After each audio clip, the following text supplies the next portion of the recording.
those are a lot of apps. That's fine. When you got Powerall, you could do it all. Multiple apps? No problem.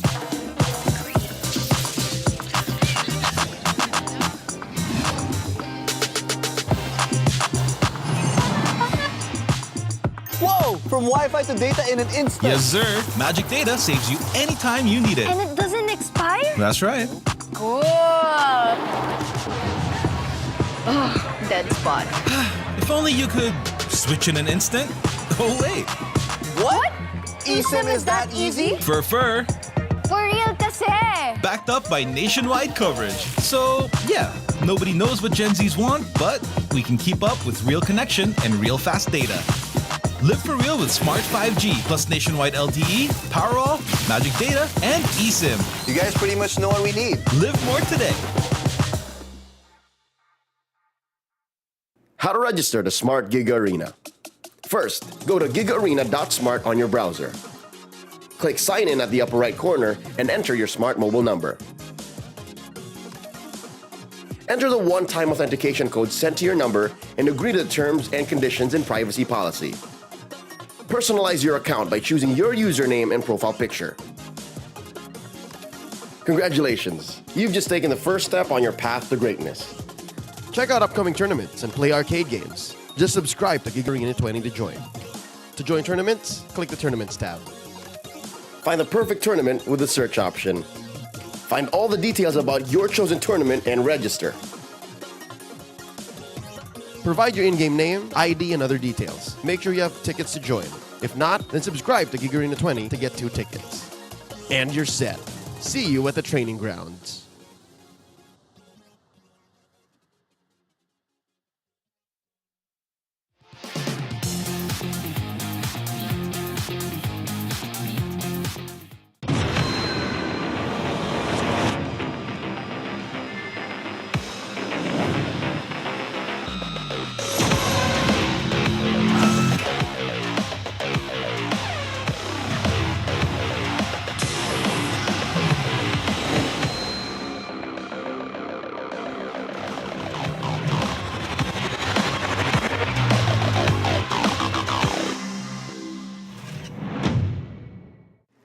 Di ba? May issue nun. Parang disrespectful. Sa totoo lang, pikon na pikon ako. Easy ka lang, easy ka lang, boy. Tinanong ako ng host eh. Yan pala nagsimula yun, ako nga pala.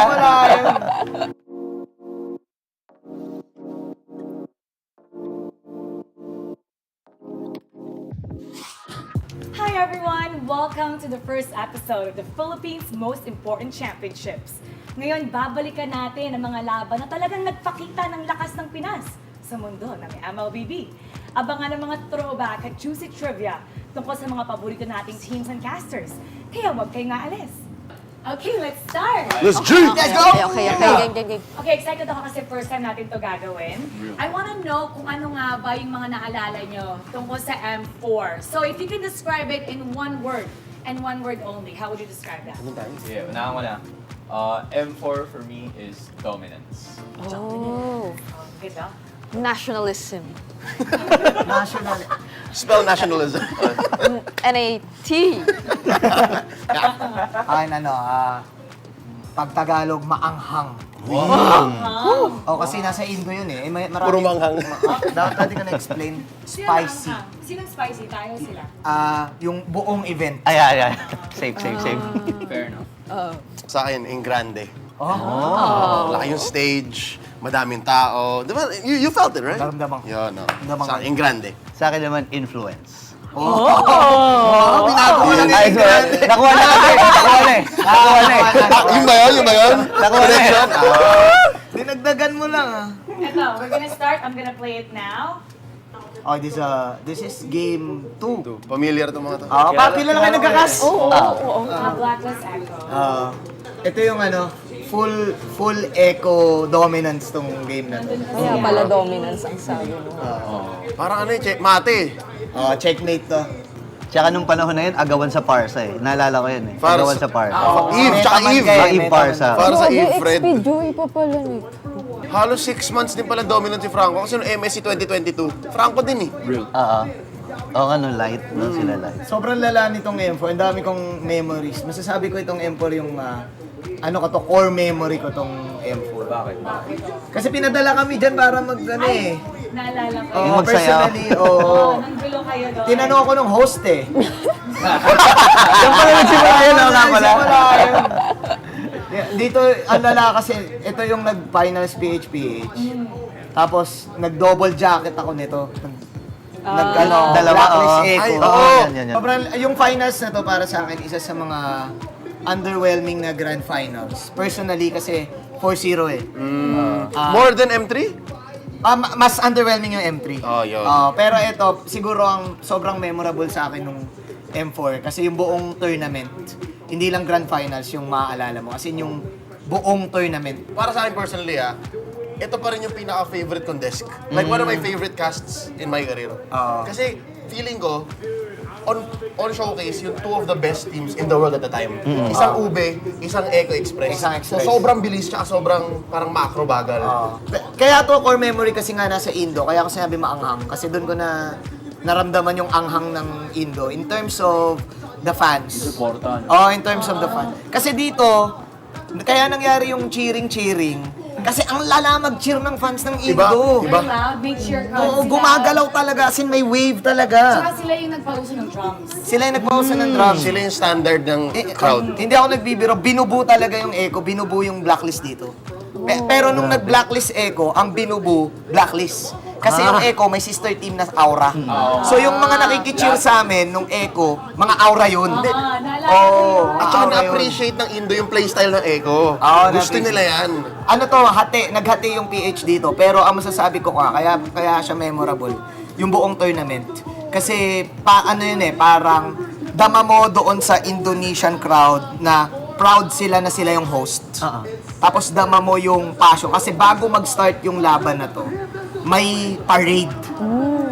May parade yung ONIC, may parade yung RRQ. Oo nga. Ma-share lang, may parade. Wala yan din kita sa Filipino broadcast. Pero for sure na abutan mo yun.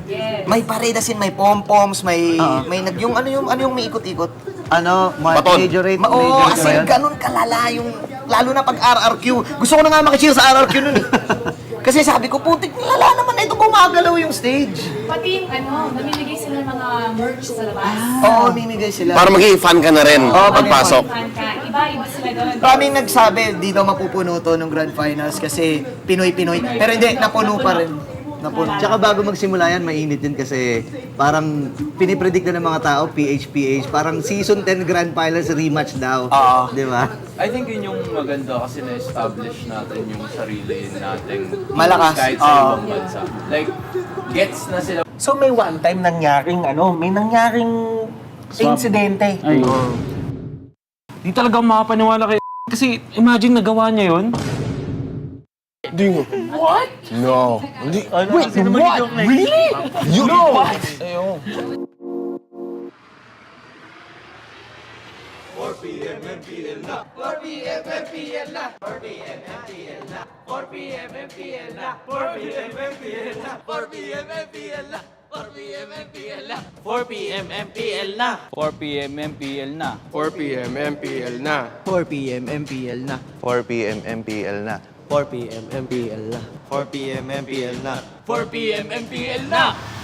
Catch your favorite MPL matches every Friday to Sunday. Only at the MPL Philippines YouTube and TikTok. 4 p.m. MPL na. 4 p.m. MPL na. 4 p.m. MPL na. 4 p.m. MPL na.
ribbon for the 3 stars. Look at us to the top, no ifs, no buts. Winning any game, para to sa PNNES. Di mo matitin ang aming boses sa new level. Nasa kalye man o mobile, you know I become a legend. Open fire, reunite with winners. Built with pressure, like diamonds are made of. Switch in a lane na parang gera. HP racing, way reset. Built like a tank, buhat ni Hilda. Full load SS, parang Laila. Susundan ko ang iyong bakas, kasama patas. Tagumpay natin to dahil tayo'y malakas. Para sa Pinas, nasa amin ang alas. Hindi tuwa atras, kinikilala sa taas. Kasi kami ang malakas. Para sa Pinas, nasa amin ang alas. Hindi tuwa atras, kinikilala sa taas. Ganito kami sa Pinas. Wow! Hold on. Yeah, malakas ang Pinas. We are laging every beat, no surrender, no retreat. Pag nagsama-sama, just imagine what we can achieve. Laging every beat, no surrender, no retreat. Giving 100 all my all, cause we just cannot be defeated. We are unstoppable, immune and invulnerable. Ready ang equipment, lahat frozen, malang crowd control. Pakita ko na jab like pow, beast of the southeast. So matawag proud and loud, cause every enemy we devour. Susundan ko ang iyong bakas, kasama patas. Tagumpay natin to dahil tayo'y malakas. Para sa Pinas, nasa amin ang alas. Hindi tuwa atras, kinikilala sa taas. Kasi kami ang malakas. Para sa Pinas, nasa amin ang alas. Hindi tuwa atras, kinikilala sa taas. Ganito kami sa Pinas. Wow!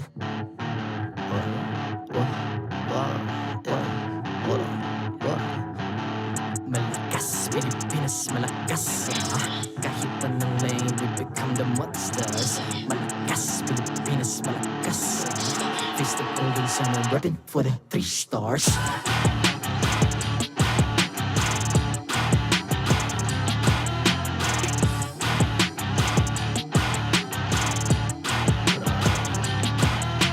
Ang lakas ng Pinas, reunite, be the stars. Ang lakas ng Pinas, reunite, be the stars. Ang lakas ng Pinas, reunite, be the stars. Ang lakas ng Pinas, we the stars. Ang lakas ng Pinas, reunite, we the stars. Ang lakas ng Pinas, reunite, we the stars. Ang lakas ng Pinas, reunite, we the stars. Ang lakas ng Pinas, we the stars. The 13th season of MPL Philippines is brought to you by the following sponsors. Smart, the official telco partner of MPL Philippines Season 13. Infinix GT Series, outplay the rest. Experience the MPL-PH Season 13 action live at SM South Mall Events Hall in Las Piñas City. Get your tickets now via SM Tickets. Don't miss any MPL-PH action by following our official Facebook page and subscribing to our YouTube channel. Follow MPL-PH on TikTok as well for more content. Don't miss the latest news and updates about the MLBB Philippine esports scene through our esports news tab. Visit the esports page on your MLBB app now and be a part of Lakas ng Pinas. To ensure the quality and fairness of our games, MPL Philippines is also monitored and supervised by the Games and Amusements Board.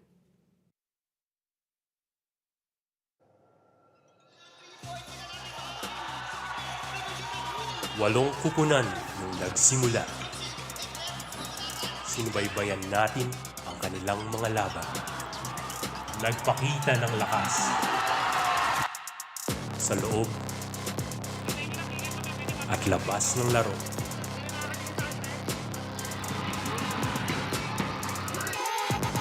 Ngunit sa huli, 6 lang ang magpapatuloy sa laban.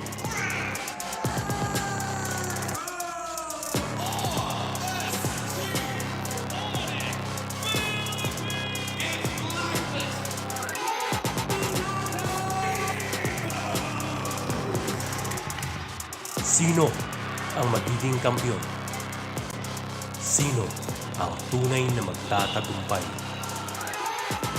Abangan ang huling laban para sa tagumpay.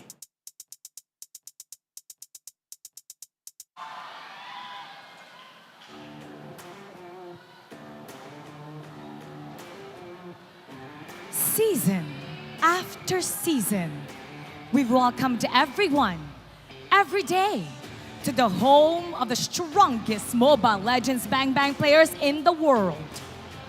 To our most loving supporters and the beloved fans of MPL Philippines, we want you to know that we are listening. Now, bask in the very reason why we are called as such. Ladies and gentlemen, welcome to the MPL Champions Arena.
It was in 2018 when the first international trophy was brought home to the Philippines. Aether Main and Signal Ultra graced the grand final of MSG to ensure that Filipinos will be crowned as champions. Representing the MSC 2018 champions, Hayes!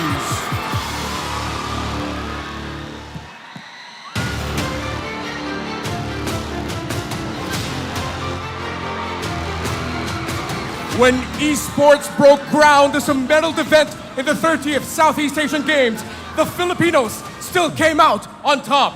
C-ball athletes made history after claiming gold medals from the MLBB discipline. Representing C-ball, Pilipinas, Ribo!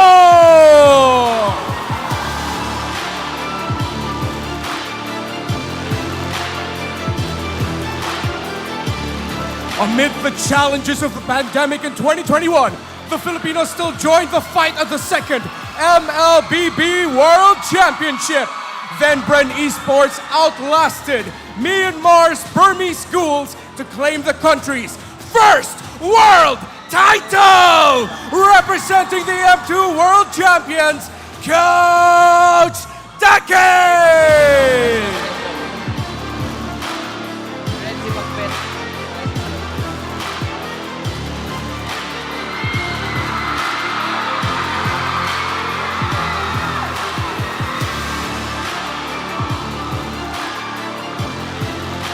3 years after first being crowned as the Kings of Sea, the Filipinos embarked on a voyage to reclaim the crown.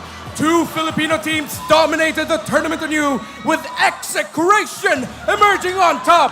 Representing the MSC 2021 champions, Coach Pakban!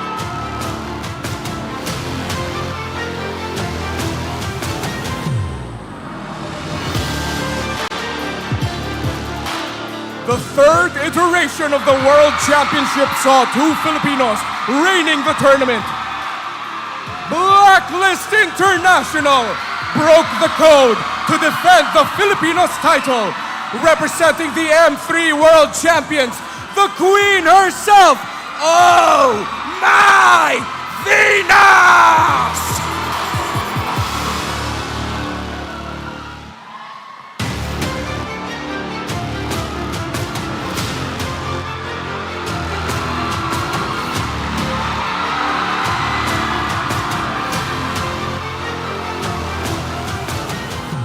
2022, the Filipinos only strengthened their supremacy. The Kingslayers were crowned as the Kings of Sea themselves after their all-out quest in Malaysia swept the kingdom of RRQ Hoshi from Indonesia. Representing the MSC 2022 champions, their manager, Lexi!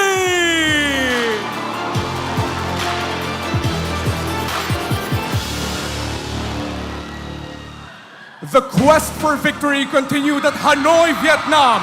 Sipol broke the code of Indonesia to secure the country's second straight gold medal at the 31st SEA Games. Representing Sipol, the unbothered king himself, Pilipinas, Del Rosario!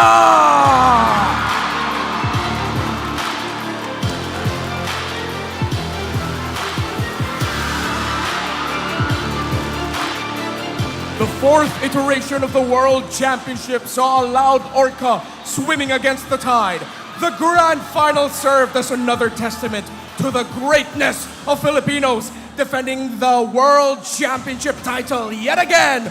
Representing the M4 World Champions, Coach Tic Tac!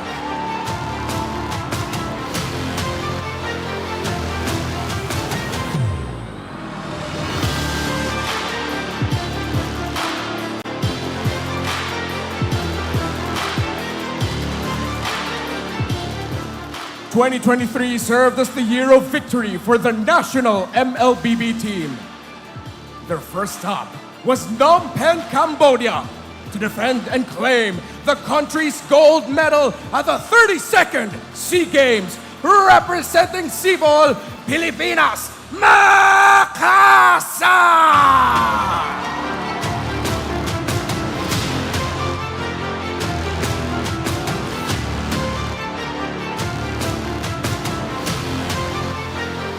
The national MLBB team's next stop was in Iași, Romania, where 16 teams across the world gathered to compete. There, Sipol bagged yet another gold medal against Indonesia's delegates, representing Sipol, Pilipinas, Glindro, Coach Take!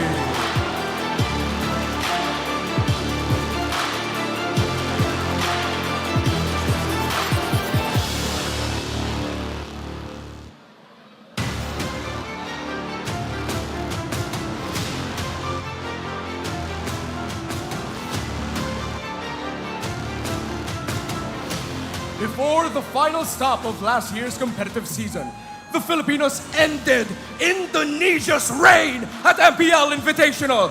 The Kingslayers overcame the Orcas in another all-Filipino grand final held at Jakarta, representing the MPLI 2023 champions, Lexi!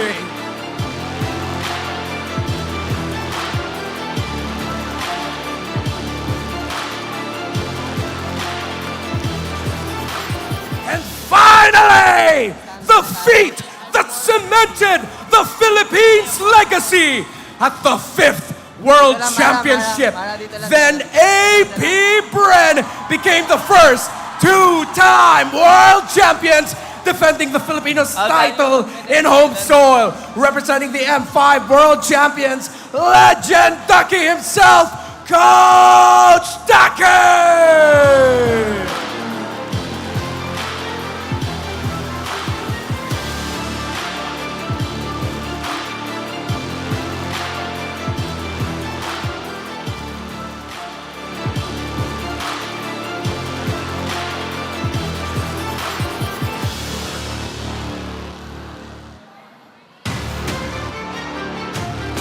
As the reigning victors of the Philippines surrender the mark of being a champion, they join the 6 teams who will vie for the coveted title, Champions Arena.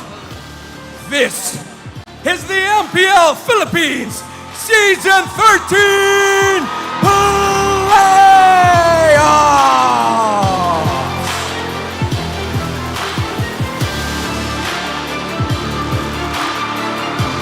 Champions Arena, who will be hailed as the next champion of the Philippines!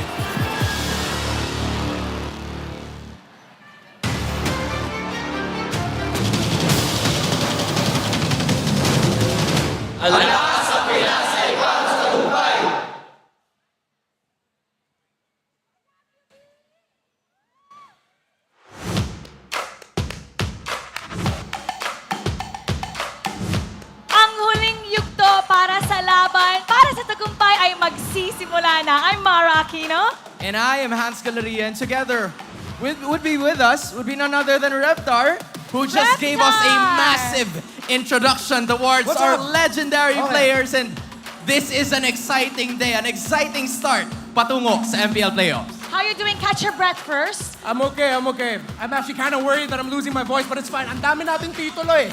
Wala yun. Ganun talaga eh. Home of champions. I got goosebumps. I literally got goosebumps as I watched the players come. I mean, even when V came in here, did the crown pose, everybody was cheering. We're so glad sa first day ng ating playoffs. You know, just the representation that we've had showcased the level of competition na kaya nating ibigay dito mismo sa Pilipinas, which brings us to the competition at hand. The Gauntlet format for the MPL Playoffs really is massive. Let's talk about the format this time. So it's the Gauntlet format, the very first time in the history of MPL history that we're going to be doing this. So the playoffs will start off with the play-ins.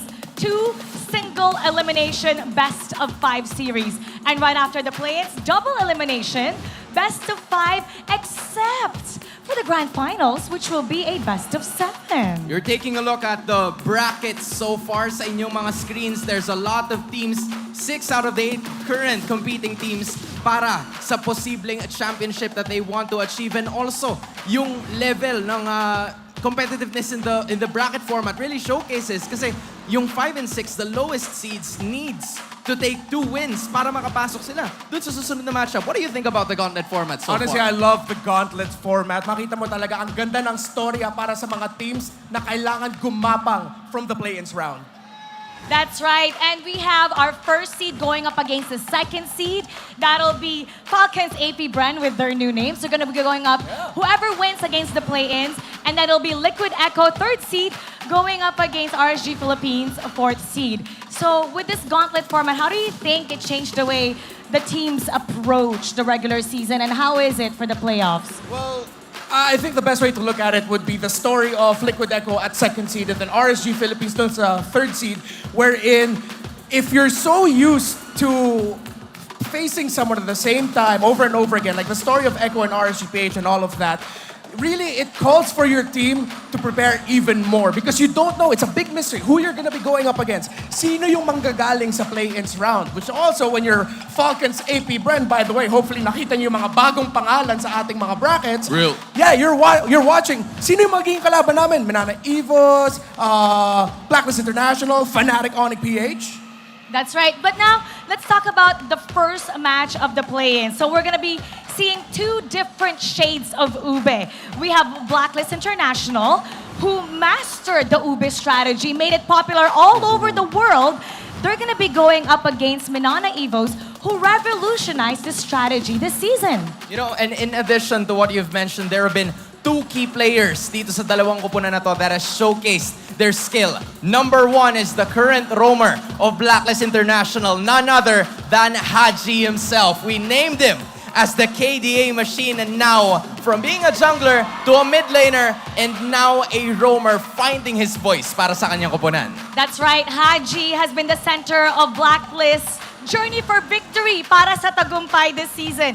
He's a very versatile player who was once a jungler, became a mid laner, and he filled in the shoes of Rani J, of Oh My Venus, who were former captains of Blacklist International.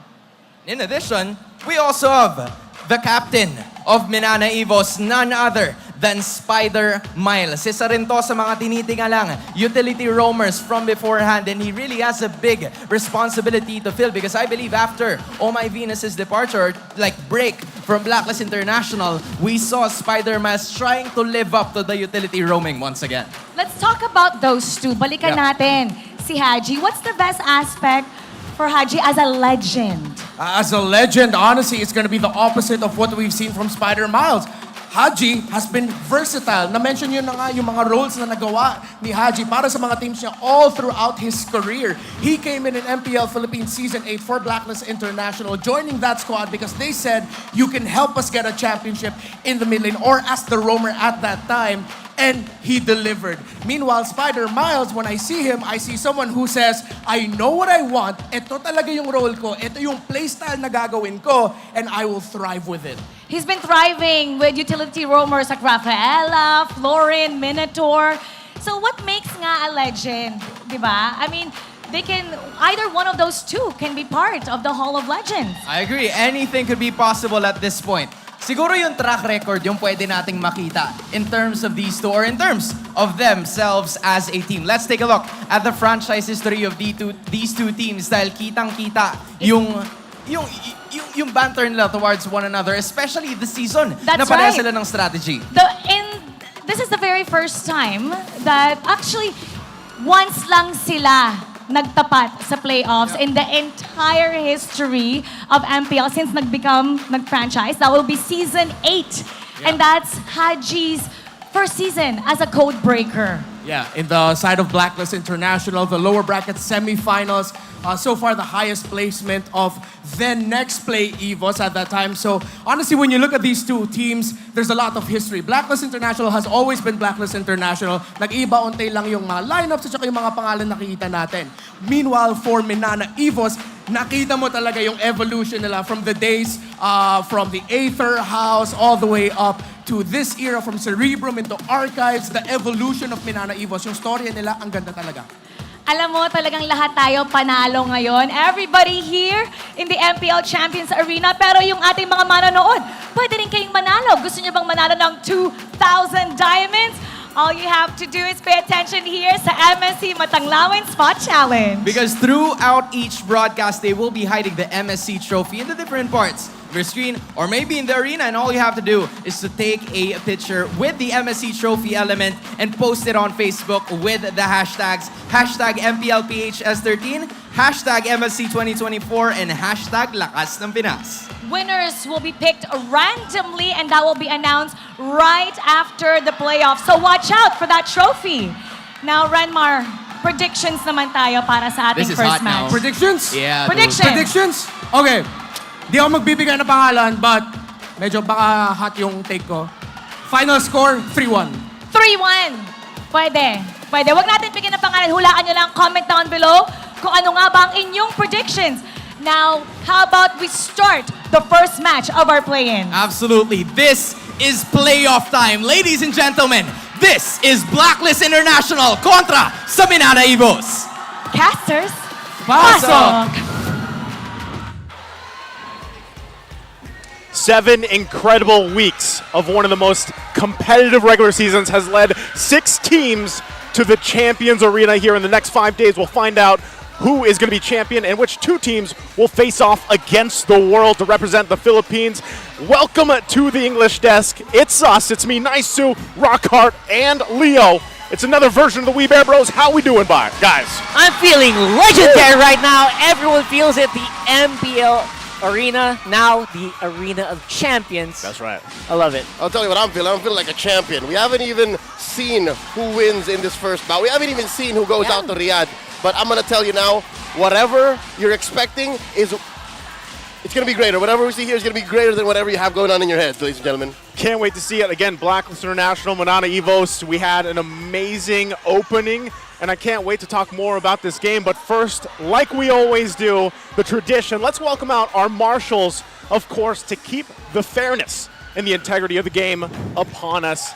And it's our boys doing an amazing job once again to kick us off in the playoffs here.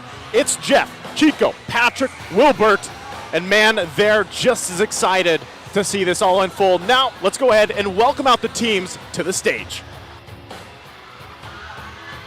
When the world said they were dusted and done for, they redefined the ultimate bonding experience into something deadly. Championship mindset activate. It's Blacklist International!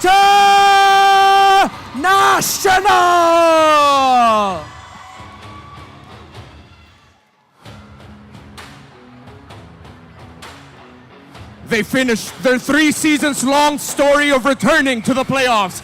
But can they prove that to make it past play-ins, you don't need to reinvent the wheel, you can break the code instead? Roar for Minana Evos!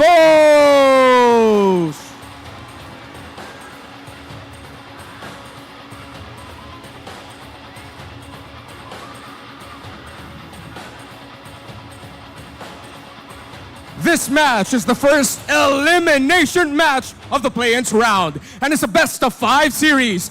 The coaches are Coach Bonchan and Coach Imba DJ.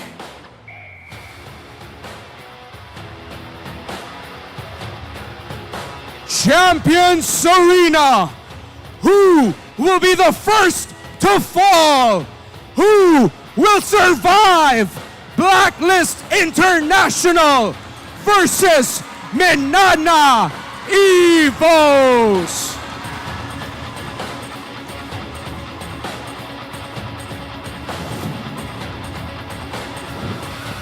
And there we have it. The teams are ready to rock and roll here, but let's start it off by roll calling Blacklist International. That's Oheb on the goal lane, Tensui on the jungle, Yue on the mid lane, Edward on the XP, and of course Haji on the roam. These guys looking really incredible. Obviously, the younger generation of Blacklist International, they have actually been proving really strong. And the hero picks, we're going to have to talk about that real soon. Tensui on the Frederick, will it be available today? And maybe, I wonder, if they have other things in store for us. Well, let us know, because what's in store for across from them from Minana Evos, Leo? Oh, not to sound clingy, but I missed this lineup. Minana Evos, the last time we saw Doming, Kaizen, Lancy, Kurt, and Spider Miles on the field was pre-patch. We have yet to see this main 5 from Minana Evos, the Archives lineup play in the new meta. So I'm excited, I'm refreshed. These numbers, throw them out the door. It's because we don't know how they interact with the new meta. Coach Imbadije, Coach Bitoy, Coach Super Kurt have something up their sleeves. I love that you pointed that out, because that obviously changed the course of those last couple of weeks of the regular season. We saw some changes, of course, go through Minana Evos. But this time, and even when we look at the team head-to-head, man, we can't actually take all this for face value just yet because of how things have changed. But real quick, anything that stands out here when you look at this breakdown? I'll tell you the truth. When you look at the numbers, Blacklist trumps Minana Evos. But you can't say that again just by saying they beat him out. Minana Evos have been able to pull out miracle wins throughout regular season. Yep. Actually, the more stability, in terms of score stability, I feel like Minana Evos actually come out on top. Blacklist International have been able to get to this spot, but through, like you mentioned, like quite high effort lucky breaks sometimes. So I feel like Minana Evos, definitely those numbers really did not do them justice. Yeah, and let's see, because these guys, we saw the anatomy of a legend if you joined us for that opening part leading into this. Haji and Spider Miles. We know really the impact that Haji has had overall in his career, and Spider Miles, for some viewers out there, especially internationally, you know, they saw him for the first time really in this season, maybe for some of them, but they saw how much of an impact, because I remember getting questions before like, man, Spider Miles is just getting banned out like they've seen previously from the team across from them in history, right? Is he that good on these roams, on these roam picks? And that answers the question. The respect is there, but also we have to dig into the keys to victory here, brought to us by Infinix. You got to change the question. It's not if Spider Miles is good. Is he still good? The patch has not been kind to many different strategies. I'm looking at Nolan. I'm looking at Joy. But here we are with the Infinix keys to victory. Blacklist has to continue challenging Minana Evos' identity. Check if that's still what they want to do after that patch. Minana Evos, they got to prepare for Sui's deep jungle hero pool. It was but 9 months ago that they faced off against, now known as Fnatic ONIC, in EVM Convention Center, where they had 5 games, and Sensui had to play a Popolin Koopa in the jungle. I'm wondering if something like that's going to pop out here today. And last but not least, it's a best-of-5 series. Adjust and adapt for many members of Minana Evos. Specifically, it's the first time that they're facing off in a best-of-5, in a location, in a venue like this with the stakes so high. Love that you pointed it out. It's a best-of-5 ahead of them, and yes, this will be the first for some of these players going in the distance, right? Going, hopefully, to the 5 games, because, gentlemen, I want us to kick off playoffs with 5 games. If we don't, I feel robbed, at least for the opening series, because remember, too, these teams, they're in that gauntlet, they're in the play-ins here, And one of them, of course, has to go home. One of them will go on forward to play against ONIC, Fnatic ONIC waiting for them. And you're going to see here as well, Blacklist is going to pick blue side. Now, we saw the impact, remember, of blue side through the regular season. You know, the statistics were there, Leo. Yeah, 53% of games in the regular season were won by blue side. And on paper, Blacklist actually prefers red side in the draft. So now, it seems there has been a change in the winds for Blacklist International. It seems like they have something up their sleeves. And this might actually be playing to the strength of their endurance. They're going 5 games. They know that. So now they want to start off strong, maybe get that point in, start strong with the draft, with that first pick gambit. Well, let's see if that happens, but also for all you guys watching on TikTok, don't forget to head over to our official TikTok page to join the lottery. That's right. Just open your TikTok app, go to the MPL Philippines TikTok channel. That's at MPL-PH_official. Then click on the official live stream, and then you'll be able to get those rewards on the top left corner of your screen. There it is. Make sure you guys join that, and don't forget, too, I believe there's a 2,000 diamonds up for grabs as well. And so make sure you join everything that we have for you guys here. Now, we're just moments away from this draft to kick off here. And I know we've had a break, gentlemen, you know, and we've been watching some of the other happenings around the leagues going around the world. And we know, I guess you could say, the meta has been set in. It's set in really well. And if you look at the rest of the world, there's still some surprises popping up, right? Real quick, too, there's today's schedule, Blacklist versus Minana Evos, and we'll see who moves on later. Now to the draft as we get ready for this to kick off in game number 1 for the first series of the day. Remember, somebody going home, and we got the fancy countdown as well. All right. Man, the crowd is ready for this one as both teams have a huge showing for both sides here for us. And I can't wait to see it unfold. Now, as we wait for that to pop up, are we still expecting the Spider Miles bands coming through? Okay, there's the first 3 from Blacklist International. I guess don't fix what's not broken. A lot of teams have been able to actually take advantage of that against Minana, forcing Spider Miles onto other heroes.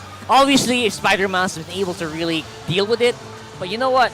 It just does affect how they kind of draft around it. Yeah, but again, if it's an unknown enemy you're facing, you gotta check in what kind of information you have. So with the Angela ban, the Faramis ban, and the Matilda ban, they're respecting both the firepower that Lancy can bring in, and of course, what Spider Mouse is known for. First pick up for Blacks International, we're waiting for that.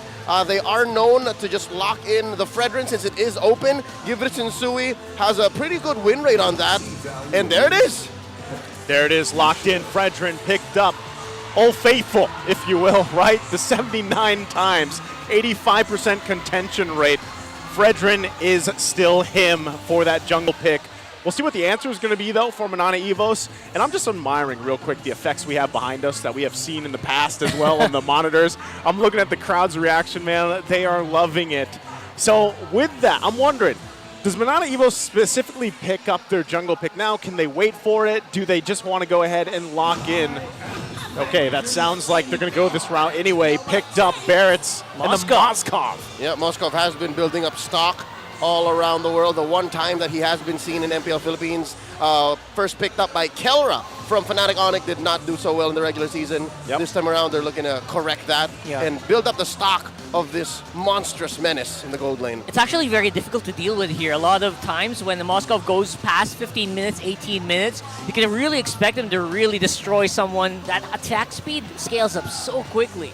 Yeah, it's I guess one of the biggest things is when you utilize that ultimate, right? The timing on it. It's great that it's global, but it's also, you've seen it not work in favor of teams that do like to pick up the Moskov here. Here we go with the Edith, likely to go into the Rome. And of course, they pick up the Vixana. That is US #1 hero. An astronomical number of reps. And of course, a win rate that just benefits Blacks International. Even with the patch, right? Like, people have already been used to seeing Vixana in the mid lane. And obviously, with that Edith, kind of still flexible. XP lane still pretty good. This is still the Sensui instincts, gentlemen. You saw there, he is leading. Sensui leads the steals in Lords and Turtles. And, you know, that's something you have to keep an eye on, because if you were watching during that week when we talked specifically about Sensui Ultra Instinct, oh yeah, he's able to pull some miraculous steals off, and it's kind of crazy that you actually need to keep an eye on that, specifically against Sensui alone. And so with that, to round out that first phase, Minotaur is going to be picked up and locked in for Minana Evos. Oh, that's a hero that Blacklist actually favors banning. They like banning Minotaur, 4th most banned for them across the regular season. So now that Spider Miles has a hero in his hands that he's very comfortable with, I'm wondering if Kaiser's actually been playing the Barats, because Kirk can actually switch it up. Look at this Hellkurt ban. The Hellkurt ban, ladies and gentlemen, is explained by the fact that usually now Hellkurt is put in the roam role. And Who you can did just, that? Who did that? Right? You could actually just throw on the Edith into the XP lane, call it a day, and then pick up that Hellkurt. It's very doable. Yeah, I think this is one of the major things that happened after the patch. Like, people have been starting to really explore it, especially in other regions. Yeah. Right? Indonesia's first one to feel the impact of this hero revamp. Yep, definitely. And I wouldn't be surprised if we do see Hellkurt slip through the cracks throughout at least these next 5 days for the playoffs and have an impact, of course, you know, with the way that's changed. So these last couple bans are going to come out here. We know Gold lane's still up for grabs. We saw so much Harith before it is banned out this time around. So I'm wondering, right, what do you want to match up against the Mozkov for Blacklist International? All right, Blacklist International, you're looking at their choices. You can put a Nathan, you can put a Claude onto Oheb here, and both are solid pickups. I don't think any of them are banned, are bad choices. But check this out, the CC. The CC is actually one of Edward's best picks in the regular season, and the fact that Minana Evos are onto it makes sure that the engagement on the Barats and the Minotaur aren't as easily punished. So there's no bad targets for them to dive onto. Yeah, those stats, man. I know you were reacting to those as well, Rockhart, because who's in the crowd cheering there? We have a very interesting crowd here for Blacklist International. Some homecoming. I was gonna say, it's funny seeing them out there, right? Yeah, a little bit crazy. Of course, but so, and I like the fact that you have this discussion of the different shades of Ube, because you're gonna see that obviously go head to head here in this matchup. But even so, with the Minotaur locked in, like you guys said, you guys saw the stats there. The healing potential with this Minotaur pick, especially once that Flask of the Oasis is locked in. Yeah. It's hype, and look at that, of course. And now. one of Manjean's teammates. Or, no, enemies. Not teammates. Sorry. Bitter rivals. Bitter rivals. Bitter rivals. Yeah. Okay, here we go. There it is. There's the Yuzhong. Looking to pickup. dive onto the Vexana and whatever the gold laner on Blacklist might be. So can hunt down the Nathan, can hunt down the Claude, if ever. That's on Kirk. I wonder. They're still looking for a gold laner here and an XP laner. Okay. Man, that's a really bulky lineup we have here right now for Minana, and almost all of them is physical damage, so they're gonna have to go heavy, go ham on this mid lane pick leader. You can put a Benedetta on Edward here. Could. Oh, there's the Claude. What did I say? I hate it when I'm right. Oh, wait, what? What? Where's the Benedetta? Wait, Yo, is where's this the Benedetta? I was gonna say, we had this happen in the regular season Okay. where it showed Khalid, but it was the Benedetta, so we'll have to wait. So which is which? Which is which? It's Benedetta. It's written there. Okay. Oh, yeah, it's All a right. Benedetta. Okay. I take it back. I hate it when I'm right. Rewind. All right, that's locked in. Small. Yeah, and the Claude too, of course, being picked up here for Oheb, going against that Mozkov. And now this last pick, what are we feeling from Minana? Very Still need a heavy. mid laner, gentlemen. And the Valentina is the last one left. No Faramis, Yeah. no Lo Yi, No Novaria. Lilia, Not no even Novaria, Lilia, right? So No Vex. wow, That's all that's left. that is a tricky position Minana's in right now in Put terms the of mid Val. lane. And then if you pick the Valentina, there's nothing to steal. So Lancey, what's in your pool, man? What's in your pool? Okay, that was definitely not what I was thinking. Aurora. Wait, Aurora, okay. All right. This has actually experienced to pick already here for a few teams already.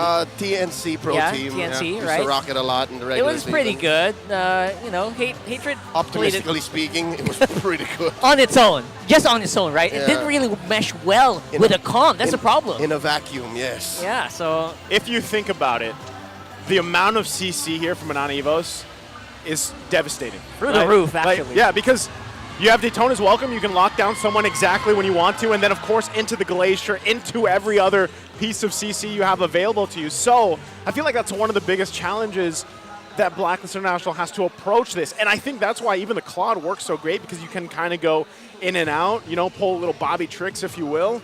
But, you know, with that, I think it's really playing around the multitude of CC that's going to be thrown at Blacklist International if they want to go ahead and grab this first game victory here. So, you know, all you watching in the chat right now, let us know who you think is going to go ahead and win this series. Starting off with this first game, is it going to be Minana Evos? Is it going to be Blacklist International?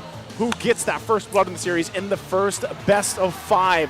Remember, it's an elimination match ahead of us, and I feel like people have been waiting for this. But also remember, it's a marathon, not a sprint. That's right. You gotta take your time with your strats, gotta take your time with your endurance, because also take note, whoever wins is facing off against a fresh Fnatic ONIC that's been watching from the sides. And so, hydrate, basically. Something to note, the lineup on Minana Evos, yes, definitely has a lot of CC on it. Yeah. But is it reliable damage that's coming up after? You're only really looking at the Moskov and the Aurora. What if one of them gets popped prior to the major engagement? I mean, that's the thing, right? Minana Evos' lineup feels very powerful, but it has to be done in a very specific order. That crowd control cannot all go in at the same time. That's right. And if that chain gets disrupted, it can really be deadly. I think that's why, again, if you're Minana Evos, Barrett's alone. Barrett's in the Fredrin. Like, the beginning turtle dances alone are so crucial with this. Yep. Because, again, we're talking about the fact that it's Sensui for one. He's on that comfort pick. They picked it up first pick. So you really want to be able to establish your momentum if you're Minana Evos going forward here. And that starts with that first objective, that first hurdle. Yep, not to mention that this is Sensui's Fredrin.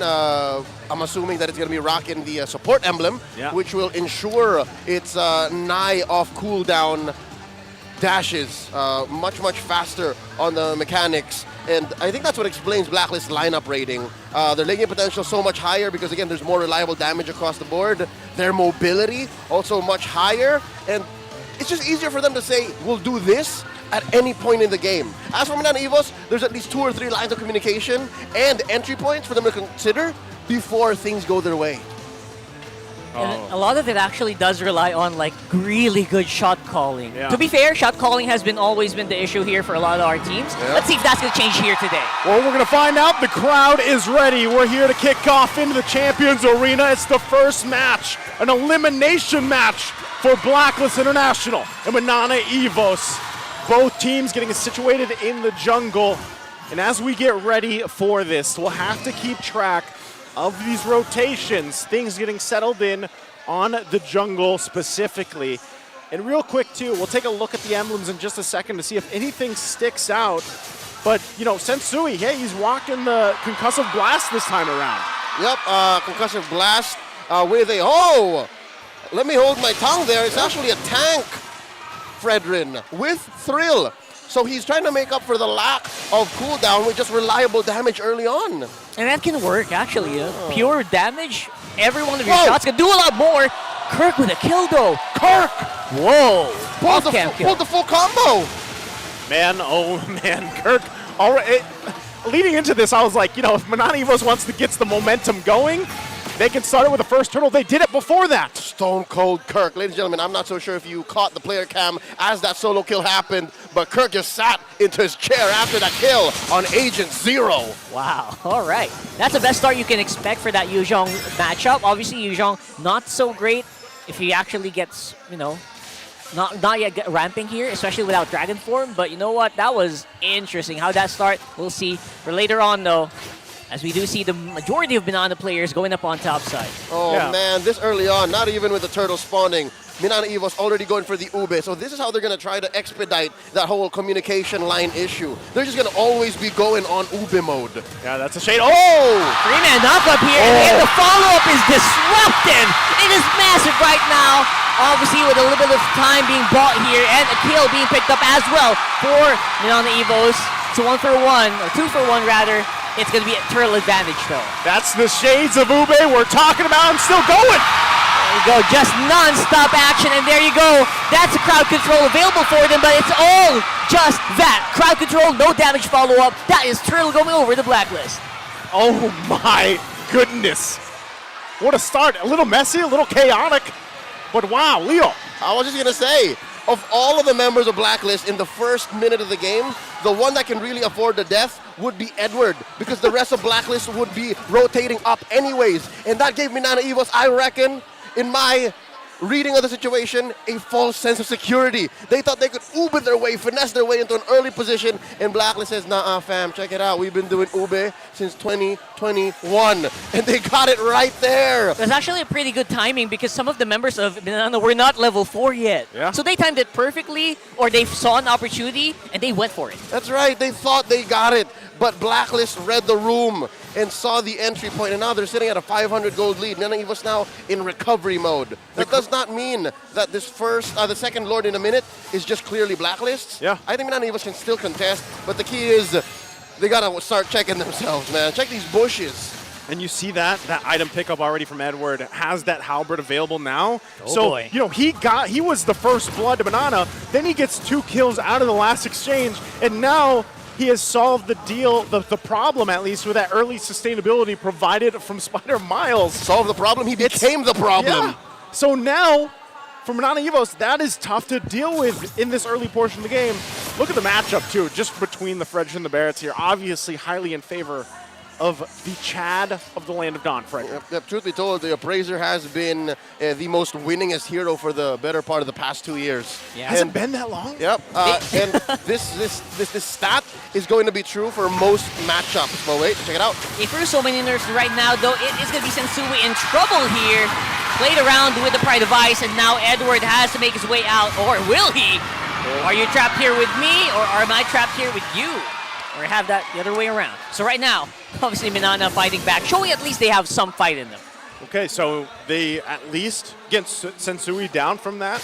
You know, still whittling down the gold a little bit. It wasn't anything crazy to begin with, but now that this objective is up, the turtle is up here. Well, how long did it take? Yeah, that's true. And how many heroes did they send? Good point. You know, anything is better than nothing for Minana Evos at this point because of how that last exchange went minutes ago. So they're going to go ahead and start up this turtle.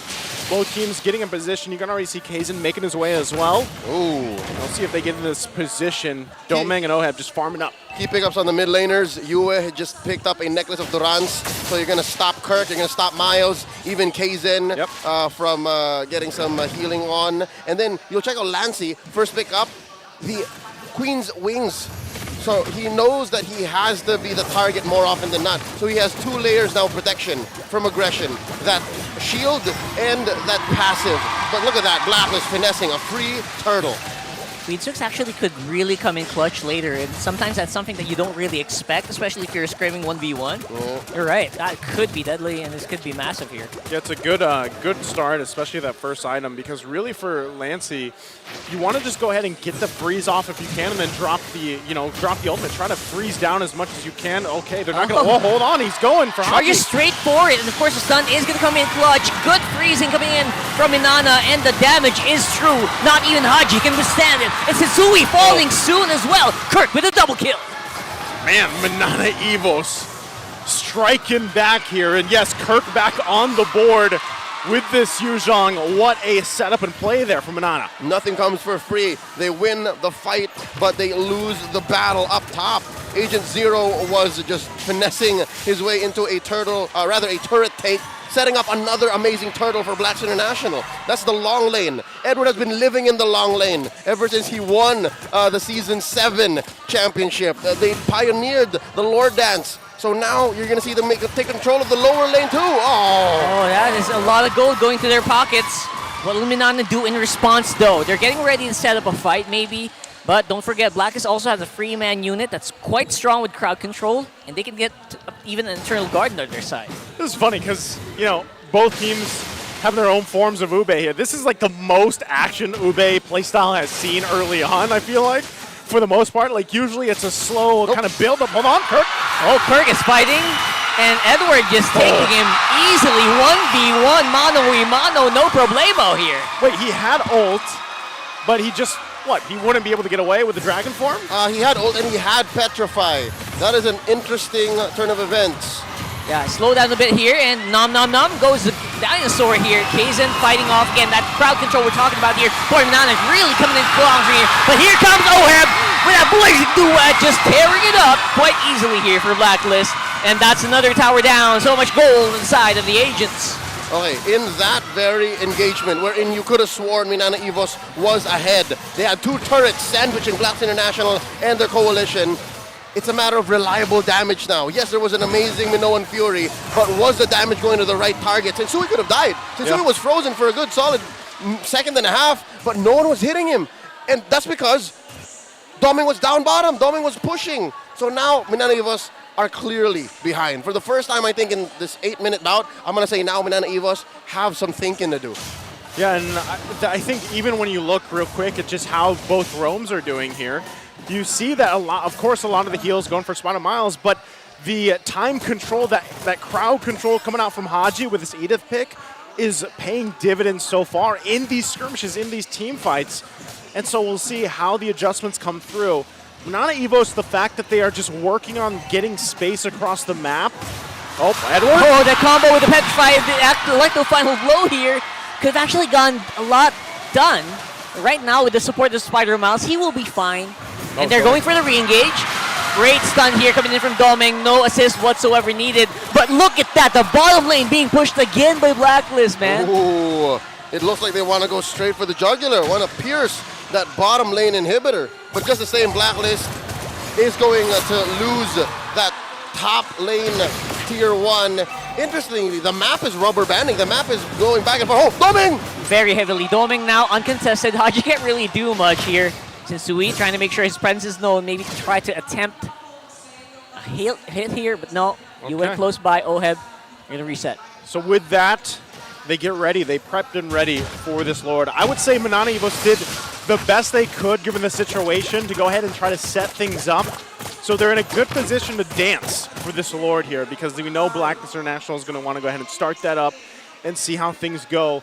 You're seeing the breakdown here too between the gold laners falling into place. Now, positioning-wise, I feel like this is really where Doming on this Moskov is going to be crucial. He can actually go ahead and sit on one of these side lanes for now while the team starts up that Lord dance and then go ahead and spear his way into the fight. But that comes with a risk as well. Yeah, again, the ever present question is, what if I miss? What if I miss? You can't just throw the spear of destruction willy-nilly and then hope for the best. But again, that's where Spider Miles will now come into play. He has the aim his marksman. Weirdly enough, you aim Moskov, you aim Doming into a direction and make calls 10, 15 seconds into the future. That's what Minana Evos is doing now, and that's what's allowing them to keep this gold lead from Blacklist down to a minimum, a manageable 800,000 gold ahead. I wonder what that call sounds like. All right, Doming, it's a little southeast, northwest. Southeast? Northwest of here, throw the spear. I mean, play-wise, right? Like, all right, we're going for this, we're going diving here, where we're going to be holding this out, throw it now, you know? It's more about when and where. We'll see if that plays out. Once again, both teams holding on to this Lord dance. No one wants to commit just yet. And this, honestly, for Minana Evos is going to help them kind of build up some of that gold, get to the items that they need, of course, for it. But the positioning, the CC that's going to be thrown by Minana Evos is what's crucial here that Blacklist International avoids, and that's why they're taking this so slowly. They want to build up, and there's a big pickup, too, for Spider Miles, getting that Flask of the Oasis now. Oh, nice knock up here again. I don't know what the answer is going to be, but there is a back attack here. Minoan Fury, a lot of people in the air, but they have the damage just not quite there. Oheb with the damage, and there you go. He's shut down by Doming. Doming's going crazy right now. Not from the Lord! Not from the Lord, man! That Lord assist was huge, and Sensui gets it. What the heck just happened there? The Lord happened. Blacklist International timed it well, and now Lancey's the only one left. Oh, what a disaster! Oh, man. What looks like a great setup for Minana Evos. And even Doming coming in unleashing, but then trouble struck. Watch this replay. Oh, my God. It was almost perfect Minana Evos almost wiped out Blacklist International. Again, the whole Spear of Destruction play, the last-minute entry by Doming almost paid off. But check this out right here. 3, 2, 1. Oh, God. Little did they know Lord was on Blacklist side. Like a trampoline. No, to be fair, I think Blacklist had some level of control there because they spaced out their members. They made sure that whoever was going to get jumped by Lord was okay to die, and then the rest would collapse on the collateral from Minana Evos. That was amazing. Great work by Blacklist here. Yeah, great positioning there and to deal with that. So given that whole exchange, they're going to get these tier 2 turrets down. Lord was already taken care of by Minana Evos. They should be able to clear lanes pretty well with this lineup here. So for Blacklist International, they just have to be happy with what they were able to get themselves and play around this gold lead now that they've secured. At the very least, you know what? Minana Evos don't need to panic too much because Moscow scales so well. Yeah. They can drag this out to 20 minutes. They'll be fine for sure. Yep. Again, going off of that tangent of wiping the waves and controlling the map, Minana Evos is okay. Minana Evos can actually do that. Worst case scenario, there's a threat of a penetration at 15 or 16. That's the worst case scenario. As long as they don't get wiped out, maybe. Yeah, you know? best case, Doming is able to work the side lanes, get a split push in, and then even try that same play again as they did from the Lord. Because again, it looks like it worked. All they needed to do was not get jumped. Yeah. Actually looks so good. Yeah. But they're so good at that Lord, and they're so good at that Lord fight. We saw Shades of Blacklist doing this in week 1, 2, and 3 of the regular season. Yep. And now it looks like they're back in shape. They're back in shape, and you saw what they were able to get off that Lord advantage. Getting the space, getting the gold, and for Minana Evos, you even saw how much damage Doming has done when he's compared, of course, over here to Oheb. Now, Oheb, it's a little bit harder because obviously you're just trying to get those stacks and then go in with that Blazing Duet, BMI on out of there.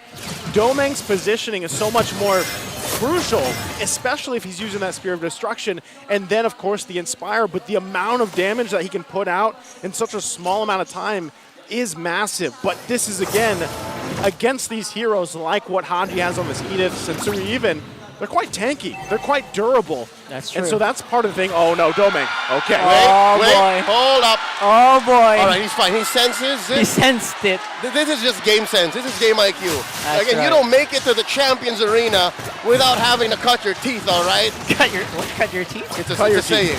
Is it? I think. Wow. I heard my mom say it one time when I was like 6. Anyways, looking at this one more time again, the long lane worked here by Yue and Edward, while Doming here just trusting his sixth sense, knows that something is amiss. Because again, look at the map. All you can see in the map is actually Sensui, right? That's it. So I guess Minana Evos, again, if there's something that you can trust with them, is their communication. Yeah, the shot calling to stay on your toes, Doming. Right, don't do it. Don't do it. Don't overextend. Obviously, they're still waiting there as well, Yue and Edward. So that's the information. As strong as Doming is, he can only deal damage to 1 to 2 targets at a time. So if you get caught out, like there's only so much you can do. You can dash out once, and then just throw auto attacks in the middle. Yeah, something else to note is we haven't really seen Kirk do much in the past, 6 or 7 minutes? That's true. We need to see Kirk do amazing things, and that's going to come off the back of, I reckon... Oh, no. Haji missed it out. That was a massive use of the flicker here. And that could be something that Minana can use here in the coming Lord fights. They know it's coming. They can buy a few more seconds. I think. Doming timing, man. That's what I like to call athletic. He didn't need the flicker, though. Reaction time. Yep, Reaction time. That's brains and bronze right there. He saw it coming and he acted on it. Real quick, Kirk needs to come in with a preemptive Black Dragon form, a PBDF. I'm not even going to try. If he gets it down, it's going to throw off Blacklist's timing. It's been a while since we've seen Minana Evos start a fight and actually win it. That's true. And so with that, you can see the positioning still happening here. Minana Evos respecting the lead that Blacklist does have. Even though that Haji doesn't have this flicker available to jump in with the onward, they still have to keep them at bay, and that's exactly what they're doing. Another one that could have been problematic here. There's Obviously, there's going to be a good freeze here for Sensui. Kirk going in. He's looking for trouble here, and he's the one who got found. Oheb can't go in. Blazing Duet already used up. Low HP on their marksman, and now it's Doming, who seems like he's ready to take these fights. All right, free kill for Blacks International. And it looks like Minana Evos does not want to leave the scene. This might actually be to their detriment. Oh no! Domin 1v1 with Edward and Agent Zero coming out on top! And here's more. Blacklist are hungry for more here. Haji up on front. Sensui taking that Lord. Looking really good. Blacklist are right now 7k gold lead. Abort mission. Just when he thought he was safe, here comes Agent Zero. Able to get him out, and he just gets the Wind of Nature too for this, because now they have to deal with that, right? This is a massive momentum move for Blacklist International. Lord going down that mid side, and they'll have to defend against this. Again, their clear is pretty good as long as Domeng isn't pressured too much. Oh, Daytona's welcome. Well, it's Minana's time to pressure now, and they are going to be able to take out Edward, at least for now. Immortality is there. Winter tries to just for good measure, and able to walk on out of there with the eye for an eye. Oh, another one. Good follow-up with Spear Destruction, but will not be enough to take the kill because everyone is up on the base. He's got to clear. They go in. Gotta go in here with Millen Fury at the back of Spider Miles, but the damage is already done here. Blacklist going hard alongside the Lord. Kirk on the back, trying to do as much as he can, but it's all for nil, as it will be a Blacklist game number 1. It's looking like it. They are damaging as much as they can. They're holding it off. What? The minions are alive. They cleared! Oh, they cleared it! That could have been massive. Wait a second! And Blacklist International will take game number 1 in this first best of 5 against Minana Evos. All right, this all began in that failed Lord dance. Blacklist International may have failed a jump on the Domeng, and that allowed for Minana Evos to think that they can get away with a contest. Little did they know, and I'm pretty sure they were aware, that there was still a 5k gold lead on Blacklist. Yeah. And even if there were failed attempts, there was a pick-off that they missed out on. It just wasn't enough. The firepower was way too much. Again, it comes down to a matter of reliable damage. You see that towards that tail end, about 2-3 minutes, it was all on Domeng. If you cannot get Domeng to deal the damage that you expect him to, you have to find another way in. It's just so hard to be Minana Evos in that last game. I like that you pointed that out earlier, you know, before the game even started. Like I was saying, yeah, they have a ton of CC, but unfortunately, if they get targeted down, or let's say Domeng got focused on taken out, their damage just, it tanks. You know, it tanks at that point.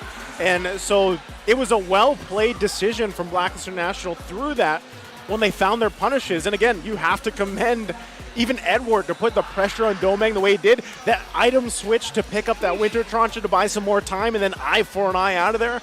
Those little things, those little interactions that people have seen from this legend Agent Zero, from Edward, whatever you want to call him, pays dividends for Blacklist International. A lot of their success here. So with that, again, the lineup was good. I'm not going to say, hey, Minana Evos' lineup was good. Yeah, in theory, like face value, it's there. It's just unfortunate for them that the positioning wasn't in their favor, and Blacklist knew how to punish. We talked about it, right? The chain of events that have to happen have to be so perfect For Minana Evos. to get an advantage. Yeah, and I don't know, are we going to be naming an MVP that suffered the first blood, right? Is that what we're saying here? Because Edward did really pull a lot of weight. Can't wait to see. Let's go ahead and throw it over to our solo analyst to break it down. Thank you so much, casters. I'm joined here at the analyst stand with Coach No count. Paolo Expert, the championship winning coach of RRQ Kaito. Coach, kamusta? Okay naman, ayun, pahinga kami ngayon at may ESL pa kami, so we're still practicing. Still practicing. Championship mindset, still practicing even after the regular season or the season of MPL Philippines is done. Now, nakita natin ang thrilling ng first game between Blacklist International and Minana Evos. I want to ask you, starting with Blacklist International, what's that one thing that you saw from their overall gameplay that you want to praise? Para sa akin, yung mga pick-ups ni Edward, yung mga key pick-ups sa Moscow, at saka sa pag-maneuver ng Blacklist around the map, ginagamit nila yung mobility nila with the Benedetta and the Claude para makapag-macro sa mapa. And that's why Edward is the MVP of our game. And I have to agree with Coach Paolo, Expert. Champions Arena, masaya ba kayo sa performance ni Edward? That's unanimous. Now I have a question here. Madalas na natin nakikita yung para sa mga pro players, EXP laners especially, prioritization ng C. Halberd. Care to explain? I think dahil may Minotaur yung kalaban, may heal, so kailangan talaga nila yun in terms of the team fight para yung Yuzhong Ren kasi yung passive noon nag-heal, di ba? So yung si Halberd nakakatulong talaga yun para ma-decrease yung heal ng mga kalaban nila. Goods na goods. Kahit attack speed item siya, di ba? Maganda pa rin naman if you're gonna just take away the healing. And early on here, I want to talk about now Minana Evos. Meron ka bang isang bagay sa mga ginawa nila maybe in the early game that you want to point out? Para sa akin, for Minana, the advice I would give them is probably sa late game, sa Lord Dance. Si Moskov kasi, kayang-kaya niyang i-1v1 kahit sino sa side lane. So if they utilize the Lord Dance a lot better, they were engaging the team fight too early kasi dapat hinihintay nilang mag-flow muna yung opposite lane minion bago sila makapag-engage ng fully as a team. Yeah. Flow the minion waves before the Lords. At dyan natin nakita actually yung unfortunate na knock-up doon kay Doming from the Lord itself. Now for this last Lord take, para sa'yo ba, was it a good call from the side of Minana Evos na to push it and try to contest it? I think they pressed the button too early for me. Dapat hinintay pa nilang mag-push yung minion wave sa opposite lane nga, katulad ng sinabi ko, before engaging fully with the Yuzhong Dragon at saka yung Moskov ultimate nila para mag-teleport. And of course, it's just unfortunate as well for Minana Evos that they're up against Agent Zero who parang laser focus siya eh, looking for the Moskov. And I want to go back to that Moskov pickup. Kasi sigurado ako, ang daming tao na nagtatanong, bakit first two picks sa red side, kinuha kagad yung Moskov? Yung Moskov kasi ngayon, super strong late game. At saka AoE damage niya, kaya niya mag-split push siya sa marksman, kaya niyang tumulong kahit nag-split siya sa team fight dahil nga pag nakapana siya, magte-teleport siya agad sa team fight. Kaya super priority ng Moskov ngayon sa mga rank games at saka sa tournament. Okay, so I guess you could also say na Minana Evos prioritizing the Moskov. They already knew that sigurado sa Lord Dances baka doon sila mahirapan. Having someone like the Moskov, di ba, with that global presence, kung tumama yung ano niya, yung ultimate niya, he'll be able to respond really quickly. Let's take a look at the stats and the itemization. One thing that I noted here is parang more often, parang ang dami ng mid laners din na nagpa-prioritize ng Necklace of the Rans even as the first item. That's usually a point of contention as well for the community. Pero para sa'yo as a coach, what do you think of the Necklace of the Rans first item for mid laners?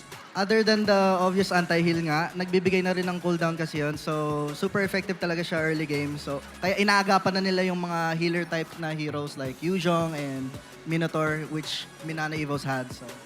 Now, there's something I noted down here between these two teams na ever since the regular season, it feels like I'm watching a mirror in terms of their rotations maybe or their prioritizations. Did you feel the same way seeing that in game number 1 or did you see two completely different teams? Para sa akin, nanibago ako sa Blacklist eh. Parang ibang Blacklist to ngayon eh. Parang tama nga yung sinasabi ng mga tao na nagsusuper Saiyan mode talaga yung Blacklist pagdating ng playoffs eh. Super Saiyan Blacklist. Yung Blacklist playoffs mode. Sigurado nakita natin. And I think one of the best ways to really show how that started was in the beginning, within the first 2 minutes, yung 3-man knock-up ni Haji, ginamit yung flicker as that Edith. Now, as we go through the stats here, of course, you see Edward's high GPM. We have to point out, again, he is the MVP. Full damage Benedetta. And there's some people saying that sometimes you can still go to, with sort of a hybrid Benedetta. Is full damage Benedetta really the way to go? Yeah, for me, I think so. Kasi most likely, mga 1v1 duels yung kukunin niya eh. So, kailangan talaga ng full damage siya para manalo ng mga 1v1 duels sa side lane. Great itemization, great rotations, and of course, the focus on looking for that Moskov to take them down. And Blacklist International will take game number 1. For anything else, join the MLB-PH KOF 97 Bingo Draw event. Take a shot at winning 3 brand new KOF collab skins and unlock their exclusive ID tags. Enjoy a sweet 50% discount on the first 10x draw and the daily first 1x draw. Don't miss out on this awesome opportunity. Kaba, Coach, nag-collect ka pa ba ng mga skins pagpasok ng mga diamante? Hindi na masyado yan. Tagal ko na naglalaro eh. So focus na talaga sa coaching and analysis. Understandable, nag-champion din naman sa MPL Philippines Season 3 si Coach Paolo, expert eh. And of course, the Exorcist skin for Haibus and Granger are now available alongside exclusive items. More details on that. But of course, Coach Paolo, expert, will be joining us here in the analyst stand. For now, let's go back to our hosts, Mara and Hans. Thank you, Renmar. I wanna feel everyone's energy in here. How's everybody doing? Everyone's happy. Sounds like everyone's happy that Blacklist International won that in 18 minutes. I mean, it's been a long while since we've had MPL Philippines, and I am sure with the level of competition na nakita natin dito, especially with what Blacklist International showcased us, lalo na yung mga 1v1 plays ni Edward kanina, I'm sure that everybody else was hyped about that. Siyempre, they're performing with the best they can. Nandito nga si Mom Shu and si Pop Shu. Oh, di ba? Oh, ayan! Nag-cheer na ang ating mga agents. Pero alam mo, Hans, for the first time in MPL, we're gonna have our first official Bahasa Indonesia stream. You know what, Mara? Let's check on how they're doing. Mirko, Kabe, where are you guys at? Untuk teleponan dengan MPL. Hi, Mirko! Hi, Kabe! Hello! How you guys Yo, what's up? doing? Hey! How you doing? We're doing great. We're doing great, Mara. We're doing great. Me and KB here, we've been experiencing the crazy games. Well, actually, just that one game, but... Oh, alam mo, ang lakas talaga ng Real. appeal ni Mirko. Sa sobrang lakas. Gano'ng kalakas? Sobrang lakas na walan tayo ng kuryente doon. Nabalikan natin. Hey, welcome back! Are they back? Are they back? Mirko, I was just saying your appeal is so strong that we could not take it and it went on a blackout mode. Yeah. I mean, this time, I feel like asking you, Mirko and KB, I want to know what you guys think about that very first game of the MPL Philippines Playoffs. All right. They're thinking about it. Thinking about it deep. I think they're talking. I think they're saying that was really great. Yeah. We thought that was awesome. Yeah. That's what And then Mirko's KB saying. was like, oh, okay, this is amazing. Everybody else was like, whoa. And then everybody else was like, yeah. Of course, in 18 minutes. They finished it in 18 minutes. My name is Mirko. Yeah. Yeah, and I can't wait for this to go to Game 5. Yeah, okay, that's what they said. Okay, we're gonna wait until we could hear what they're saying.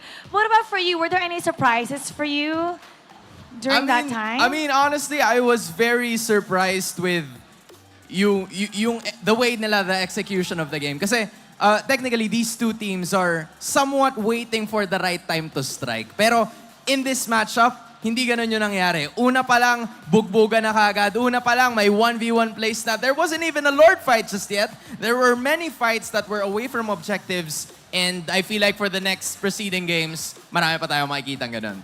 Alam mo, best of 5 to. Anything can happen. But you know, how about, let's go straight to Game 2. And we're Okay. gonna go back to our casters. Casters, pasok. Thank you so much, Hans, Mara, and I wish we got to hear a little more from our dear friends out there in Indonesia, of course, but maybe we'll get a chance to talk to them, of course, or hear from them after this one or when they get things situated there. Or when they fly here. Or when Just they kidding, fly just here. kidding. Yeah, that's a just kidding, by the way. So, but of course, before we move on, we have to go ahead and give a big shout out to our official sponsor. It's Smart. Be part of the digital transformation in the world of connectivity. And say hello to convenience, flexibility, and local connectivity with the Smart Prepaid eSIM. Now available for digital delivery through the Smart online store for only 99 pesos. Well, with that being said, gentlemen, Game 1 was intense, and when we're talking about the two forms or the two shades of Ube, that's not what I was expecting, but again, they're playing on some amazing phones out there, and we have to give them a shout out as well. It's Infinix, the GT Series. Outplay the rest, brought to you by Infinix, the official sponsor of MPL Season 13. Be unstoppable and outplay the rest with Infinix GT Series. I think there's one right here. There's right? one right here. This one, right. That's it. That's right there. I thought there was another move. I was waiting for it. No, it's the same move, just done the other way. Better, yeah. Yeah, but it's a little, the temperature in this Champions Arena is up there. No, it's heating up, all right? really heating up. Unlike the GT series just stays cool all throughout. I mean, I'm putting myself in like Edward's position, right?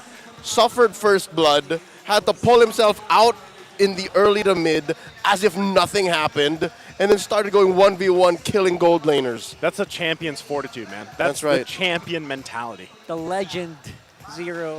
He proved why he's legendary. That's the MVP. That is the MVP right? for game number 1. So that's him on his Benedetta, who has been slowly climbing up the ranks. It's not like that's his only tool.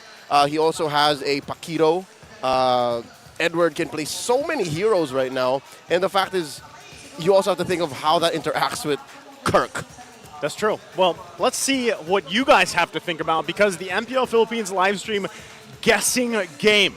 It's now available. Every match starts with a guessing game on the TikTok platform. And you know what? You just come on and watch MPL matches on TikTok and join the guessing and support your team with game points. All right, let me talk to you. Here's how you do exactly just that. Go to TikTok, click the app, go to MPL Philippines TikTok channel. It's at MPL_official. Okay. Click the official live stream. We're clicking. And then you click the ongoing guessing game to support your team and win game points. I'm guessing.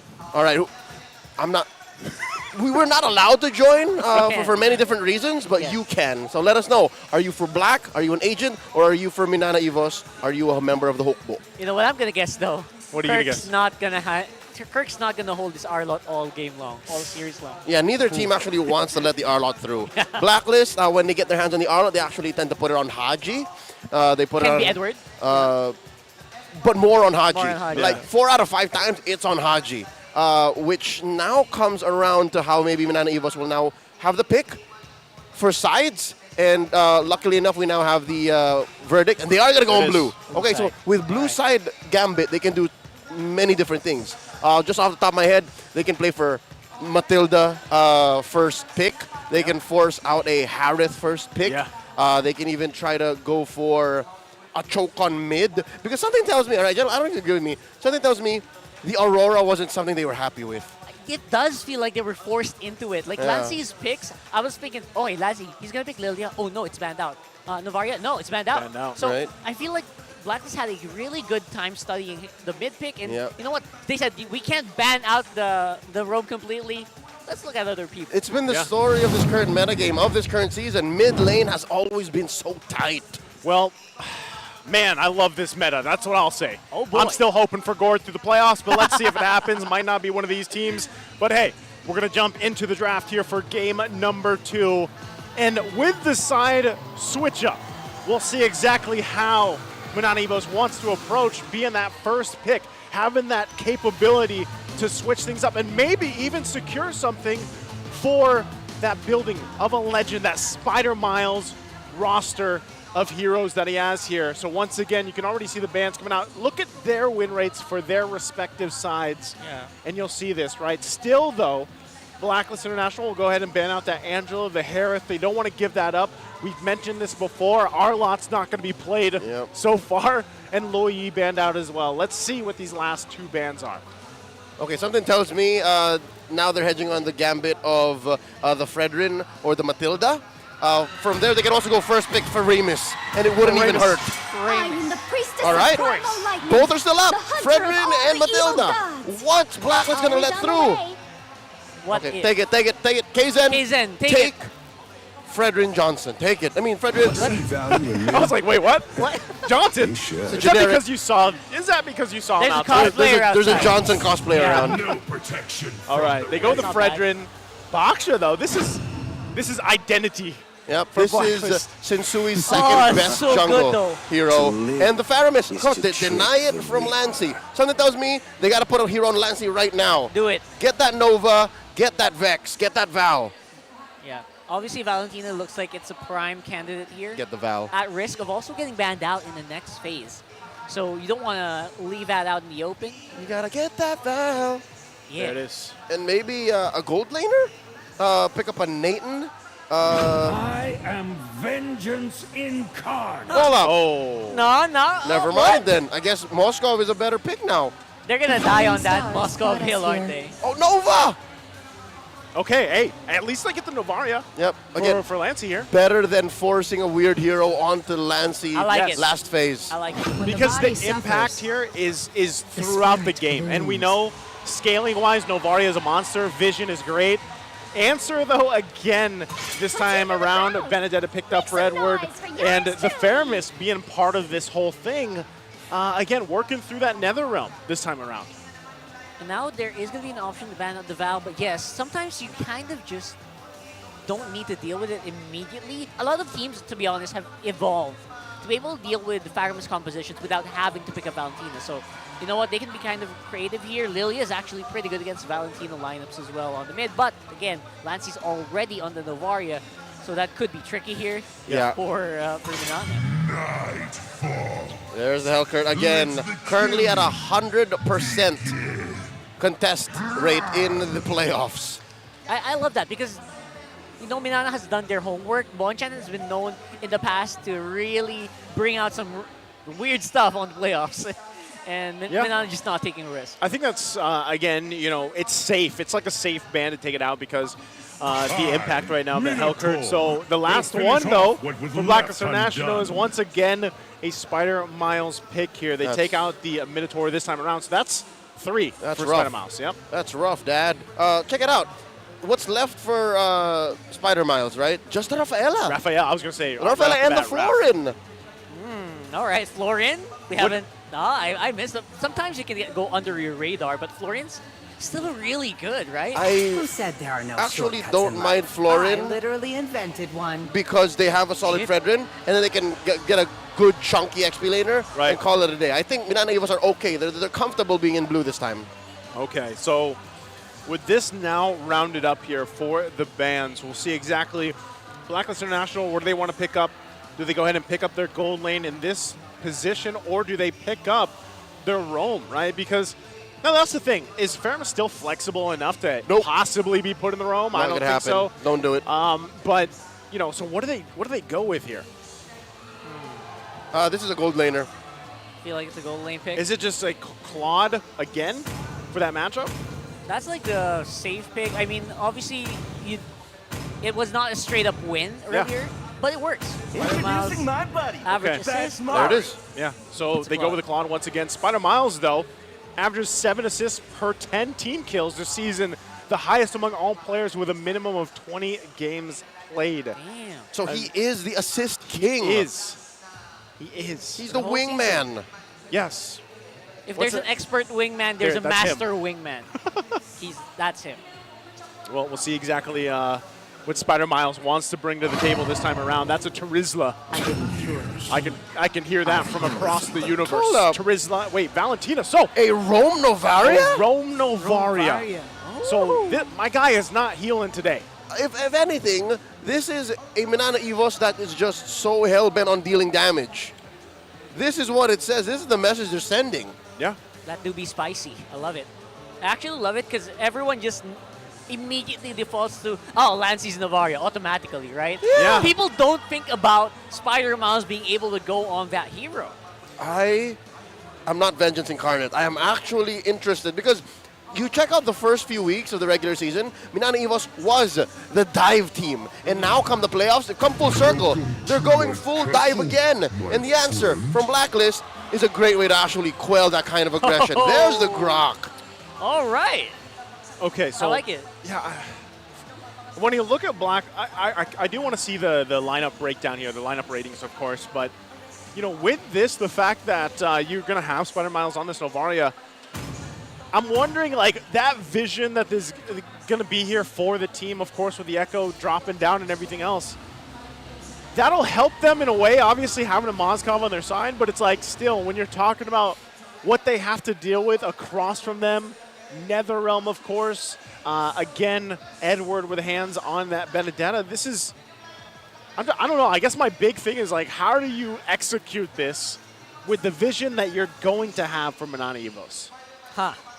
Vision's going to be tricky, and again, Vision's always something that has been taken care of by our teams. one specific reason why the Hellcurt has been constantly banned out, even though most likely people will pick it up on their own. Yeah, again, a lot of people might say, oh, they have the Navaria, vision is good. No, that's the only vision you have. Yeah, that's what I'm saying. And there's a walking vision over here in the hands of Haji, of course. So let's jump into game 2 here.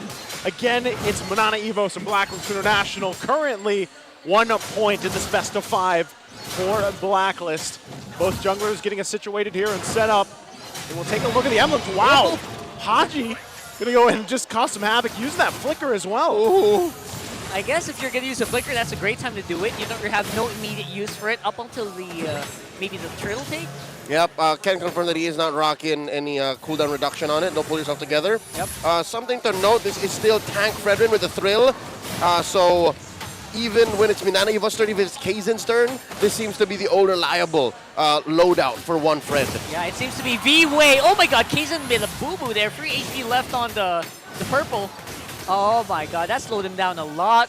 Yep. Reset a little bit, and you know, it's not that big of a deal. That's 3 seconds. That's a few seconds. Yeah, that adds up. It does add up. It does, yeah. It does. Yeah, and you know, with that too, you also have to keep in mind that Minana Evos did rock the double. They have the double Purify available for them to kind of deal with what's being thrown at them from Blacklist International. So I feel like also at the same time, does this change the dynamic of the Moskov? Like previous game, we saw him with the Inspire, of course, right? That scales really well with him, but this time it's a little more defensive, and I'm wondering if that was the check from the previous game where it's like, all right, Domeng, now you have to be even a little more careful with this Moskov once again. I'll tell you now, I think what happened in game 1 did affect that decision, but it's not all just because of what happened in game 1. I think if it was up to Minana Evos and they saw what Blacklist was picking, right now especially, I think they would still pick an Inspire half the time. Because really, what is he afraid of? It's the Haji Grok, that's it. It's just too much value, right now. Speaking of value, that's a lot of value damage being put in by Minana already onto Haji. Kaizen going to be securing that turtle because of that. And Haji with a wild charge trying to slow down the red tree, not going to work this time.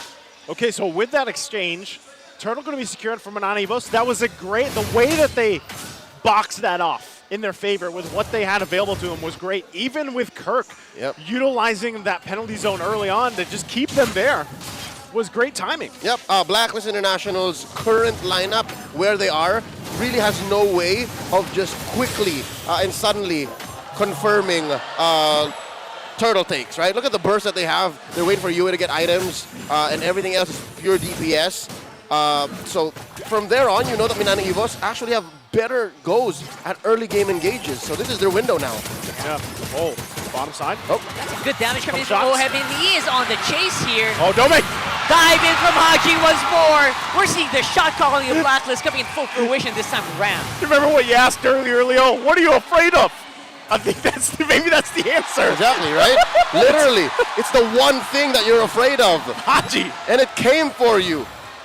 Oh, flickering man. in, and how perfect the timing. See, it just came off of cooldown maybe 15, 20 seconds prior. Yeah, that's value. He just goes in.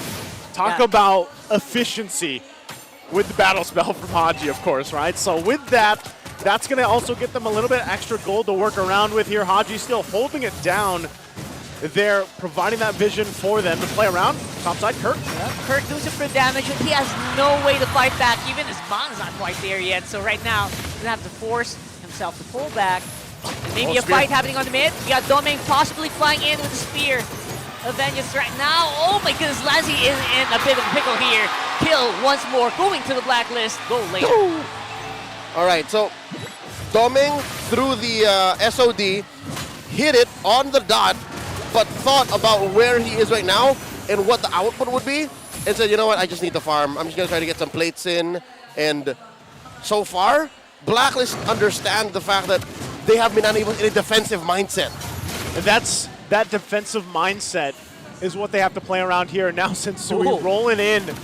Want to go ahead and start this dance up by Kaizen for the second turtle of the game. Look at the positioning once again. This is what I was talking about. This time around to Domeng. Oh, hold on. It's going to go ahead and get that reset. Haji loves to do it with that Grok.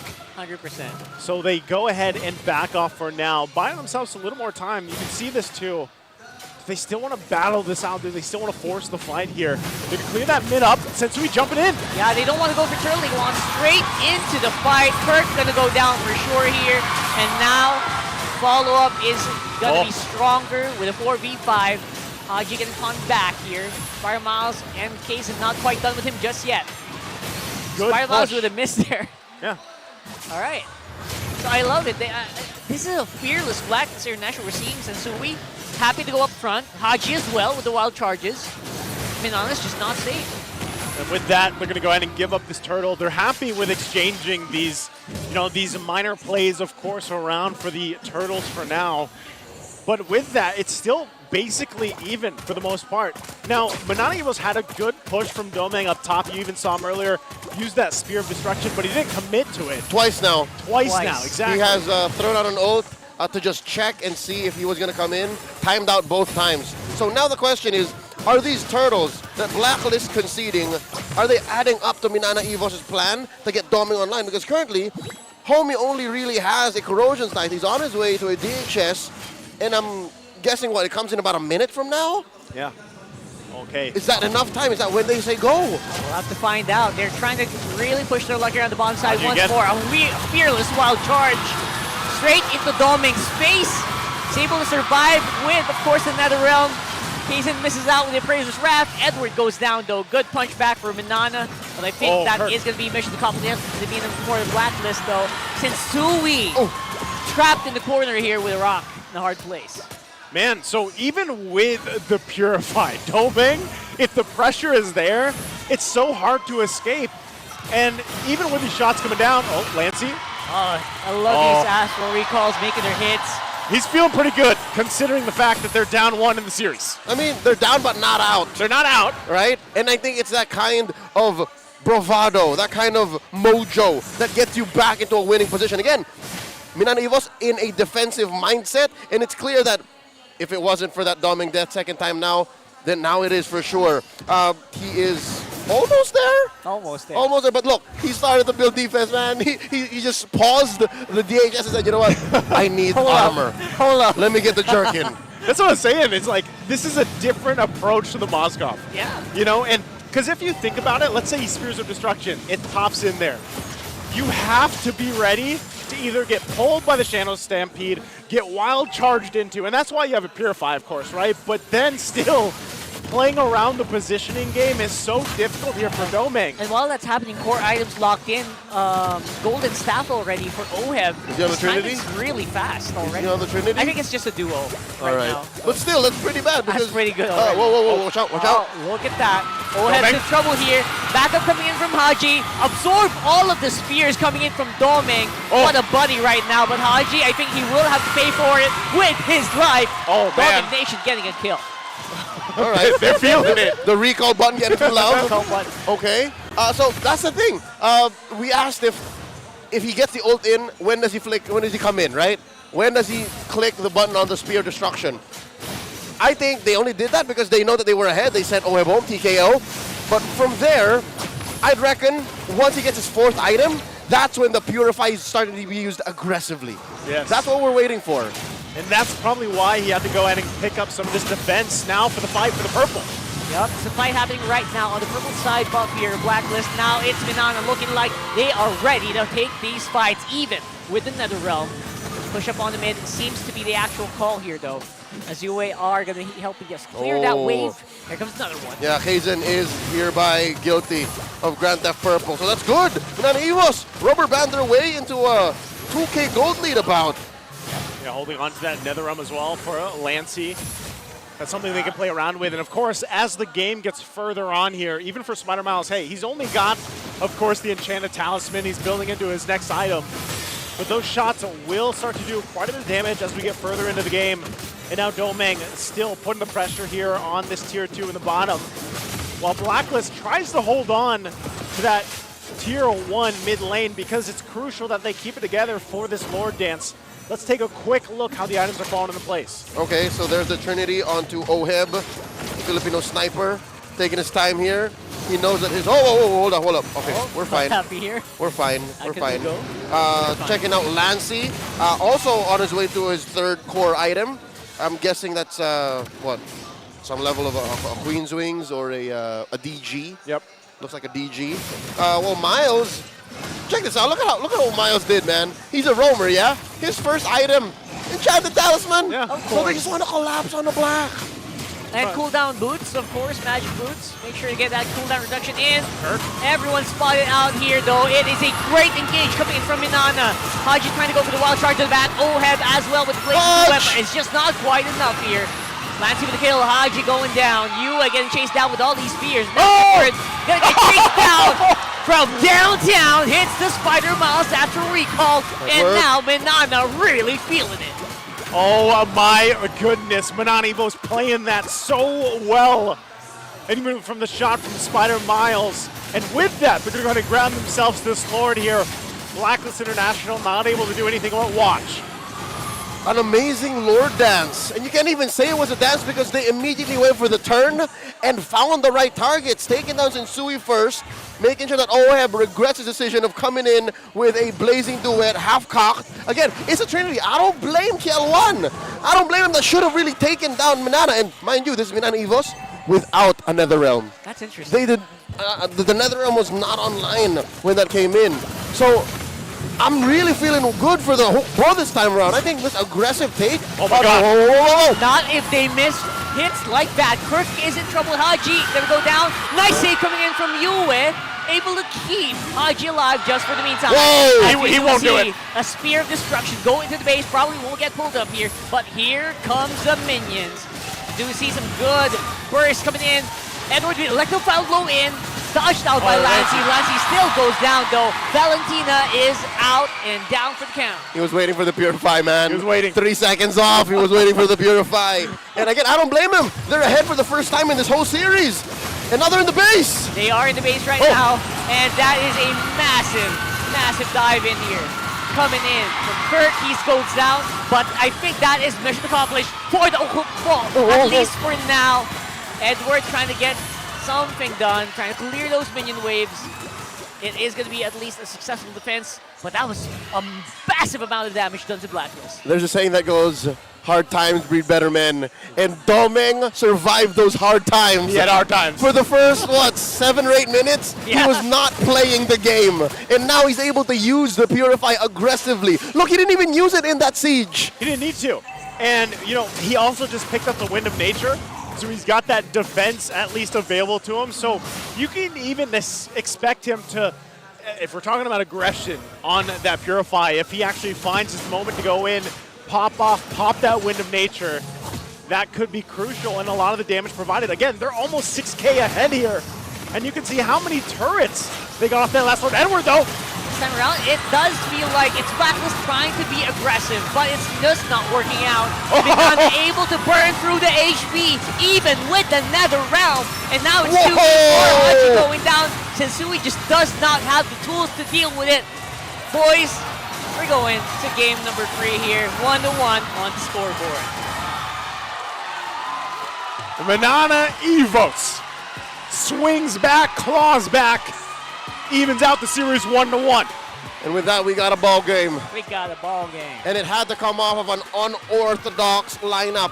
A lineup with 2 mages in the mid, a Roam Novaria, a strat we've seen before, but we haven't seen come back in the current metagame. It's been a while, and Minana Evos are able to capitalize, shot Blacklist International into submission, and force them into a 3rd game in this best of 5. Again, it's a marathon, not a sprint, and both teams have shots fired. Amazing. Yeah, shots fired. It's basically, our best of 5 has now turned into a best of 3 ahead of us, you know, and man, it's very interesting when you look at it because the minor adjustments made and even the flex that happened in the draft when, again, all of us were like, oh, it's Lancey's Novaria. Yeah. And then it was flexed in, and even the minor adjustments that was made from this Moskov, from Domeng, to be a little more defensive. I think he still, even at the end, he only had the leather jerkin, right? Like, he never even did anything with it. Did it last that long? Casual jerkin. He just had it. He had the Wind of Nature, of course, but really the pushing that he did earlier on when we talked about, hey, he's Spear of Destruction, but he didn't commit to any of those early ones, but he put pressure on the side lanes. And I think there's also a psychological effect to Blacklist knowing that he can click it. He can just jump in and change the tide of battle, but he didn't. I think I completely agree with the shock value, not just in the draft, but also in the way that they play. The Terizla penalty zones were actually super massive here. Correct. It's very unlikely that you'll notice, but he starts it off all the time. He dies a lot, but he does get the job done. And Dom is able to do so much because of that. Again, that's the job of the body of Smith, right? That's how you got to play that Terizla. Let's go ahead and have it broken down by our solo analyst, Redmar.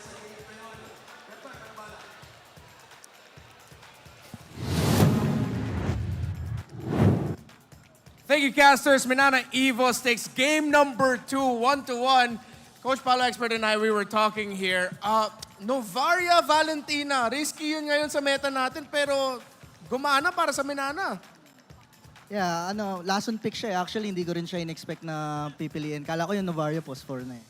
Yeah, I'm pretty sure that's what everyone was thinking at the same time na parang, talaga Valentina nung lumabas siya sa second phase. But looking at the picks, paired up with a Fredrin and of course a Terizla, were those the right picks to make a Novaria Valentina work? Yeah, yung Fredrin Terizla kasi, pag nag-Novaria Valentina sila, kailangan nila ng frontline. Those two heroes gave Minana those two tanky heroes sa frontline. Yeah, got that front line, and of course, Spider Miles still looking cold. Whip. Taking game number 2 is MVP, the Novaria pickup. And I'm starting to sense a pattern with Minana Evos. We're up against a team like Blacklist International na alam natin magaling with the rotations, around the turtle and Lord Dance is really great. Minana Evos, I don't know if you could agree with me here, is that they sort of really want to play for bigger control, map-wide control, something like that. What do you think? Parang nahalata ko sa kanila, they're more into team fights right now eh. Parang poke muna, tapos team fight after na mapaproc nila yung Faramis ulti, tapos doon pa lang sila mag-i-engage pag na-force na nila yung Faramis ulti ng kalaban. And of course, we all know when it comes to poking down the enemy compositions, it's a Novaria that's really good at that job. 6-0 and 7 with a KDA, a 93% kill participation for the MVP of the game. Alam naman natin in the early game, Minana Evos got the 3 turtles. Was there something that you remember from their early game rotations na tumatak sa memory mo? Actually, para sa akin, medyo ahead nga yung Blacklist nung una eh. Pero nung early game, since super teamfight heavy nga yung Minana Evos, and nakukuha na ng Valentina yung Faramis ulti, doon sila lumalamang. Doon sila nakabawi, pinopok ng Novaria, yung Faramis, and then, yun nga, forcing the ulti. And that makes sense because like with Minana Evos, beautiful entry from Kirk, by the way. I'm glad that na-highlight yung play na to, and this would eventually lead to the win for Minana Evos. And to, again, hammer on the point na pag ganito yung lineup nyo with the Novaria Valentina, dapat sapat yung front line, at least 2. Kasi di ba nakita na tayo ng mga lineups dati na jungler lang yung front, yung EXP pang pick-off, which is somewhat a little bit risky, but Minana Evos made it work here. Next question is, are you surprised that it went this fast para sa game number 2? Yeah, para sa akin, I was quite surprised na ganito kabilis yung game. Actually, I thought it was gonna go down more on the later stages of the game. Now, as we look at the stats, you can see here for Minana Evos, the purple buff control was really important. At one point, nakita na nga natin na binibigay na ng Minana Evos yung purple buff onto that Novaria, and that would just make it a little bit harder for Blacklist to rotate. So, to sum it up in terms of your take here, is it really just with how well Minana Evos played the team fights? So sobrang galing lang ba talaga nila na sa mga team fights around the objectives, dun sila lumamang dito? It was more like a hit-and-run strategy na poke Novaria, tapos yung parang inabuso nila yung Moskov rin eh. Napakataas na kasi ng DPS ng Moskov pag sabayan yung Faramis at saka Valentina ulti. Yeah. So, yeah, that's why they got the upper hand. Yeah, and I'm glad na na-mention mo yung mga ultimates dito. And I think that's a new description I like. Hit and run Minana Evos. That kind of play style up against Blacklist International. And nakita naman natin, they go to one area, biglang ikot na ulit. If they can't get a pick here, they're gonna go somewhere else. And then at the same time, personally, I don't know if you agree with me here, I like how Minana Evos played around their ultimates. Parang ang ganda ng pag-layer ng mga skills nila. Oh yeah, the skill management, they did it really efficiently that game actually. Very efficient. skill management and the ultis from Minana Evos. 762 GPM for doming, around the average. But as Coach Paolo Expert mentioned, in the first series, late game, pag binigyan mo talaga yung Moskov ng chance na makapag-farm, he's gonna deal the damage. 67.5 thousand. Pero surprisingly enough, Lancy as well, malapit lang din in terms of damage. What did you like about Lancy's game in this game number 2? Hindi siya takot mag-poke kahit may grok sa harap niya. Kasi alam niyang medyo short range yung katapat niya eh. So, bali nag-i-in and out lang siya all the time. Alam niyang kaya niyang bulihin yung grok sa harapan. At saka may alalay rin siya na Navaria for vision. So, kaya nagagawa niya yung trabaho niya na maayos. I like that you pointed that out. Matapang si Lancy. I mean, you're Valentina up against a grok. Tinitipihan mo yung grok, pinopoke mo, and somehow you'll be able to run away with it. And now, I want to go like outside of the game a little bit. If you were the coach of Minana Evos and you saw your mid laner doing that, pero nakita mo naman, nagbigay ng confidence sa team mo, ano sasabihin mo kay Lancy as the coach? Para sa akin, hindi ko nire-recommend yung TV-TV. May karma kasi yun. Kaya hindi ko nire-recommend sa players ko yan. Pero it depends sa players pa rin. Kung syempre, pag confident na yung player, TTP yan talaga nila yan para bumawi. Parang nagbibigay kumpiyansa sa sarili. So. And tama naman, nakita naman natin, parang nag-change yung mood, yung galaw ng Minana Evos. You saw it in their body language, more confidence from Minana Evos. Now, going into game number 3, real quickly, what's your recommendation for Blacklist to take the next game? I think wag lang silang malason sa draft and I think they should be fine. They just got caught off guard with the Valentina pick, I think. Alright, wag malason sa draft. As we look at the... Lupit Grabe. Try mo nga try mo ganun, coach. Yung yung hit pa mo. Ganun mo. Whoa. Solid. Kita niyo naman yung hit map dito ni Kaysen in the early game. For me, it wasn't a super wow game from Kaysen, but on the side of, as a jungler, as a Fredrin, as one of the frontliners, he did his job. Oh yeah, definitely. So for Kaysen, really, he just got to do his job properly. And I think pinakita naman dito, especially in this game, and in the series so far, just how important Fredrin is in the meta. So, do you think in the next draft, will Fredrin still slip through the cracks? I think so. Kasi super high contested yung hero na yan eh. Objective taking kasi super lakas ng Fredrin. So. Alright, so real quick, we gave an advice for Blacklist International. Ano naman ang advice mo for Minana Evos to take game number 3? I think since gumana naman yung draft nila na yon, hopefully makahanap sila ng lason pa or something more na makakasabay sa teamfight na end macro ng Blacklist. Oh, the Poison Tigers lasunin ang Blacklist with the recommendation of Coach Paolo Expert for Minana Evos. Let's see if it'll happen. And nakita naman natin, gumana para sa kanila, of course, with the Valentina swerve pick, putting the Novaria into the roam, a position that we haven't seen in a while for that hero kasi parang ang dami ng high invade ngayon, minsan nape-pressure yung Novaria and they made it work.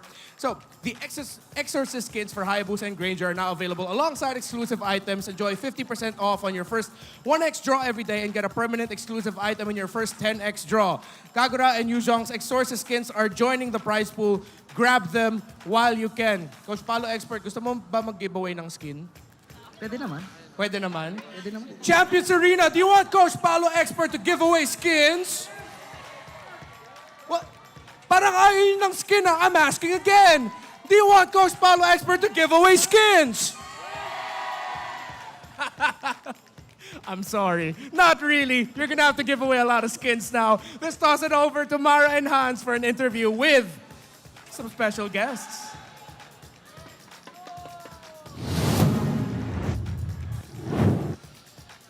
Here in the Arena of Champions, kasama natin ang mga kampiyon mula sa MDL RRQ Kaito. Congratulations! Thank you po. Grabe, you guys defeated the two-time MDL champion. Tinake away niyo yun. How was your lakbay sa tagumpay? How was the entire journey? How did it feel? Kasi mga champions na kayo. Sobrang masaya po, pero at the same time, sobrang hirap. Lalo na, ngayon lang po yung global ban. Sobrang daming adjustment po at saka kailangan sobrang dami ng hero namin. Pero yun nga po, kahit sobrang hirap, kahit na nakalaban namin sa finals back-to-back, nagawa pa rin po namin manalo. So yun, unexplainable po pero sobrang saya po talaga nararamdaman namin yun. Great job, guys. Siyempre, yung coach nyo can do everything. Kakagaling niya pa lang Kakagaling sa lang kabila, dun. Analyst, coach, lahat na. And in addition, I also want to ask you the same thing. Kasi first time na magkaroon ng defeat ng back-to-back or ma-break yung streak na yon. Pero first time ding magkaroon ng global ban system in the MPL Philippines. So, kayo ba, umabot ng Game 5 yung series na yon? How did you guys strategize towards that? Paano nyo ba ina-approach yung every game, lalo na umabot ng Game 5 all the way to the end? Yung sa may global ban po, nung nilabas pa lang po siya ng MDL, ang una adjustment po ginawa po talaga namin is dinabihan po namin yung hero pool namin. Kasi alam namin na, ayun, hindi na nga po siya pwede maulit. So, every game, new strategies po yung nilalabas. Tapos, yun lang po, dinabihan lang naman po namin yung hero namin, tsaka practice lang po ng practice pa ulit-ulit. Impressive. You guys were so impressive. But you know who else was impressive? Ferds. Ferds, asan si Ferds? Ferds! Grabe ka. Alam niyo ba, ito, ano ka, all-star XP laner of the season and regular season MVP? Yes po. How was it for you? How happy are you? At gaano ka-importante kasi you topped it all off with a championship. Una-una po, sobrang saya ko kasi hindi ko akalain na makukuha ko yung All-Star MVP and yung regular season MVP. Hindi ko po makukuha yung day dahil sa coach ko, sa mga kampi ko at sa mga sumusuportang fans. Impressive and humble. Pero syempre may tanong tayo dito kasi kung sino mananalo dito sa ating MPL pupunta ng MSC. Ano yung tanong natin dito? Alright. The question is, para sa inyo, sino ba yung dalawang teams na sa tingin nyo or gusto nyong mag-represent sa MSC para sa Pilipinas? Wala explanation. Name lang. Sino? Blacklist, syempre. Blacklist. Ikaw? Dalawang teams? Sige, dalawang teams, coach. Para sa akin, Bren at saka RSG. Bren RSG. Alright? Para sa'yo, sino naman? Ako para sa akin, Bren sa RSG din. Bren RSG, kumopya kay coach. Siyempre, idol si coach eh. Sa'yo? Lahat naman deserving, pero papiliin ako Blacklist tsaka Bren. Blacklist or Bren? Okay. And for you? Blacklist, Bren. Blacklist and Bren as well. You know what? One day you will also have an opportunity to represent the country in the MSC. Keep on working hard, champions. And for now, we're gonna go to game number 3. Casters, pasok. Thank you so much for that breakdown, of course, earlier with Coach Pao and Renmar, and then to hear from RQ Kaito alongside Hans and Mara. Great to hear with them. Congratulations once again. And now, Game 3 is upon us. Man, I love this series already. It's 1-1. Blacklist is going to go blue side this time. Leo, how are we feeling about that? I feel like they're going to go for the first pick, Fred Gambit again. Yeah. And I think Minana Evos is not going to let that stand. And they're going to go into a game without Fredrin. Because that's the only choice. I mean, 100% total. Blue side wins, Fredrin wins. What if it's banned out? Exactly. You have to change the formula. Then we see a different outcome. That's the beauty of best of fives. And like Leo mentioned, Frederin's 100% right now. So think about it. He is. And we know that teams love the Fredrin for a reason. We'll see exactly how that change happens. But of course, as a way of expressing our gratitude for everyone's continuous support for MPL Philippines, we'll be giving you guys redeemable in-game codes. All you have to do is watch out for codes that will pop out during the games and redeem it via the MLBB app. You know what that reminds me of? Remember during regular season when everybody's like, where's the code? Where's the code? Where's the code? We heard you. What is the code? Stone Cold, what is the code? Where's the code? Stone Cold. and we were all talking about the hashtag stuff we had back then. Of course, we had the TikTok goodie bag. But goodie bag. Now we've got codes for you guys, so keep an eye out for them, of course. But we're just seconds away from the draft here for game number 3. We already threw it out there. Hey, is the Frederick going to be banned out? Is he going to be picked up? We'll find out exactly here. And what other adjustments does the Moskov go in the hands once again of Domeng for this game 3? Only time will tell upon us, and also for Spider Miles. That right there is a solid ban. You ban the Moskov so that you can use that ban instead of the Fredrin, and then see what happens. Yeah, Moskov proven to be deadly here, obviously. Throughout, even in the games they lost, Moskov looked really good in the hands of Domeng. Yeah, it's always a bomb waiting to Hold up. Wait, instead of banning out the Frederick, they're saying, you know what? What do you pick first? We're going to get the Harith. Your play. Were we talking about the Harif on OHEP earlier? It's like, you know what? There's a low chance that he picked it up. No. He's not very Harith reliant, actually. Yeah. Look at his gold lane heroes. You're looking at the likes of the Nathan. You're looking at the likes of a Carry and a Claude. And now suddenly, you know what? Maybe in the break, he started picking up the Harith reps. Yeah. And now you see the response here from Minana Evos, looking to recreate their Game 2 draft here with the Fredrin and the Novaria. And the Moskov is not yet banned out, so they might pick that up third pick here. Okay. First, well, there it is. With the Harith, they're going to pair up here. Shadows loom. Okay. This early? We're going to see that this early. The Carmilla pick. Yo, I love this. I love this, to be honest. Obviously, it hasn't won yet, but you know what? We're looking for reps here. And obviously, it's been a very long break. Yep. Let's see what they came up with during that time. And again, we don't know what this is going to be. A jungle Carmilla, which was previously shown in the regular season to very little success. Yep. And then it could also be a roam Carmilla, which has been making the rounds in the grapevine. Hey, you know what's funny is I recently played the roam Carmilla, and it's interesting the way that it works. And when you look at this lineup already, the first 2 picks, it could be devastating if they're able to actually utilize the Carmilla for what it's worth. Now, across from them, we're already seeing the bans come out, of course, by both teams. We're down to the last one for the second phase. And the fact, too, that Minana Evos gets Domeng the Moskov again, and you have the Novaria here again, it could just already be a great recipe to success for this Game 3. Now, real quick, too, Lancey, he has 6.18 damage dealt per gold, the highest among all players in the league. And I remember it was Redmar during the regular season that talked about Lancey's impact and how much he's had as a mid laner throughout the regular season. That's why I missed him so much in the last week of the regular season, is because Horology is my craft. he's packing Vicky heat. is my name. He's got artillery in his hands. And with this Novaria, which I still think they're going to revert to a normal lineup unless they reveal that they won't. What else is left out there? They're going to keep it down to the wire, man. They're not going to reveal the fact that this might still be a Novaria in Miles' hands. But that's amazing, right? Somehow, you know, Minana developed a weapon they can use in the playoffs. Yep. Miles on a Novaria, man. That's pretty. I'm sure that threw a wrench in the cog of all the research all the teams have done throughout the break. And they don't have to, because the Minotaur is still out there. So they can still go back to a normal lineup anyways. Great flex. I love it. Good flex available. Once again, Benedetta going to be picked up here for Blacklist International. And this lineup is looking a little weird for me. You know, I know we talked about the Carmilla here. We have seen OHEP perform on this Harith. You can see the stats right there. They're broken down here for that pick. But how do they round this out? Power of light incarnate. That is the Kaja that they're going to pull out here. I don't know. How are we feeling about the lineup from Blacklist? It's very centric into like a single target. They're probably not going to deviate. They're going to deviate a little bit from what they're used to. Yeah. Just go wombo combo, all 5-man, all in one location. They can't do that. If they do that here, they actually will be in trouble a little bit. It's pick off and then punish if there's backup.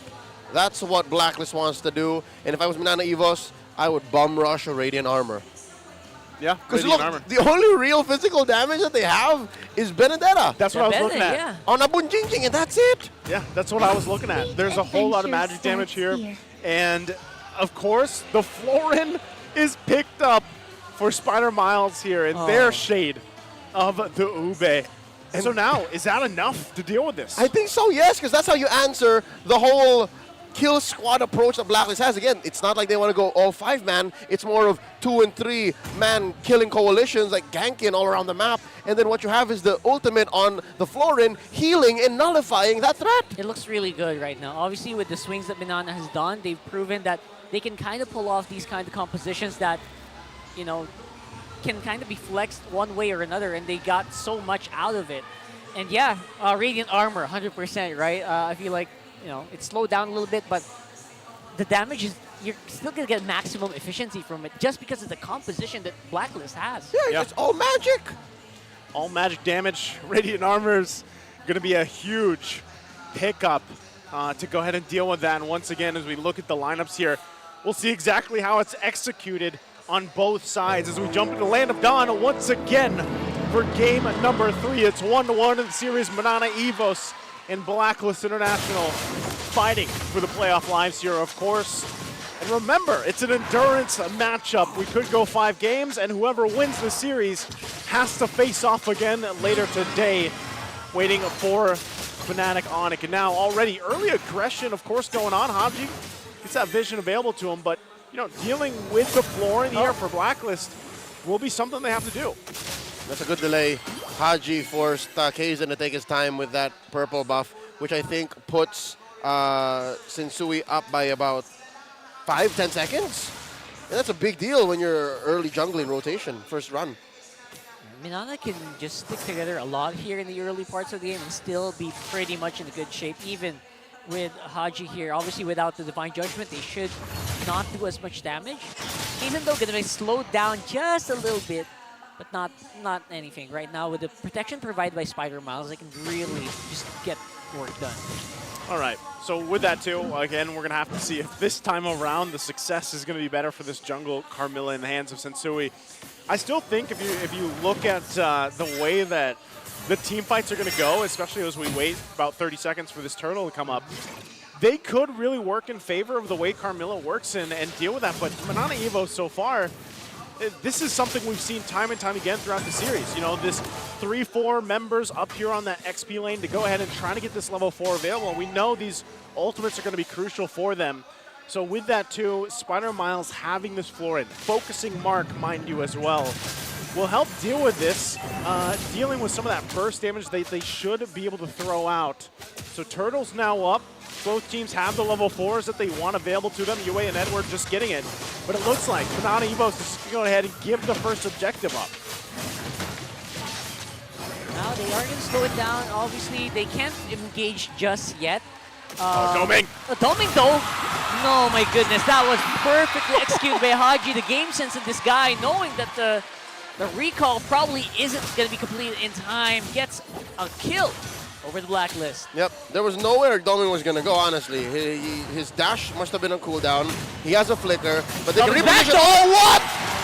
Oh my god, the return spear of destruction going in stonks. Going to be able to walk out of harm's way as well with the dash. Oh, I love this coming in from Minana. That's why punchback. It was premeditated.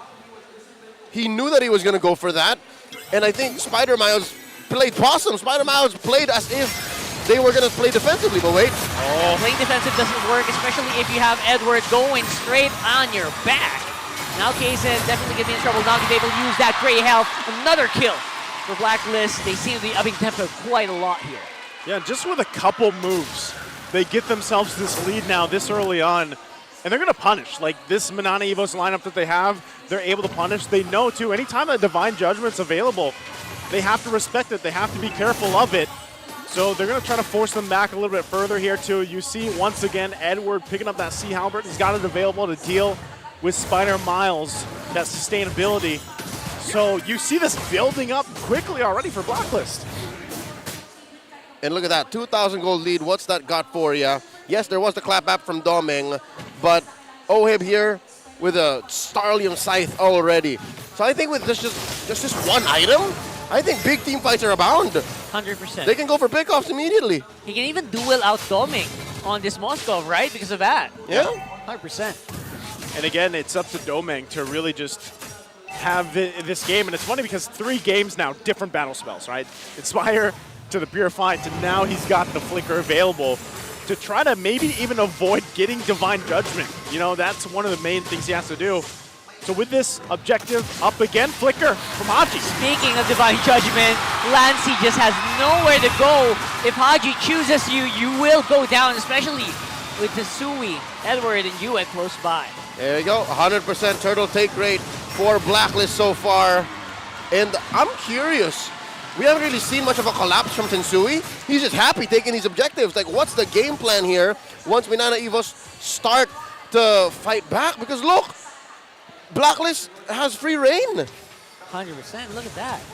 Sensui just happy to be there, basically, right? He's like, I don't need to do much. I just have to be here, have my HP good, have retry. He wants to press his ult. Yeah, if you just press the ult with this lineup that they have, he's fine. it's devastating in the clumped up thing they're going to be from Minana Evos. Look at this top side as well. Yeah, it's a 1v3 for Edward. Let's see if he can walk on out there, but no, it's Praise Wrath. Make sure that is not going to be possible. But it will be traded on the bottom at least for Blacklist, so at least a 1-for-1.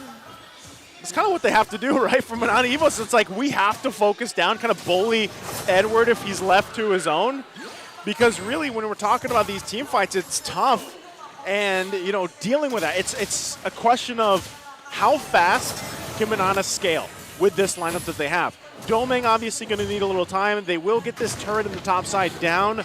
We know that Lancey with this Novaria also has to build up and scale up. So, again, it's more so just dealing with the timer here. Vision's going to be available to them. They're going to hold down to this tier 1 the best they can. But look at that, Sensui just driving them off. See, I'm just here, guys. I'm here. I'm here. More than the question of how fast Minana can scale up, it's also a question of how can they even do that? Because Blacklist, again, they are a kill squad lineup. They just send 2 or 3 dudes to any target from Minana Evos, and they can usually secure that. How do you farm up? How do you give Domeng the space if you're always the threat of getting picked off? So now, Minana Evos, much like in Game 2, I think they thought they could go for the same tempo, but Blacklist with this Kaja says, no sir, not like that. Fool me once, shame on you. Fool me twice, shame on me. And now with this 3K gold lead, I'll call it now 100% turtle take rate. Minana are just looking at the late game now.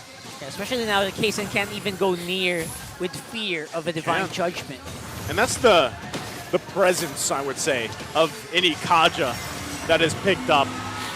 Flicker or not, as long as divine judgment is there, and Minana Evos has to deal with it. And it's something that really when you approach the game, you don't want to be caught out with this lineup that they have. And even bottom side, look at this Domeng and Edward. Oh no. Edward, he's on the hunt here. He But wants of course, that's another free members that Minana has to use. Make that 4 to take care of Edward. But Edward just surviving those crucial seconds while the rest of the team is up on top. Abunjingjing died for this turret, and it's worth it, because he took the attention and the focus of 5 members of Minana to get there. That's twice now, right? It was Edward's life for a turret. Yep. And that's those minor plays, those minor sacrifices that they make is what's opening up the map for them to work around with. And still, Blacklist International, they got themselves nearly a 3K gold lead to work with and multiple turrets. So their position for this Lord, when it does come up in about a minute, is exactly where they want to be with the lineup. Now, you did see Kaysen. He picked up the Radiant Armor. We'll see exactly how the items are falling into place here. There it is. You're also looking at a photo from Spider Miles. Abunjingjing here, rocking the Hunter Strike and that See Albert? Oh no, again! The hunt is on, and now it's going to be Edward who's being hunted down with a follow-up kill. Coming in from Lancey. Mission successful here for Minana. I gotta say, that was clean. Could get a push happening here. 3rd time's a charm, look at that. Oheb off camera. Kel 1 gets what he needed. It's Edward again, though, for an exchange for an objective.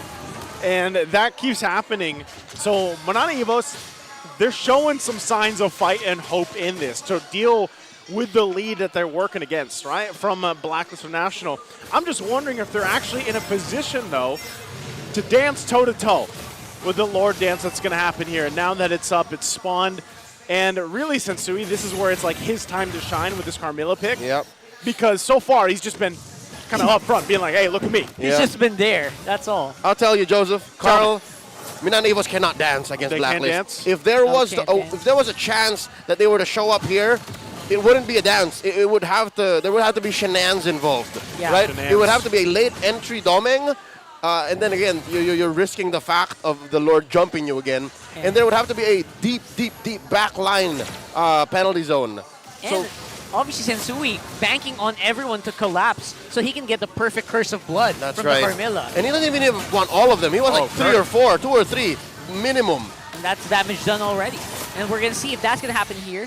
As we do see everyone just making sure there is space in between everyone. Going on the other side of the map though, and now the collapse is happening for Blacklist. This time around, there is just no way for them to fight. Sensui securing that Lord as well. Domeng This is being run down here by Domeng. And now Edward alongside Sensui. The crowd knows what's about to happen here. He's got a flicker. It's a question of who goes first, who pulls the trigger. Sensui with the backup here, and that's just, I don't know how to deal with that. If you were Domeng, you would just, oh my goodness, flying up there with Haji as well. Flicker already used up. Domeng trying his damn to stay alive, but it's no-go. Oh man, Domeng. He didn't have a choice. An XP laner, a roamer doing that? Hell, maybe a stretch, a jungler? But that's a gold laner that bought what? A good 5 to 10 seconds of time across the map from his teammates to defend. And now Minana Evos see a big old Lord knocking on their door. Waves are cleared, but the Lord is still up on top side. Down goes the Eternal Guard. Kazens are quite low here. Sensui still falling.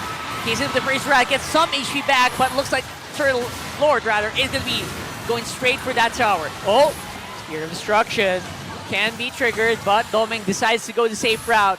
They go for the clean defense. Did you see that? Did you see the Carmilla ult in work there for that fight? It forced even the flicker from Spider Miles to deal with. So that is a preview of base defenses for Minana Evos. And it's not even a matter of itemization or the fact that it's all magic. Damage is damage. Yeah. It doesn't matter. You can only reduce it and heal it away for so long.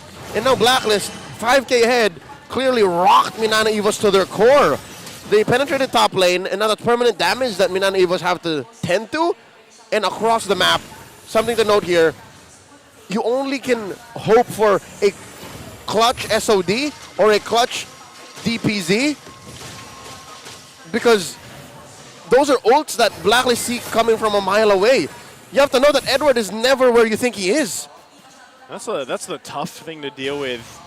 Edward has done a lot, actually, for the way that things have unfolded. Again, with his life for a lot of this to get space to work with around this map. And now that you find yourselves at this position, if you're Minana Evos, you don't want to always have to rely on Domeng to do that, right? But the pressure that he can put on the side lane is great. Yep. But if he ends up getting collapsed on, sandwiched in, what have you, he needs to be there for the fights, of course, right? Especially as we get further on. So you want to be able to protect Domeng at this point in the game and allow him to pump out the damage that you need to see from the Mozkov. Since we're going to find Kazin here, though. Finally a fight being committed by Minana, or at least, figured out here by Kazin. I don't know if they really want to fight this or not. Maybe they're trying to gauge whether or not they can actually take Sensui right now on this Carmilla, and you know what? The signal's been given. This Carmilla is way too tough. You want me to drop some nuggets of wisdom on y'all? Drop the nuggets of knowledge. Dropping. You know who protects Domeng best? Who? Domeng. Domeng protects Domeng best. His positioning is going to be key in these big engagements, and if by some chance he dodges the Curse of Blood AoE, then it's fine. Kirk's down. Down goes the penalty zone, and Kirk, I think he's already done Goes his job. in. As here comes Domeng. He disappeared! Where'd he go? He disappeared! What? Domeng's gone!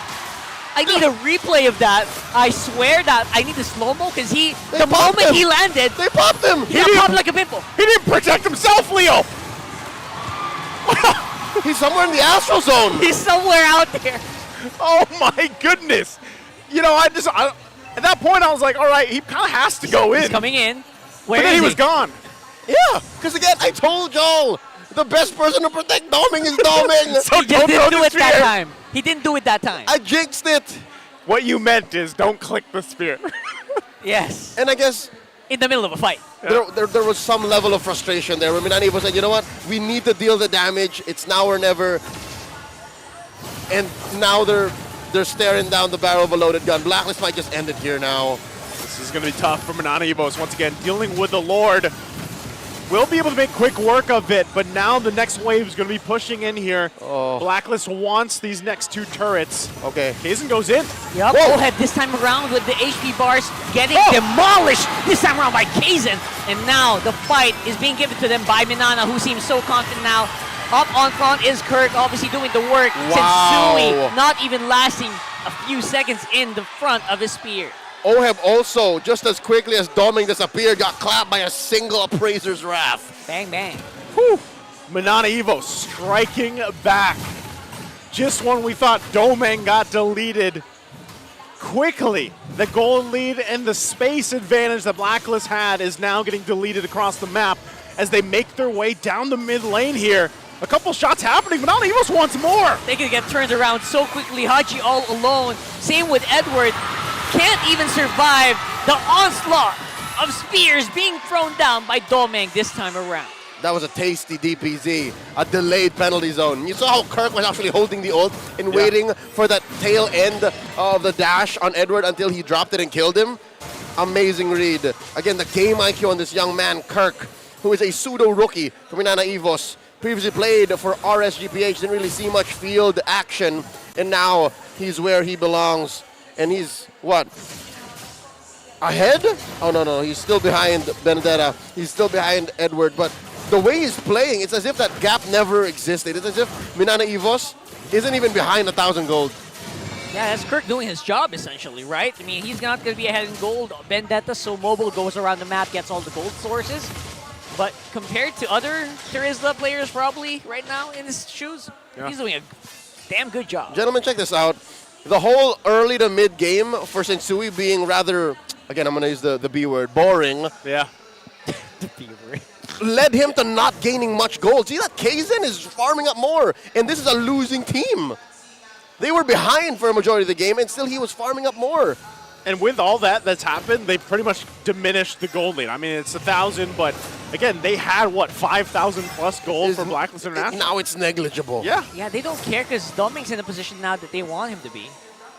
Impressive how they have rubber banded themselves into a late game position where all of the struggles in the early game are left null and void. Amazing. Now this is a fair dance. I would say this is a 50-50 Lord dance. This is a good contest. For sure. 50-50 here. Both junglers having the immortalities available too. Will Doming save himself? Doming, again, going back to it.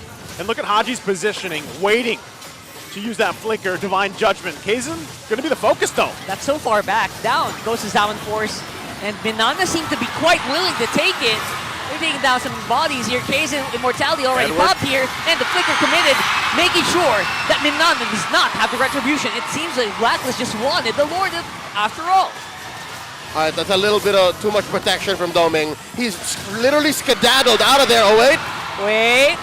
Protect yourself, Doming. Good pull the trigger. Yep. There you go. He overprotected himself. he excised himself from the team fight. And I think that's what Blacklist read. They read the map so well and said, you know what? We saw Doming down bottom, collapse. Very important now as they get ready for this next assault. MNNE Evos finds themselves on the defense. They still, once again, have great clear with this Mozcov and the rest of the lineup here. Kaizen will come up for this defense. But this time around, expect Haji. Doesn't have the flicker, but he's got the Divine Judgment available. We'll see if they can hold on to this game any longer. The turrets are going to be taken out already. All right, Lord's pushed up on top. We're still looking for who Haji chooses as the Divine Judgment target. Down goes the Spear of Destiny. Can't be used anymore, maybe on a split. Here comes the Sound Force for Oheb. Down goes Springtrap. Good damage in. But look at the Eternal Guard. Instant punch back coming in from Blacklist.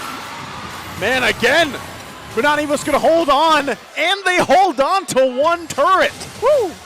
And they're able to do that at the cost of just Kirk.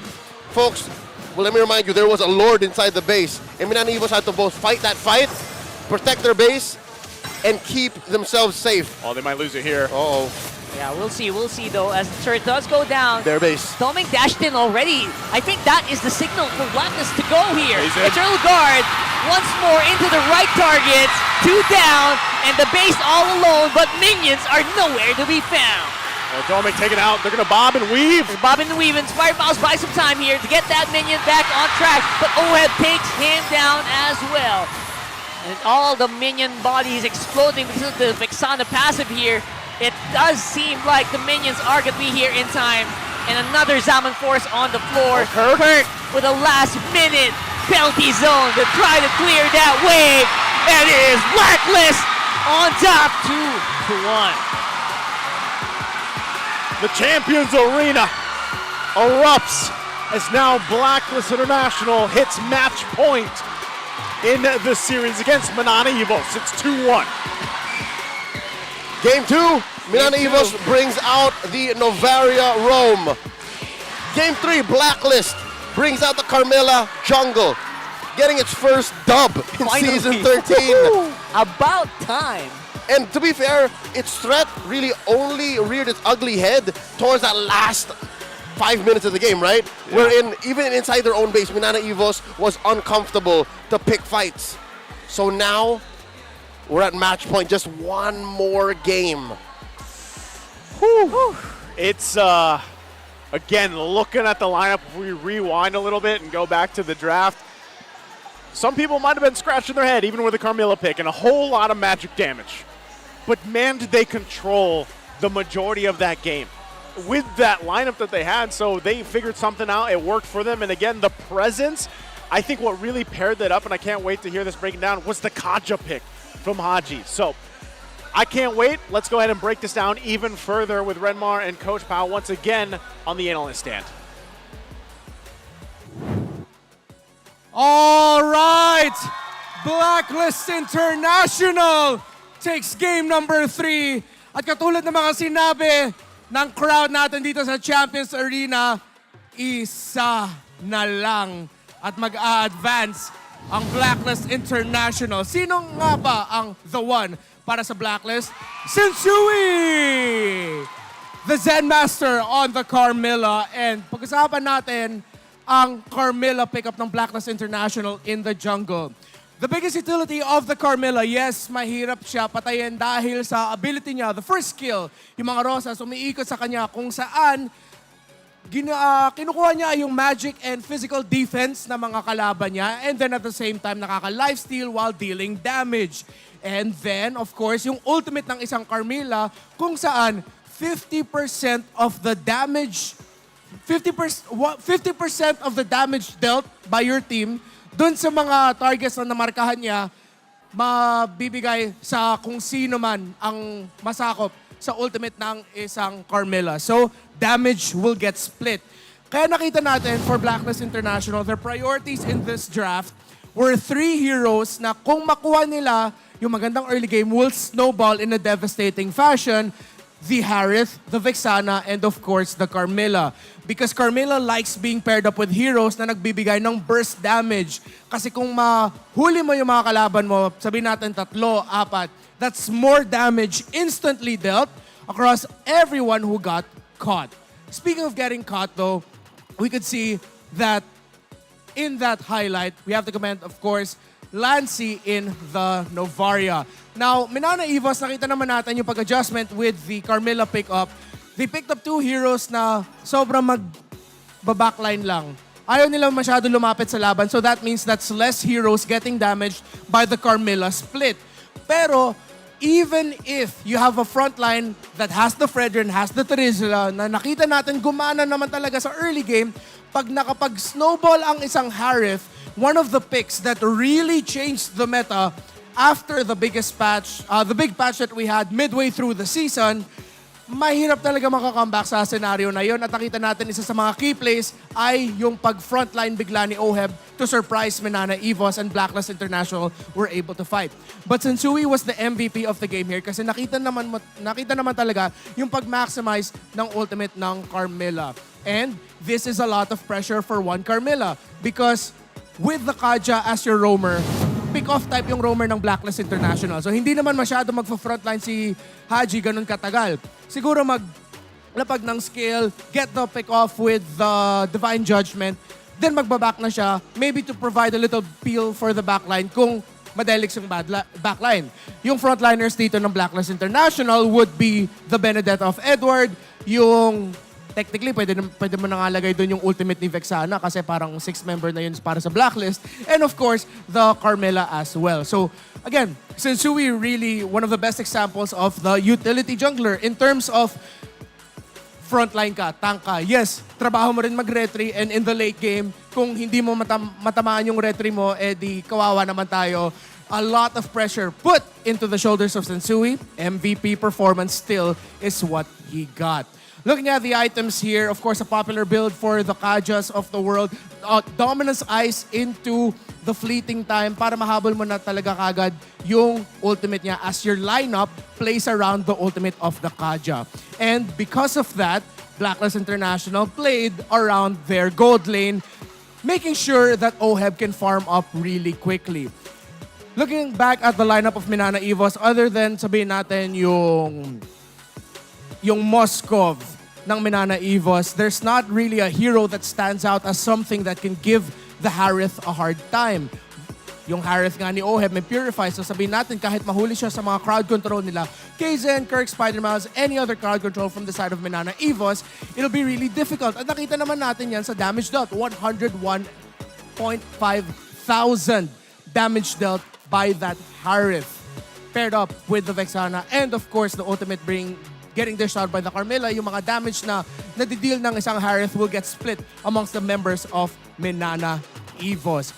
Nakita naman natin with Minana Evos, they showed one of their bright spots here is magaling din naman sila magbasa ng mapa at maghanap ng trades. Yun yung best quality for Minana Evos, I would say, other than katulad ng sinabi ni Coach Paolo Expert kanina with their ability to trade or poke and magaling sila mag-team fight, is that if ever, kahit natatalo sila, nagko-commit sila ng isang plane sa ng isang play sa ibang parte ng mapa para makakuha sila ng konting bawi. Whether it's going to be a split push, whether it's going to be a single kill.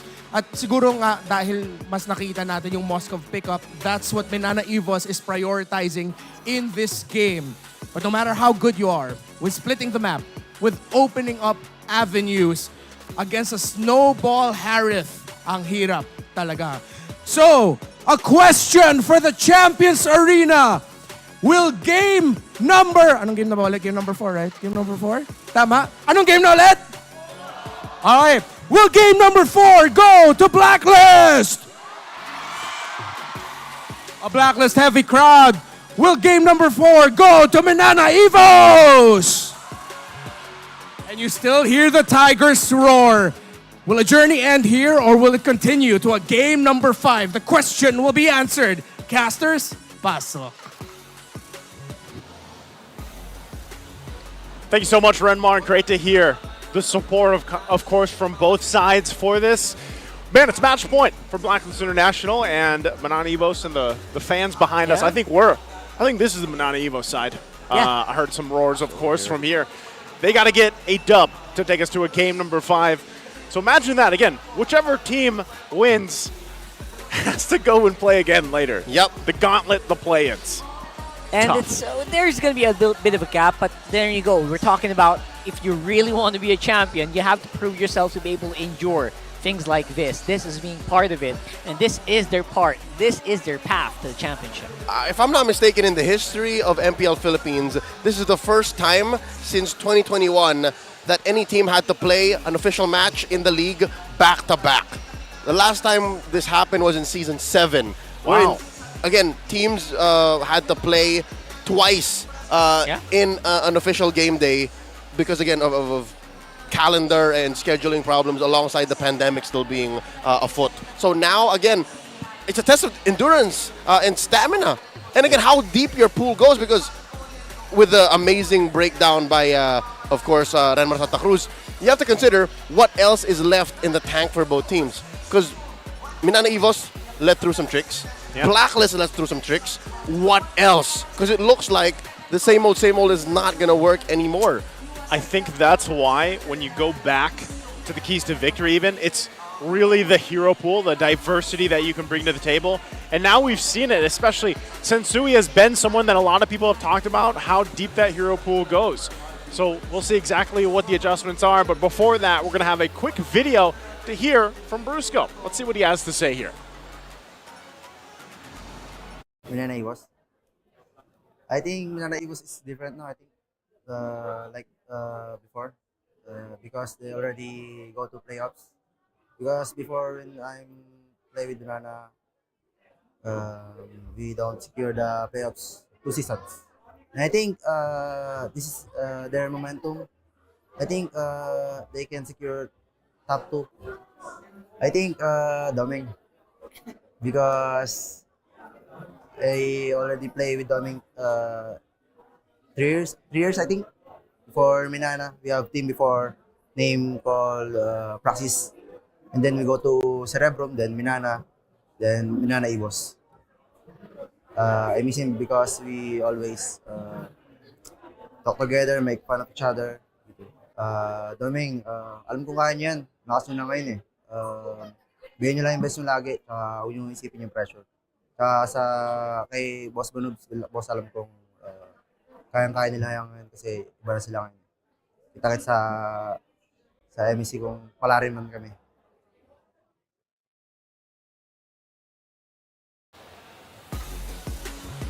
And there you have it. Heartwarming words there from Brusco, of course, over there battling it out for RQ Hoshi. And we know how their whole, qualifying things went, of course, for them. And again, former teammate of the guys here from Minana Evos. And we, again, when you look at the struggle that some of these players have had to go through to get to this point where, they missed playoffs multiple seasons in a row, and then now they're finally here. And what they're facing, again, is getting eliminated from the playoffs for Minana Evos. It's match point for Blacklist International.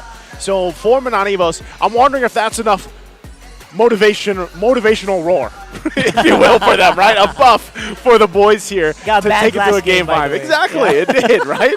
So I think one thing that they could change, and we talked a little bit about this earlier, man, is maybe don't take the Moskov.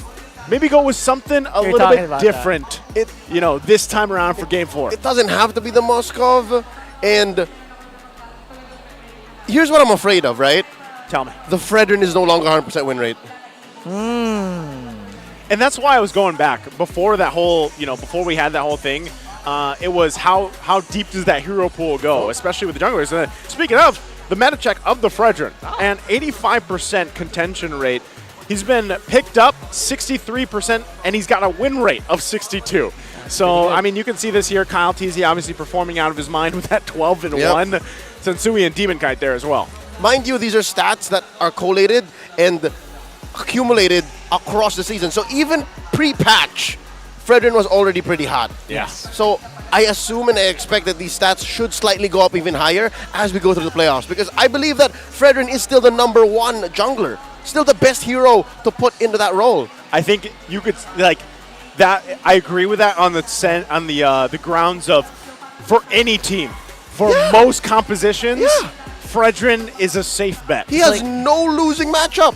You know that meme where there's like a leak of water and then you slap on the Fredrin right there? Fredrin. That's Fredrin. That's literally no matter Fredrin. what happens, if the boat's sinking, Big throw the Fredrin, it looks good. Right. So that's what worries me about that last matchup, right? Again, it's still true that blue side wins because Blacklist was on blue, right? They played the first pick Harith Gambit. And now with Minana coming in first, I hope that whatever happened in Game 3 does not change the fact for them that Fredrin is still worthy of being first pick.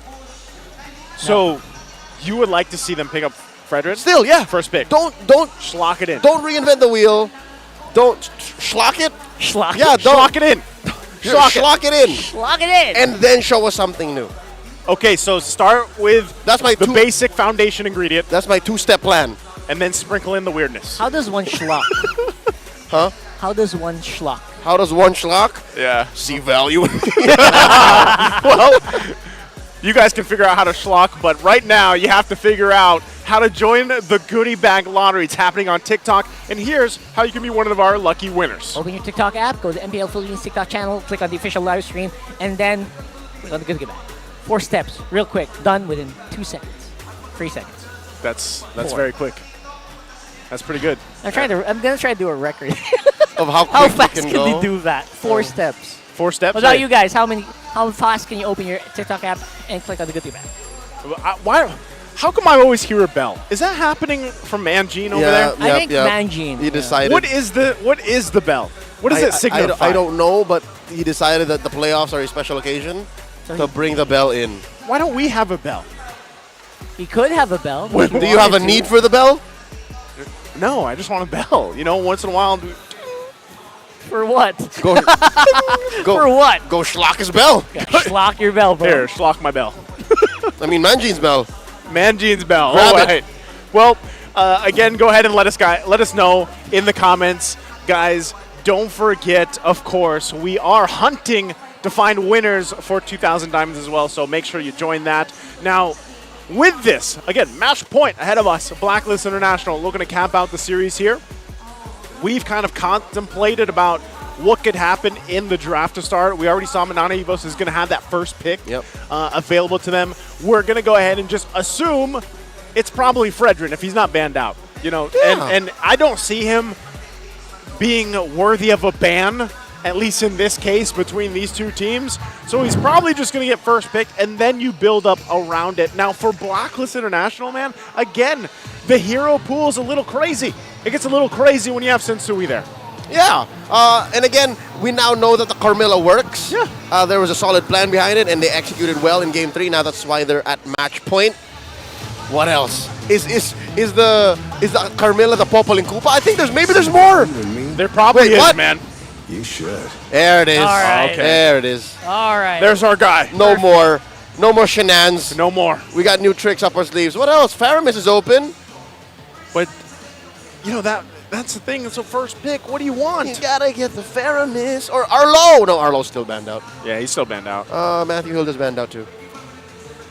Man, I'm wondering, really, because we just haven't seen too much of the landscape where Fredrin is, you know, taking out Arlo, of course. Yep. Barrett's, maybe? I don't know. Do you want to Angela's open for the first time. Oh. Yep. Angela's open for the first time. Blacklist, though, based on the clapback, they could play for a Vexana. What is this? There's no voice. All right. Let's say Faramis. So all the more, the Valentina becomes a priority for Blacklist. Pretty safe. Pretty safe. And if you do go for it, Angela, what's going to be the priority here, though? Right? What's the combo looking like? Carmilla, though. Wow. And now it's Blacklist's turn on the Moskov. Wow. Kiel1's going to have a field day. Oh. Okay. Well, you know what? I like the combo just because this is one of those ways where you can make the Moskov a little bit AoE. That's right. With Curse of Blood. Yeah, I think something that I failed to mention in Game 3 earlier was I think Reptar did take care of a good chunk of it. Yeah. Carmilla acts as a force multiplier. Yeah. Whatever good you have going with your roster, with your lineup, the output just gets so much better if you get it right with the ult. That's a big if, though, right? Yeah. It's so conditional. They made it work for Game 3. Yep. That's not a guarantee it'll work for Game 4, especially with a very fickle hero like Moskov. Yeah, it's there's no guarantees here. But to take this first phase, that's going to be the Akai, it sounded like, that's picked up alongside the CC. Oh, first time CC's being picked here. Again, she has been banned consistently throughout the series. So now they have a solid pickup on Kirk. Between CC and the Faramis, that's at least two heroes that allow for you to pick fights and keep going. Okay, so now that they have this, the next pickup here, of course, for Blacklist International, what do they want to do? Pick up their mid lane this early on to not have things banned out for UA or an XP laner? Do they go with the XP lane? Yep, I reckon. Don't tell me it's a Benedetta again. Benedetta Pack are solid picks here. Maybe they change it up here this time too. You can see this, the Arlot though for Haji. But my faith quite impressive stats, but it's going to be the Vexana that they go with instead. Right. Again, it's very rare that Yue gets his free pickings at a hero like this. This is his #1 hero. Yeah. If I am not wrong, might even be Blacklist's #1 hero overall too. Maybe second to the Fred. Okay. They're adding in that ease of execution fact. Whenever you lock in the Vexana and give it to a player like Yue, who's usually very cerebral, very He's so good at using space. Yeah, exactly. Using space, it does so much. Not to mention, also again, adds the Curse of Blood factor. Despair that I see. Good ban. Nathan comes out. Here we go. Because really, you're wondering, okay, what this time around? What is Domain going to pick up? Because the Nathan's banned out. I'm wondering, too, if they still want to take out possibility the Claude, if they actually go on another gold lane option for him. Minotaur is going to be taken out, of course, by Minana. Wait. What are we thinking here? This is tricky. Because of the Minotaur ban from Minana Evos, There's a Claude. Are they planting the seeds of maybe Faramis Roam? Are they saying, oh, this might be a Faramis Roam, yo? Could be. Right? Why would you do that? Good point. Why would you do that? Spider Mouse is amazing on the Minotaur. I mean, the Florin is still out there. The Raphael is still out there, too. The Angela as well. That's yeah, it's kind of crazy that the uncommon. Angela's still open. That is uncommon, to say the least. And you're also going to have to think about who's the roam going to support here. who are you gonna try and stay alive, keep alive here? Is it gonna be possibly a Bruno, a Carry? Like those aren't really hot picks right now. I think if Doming goes with, I don't. A Roger? I don't know. A Roger? Yeah. What was that last band? Okay, of course the Hellcurt. Hellcurt does not slip through just yet. Nope. So he's going to be banned out. Hellcurt is just a cheese level on a whole nother plane. XP lane for this, to match up against the CC, what's best? MPL-PH just not ready for the Hellcurt yet. They're all still out there, to be honest. Like the Benedetta in the pack. The aforementioned double pick for Abunjingjing. Like they're two solid pickups. This time around, I'd like to see him go to the pack. I would, yeah. Why not? Is there a reason to pick the Riz, though? Yeah, there is a reason. Like, you don't want to be like the solo tank right now if you're Sensui, right? So they actually do want that front line. They can pick the Riz as well. I am the power of light. That is a Kaja. They'll keep it down to the wire. Same. All Pretty right. much like game 3. And this is the thing. Like, remember, going back to the previous game, it's still the threat of the Kaja plus the Carmilla. Kajmilla. Kajmilla, that's what we're calling it. All right, because Kajmilla. Even if it's a single target ult, you can spread out the damage, spread out the love. Again, force multiplier. And you know what? Also the CC. That's right, It spreads out Divine Judgment. Wait. That's not CC, that's suppression. Does it? Yes. So do they all go, oh, they go. Let me double check that. They just go all a little, oh. I just want to double check. Does the math work out? That's a good That's question. in the text. It's in the text of Curse of Blood. It's like you put your opponents in a parenthesis, and then you put a division underneath all of them. It gives 50%. Oh, here we go! Leslie! We're going to Leslie. That's where they're going. Domang is picking up the Leslie, and then they also get the Angela here. This is the first time we're seeing Leslie in MPL Philippines Season 13. Was that a debut pick? That's a debut pick, good sir. Just to confirm, all linked targets take 50% of the damage and become controlled for 100% of the duration. Oh no, never mind. All right, so here's what's tricky. Minana Evos only has one real peel. Well, two, technically. The CC and the Akai, but they both go in different directions. Is that enough? And am I looking at a Rome Angela again? Yeah, I think it is. I'm not comfortable with this. Does feel like a Rome Angela. I'm not comfortable. What's Abunjingjing playing?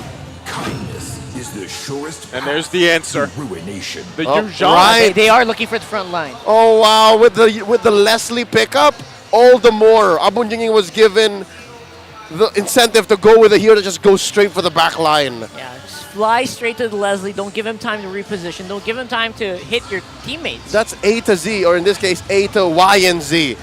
Oh, this is tough. Oh, look at the quake on the cameras. I love it. Anyway. Just the That's effects. the Oh, wow. Okay. All right. I am scared for Minana Evos. This is too high concept for me. It's I guess it's like, look at their lineup rating though, man. Like that's what I think the highest so far for the series, 5.63. Yeah. Now, I know we always have to like take it with a grain of salt though. A good chunk of this is off of that support utility. Yeah. And that skewed the stat.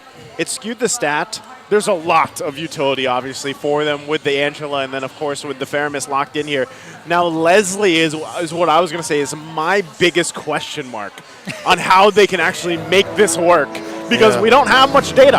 I think this is the debut. The Leslie and the Angela Rome. That's what's worrying me. Here we go. Match point once again for Blacklist International to move on through the play-ins stage here to kick off the playoffs for Season 13 MPL Philippines. And we're going to take a look at the early rotations here. Minana Evos with this lineup. This interesting lineup. Can it work out? We're going to take a look at the emblems in just a second here too, but already Smart Miles having that focusing mark paired up again with a Leslie even is what I'm looking at. Here we go. All right, if you're trying to build a Leslie right now, it's an assassin emblem, of course. And that's Weakness Finder, yeah? Yeah. That's Weakness Finder and Weapon Master. Okay. Okay, so with that, Once again, burst potential from Minana Evos is what I'm going to look out for. Now, other part of that is dealing with Haji, just like in the previous game that we saw. Once that Divine Judgment's available, every time he has that flicker available, they're going to look for a play. Look at this already. Aggressive flicker in for Spider Miles. Wow! Power hits, and it's going to be a trade 1-for-1. Doming with the kill, though, that's pretty massive. But here comes Haji. Tries to pick up the pieces there, but that was a flicker committed. Spider Miles so in the game here. Yep, Oheb just had to dash and use a little bit of it as Inspire. So, fortunately for Oheb, Miles died before he did. So he got to see all of that, got to get all of that. Yeah, he got that extra there, but even with that move, hold on, heavy spin. Oh, Oheb just got back, but wow. Already being pressured up non-stop by Minana. The rest of the squad is here. They're ready to fight this. Haji can't really do much. And now they created a lot of space. Speaking of space though, top side. Easy pickings for Blacklist. They traded the turtle for Oheb, and again, it's not like Oheb had to die. Yeah. It's just they went full on ube on the gold lane. And so this is what you can expect, the trading across the map to happen here, especially with this. So Oheb is quite behind. Yeah, he got that early kill with that exchange, but now he's struggling. So they're going to have to kind of pay attention to him, especially now that Haji is close to that level 40. He's going to have that Divine Judgment available. So then that's where there's the threat. It's like flipping a switch, basically. Once Kaja has that Divine Judgment, then you got to respect it a little bit. There it is. Full committal once more for Blacklist this time around. The flickers are so spicy, and Spider Mouse can't even save him. And now with Lancey on the way, my goodness, Blacklist on fire right now. That's that switch. Boom, it's on. That's it right there. Turn it on. Yue close by. We have a play. Let's do it. And no matter how fast Minana Evos can burst down whichever target they choose, nothing beats suppression. Again, nothing in the game can go through suppression. So the fact that Haji here, who has spent the latter half of the regular season honing his shot calling, becoming the heart and soul of this new era of Blacklist, that's going to be tough. Again, the numbers are against Blacklist in the early game, but it looks like they've clawed their way through, and now they're in the lead, about 200 gold. Yeah, which is crazy because when you think, oh man, Oheb, he went down 2 times early on. He's leading in gold right now against Doming. And it's just a little bit, but that'll continue to build up here. Yeah, the battle spells are also down, so they got to wait a little bit for them to be online. So Minana Evos, that window, that early game window that they had, it's closed, but they can still find these openings, and that's what's so great when you have an Akai. He's almost, when you're able to get the heavy spin lockdowns, it's great. You have Kirk on the CC, which has been banned out again for quite a bit of the series that can pop up now, and we've seen just how strong a CC with a vengeance can be in a lot of these skirmishes and team fights. So now, this turtle, we expect a fight to break out, a dance to commence here. Sensui in position alongside UA. Edward making his way. Haji there too. Has the Divine Judgment. Do they trade it though? This is what I'm really curious about. How does the fight look with Edward in the mix? We're seeing them looking straight into KZen. Kirk also already being protected here by the Heart Guard. Yue going down. Sensui still gets the turtle. And the fight looks like it's just trying to just last on it. KZen couldn't even get close. You saw that. Yeah, Blacklist did everything. He almost did, and then there was just way too much firepower presented by Blacklist, so he just called it off. Interesting, though, the fact that, again, you now know that Oheb has seen how Doming plays, and again, if you're a gold laner in the current metagame, you have to understand the ebb and flow of a Moskov in the early to mid. So it's impressive how he's, whoa. Oh my goodness. How he's recovered. Again, looking at this, he's up by 300 gold over Doming. Yeah, so with that, things have kind of evened out there for the most part too, but it's interesting that the fact too that Doming picked up, the Sea Halberd first, rushed that in, locks it in, probably going the Berserker's Fury next, I would assume. It's been a while since we've really seen Leslie played, of course, but once you get, I would say, Berserker's Fury and maybe the BOD or maybe whatever that third item is going to be for this build path here for Doming, that's really when you have to respect that damage paired with the extra 6% from the focusing mark. All right, here we go. Haji taking a face full of the ultimate snipe. Here's something to note. Minana Evos, they have yet to get one single turtle, right? Blacklist, their objective control is so amazing that one of the main strengths. Whoa! So deep in, and target is locked. And they're looking for Lancy at the very least slow down that NetherRealm, but they are able to get it back in time. The dive in ear from Kaysen should be crucial, but he does not have teammates nearby. It is all him against the whole of Blacklist, and now they take care of business. Oh man, that's frustrating if you're Minana Evos and Kaysen.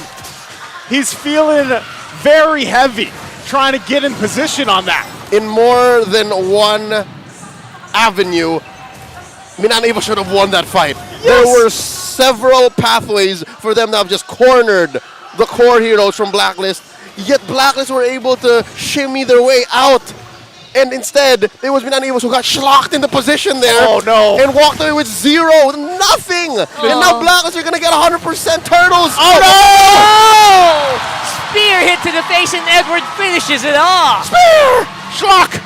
Schlock, bro.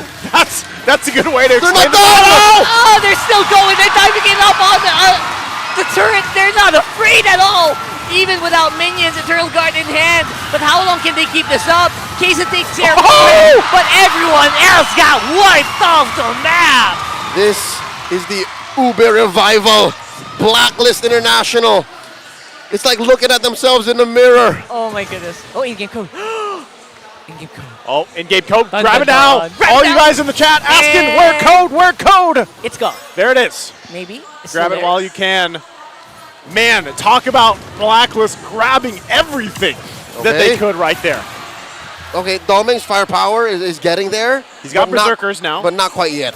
Not quite yet. This is 2 items. I reckon this young man should have a Sea Halberd in his item path soon. Who, Doming? Oh, there it is. It's already there. Yeah, he rushed it. BOD then, sorry. I meant BOD. He definitely needs to get in there. I think once he gets the BOD, that's really when the threat comes. But I'm wondering, is Blacklist even going to allow that timing to happen here? Look at that. And over the wall he goes. And NetherRealm deactivated for Minana with Blacklist in their heels. Oh, man. They're running it out. Doming looking for targets. Sensui is the one he chose, but he's just super tanky right now into Carmilla. All right, ultimate snipe called off. Kaysen. Can still do some pretty good damage here. And there goes the curse. Link is going to be Kaysen and Doming. It's not going to slow down the attack, though, as there is an attack from behind. Kirk goes down, even with the heart guard. What is the power play happening right now? Ultimate going to be dropped, but nothing will be able to suffice for Minana Evos with that exchange. They are struggling against what Blacklist lineup is able to do time and time again. And if it's not Haji pulling the go signal, it's Edward on the backside, or it's Sensui just sitting there in the front, standing menacingly. And now, Lord up here, pulled again! Another wave, another momentum shift here by Blacklist, currently pushing back the jungler of Minana. Kaysen obviously going to be saved there with NetherRealm and a huge committal of the hard card. That will mean a free Lord once more for Blacklist. 6K ahead in gold.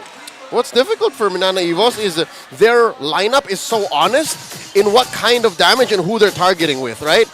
Check it out. It looks like it's an endless battle first being built onto Doming before the Blade of Despair, which I understand, right? Economy is tight. And you need to be able to get what items you have in the short amount of time you have. It's going to be difficult to cough up the gold to get to that Blade of Despair. But for Blacks International, this is a very comfortable 6K gold lead. This is the money that is stopping Minana Evos from ever even picking a fight. I think that last kill on a Kirk, even after the Heart Guard, is a sign that, hey, you're not ready for it yet. Please don't. And by playing defensively, Minana Evos might actually be able to get back, but I don't know if their wave clear is as good as it has to be. That's the question, is how long do they need? And can they hold on? How long can they hold on? And will Kaysen find his target? I mean, it's so difficult, man. Not only that, but like with the one, Haji! The pull in again. Black is being very proactive now, playing up under this hard guard. This time around, taking care of Oheb. This is a huge swing. Okay, Oheb down. Another one! Edward's going to follow as well. Kirk looking for targets. Spotted out by the Eternal Guard means that might be the full retreat. Minana getting back on the board. That's what they needed. The whole ball clap back. Amazing work, shutting down Oheb, taking down Edward, and I think they have found out step one in getting back into this game. They gotta scatter Blacklist. They gotta scatter them. They gotta break down the Ube. Oh man, and with everything that happened. And they would know. They would. And I could have sworn it was impossible because they forced Kaizen to use a defensive heavy spin. Like he scrambled. It looked good already, yeah, for a moment there. For Blacklist, but yeah, no, look, a negative gold benefit Negative. on that Lord. And that was all that happened too. Domeng was able to pick up the endless battle, so that was his next item that he locked in, possibly going for the BOD next year. Now it's BOD time. BOD. Now it's BOD time. Checking out what Blacklist is up to on items. That's 3 core items already on US, so he's still definitely a force to be reckoned with, a threat. Great pickup on Haji, though. He has a Twilight Armor and the Fleeting Time. Oh, wait, here we go. Oh, this time around, it's Kaizen who came out on top of the execution here. But look at this, Edward straight into the back line, and they take care of Kaizen because of that. Lume can't do anything. Oh my goodness, it's a bloodbath. Oheb is still alive. They removed the Nether Realm. It's a 4v5. It's still defensible here. There's no minions available. They want the turret. They want that turret though. They get it. Okay. Wow. Snipe's gonna come down. All Not right. enough damage to clean anything up. So down Kaizen, their jungler's gone. Blacklist just says go. All right. Get that Lord. Are they gonna try to contest? Yeah, that's a big question mark. And they are the ones who got taken care of again. Lancey down for the count. Another one for the Blacklist. That's gotta have been a communications breakdown if I've ever seen one. Yeah. Lancey had no business walking in there all by his lonesome.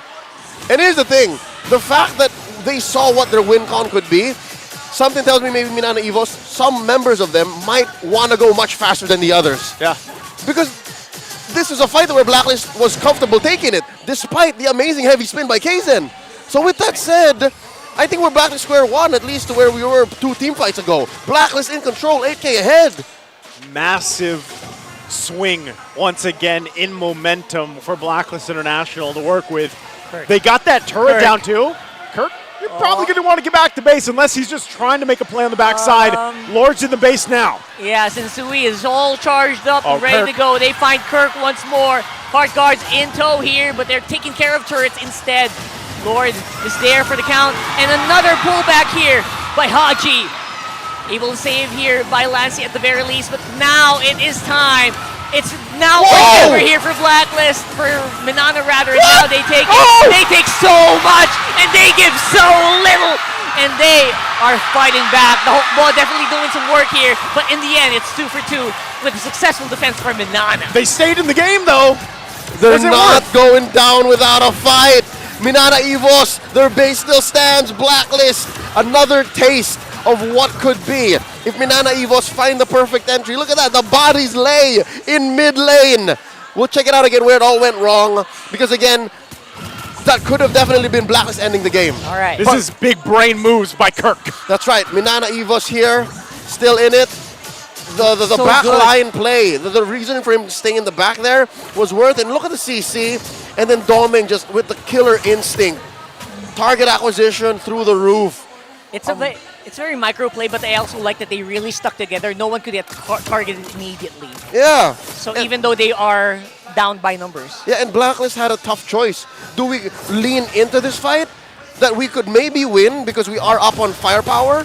Or do we just back off? And I think it's that confusion in that moment that allowed for Minana Evos to win a trade. Again, any kind of 2 for 2 trade when you're ahead is bad. Yeah, and this is where it gets a little scary too, because now the BOD's locked in from Domeng. We just got a preview of what the damage can look like as they were trying to defend their base. Yeah, the base is fully exposed here, but you're going to see them check it. They have to respect the damage potential, and being able to spot things out, of course, is crucial too with Domeng here. Now, Haji, if he makes a play, if he lands the Hail Mary of Flicker Divine Judgments and gets the automatic -1 from the line of Minana Evos, that's going to be a huge power to play to work with. Lord's coming up here, though.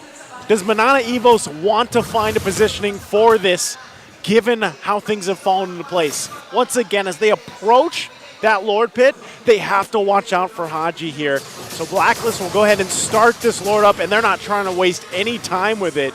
No, Look at their positioning. That's tough. Even with 7K ahead, Blacklist know that there could be a contest, but I think Minana Evos are much better on the defense. Maybe they can play defensively here. Maybe they can just wait until Lord is knocking on their door and then find another scatter team fight. They're looking for the opportunity. They're looking for that opening. Blacklist also just playing it patiently. I don't blame them. Yep. They have the luxury to do this. Good pickups here, taking their time this time around. Blacklist gonna go for it. Dragon Form. That's Edward straight up on the Lancy. He's looking for targets. He's also looking for Domeng, who is actually pretty far away. And now, because of that, it is going to be an easy day for the Lord, at least for now. Oh, no. Edward? Good. Kzen looking for Edward. Eternal Guard trying to help out here. Edward's fine. Oh! Now it is going to be the full-on collapse.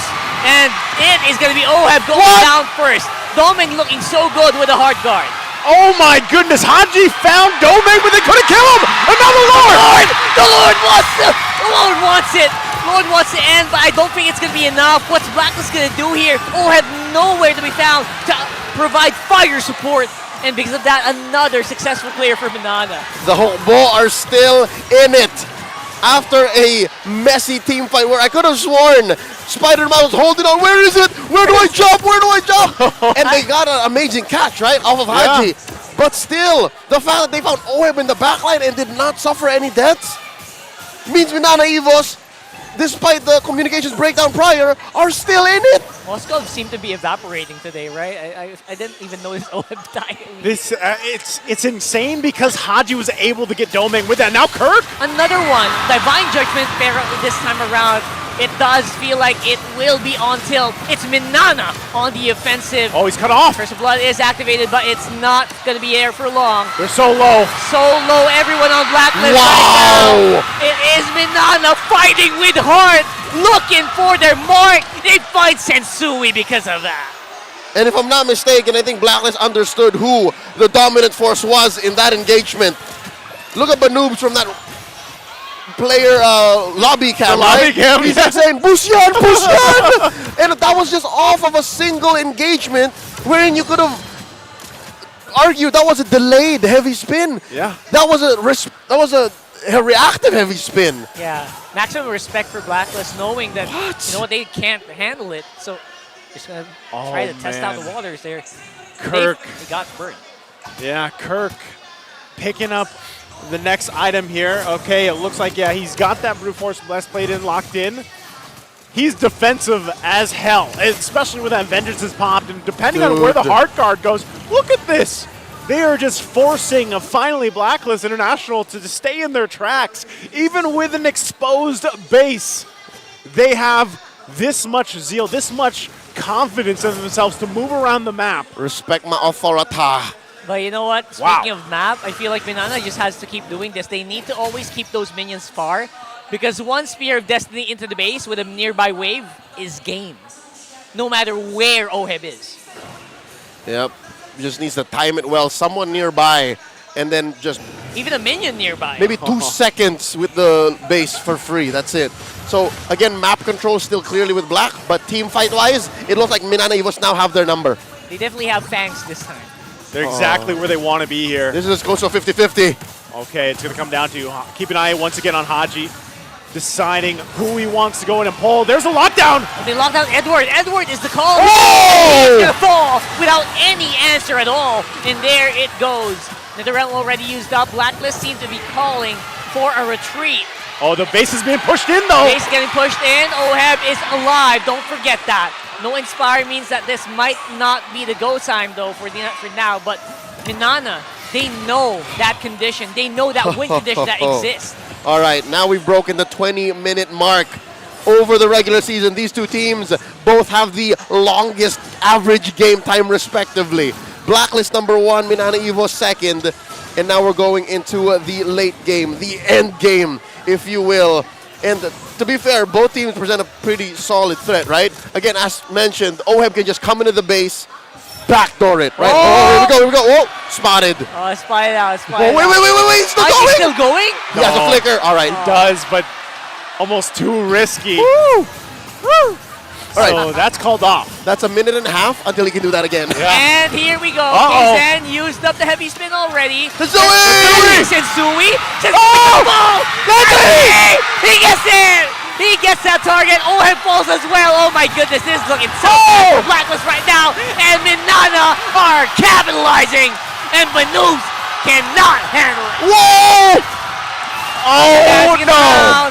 Haji is playing up on their towers here, but Minana have to be careful not to overplay. Kirk is definitely playing it to the maximum on that CC. Hold up, what is that? At least 30 seconds until it's just Haji on the map.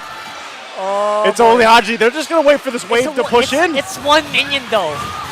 Can they Haji. maximize that?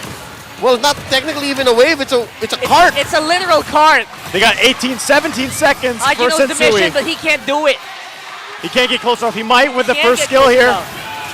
Now Oh, they're he's trying got to to tag it up, sacrifice. and here comes the actual wave. And I think And the ball! And the ball! we have a game number 5. Against the odds, Minana Evos holds on to take it to game 5. Leslie wins! Leslie wins! We have a new marksman in the gold lane, ladies and gentlemen. And off of the back of the team that was known to collapse and to ube, they now have suddenly a single target marksman in their arsenal. If Minana Evos go deep into the playoffs, teams now have to respect Domeng's Leslie.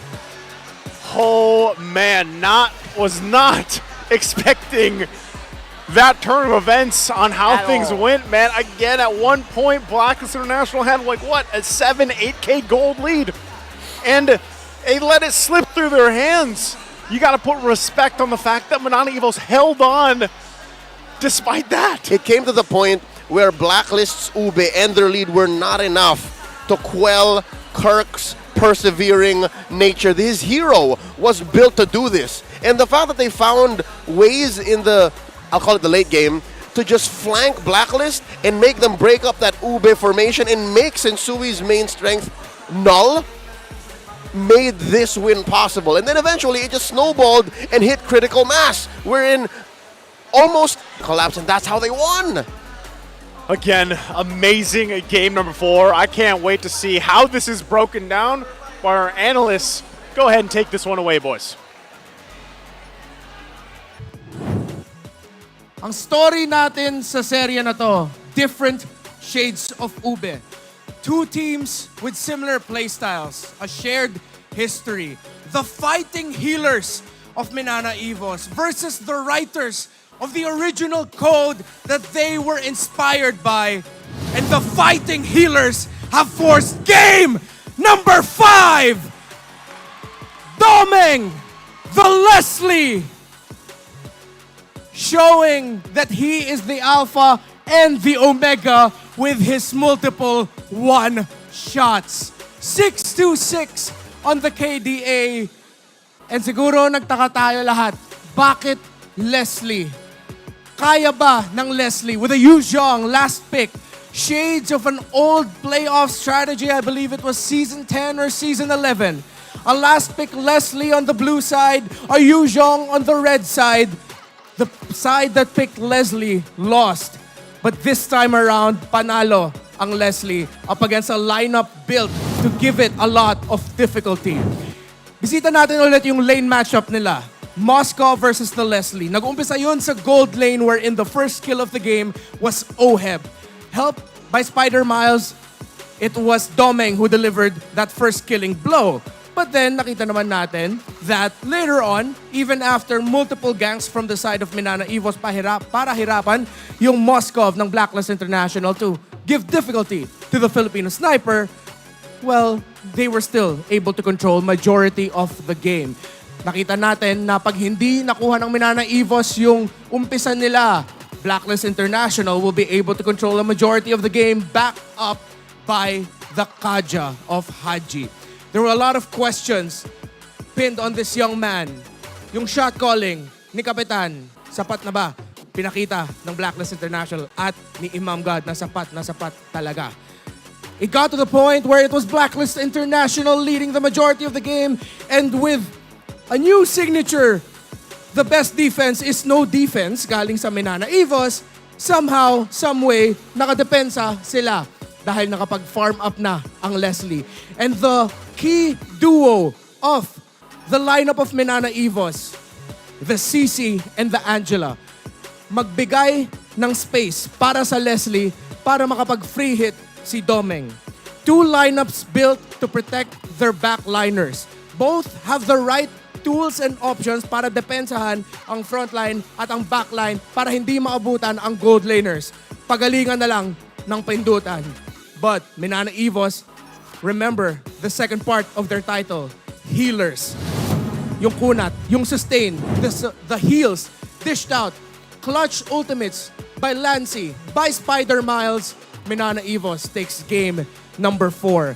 As we look at the stats here, we're gonna have to revisit Domeng. Full Assassin Emblem, Quantum Charge, and of course Weapons Master to make sure that he gets the quicker scaling and of course more damage dished out. Crit as well. Crit damage assassin type Leslie. No need for attack speed. We go for the increased passive, the true damage dealt out by a Leslie. On the side of Blacklist International, you see their lineup was built to combo around the ultimate of the Kaja. Magpipick off si Haji, and then once you get that pick off, combo na lang. Either Sensui's gonna dish out the roots, US gonna dish out the crowd control and the damage as well. Kitang-kita mo naman yung approach na gusto ng Blacklist International. While Minana Evos, dahil CC and Angela, yung combo nila, it's a little bit more scrappy. Magtataka yung Blacklist International, saan manggagaling yung Minana Evos? Where will Kurt be? Nakita natin yun at one point. While Minana Evos was trying to defend and Blacklist International was starting to understand na hindi ganun kadali tapusin ang laban na to kontra sa lineup nila dahil hindi natin alam masyado kung saan sila nanggagaling. Rich Guy, the carry, it's gonna be Domeng, of course, our MVP, and Kaizen here. If Sensui earlier, he showed na I am one of these standards, maybe even the standard for what a utility jungler is. Be a frontline for your team, absorb damage. Sabi ni Kaizen, kaya ko rin yan. 224,000 damage taken. A total assist for Spider Miles of 13. Again, Angela and CC together kept Minana Evos alive. Kaizen with clutch heavy spins to get the right routes para ma-disrupt din yung pag-enter ni Edward. And remember that one play, that pick-off in the mid where a good sense by Kaizen. Parang alam nila, feeling ko may tao dito. I think we have the vision, we have the info. Typical understanding of Blacklist International formations. Pagdating sa Lord fight, let's heavy spin right here. As you look at the damage dealt, point proven. Kirk, 83,000. And 700 damage dealt, second to the Leslie. A lineup, again, that will make you scratch your heads. Why this? Why this pick? This very last one. Minana Evos showed us how to make it work. And now we are here. Two teams, again, with very similar play styles. The original writer of the code, the Fighting Healers. Whoever loses here goes home, and they lose their shot at that. The coveted championship that we and everyone are fighting for. Look at the heat map that we're going to be showing on your screen right now as we look at the rotations. There we go. Spider Miles at the roam. The first 5 minutes here. A lot of work for one Angela to make sure that you can really get the vision that you need and you are able to get the early start. Mahirap yung start dito ng Minana Evos again with a really good play by Haji. Alam na ng Blacklist International how Minana Evos want to rotate, kaya nahirapan sila sa early game. And you see a lot of focus there onto the gold lane. From the beginning, both teams knew what they wanted. So, what do you want then? As you hear the crowds, you hear our teams, Minana Evos, and their cheer. Champions Arena! Will Game 5 go to Blacklist International? Will Game 5 go to Minana Evos! One last chance to continue your journey to become a champion. Casters, pasok. Welcome back to the English desk. Thank you so much for the breakdown there of that amazing defensive turnaround game for Minana Evos, Renmar. And we can't wait. We've gone from a best of 5 to a best of 3, and now it's a best of 1. It's last game, game 5, tournament lives here, playoff lives. For all the what's the saying? For all the biscuits. All the biscuits. Yeah. For all the marbles. For all the marbles. I was gonna say, are they claiming the biscuits? Are they eating the biscuits? What's going on? Well, in this case, the marbles is an analogy for tournament life. Again, tournament life. Whoever wins moves on to face Fnatic ONIC, waiting right now, and I believe they are in the venue. But whoever loses has to say goodbye. Has to. Your biscuits are gone. Their marbles go. Their marbles are gone. They have to say, you know what, better luck next season. But So, yeah. it could go either way now. I'll have to admit, I was pretty hard on the whole Angela Rome and Leslie debuting, but Minana Evos proved us all wrong. I think the question mark there is, when does that work? When does it activate, right? Like, it was took so a while. erratic. It took a while, but I think the fact that it was a single target roamer on Blacklist made it all the more possible for Blacklist. Well, for Minana, rather. Yeah, for Minana. And if you look at this, Oheb leading the average kills here for the regular season, of course, and then you have Kosei, Kalra, Super Marco, Domeng. And so across them, you have Domeng there at 3.19, Oheb at 3.54. Man, you have to talk about Domeng on that Leslie pick. The fact that he brought it to play and made it work. Again, a debut, a pick that you're not expecting. It's outings like this and stats like this that make me wonder why I did not put Domeng in my top 3 gold laners in Season 13. Yeah. I get asked that question like twice every day. We did. Right? We all get that. I asked that to you. We all get those kind of questions on social media. And here in this performance and in these stats alone, you got to put respect on the young man's name, Domeng from Minana Evos. Yeah, for sure Domeng obviously has had a lot of people who are asking his consistency. I think he is the most consistent right there. But you also have to look at the people who are, you know, kind of helping him get there. People like Miles, people like Kurt. Let me rephrase that sentence. Domeng is the best gold laner at protecting himself in all of Season 13. The win condition. The win. That's right. That should be a built-in keys to victory. Keys to victory. Yep. Yeah. Domeng, protect yourself. Yeah, Domeng needs to protect Domeng. Oh, man. Speaking of, like, look at this from Minana Evos. Team damage dealt per minute. That's a whole lot of damage that Minana Evos pulls off. Mind you, part of the calculation for this is the fact that they have long games in Season 13. They do, yeah.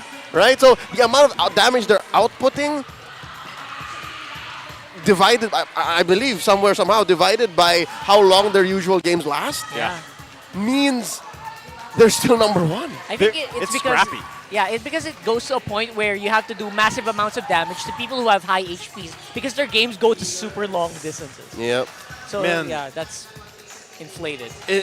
And that's the thing though, is they probably have obviously adopted that identity. They are scrappy. They like to play that way, and they are able to. Again, you're talking about an 8K lead that Blacklist International had. Most teams would crumble to an 8K gold lead. Yeah. I mean, most players out there, as we see Blacklist picks blue side. Here Hey, we go. we're all in blue, by the way. That's the one. Blue side, blue side. Okay. That's us. But that's the thing, man. All right. This is the buff. This is the incoming buff. Yep. From the Royal I wonder Duo if here. that roar was going to be enough. Those are 3-time MPL champions, former world champions, former teammates of a Blacklist International. But here's the thing, man. Here's the thing. Tell me. So far, the only true thing about this series is blue side wins. Well, that's why Well, Fredrin's lost. We are blue side. Right? Yeah. Fredrin's lost. Moskov's lost. You know, sorry, this is totally random. But why weren't we the blue suits and the Tagalog was red suits today? Blue side, red side. Good question. But also, we are red side. That's true. Well, why didn't we wear the red suits and they were the blue suits? Jokes aside, let's go ahead and welcome our viewers once again to join the guessing game. It's now available. Every match starts with the guessing game, and it's on the TikTok platform. Yeah. So make sure you head over to TikTok. Come on, watch the MPL matches on TikTok and join the guessing game. Support your team, and you can get game points. Yep. Go to TikTok. Go to the official MPL Philippines TikTok channel. And go ahead and click that button that allows for you to join. Again, it's at MPL-PH _official. The button will show up on the official live stream link. So you got to watch that and then click it from there. Support your team and win game points. I wonder what the game points do. It allows for you to... Support your team. Yeah, like, what do you get? What game do you points. Win? So you get a bell if you get enough points. Like, is that in-game game points? Like, what? No. Let us know in the comments, because I'm curious. If like, you've tried, because obviously we've been on desk since this whole time. We can't open. We can't open our. It would our be TikTok very app. irresponsible of us to just open it up while we're working here. Yeah, so for your you know, entertainment. So yeah. Let us know. Educate. Educate us. For once. For once. But again, I take that back. Like, you guys are pretty smart. Like, some things show up only because I check the comment section and That's true. somebody reaches out to me on social media like, Leo, did you notice this? I'm like, no, I did not. That's 100% true. Yeah. There are Guys some are very smart. smart people out there in the audience, of course. Here we go. And if you look at the draft recap Look here, at I'm this- sure those look- smart people were probably questioning Look at this abomination. some of this as well. Leslie. Why is Leslie an abomination? No, I mean, usually in these situations, I would be the Akai, right? You okay? And I would be mouthing even before we got into the game, like, why are you playing Leslie? Leslie's in the meta. And then, like, I don't know that it's Doming. And Miles on the Angela. So He's just smurfing, so you don't know. I think a big part of that is obviously, Doming also not just played the hero as is. He also did some adjustments. Like you mentioned, like the endless battle, he switched up into endless battle instead of going BOD. an Stuff like economic that. decision, Right? I would reckon. It's not something that anyone can play. It's Yeah. just Doming played it really well. Yep. Oh, man. We have had one hell of a series. 4 games back and forth, and it's come down to this for both these teams. Blacklist International, Minana Evos. It's come down to one single game. And we are now heading off into the drafting phase. Let's take a look here. Blacklist on the blue side. Are they going for the... they going for the Fredrin. It is open. Yep. For sure. All right. He says it himself. You see value in me? Yes, clearly we do. Everybody sees value in you, Fredrin boy. All right, so do they force the Moskov again? Do they go first pick Moskov? Why not? Yep. Why not? Do they go Moskov Novaria? I had to check the bans, yeah. Yes. Right? At the same time, you also have to pick it up here because Blacklist has shown that they're very willing to also pick it up for themselves. Yeah. More the Moskov. The Novaria, between that and the Vex, 4 out of 5 times, you always going to pick up the Vex. Yeah, for sure. Okay, There's so... also a chance of you picking up the Paramis, right? Oh, wow. Let's band out. Okay, they're going Barretts. How about neither? Vex. They steal away the Vex! Steal the Vex! Okay. So far, Barat has lost against Fred, right? Like that's a proven matchup. Because again, Fred does not have any bad matchups. But the Vex steal, I bet this Vex is Coach Bosch. I was like, oh, yo, we didn't expect that. We didn't expect them to attack Yue on the draft. Yeah, because Yue is a comfortable factor for Blacklist. Like he's pretty solid. He's a foundation in their strategy, in their campaign in Season 13 so far. But now, what's the play? Okay, the play here, I think because you have this mid lane locked in, do you want to go ahead and secure yourselves your mid lane as well? Giving you freedom to utilize that. That's going to be, all right, that's Edith. That's locked in. And the Moskov. There you go. Yes, of course. Okay, Edith for Haji. We saw some amazing things from that in the previous games in the series. Yeah. Moskov being locked in once again for Oheb here. I'm about 95%. I'm 95% sure this is not gonna flex. The which one? The Edith. The Yeah. It's likely on Haji. So now do we see Miles pick up the roam here? Something I've learned so far. The Minotaur's out there, by the way. Do you want a Minotaur? That sounds like... That's a huge. That's a huge. Okay, wow. I was gonna say a trend that I've seen from Minana Evos post-patch. Again, their first time here on an MPL stage once more after the break. they're willing to flex on Miles now. They no longer have to babysit him in the draft. Yeah. That's pretty cool. And then we were talking about, like, what does Minana Evos look like post-patch? It does show, like, they're more deliberate with their choices. They're not afraid of any draft, you know, shenanigans. And there's a lot of calculated risks that they're taking that more than half the time now, again, are paying off. Interesting, too. So this whole series, we haven't been able to see the Hellcurt pop up. 100%. So 100% ban on that for now. No team wants to take that risk. And if you think about it, like at this point in Game 5, this is crucial. So far from what I'm seeing, it's more of let's go back to our basics, at least for now, at least for the first phase. And what kind of changes will happen for second phase? Like, that's where it happens. And when you come down to these last couple bans, of course, you want to focus and narrow things down for the mid lane. For Minana Evos, they go to Navaria.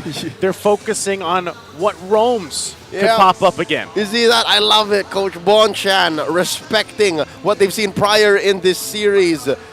Folks, if you just joined us now, quick reminder, Minana Evos pulled off the double mage roam setup. Yeah. They put a Novaria on Spider Miles and then a Valentina on Lancey and won. So now they're like, all right, you know what? Maybe we should ban the Minotaur next. I reckon that's what's going to happen. Yeah, Minotaur just seems so good, especially against heroes like the Fredrin and maybe the Moskov. Yeah. Right? So you kind of have to disrupt these heroes the way that before they disrupt you. Yeah. Yep. And even if this is most likely an Edith on Haji in the roam, the onward is actually to your benefit. Like, he puts you in a position wherein you're better with the Minnow and Fury. Whew. We'll see if that ends up being flexed or not, but still last ban here. It's a Mino ban. I think I heard Manjin said, yeah, it's a Mino ban. Yeah, it's a Mino ban. It's gotta be. Wait, do we see it from here? Well, he says that. Oh, no, we don't. We don't see it from here. It's on the other side. It's on blue side, folks, of the Champions Arena. All right, so Minotaur definitely, like, we all put up really good points for it. Just do it, Bon. Just do it. Just do it. No! They went Nathan. Okay. So they're willing to let that through then. You know what that means? A very tanky front line here. That's amazing. For Minana. Most teams in Season 13 actually flex the roam as their last pick on red because you allow for, again, you're protecting what your roster can do, what your lineup can do. But here, even Domin can flex. Domin could, if he wants to. But I don't know, man. At this point, it's the bans for the second phase worked out really well, and I think, you know, for gold lane matched up against the Moskov, it's like, do you want to just go the Claude? Do you want to roll that? Again. Oh no, he's gonna do it again. He's on fire. He's on fire. He's feeling on good. Fire. Okay. 100% win rate. Not wrong. The numbers don't lie. Okay, so here we go. What's getting on Abun Jingjing and what is going to be in viewers' hands? Lilia's still out there. CC is CC banned? Lilia Gord. No, CC's actually open. CC's available. I'm wondering if, too, like with that pickup, Leslie being picked up again, if for some reason we see the Edith flexed. Like, if that happens, right? Yes. We see Edward pick it up for some reason, maybe Haji. I'm still leaning towards Haji having that Edith. But let's exactly see what Blacklist wants to do here, dealing with this Leslie. So that is a Farsa.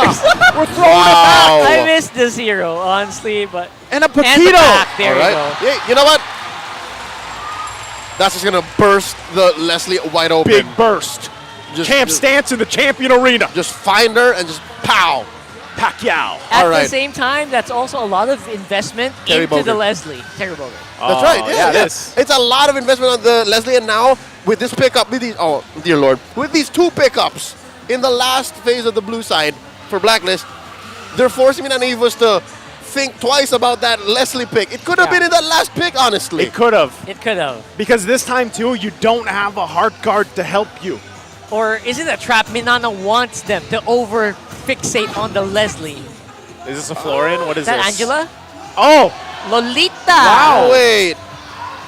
A Lolita, a debut pick in Game 5. What's the Lolita here to block? Against Moskov. Moskov. Normal attacks. Number one, Moskov. That's all. Some of the projectiles from Edith and Farsa. Yes. Is it that bad? It's too much. I think that might be an overload. I think that's overreacting. I don't know. The shield's just not the same as it used to. Yeah. It doesn't last as long. All right, it looks like Minana Evos is confident with their roster Let's see. and their lineup. And this is down the wire again, just 0.30 between both roster lineup ratings. I'm not Vengeance Incarnate, but I'm wondering if the Barats can finally get one over the Fredrin, man. Oh, because man. both sides are pretty spicy. We're going to find out here once again with a lineup from Minana Evos that you are not expecting. Can this be enough to pull them ahead and move on to the next part of the play-in stage? Or will Blacklist International be able to be the ones to turn things around and go on forward after what just happened in game 4? It all comes down to this final game for Blacklist and for Minana Evos. Only one may stand. Check out Spider Miles' concussive blast here, helping clear waves quickly. And Onyue, it's not the first farce of the regular season of the season, season 13 rather, but it's still rocking the usual mage, rupture, and then wilderness blessing. As for the Lolita, it's a interesting. Yeah, interesting. Support emblem. Little regen focus there, and also cooldown reduction, right? You want to be able to go ahead, and that's one of the great things about Lolita is the CC potential. Also, it has the favor boots, not conceal. Heal? Yeah. Shields, right? Because she has a Yeah, passive, shields. and then Oh, the shield, yeah, the and shield then she heals. can also do it. She also has shield on demand. Oh, all right. Kazin. He's not going to land that zone as welcome, so just battling it out here. But yeah, that's it. I guess that you really have to just kind of see it in action, right? That's kind of what you're going to have to see, and that's why this is, in a way, it's almost a risk that Spider-Man locks this in, but maybe this is something they've been holding on to, and it's what better time to pull it through and see if it works out here for Minana Evos. And that makes it even kind of a little bit harder, I would say, for Oheb on the Moskov. Now knowing that if I enter into this fight on these crucial moments within a later portion of the game with the spear, even though I have a Purify, I have... Whoa! Hold on, Aji? Yep, decision has been made onto the small barrets there, and Edward gets first blood. Instant activation coming in from the shot calls of Haji. Joseph, you were saying? Yep, and that's most likely going to be a turtle. But again, Oheb will have to work against the shields, obviously being utilized with Spider Miles. That's just going to be an objective for them. What a perfect hero. Oh, Doming still going to be alive. Oh, wow. And then Oheb can just freeze here. Oh, no, he's just bum rush. I think he wants to go for plates. They're going to try to isolate Doming. Oh, just out of range. Just out of range. Barely. Whew, that's calculated. He knows. He's got to be that far away. Look at all the gold on Oheb now. Well, that's a lot. There we go. Oheb already picking up that first item. Wow. Just a reminder that shield will break after taking 1,000 damage and plus 15% of the total HP of the Lolita. So it's not as good as before. Look at the gold. Obviously it reflects, right? But it's not the effect you're looking for. Anyway, we'll see how that looks later. Thinking about how that... Oh, wait, Oheb. Oheb getting gold in here. Nominal blast just for good measure. Good Purify. He hit the P, man. He hit the P. Yep. Good usage there, and so they get that out, 80 seconds before he has that next available to him. So he's got to be very defensive here. As you see a lot of this attention now on this bottom side to help Doming up. Again, that's kind of the job. It's like, all right, we have to almost emulate what we did in the previous game to allow Doming to scale up the way he needs to be. I'm wondering if his build path is going to be very similar that we saw in the previous one. Hold on. And there you go, Blacklist. Think, you know what, maybe we can take this fight. And they are going to find Kaizen for their efforts. That's a tight little corridor that even an early game Moscow would love. And this is straight up Ube again. In this 5-game series alone, I think Blacklist has gone Ube and turned the clock. I don't know if it's because of the presence of their former teammates that's allowing for them to do this. Okay, this is, they go in again, Haji. Go straight onto it. Oh my goodness, Doming didn't even last a second there. And it is only going to be a tower kill here for Minana. Oh my goodness gracious. All right, we didn't check in on the XP lane as much, But looking at the XP, looking at the waves, and looking at how Kaizen tried to help Kirk, Edward's doing fine. Edward's actually winning this lane. That's true. Doesn't need as much help as other lanes here. Yeah, so that means he's bobbing and weaving between Kirk's full skill set. Oh, look at right? this. Look at this. Gonna be jumping in, Edward. He's actually in a really bad spot here, but buys just enough time for his teammates to actually get that turtle. Man, what a distraction he is for Edward on this Paquito. We've seen him do it time and time again, and in fashion this time around, of course. It's hard to really find a moment if you're Minana Evos when all these things, not just in one lane, but across the map, are falling apart. And I think Minana Evos, I mean, I believe even in that position they could have killed Edward, right? But even that was a failed rotation. Even that was a failed attempt. So all the more Blacklist barreling on forward. 3,000 gold ahead. And a good chunk of it is on OHEB. 3,000 gold ahead, and with that, look at things falling into place here, item-wise. Dear Lord, 5 minutes in, approaching 6, and he's already got 2 core items. And there you go, they're hunting for Kirk once more. Oh, Kirk. Easy killings, easy pickings, looking like it for Blacklist right now. Kirk had no opportunity to fight, even though he just actually built in his item. And that's the danger of that Paquito locked in for Edward as well. Kirk did not have Petrify off of cooldown. Was like 5 seconds off since he died. So something tells me he was waiting for that. And Blacklist timed well. Again, growing this lead. Approaching 4,000 gold now. And the pressure doesn't let... The Farsa hunting down that Leslie. It's a tale as old as time. It's happening here again. It makes you wonder, going back to the draft again, they could have held off on that Leslie pick. And they locked it in that first pick of the second phase. And they're getting punished for it here. There are no areas to work on this bottom side. Doming again will be able to spot them out. But look at the turret. It's just going to be demolished by OHEB. They're going stop to stop, man. It's a journey, it's a trip. And they're just taking pictures with turrets and then breaking them down. Something to note, Sensui just built his Guardian helmet. And that's going to allow for him to, unless he took fatal damage, to just keep going. Again, moving from stop to stop. My golly. These feathered airstrikes are hitting like tanks. Yeah, that's something you kind of forget. You don't see Farsa often anymore, but you remember real fast the burst damage, the big dam she provides. And that's 100% turtle take rate for Blacklist in this final game, Game 5. Looking at the items once more. Whoa.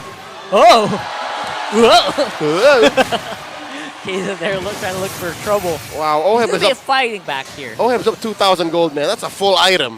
Look up on the mid. Minana looking like they're ready to go for the kill. Kirk close by. Sensui dashes in on him though. And again, the crowd control chain. He can't move. Kirk can't cast the skill, man. What was that? Nothing. Not an ult. Not a petrify. Kirk can't play. Let Kirk play. Let Kirk play.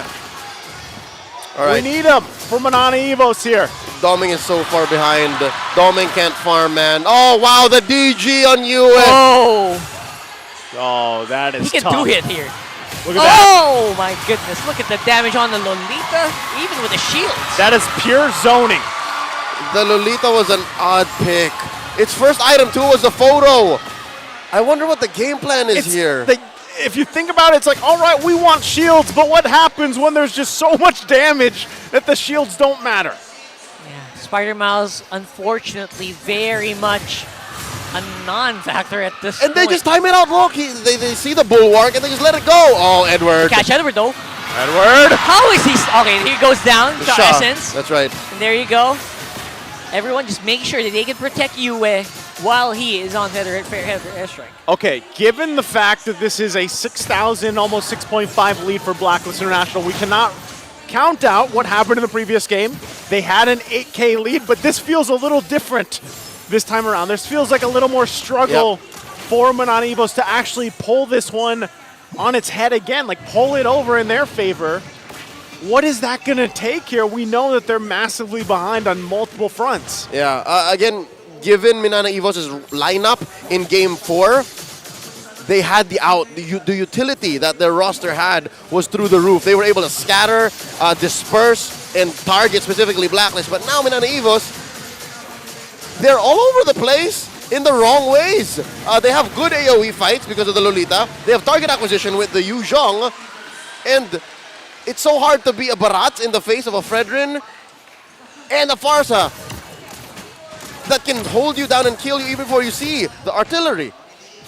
Yeah, Doming, it's so hard for people like Doming to actually get in a comfortable position because there's just no safe place for him. Yeah, and that's part of it is like, for Doming this time around, you really don't have much except the flicker. And as soon as you use that, you're almost a sitting duck for them to take. So the amount of defense that Doming needs here is crucial. Now, if they get to this point where, okay, we're once again going to be in that position where we got to just defend in our base, somehow pull a miracle off with this lineup, then hopefully they're able to pull that off. But even this, Oheb picks up the Hospons. He now has that sustainability, that healing to help him out even further here. So already they prep up for a Minana Evos. Let's see if they can defend.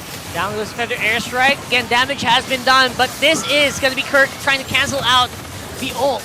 And that's the classic interaction, right? You go in for the Black Dragon form and the Feather Airstrike, you cancel it out. But the push is already done here for Blacklist, it seems. All right, good defense by Minana Evos. They're going to keep their inhibitors, and they're going to keep Blacklist International at bay, but for how long? They're trying to get more. Hey, they hold on. Yeah. Minana Evos is making it happen right now. Look at the damage. Good damage. Yeah. And Yue back off cooldown here. This time around, does feel like Minana still packs a lot of punch here in this lineup. All right. I'd like to mention something else that Minana Evos might have to worry about, especially since they're starting to be able to move out of their base, at least for now. Their vision comes at a very steep price. Spider Mouse has to be up close and also protect Doming. But again, we've made it a clear point that Doming is so good at protecting Doming that maybe he can be independent. But after that, the only other semblance of vision that Minana Evos has is Lancy throwing random skills into bushes. And then maybe, on another asterisk note, is Kirk with the Black Dragon form. But that means you spent your ult. So where do you go if you're Minana Evos? It's so tough to hold out. That means they have to, again, once more go into a defensive mindset. Yeah, I'm thinking like another 8 minutes. You know, 6 to 8 minutes for Minana Evos here, which might mean they give up even the next Lord, let that get taken, work in their base. Which worked well for them in Game 4. So that means it's better if they make that decision now and play for that outcome. As for the other side, Blacks International, they have to understand that that's what Minana Evos is going for, and that's what will benefit them the most. Go for the juggler. Man, end it as quick as possible. And with that, Lord's going to come up. It's going to go ahead and spawn Minana Evos. We saw them getting in position at least to try to have something to work with, but ultimately I just think, again, they go ahead, let that get taken, and get ready for this defense real quick. The Lord is going to be taken down. Of course, with the type of firepower and itemization that Blacklist has with a nearly 10,000 gold lead. So we'll see if Minana Evos has enough in the tank to defend once again at this point in the game. Yeah, it's a lot of it is more on, is there a possibility of Minana making pickoffs here when everyone's inside the base? And what are the tools they have to make those pickoffs happen? A Turtle Guard, maybe a Numenon Blast Catch. Very conditional, right? Yep. Because you don't want to throw KZen in front. Yes. If Blacklist gets picked off, whose fault is that? Blacklist. Right? Yes, Minana exactly. Evos has no way to displace heroes in a way that will not hurt them in return. So here we go. They're going to go for the break. Oh, something's going to give. Yeah, something's got to give here for sure. Sensui is going to back off, going back into a defensive position. Edwards on top side. He is working on that turret. And the fight is still happening here. Oh, it's going to be called out. And this time, Yue getting chased out by Kirk. This time, Haji. But the backup allows the kill to happen for Yue. And now, Minana are back on the defense, clearing that Lord, losing on 2 inhibitor turrets. Still a 2 for 2. They lose to inhibitors, yes, but that just explains how well Minana Evos understand their defensive state right now. Yep. They took 2 on the way out in Sui and Oheb. And did not die. They didn't lose. They didn't lose, and so that that kind of thing can happen one more time, I would say. And if it does slip through, but you see this, right? You see the damage being pumped out by Doming. As long as he is alive, he's working on the BOD, I believe, now. He's already got that, he's got the Berserker Shrew, he's got the Endless Battle, he's got the Sea Halberd, so BOD locked in will be a huge threat, unless he goes, of course, for Wind of Nature to deal with some of that defensive ability. But right now, this is crucial for Minana Evos. They have to stick together, they cannot let it picked off, they cannot deal with losing anyone right now. And you can see the shields provided with this Lolita, with that Flask of the Oasis as well. It could end up helping them, you know, sustain through some of that fights. And then that's where really the CC comes in. The Eternal Guard. Hold on. Pretty big. You went for the bush check. Y'all saw that, yeah? Yeah. That was a Queen's Wings on Lolita. Queen's Wings Can't locked confirm, in. yeah, it's real. The shields are huge. The shields. Right oh. And look at this. It's going to be another one charged up. Haji this time is going to be in trouble. Where's the backup coming in from Blacklist? It does not seem to be ready as Haji will fall to Doming. And Sui up on front has the ability to maybe pull off some good exit frags. Now it is going to be Oheb not able to get in position. Team fight excellence from Minana Evos. This is looking a whole lot like the makings of the previous game in a different fashion. It's deja vu, folks. Deja vu. What is going on here? And where is that damage coming from? Y'all saw how when Kirk landed, you could have sworn he was going to die. He just, I don't know if he did it or if Lancey did it, chunked down the 3 members of Blacklist around him. Yeah. What was that? I don't know.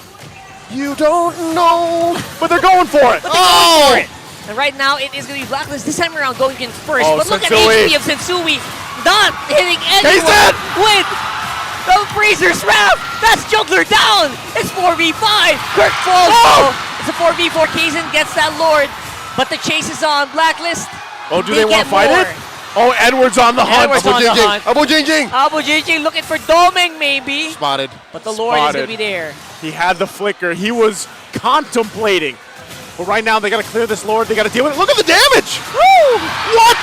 That is spicy. Oh my golly. Miles? Miles in trouble here. Not having the shield up anymore. Crowd goes wild. And there goes the shielding and the healing provided by the Lolita. Oh no, this is tough here. I think Evos making the call. I just making the call here. 4v3. Not much wave clear available for them except for Latsi.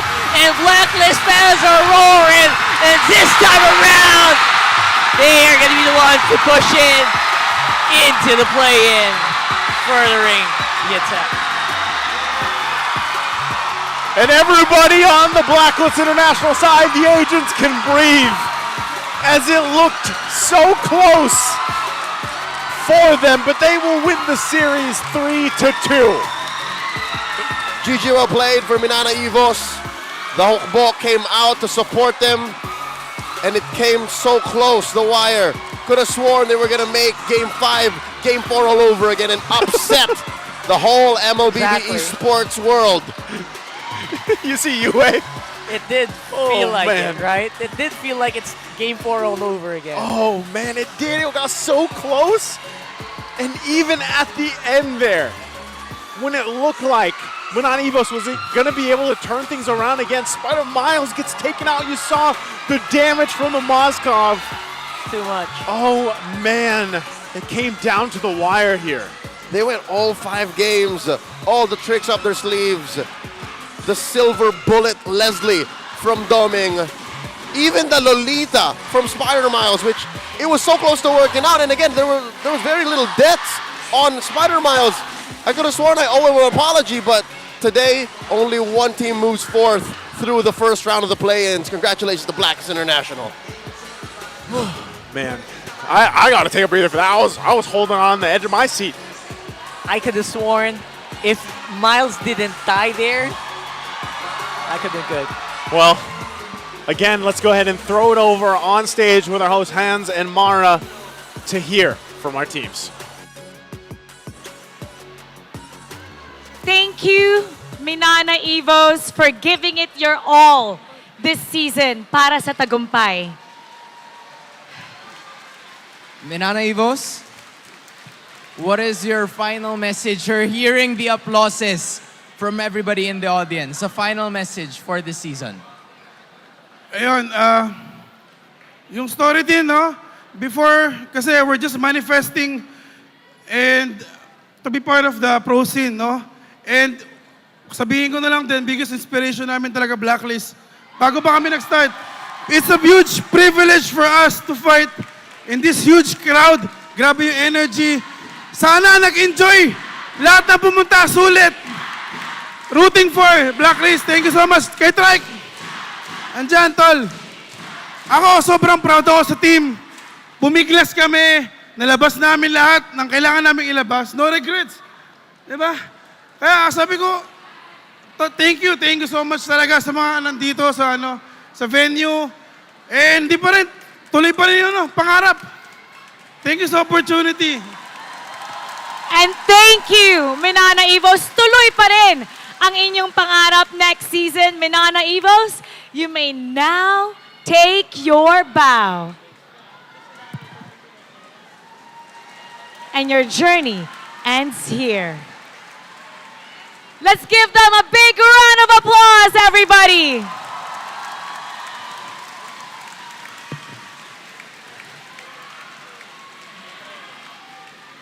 And now, let's call in the winner of our first play-ins, Blacklist International.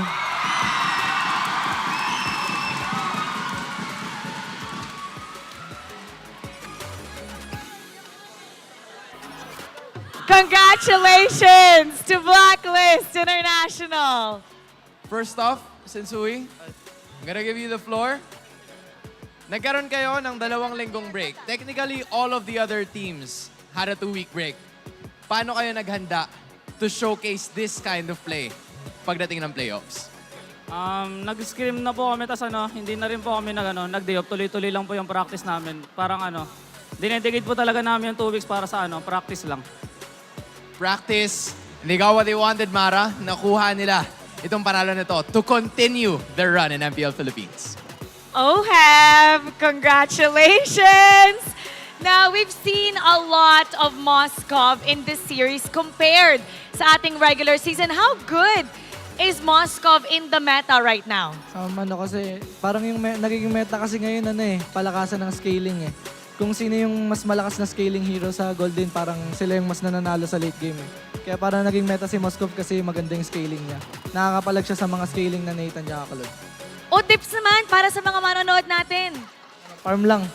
Farm lang. Farm lang yan. Yan yung sagot doon. 2 words. This time around, Haji.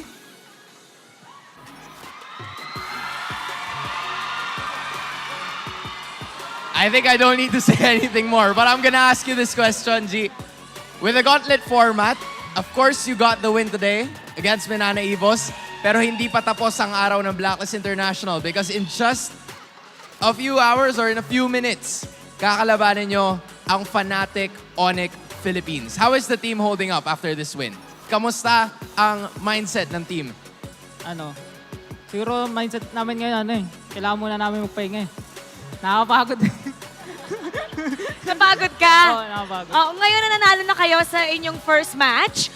Would you say na yung mga challenges sa shot calling ng regular season na-solve na ba? Ito na ba ang best mode ng Blacklist International? Tingin ko kulang pa rin kasi nga yun nga, nagkaka-error pa rin kami ganun. Hindi namin masyado maklose yung game. So tingin ko may improve pa kami. May improve pa daw. I see it. Well, I just want to ask one more question from someone with a fresh cut, Edward. We see it. I think kita nilang lahat. Word. Now, I know you guys have played 5 games. Pero para sa'yo ba, how does this feel for you? Is this an advantage for you guys na meron kayong momentum heading into the game mamaya? Or is this the other way around or the complete opposite? What do you think? Siguro, advantage kasi may momentum na kami tsaka nakapag-warm up na ng sobra para mamaya sa ONIC. Seems like they're ready, Mara. Edward, shoutout naman sa lahat ng mga agents here, lahat ng mga fans na nanonood. Shoutout! Shoutout sa inyo, agents. Congratulations once again to Blacklist International. You may now take your bow and take your walk of victory.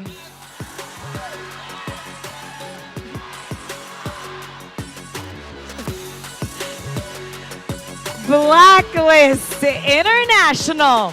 Moving on sa next round. They're still in the running. And just like in Season 12, they want to make sure that they'll leave a mark. Same, probably a major lower bracket run. And we're gonna break it down for you, so we're gonna go to our analyst, Ranmar Pasok. Blacklist International advance to the next play-ins game. But before we talk about that, kailangan natin pag-usapan ano nangyari sa game number 5. And we have to start first with showing who the MVP is and discussing the key to victory for both teams. MVP, game number 5 is going to be you!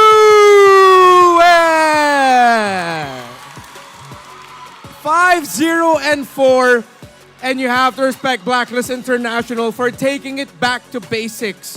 There was a time where teams were thinking, ibalik nga natin yung Leslie, and then there was a time people said, pick na lang kayo ng Farsa, mahirapan ang isang Leslie. And we saw it from the rotations of Blacklist International. To put it simply, it's like Farsa going up against a Diggy. Every time may chance ka na makita mo yung Diggy, you pop the ultimate to force out the time's journey to clear waves. For Blacklist International, US assignment was simple. Pumunta ka sa gold lane, use the feathered airstrike para ma-zone out si Domeng, and to delay the farm of the Leslie as long as possible para makapag-ikot tayo as 4, as 5, so that Minana Evos will be busy trying to make a comeback with gold, maghanap ng farm. At yun nga ang nakita natin for the majority of the game. Especially in the early game, Domeng had the toughest time as a Leslie against the lineup with one key pick. That last phase pick, Farsa, paired up alongside the Paquito. Napredict yun ng mga casters on the Filipino broadcast, and they mentioned that the burst for the Leslie will be deadly kung maabot nila. And majority of the game, they don't need to worry because they have the Farsa with them. But then Minana Evos, kumapit sila. Their kapit gaming strategy that we saw. And even though merong Farsa na pwede magbigay ng daming hirap sa buhay ng isang Leslie, well, Minana Evos started dealing with the Farsa. And nararamdaman na ng Blacklist International yung damage ng isang Leslie. But as you look at the highlights, especially this key fight, we go and revisit the key to victory, the Infinix key to victory for both teams. Mahaba ang serye na to. This is a long series. Adjust and adapt accordingly. And that is the theme of the story of Minana Evos versus Blacklist International for this series. Both of them adjusted and adapted accordingly. Whether it's in the draft, whether it's in the picks, whether it's in the fights. And we saw especially in that last Lord fight, it really looked good for Minana Evos. Akala na natin this is their chance to take a good hold of the game to push out. But then, Blacklist adjusted and adapted to the positionings of Minana Evos, leading to Blacklist taking this at 17 minutes and 16 seconds. Rupture was the emblem talent picked up there by Yue. Of course, very traditional for a Farsa to pick up. And interestingly enough, in terms of the item build path, very unique. Prioritizing the Lightning Truncheon right away to get that cooldown reduction. And of course, the boots for magic penetration, rushing it into a Divine Glaive, knowing that may kalaban pa rin tayong Barats, we still have the Leslie and even the Yu Zhong to worry about.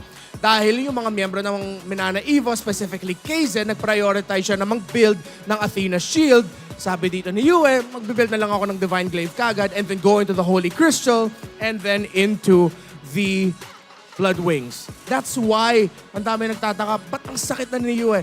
Great itemization from Yue. Prioritization of items was correct for the mid laner of Blacklist International.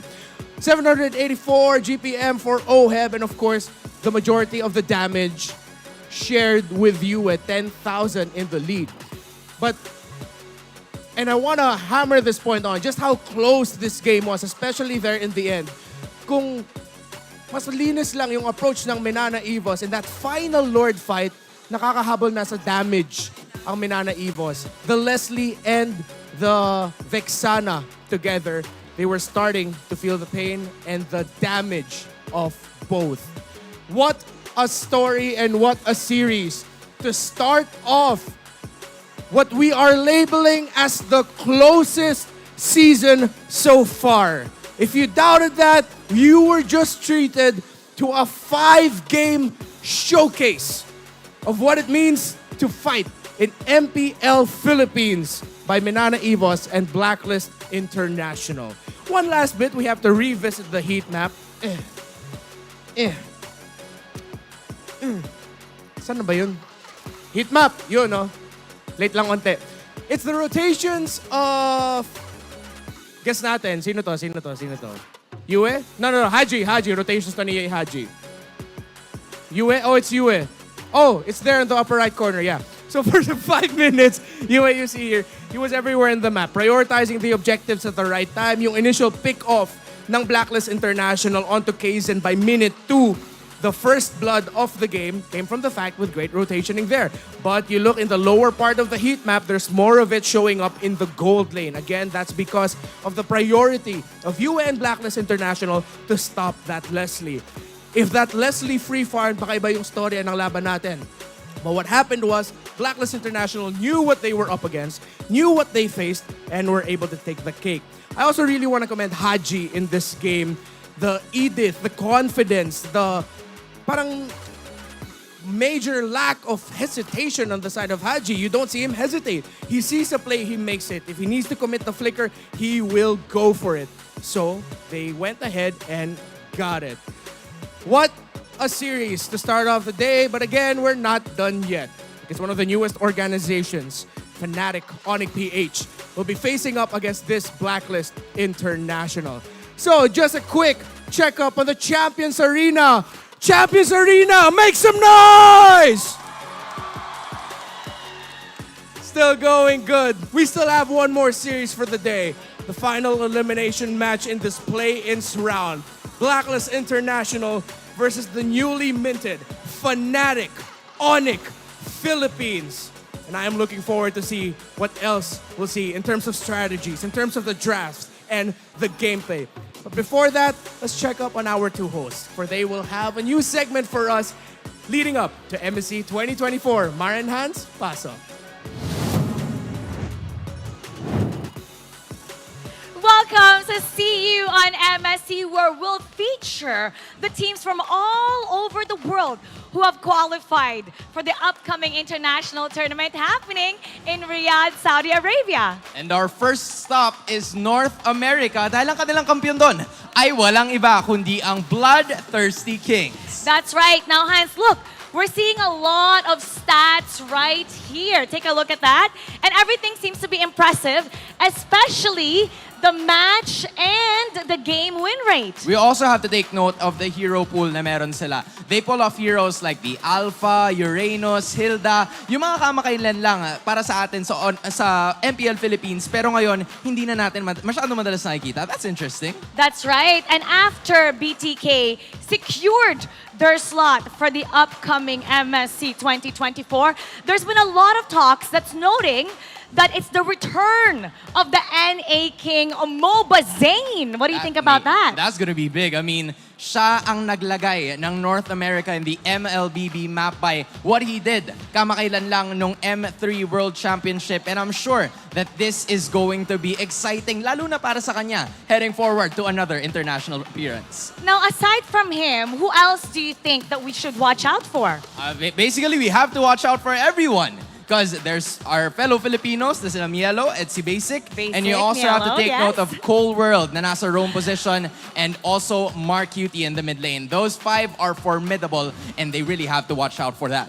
Ang galing ng performance. Ang ganda talaga ng performance ni Cole World. Actually, yung mastery niya sa Kaja and Matilda, 100%. That is mastery at its finest. And you also have to take note of the Fred rin, itong si Mobazain at 69% in 16 games. You can't really give a lot of objective-centric junglers to this guy, lalo na kung ganun yung kaya niyang i-pull off. That's right. So we're definitely looking forward to the return of Mobazain in the international scene. Kaya for BTK, MSCU! Supportahan nyo ang ating top 2 teams ng MPL Philippines Season 13, our grand finalists en route sa ating MLBB Mid-Season Cup 2024 in partnership with Esports World Cup. Nagaganapin ngayong July. Dahil maglalaban-laban ang napakaraming mga kupunan doon para sa life-changing na $3 million prize pool. Now, the action hasn't stopped there. For more MLBB, stay tuned only here on MPL Philippines.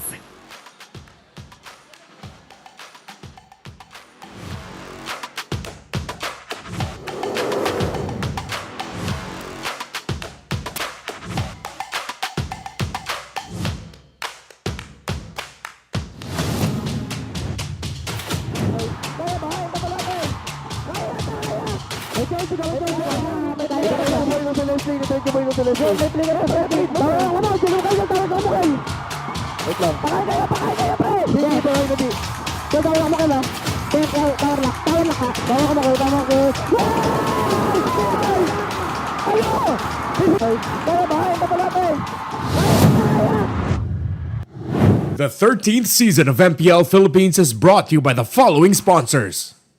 Smart, the official telco partner of MPL Philippines Season 13. Infinix GT Series, outplay the rest.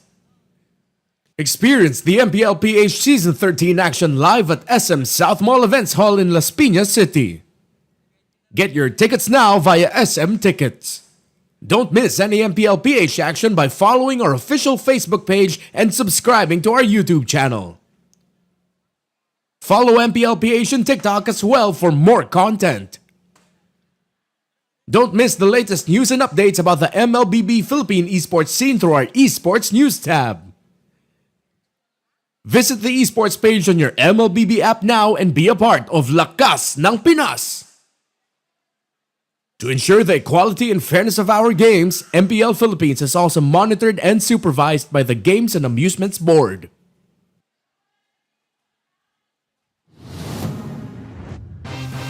Generation Z. Authentic. Real. They thrive in the mundane. But, let's be real, nobody knows what they want. Only they truly understand. For real? Yeah, but that's okay. We get what you need. Guys, where are we going now? Anywhere! Mountain, beach, middle of nowhere! Why? Because we can. Well, let me help out. Smart 5G. Best in 5G coverage experience and best in 5G availability. Oh, wow. Those are a lot of apps. That's fine. When you got Powerall, you could do it all. Multiple apps? No problem.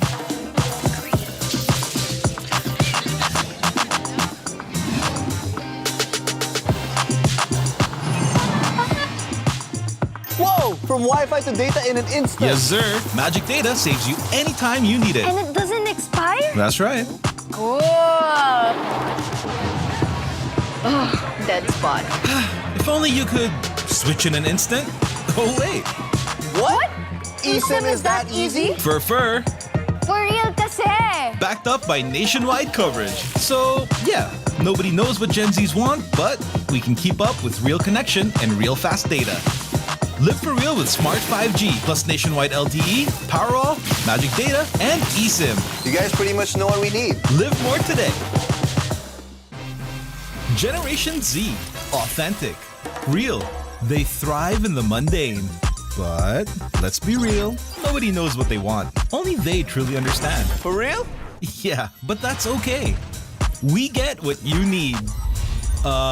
Guys, where are we going now? Anywhere! Mountain, beach, middle of nowhere! Why? Because we can! Well, let me help out. Smart 5G. Best in 5G coverage experience and best in 5G availability. Oh, wow! Those are a lot of apps! That's fine. When you got power all, you could do it all. Multiple apps? No problem.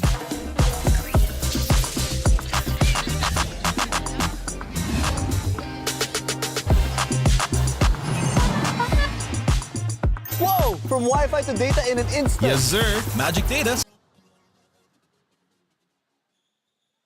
Gets na sila pa rin yung dalawang teams na like all out kahit yung MSC malakas mo sila and all that.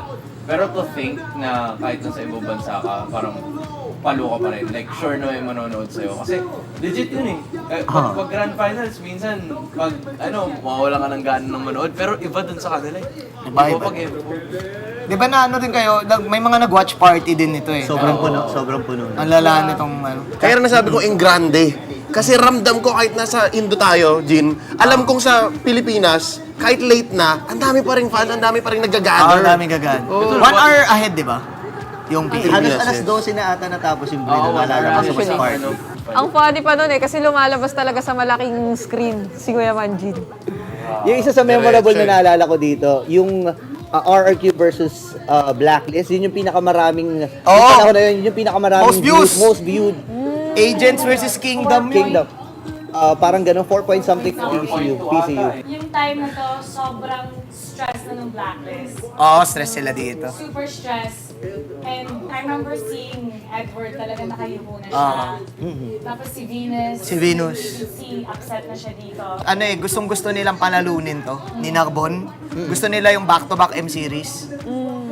Tapos wala eh. Galing. Ito yung dito natin unang lumabas yung Trevor Blitz draft na kahit anong gawin ng Blacklist. Ito, game. Advantage on the first turtle objective. Ayun na! Gusto na Evos to hold that. Haji with the triple knockup!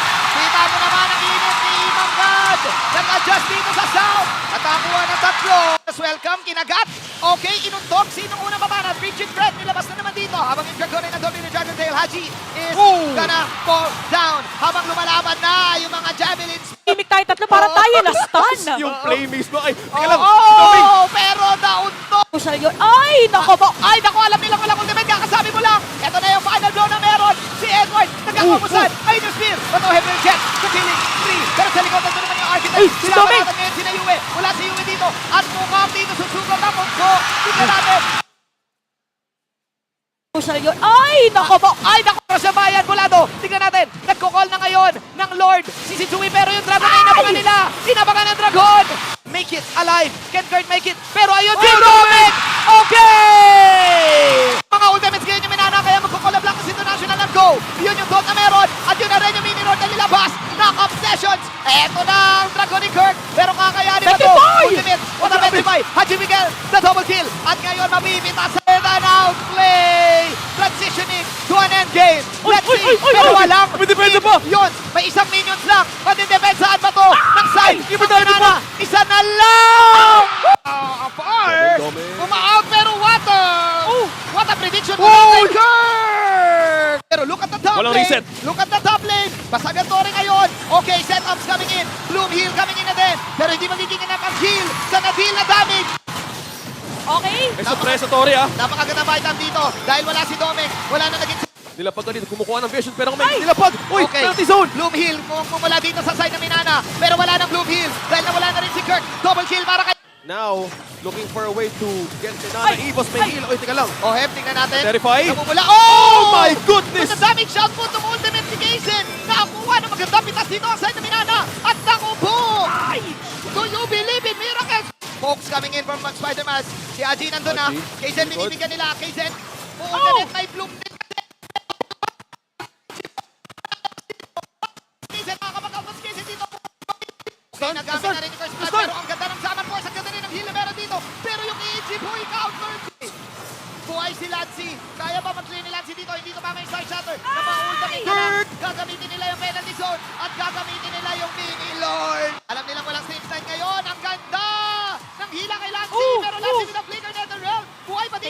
Love wave. ng Minana habang si Casey dito. Pero what a stun na ginawa ni Sensui to counter Kaysen! Ang ganda sana ng block ni Kaysen dito pero na-stun siya. Snitterin eh. Ayan na! naman! Okay, nahuli na naman. Nagkaikutan. Yun yung dragon na meron. Napagamit na rin na Netherlands kagad. But Kurt will speak na. Will pick off. Oheb mula doon sa likod. Si Kurt mula doon dito. Sinamahan na naman. Ayan na! Ayan na! Follow up, heavy spin! Uunahan nila si Haji ngayon. Pero yung damage shot medyo 10 minutes production ngayon. Ay! Naku po! Dito na yun yung dragon ni Edward. So now- Back. Oh! Sensui will take down Kaysen pero nag-hiwalay na kasi outside ng Minana. Sila sige na naman mula. Tsaka hindi pa kinailangan ng Lord Jonet. Ay, naku po! Latigoni Haji is real! Grabe. Tsaka hindi... Ano, speaking of... Ayan na nga. Onward flicker in mula kay Haji. Sino babanatan si Kaysen? Ayun na. Ina. Pero pwede kasi silang... Ayun na. Ayan May taunt. Binabasag na. Yue, of course, babanatan ni Spider-Man. So, unahan niya. Pati Kaysen ang mawawa. Pressure as well. Eyes on Oheb din. Kailangan nila may pressure! Oh! Haji flicker in. Onward combo! Mawala si Haji. Purely defense, man. Ay! Huli na naman si Kirk dito. Kirk, babanatan ng isang pedo. Blacklist International playing mind games. Babanatan ngayon si Pinakita si Kirk. Sensui. At bibigyan si Kirk. This time walang Angela Hill. Depensa may Minana Evos. May Tinata knock ngayon, up. inapay yung damage. Patay si Lancy. Hindi na nakalapit. Kumuhit lahat ng mga damage yung speed. Spider-Miles. Na meron si OM. Ngayon, go pa rin si Kaysen. Mawawala si OM. Spider-Miles ngayon naharap. Oh, Si may Wade. damage output this time. Ang Minana. Pero Ingat din sila actually. Ay, dito na welcome. kinagat. Yum! At ninom blast si Haji. Merong immortal din si Haji dito. Mapabuhay siya. Pero yung shot na niloming dito. Ay, una si Sensui. Binibigyan nila Half si HP. Sensui. Ang sakit dito, Omeng, pare. Okay, yung blast. Walang tatamaan. Yun ang tinamaan si Yue. Ay, si Sensui. Habang makakapag-lord, si Yue. Okay, nag-pop na yun yung Tinas. Tignan natin. Spider-Man, mulado. Wala na siyang any defensive. 3-man defense! Tignan natin. Sabi ni OM, Three-man defense. Tower lock is real para kay OM dito. Blacklist. Outwitting. Minana. Gets na sila pa rin yung dalawang teams na like all out kahit yung MSC malakas na sila and all that. Pero to think na kahit nasa ibang bansa ka, parang palo ka pa rin. Like sure na may manonood sa'yo. Kasi legit yun eh. Pag grand finals, minsan pag mawawala ka ng gana ng manood. Pero iba dun sa kanila eh. Iba pag everyone. Di ba na ano din kayo, may mga nag-watch party din ito eh. Sobrang puno. Ang lala nitong ano. Kaya na nasabi ko in grande. Kasi ramdam ko kahit nasa Indo tayo, Jin, alam kong sa Pilipinas, kahit late na, ang dami pa rin fans, ang dami pa rin nag-gather. Ang daming gagan. 1 hour ahead, di ba? Yung Pilipinas. Alas 12 na ata natapos yung video. Naalala ko sa first part. Ang funny pa nun kasi lumalabas talaga sa malaking screen si Kuya Manjin. Yung isa sa memorable na naalala ko dito, yung RRQ versus Blacklist, yun yung pinakamaraming, yung panahon na yun yung pinakamaraming most viewed. Agents versus Kingdom. Parang gano'n, 4 point something PCU. Yung time na to, sobrang stress na ng Blacklist. Oo, stress sila dito. Super stress. And I remember seeing Edward talaga nakayuko na siya. Tapos si Venus. Si upset na siya dito. Ano eh, gustong-gusto nilang panalunin to, ni Narbon. Gusto nila yung back-to-back M-series. Tapos wala eh. Galing. Ito yung dito natin unang lumabas yung Trevor Blitz draft na kahit anong gawin ng Blacklist. Ito, game 4. Talagang ramdam mo na parang, teka, ubus na yata ng alas yung Blacklist. Ang bilis pa rin mag-draft ng Ego. Hindi, ito na yun eh. Alam namin eh. Kaya linya ni Dexter noon. Ang daming hero. Yun yung linya ni Dexter. Never sila naubusan sa matchup na to. Parang ready sila sa Tsaka, kasi signature ng Black yan, lahat yan, oh. Ang hirap naman nito, pang last game, naghilda pa tong si Yahweh. Oo nga, tama. Mabilis na game ata to. Ito yung mabilis na game eh. 4-0 nga. Mabilis na yata yung ganitong 70 minutes at the time eh. Shucks. Dang, grabe. Ang daming tao. You know, when I was awarding this, I was saying congratulations, Image. Tapos ang sinabi niya noon was, pinraise na si Sanford. Tapos pinulong niya sa akin, sobrang proud siya kay Sanford. Masarap siyang maging anak.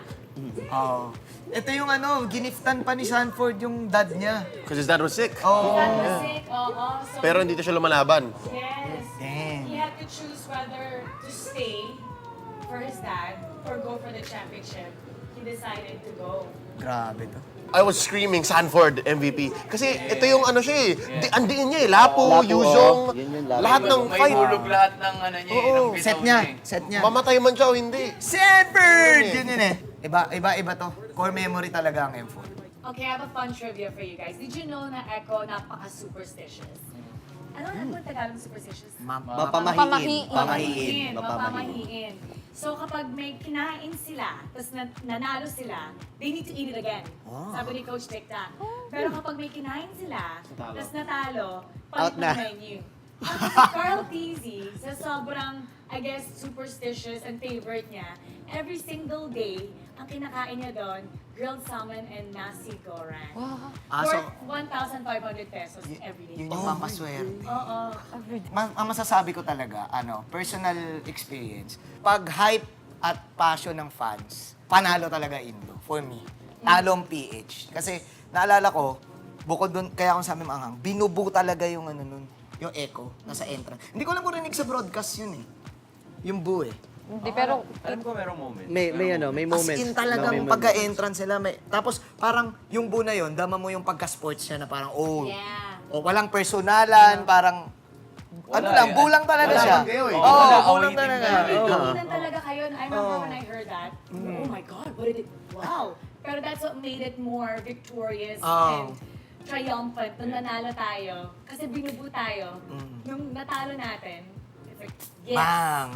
Yes. Kasi after nun parang tapos na. Parang everyone, parang may mga nalungkot na natalo, pero parang kasama siya eh. Kasama siya laro eh.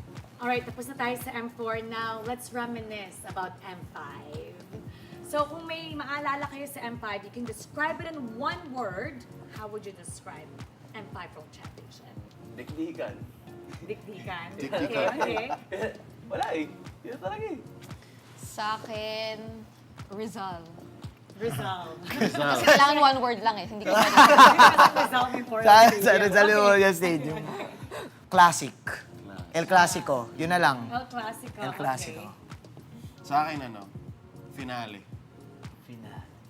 Ninakaw ko na naman. Oo nga eh. Pero nakisip ko mas maganda. Ano? Celebration.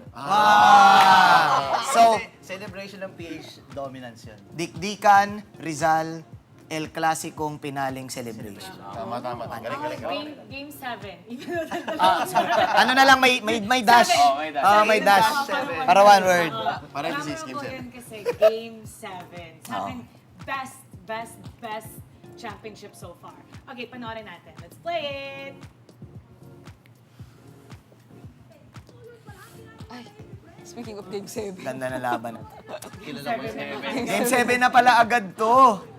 Hindi kasi parang, kaya ako nasabi finale, kasi kahit anong nangyari, kahit anong sabihin mo, maganda. At yung ending kasi talaga yung nag-wrap up eh. Ano yung naalala mo? Oh my gosh. Naalala ko, this was so painful. ONIC was doing well, di ba? And then natalo nga sila. Sa interview dun sa stage, oh my gosh. I had to get them mandatory na to ask them final words. Tapos si Kyrie was already crying. Hindi siya makapagsalita. So, nagsalita na. I think si Coach Yab ba yun? Hindi siya nagsalita. Parang tinap siya, tapos parang pinapunta na siya sa likod. Pinapunta siya sa likod. So, umiiyak na si Kyrie nun. Nag-celebrate na lahat yung brand. Na-announce ko na as winner. May awarding pa. I think must have been good 30 minutes. Tapos, naisip ko, nasan sila Coach Yeb? Pagtingin ko, nandun sila sa corner. I went to Coach Yeb and I'm like, Coach Yeb, next year. Yeah. Sabi ni Coach Yeb, meron pa ba? And then, sabi ko, nasan si Kyrie? Umiiyak pa rin si Kyrie sa loob ng room. Nandun pa rin siya, still with his head down. The entire time, everybody was celebrating. Yeah.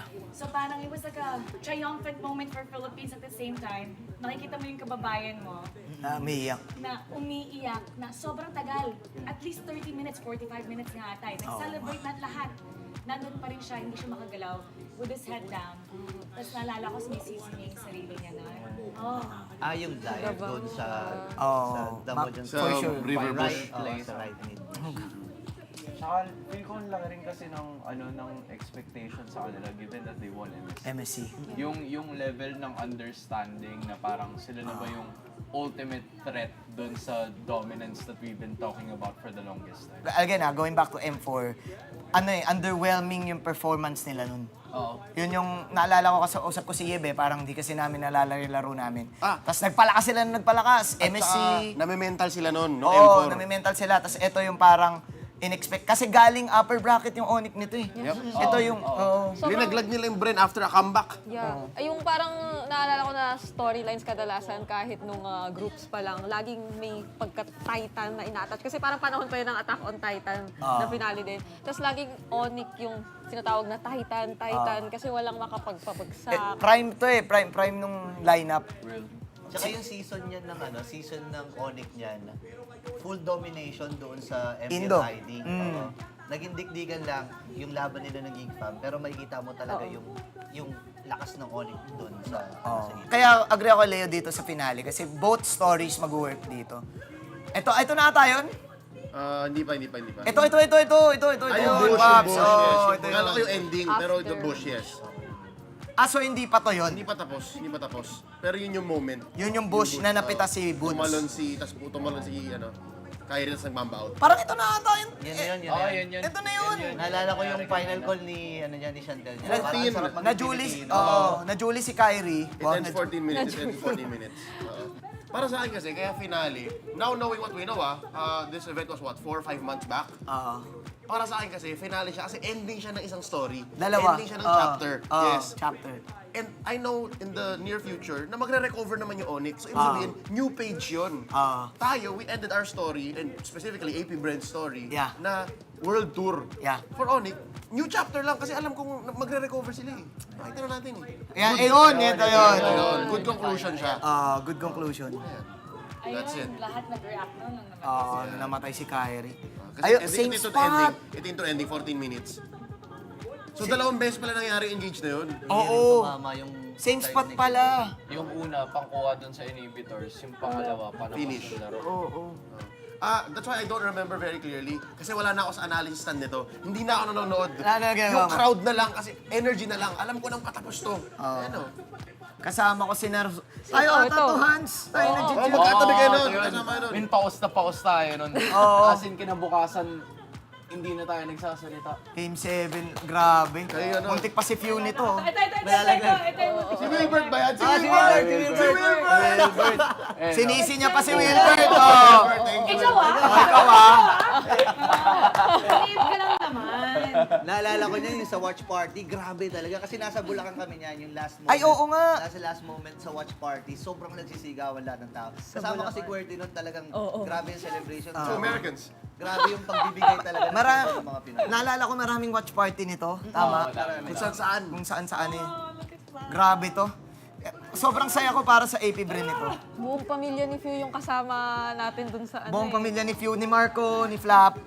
Naalala niyo yung mukha niya nung na-announce siya as MVP? Gulat siya. Dinabuhay yung may, meme na nakaganon siya. may backstory dyan. Bakit? Kasi all throughout ng season 11 hanggang season 12, di ba dati may game MVP? At saka ito yung redemption arc din ni Nadaki, Few, tsaka ni Flap to, right after M2. Ako kasi naniniwala ako na ayan o. Yung tunay na champion, for me, champion ka, nalaglag ka, tapos nag-champion ka ulit. Sino ba yung player na may passport lagi sa bag niya? Si ano? Lahat sila. Lahat sila. Lahat. Puno na sikat na mga yan. Nag-bag grade kami. Actually, ginawa natin sa MPL. Tapos nandun yung passport. Sabi ko, patulan nyo, just in case lang daw. Lumipad. Lahat sila, meron silang passport sa bag. Ito yung start pa lang nung chapter nila na dominance Yeah, I think I can add to that. Kasi sila yung ilan sa mga teams na meron tayo na sobrang nag-trust the process talaga. Oo. Like, season 10 pa lang, si Ogwen, tsaka si Kyle TZ, wala lang, it's so nice to see them like the ones holding it. Kasi yung iba parang naranasan na nila yan eh. Tsaka history kasi yung binuo nila dyan. For example, si Pew at saka si Flap, di ba? Two-time world champ. Tapos ang AP brand lang kaya sa isang two-time world champ na team, di ba? Nanalo sa Pilipinas. Oo, di ba? Yan si Flap, gulat na gulat siya dyan. Ayan o. Turn around yan, turn around. Gino-joke nila yan. Never gets Oo. old. Tapos umiyak yung mami niya dito. Oo, katabi natin yung mami niya. Iyakan din ako. Umiyak din tayo. Naluha din ako yan eh.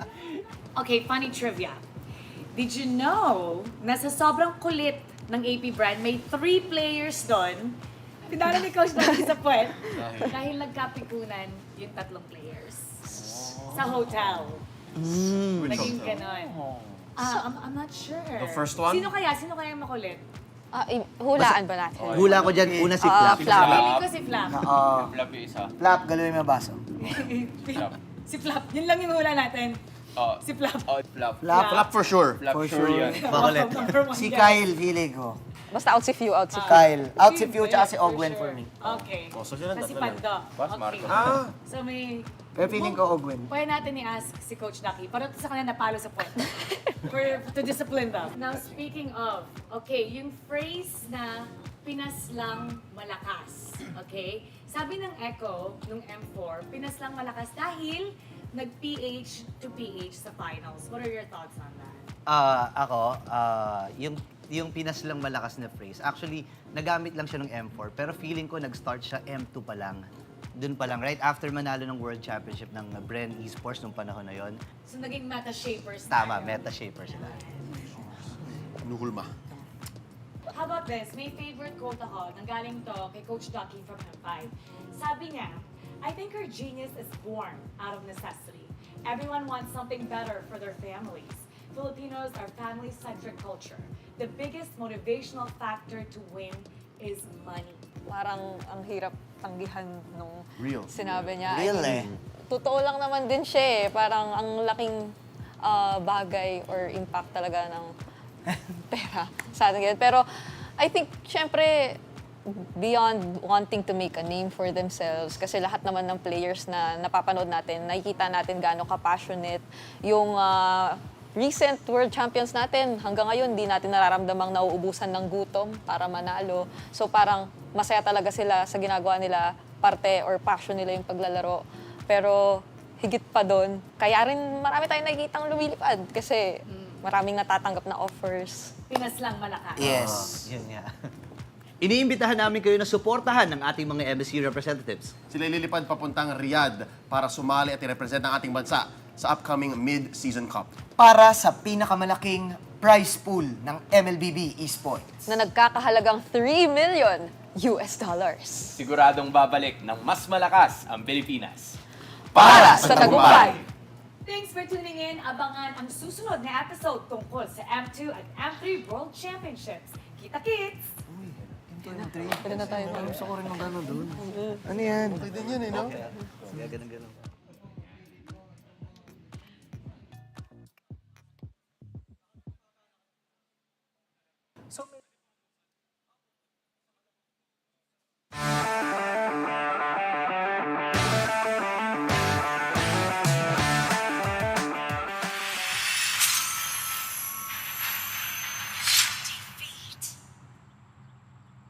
Ano ba to?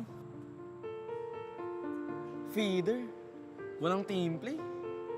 Passive yung SS? Ano ba tong butaw na to? Paano to? Kailangan ko bumawi. Kailangan ko ng...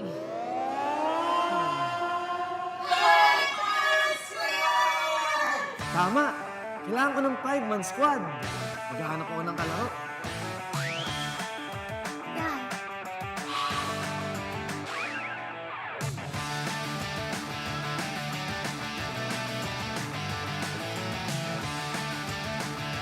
Kapag buto makalaro sa RG, build your own 5-man squad.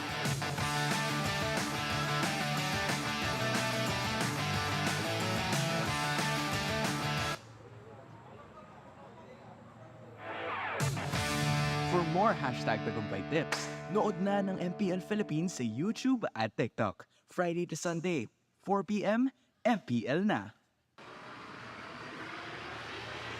4 p.m. MPL na. 4 p.m. MPL na. 4 p.m. MPL na. 4 p.m. MPL na. 4 p.m. MPL na. 4 p.m. MPL na. 4 p.m. MPL na. 4 p.m. MPL na. 4 p.m. MPL na. 4 p.m. MPL na. 4 p.m. MPL na. 4 p.m. MPL na. 4 p.m. MPL na. 4 p.m. MPL na. 4 p.m. MPL na. Catch your favorite MPL matches every Friday to Sunday. Only at the MPL Philippines YouTube and TikTok. 4 p.m. MPL na. 4 p.m. MPL na. 4 p.m. MPL na. 4 p.m. MPL na.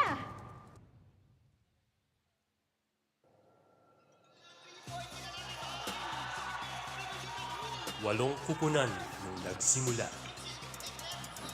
Sinubaybayan natin ang kanilang mga laban. Nagpakita ng lakas sa loob at labas ng laro.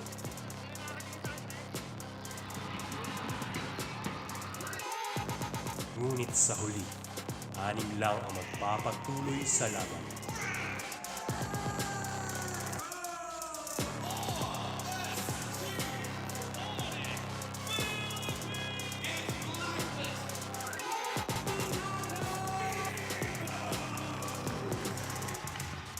Sino ang magiging kampiyon? Sino ang tunay na magtatagumpay? Abangan ang huling laban para sa tagumpay.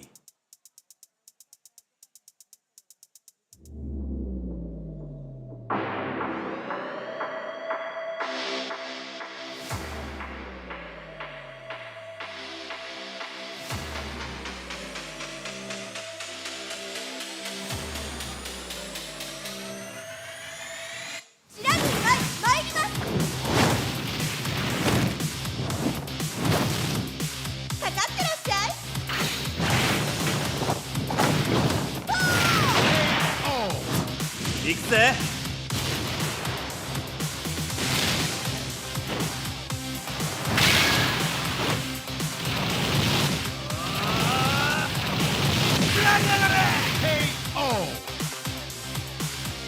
맥시가違うんだよ. Hey, come on, come on!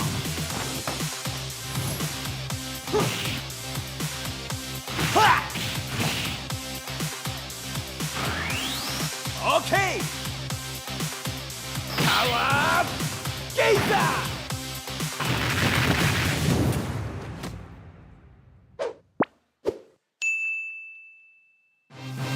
Generation Z. Authentic. Real. They thrive in the mundane. But let's be real, nobody knows what they want. Only they truly understand. For real? Yeah, but that's okay. We get what you need.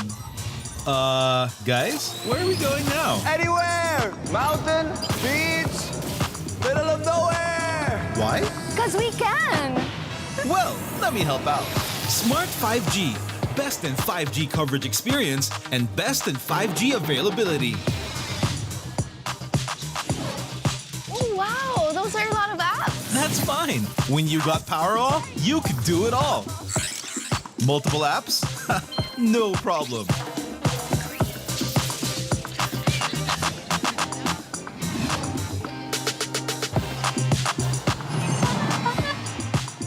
Whoa! From Wi-Fi to data in an instant. Yes, sir. Magic Data saves you anytime you need it. And it doesn't expire? That's right.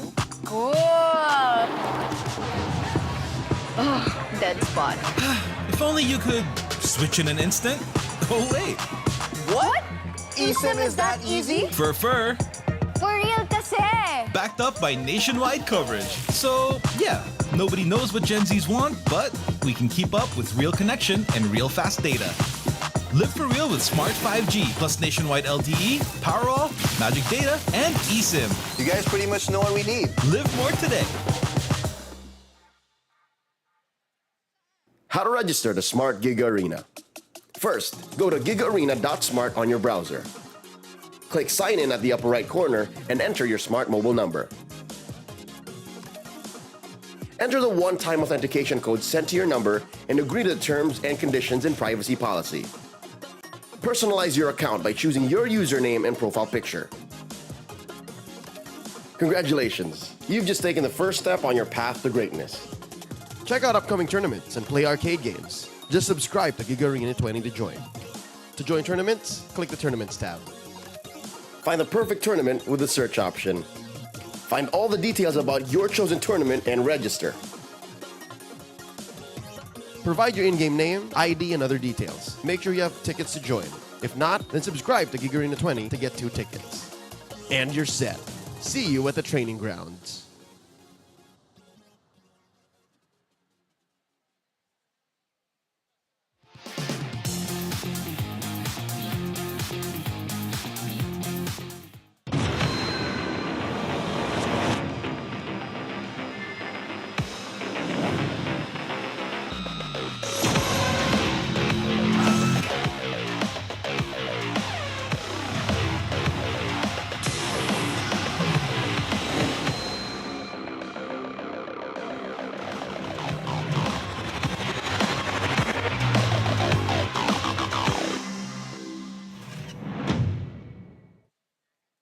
Advantage on the first turtle objective. Ayun na! Tapos Minana Evos gonna hold that.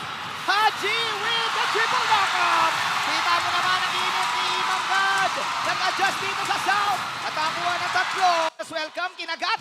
Okay, inundog. Sinong unang babana? Rigid Fred, nilabas na naman dito. Habang yung Dragon ng Domino ni Dragon Tail, Haji is gonna fall down. Habang lumalaban na yung mga javelins. Imik tayo tatlo para tayo na-stun. Yung play mismo. Ay, teka lang. Si Doming. Pero naunto.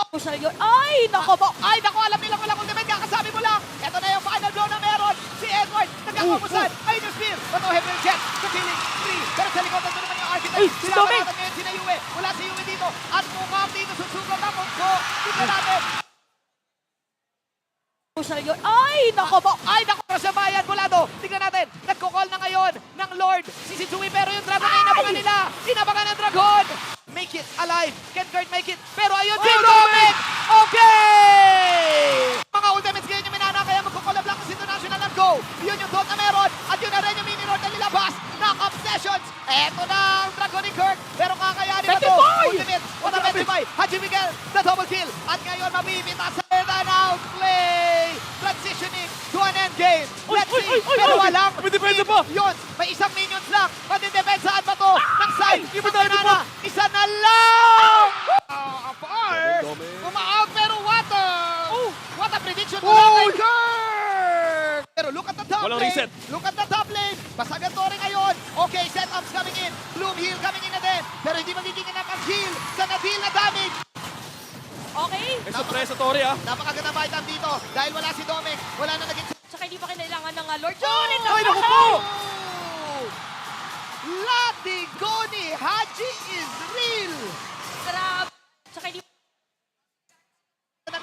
Buhay si Kaisen dito. May damage shot ng konti si Setsumi. Nag-trigger si Tingnan Dominic. natin. Nasa likod si Kurt. Ayun yung hard card. Kung dito ako, pero yung damage output, the burst output na meron si Dominic. Free hit si Dominic ngayon. Nakakuha din si Lancy. Masyadong na malalim ang side ng Blacklist International 3 heroes lang. Habang si Kaisen, binuksan na electric fan. Sino target? Si Setsui. Wala nang Curse of Bloom. Pero ang sakit ni Dominic. Yung HP force nila. Aray, Wala. nawala na immortality. Kumubuhit. Ow! Fortune.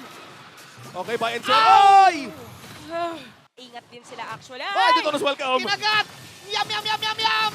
At nom blast si Haji! Merong immortality si Haji dito, mapabuhay siya. Pero yung shot na niloming dito ay muna si Sitsui. Binibigyan nila si Sitsui. Ang sakit ni Doming, pare. Okay, Numinum blast. Walang tatamaan. Yun ang tinamaan si Yue. Ay si Sitsui. Habang makakapag-lord si Yue. Okay, nag-pop ngayon yung Tinas. Tignan natin. Spider-Mans, Bulado. Wala na siyang any defensive. 3-man defense. Tignan natin. Sabi ni OM, Three-man defense. Tower lang is real para kay OM dito. Blacklist. Outwitting. Minana. Gets na sila pa rin yung dalawang teams na like all out kahit yung MSC malakas na sila and all that. Pero to think na kahit nasa ibang bansa ka, parang palo ka pa rin. Like sure na may manonood sa'yo. Kasi legit yun eh. Pag grand finals, minsan pag mawawala ka ng gana ng manood. Pero iba dun sa kanila eh. Iba pag Evo.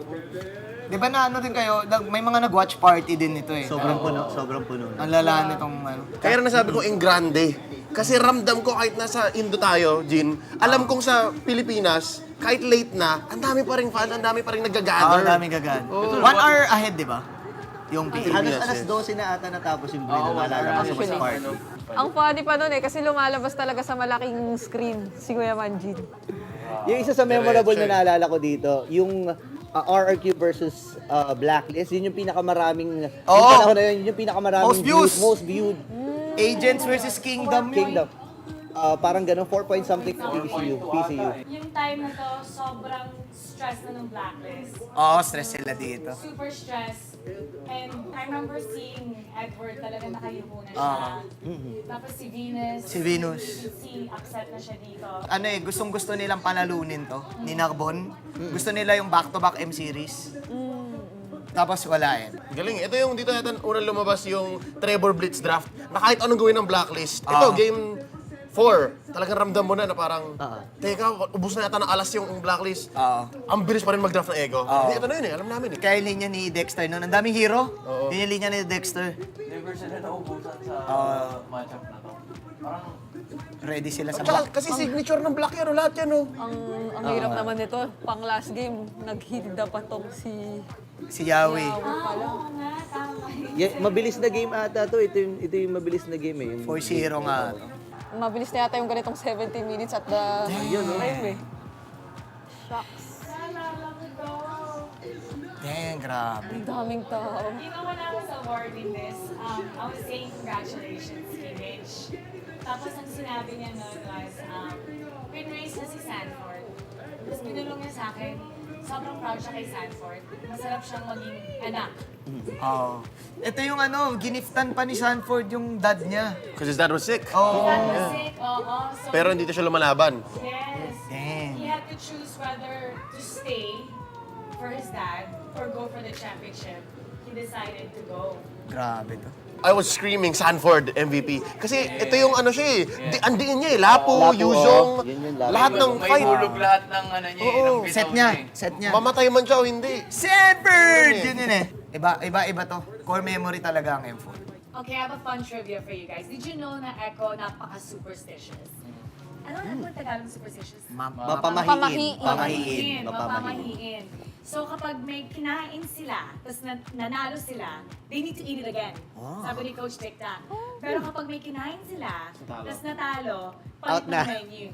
Tapos si Carl Tizzy, sa sobrang, I guess, superstitious and favorite niya, every single day, ang kinakain niya doon, grilled salmon and nasi goreng. For 1,500 pesos every day. Yun yung pampaswerte. Oo. Ang masasabi ko talaga, personal experience, pag hype at passion ng fans, panalo talaga Indo, for me. Talo ang PH. Kasi naalala ko, bukod doon, kaya akong sabi maanghang, binubu talaga yung yung echo, nasa entrance. Hindi ko lang rinig sa broadcast yun eh. Yung boo eh. Hindi, pero alam ko merong moment. May moments. As in talagang pagka-entrance sila. Tapos parang yung boo na yun, dama mo yung pagka-sports niya na parang, o walang personalan, parang, bulang talaga siya. Bulang talaga. Bulan talaga kayo. I remember when I heard that, oh my God, what did it, wow. Pero that's what made it more victorious and triumphant nung nanalo tayo. Kasi binubu tayo. Nung natalo natin, yes. Bang!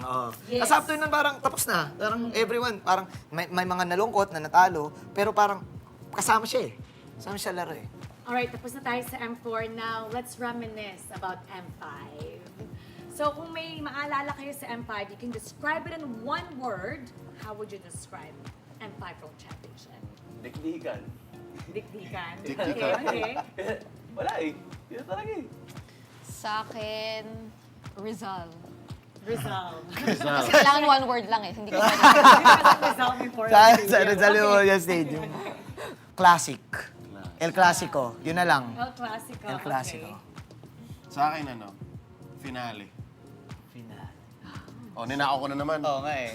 Pero nakisip ko mas maganda. Ano? Celebration. So, celebration ng PH dominance yun. Dikdikan, Rizal, El Clasicong pinaling celebration. Tama. Galing. Game 7. Ano na lang, may dash. May dash. Para one word. Parenthesis, game 7. Kasi Game 7. Sa akin, best championship so far. Okay, panoorin natin. Let's play it! Ay, speaking of Game 7. Ganda na laban. Game 7 na pala agad to. Hindi kasi parang, kaya ako nasabing finale, kasi kahit anong nangyari, kahit anong sabihin mo, maganda. At yung ending kasi talaga yung nag-wrap up eh. Ano yung naalala niya? Oh my gosh. Naalala ko, this was so painful. ONIC was doing well, di ba? And then natalo nga sila. Sa interview dun sa stage, oh my gosh. I had to get them mandatory na to ask them final words. Tapos si Kyrie was already crying. Hindi siya makapagsalita. So, nagsalita na, I think si Coach Yab ba yun? Hindi nagsalita. Parang tinap siya, tapos parang pinapunta na siya sa likod. Pinapunta siya sa likod. So, umiiyak na si Kyrie nun. Nag-celebrate na at lahat yung brand. Na-announce ko na as winner, may awarding pa. I think must have been good 30 minutes. Tapos, naisip ko, nasan sila Coach Yab? Pagtingin ko, nandun sila sa corner. I went to Coach Yab and I'm like, Coach Yab, next year. Yeah. Sabi ni Coach Yab, meron pa ba? And then sabi ko, nasan si Kyrie? Umiiyak pa rin si Kyrie sa loob ng room. Nandun pa rin siya, still with his head down. The entire time, everybody was celebrating. Yeah. So parang it was like a triumphant moment for Philippines at the same time. Nakikita mo yung kababayan mo Umiiyak. na umiiyak na sobrang tagal. At least 30 minutes, 45 minutes nga ata. Nag-celebrate na lahat. Nandun pa rin siya, hindi siya makagalaw with his head down. Tapos naalala ko, sinisisi niya yung sarili niya na. Yung live doon sa damo dyan sa River Bush. Sa right mid. Saka, feel ko ang laki rin kasi ng expectation sa kanila given that they won MSC. Yung level ng understanding na parang sila na ba yung ultimate threat dun sa dominance that we've been talking about for the longest time. Again, going back to M4, underwhelming yung performance nila nun. Yun yung naalala ko kasi usap ko si Yebe, parang di kasi namin naalala yung laro namin. Tapos nagpalakas. MSC. Nami-mental sila nun, no Oo, M4. nami-mental sila. Tapos ito yung parang kasi galing upper bracket yung ONIC nito eh. Ito yung... Linaglag nila yung brain after a comeback. Yeah. Yung parang naalala ko na storylines kadalasan kahit nung groups pa lang, laging may pagka-Titan na ina-attach. Kasi parang panahon pa yun ng Attack on Titan na finale din. Tapos laging ONIC yung tinatawag na Titan, kasi walang makapagpabagsak. Prime to eh. Prime nung lineup. Tsaka yung season niyan ng season ng ONIC niyan, full domination doon sa MPL ID. Naging dikdigan lang yung laban nila ng Gigfam, pero makikita mo talaga yung lakas ng ONIC doon sa ito. Kaya agree ako Leo dito sa finale kasi both stories mag-work dito. Ito na ata yun? Hindi pa. Ito. Yung bush. Ito Kala ko yung ending, pero the bush, yes. So hindi pa to yun? Hindi pa tapos. Pero yun yung moment. Yun yung bush na napita si Boots. Tumalon si Kyrie na nagmamba out. Parang ito na ata yun. Yun. Ito na yun. Naalala ko yung final call ni Chantel. Na-Julie si Kyrie. It ends 14 minutes. Para sa akin kasi, kaya finale, now knowing what we know this event was 4 or 5 months back? Para sa akin kasi, finale siya kasi ending siya ng isang story. Dalawa. Ending siya ng chapter. Yes. Chapter. And I know in the near future na magre-recover naman yung ONIC. So, ibig sabihin, new page yun. Tayo, we ended our story, and specifically AP Brand's story, na world tour. For ONIC, new chapter lang kasi alam kong magre-recover sila eh. Makita na natin eh. Ito yun. Good conclusion siya. Good conclusion. That's it. Lahat nag-react nun nung namatay si Kyrie. Ayun, same spot. Ito into ending, 14 minutes. So, dalawang beses pala nangyari engage na yun. Oo. Same spot pala. Yung una, pangkuha dun sa inhibitors. Yung pangalawa, Finish. sa laro. That's why I don't remember very clearly. Kasi wala na ako sa analysis stand nito. Hindi na ako nanonood. Yung crowd na lang, kasi energy na lang. Alam ko nang patapos to. Kasama ko si Nerf. Tayo ata to, Hans. Tayo nag-jujutsu. Magkatabi kayo nun. Kasama yun. Min, paus tayo nun. As in, kinabukasan, hindi na tayo nagsasalita. Game 7, grabe. Muntik pa si Few nito. Ito. Si Wilbert ba yan? Si Wilbert. Sinisi niya pa si Wilbert. Ikaw Believe ka lang naman. Naalala ko niya yung sa watch party, grabe talaga. Kasi nasa Bulacan kami niyan, yung last moment. Ay, oo nga. Nasa last moment sa watch party, sobrang nagsisigawan lahat ng tao. Kasama kasi QWERTY nun talagang grabe yung celebration. Two Americans. Grabe yung pagbibigay talaga ng mga Pinoy. Naalala ko maraming watch party nito. Tama. Kung saan eh. Grabe to. Sobrang saya ko para sa AP Bren nito. Buong pamilya ni Few yung kasama natin dun sa Buong pamilya ni Few, ni Marco, ni Flap. Naalala niyo yung mukha niya nung na-announce siya as MVP? Gulat siya. May backstory dyan. Bakit? Kasi all throughout ng season 11 hanggang season 12, di ba dati may game MVP? At saka ito yung redemption arc din ni Daki, Few, tsaka ni Flap to, right after M2. Ako kasi naniniwala ako na ano eh. Ayan o. Yung tunay na champion, for me, champion ka, nalaglag ka, tapos nag-champion ka ulit. Sino ba yung player na may passport lagi sa bag niya? Si ano? Lahat Actually, sila. sila. Lahat. Puno na sikat na mga yan. Nag-bag-grade kami. Actually, ginawa natin sa MPL. Tapos nandun yung passport. Sabi ko, ba't nila nyo? Just in case lang daw. Lumipad. Lahat sila, meron silang passport sa bag. Ito yung start pa lang eh, nung chapter nila na dominance eh. Yeah, I think I can add to that. Kasi sila yung ilan sa mga teams na meron tayo na sobrang nag-trust the process talaga. Oo. Like, season 10 pa lang, si Ogwen, tsaka si Kyle TZ, wala lang, it's so nice to see them, like the ones holding it. Kasi yung iba parang naranasan na nila yan eh. Tsaka history kasi yung binuo nila dyan. For example, si Few at saka si Flap, di ba? Two-time world champ. Tapos ang AP brand lang kaya sa isang two-time world champ na team, di ba? Nanalo sa Pilipinas. Oo, di ba? Yan si Flap, gulat na gulat siya dyan. Ayan o. Turn around yan, turn around. Gino-joke nila yan. Never gets old. Tapos umiyak yung mami niya dito. Oo, katabi natin yung mami niya. Iyakan din na, Umiyak din tayo. Okay, funny trivia. Did you know na sa sobrang kulit ng AP brand, may 3 players doon, pinala ni Coach Daki sa puwet, dahil nagkapikunan yung 3 players sa hotel. Naging ganon. I'm not sure. The first one? Sino kaya makulit? Hulaan ba natin? Hula ko dyan, una si Flap. Feeling ko si Flap. Flap yung isa. Flap, galawin mo yung baso. Si Flap. Yun lang yung hula natin. Si Flap. Flap. Flap for sure. Flap sure yan. Makulit. Si Kyle, hilig ko. Basta out si Few, out si Few. Kyle. Out si Few, tsaka si Ogwen for me. Okay. So sila Kasi tatlo lang. Pando. Pas Marco. So may... Pero feeling ko Ogwen. Pwede natin i-ask si Coach Ducky. Para sa kanila napalo sa puwet. To discipline them. Now, speaking of, okay, yung phrase na Pinas lang malakas. Okay? Sabi ng Echo, nung M4, Pinas lang malakas dahil nag-PH to PH sa finals. What are your thoughts on that? Yung Pinas lang malakas na phrase, actually, nagamit lang siya ng M4, pero feeling ko nag-start siya M2 pa lang. Doon pa lang, right after manalo ng World Championship ng Brand Esports nung panahon na yon. So, naging meta-shapers Tama, tayo. meta-shaper sila. Nuhulma. How about this? May favorite quote ako. Nanggaling to kay Coach Ducky from M5.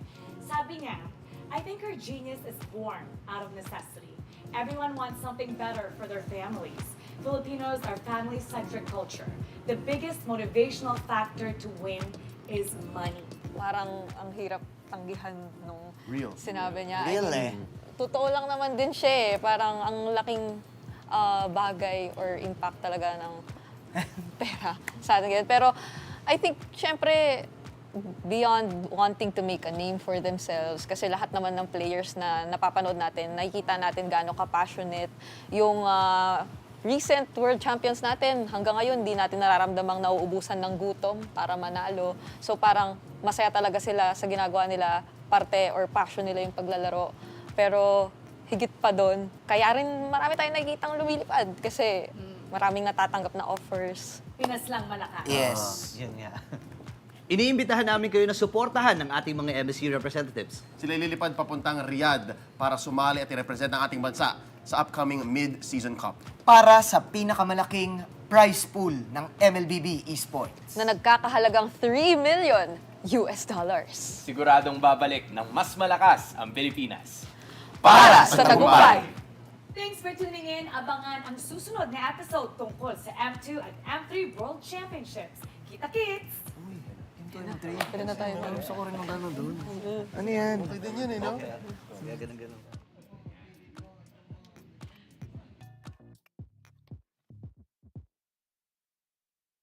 So may one time nangyaring insidente. Ay. Di talaga ako makapaniwala kay kasi imagine nagawa niya yun. Hindi mo. What? No. Hindi. Wait, what? Really? You No. Ayun.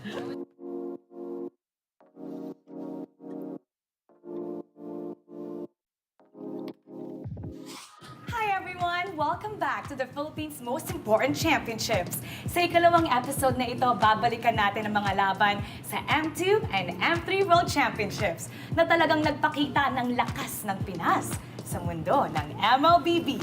Handa na ba kayo sa mga epic throwbacks at kakaibang trivia tungkol sa ating mga paboritong teams and casters?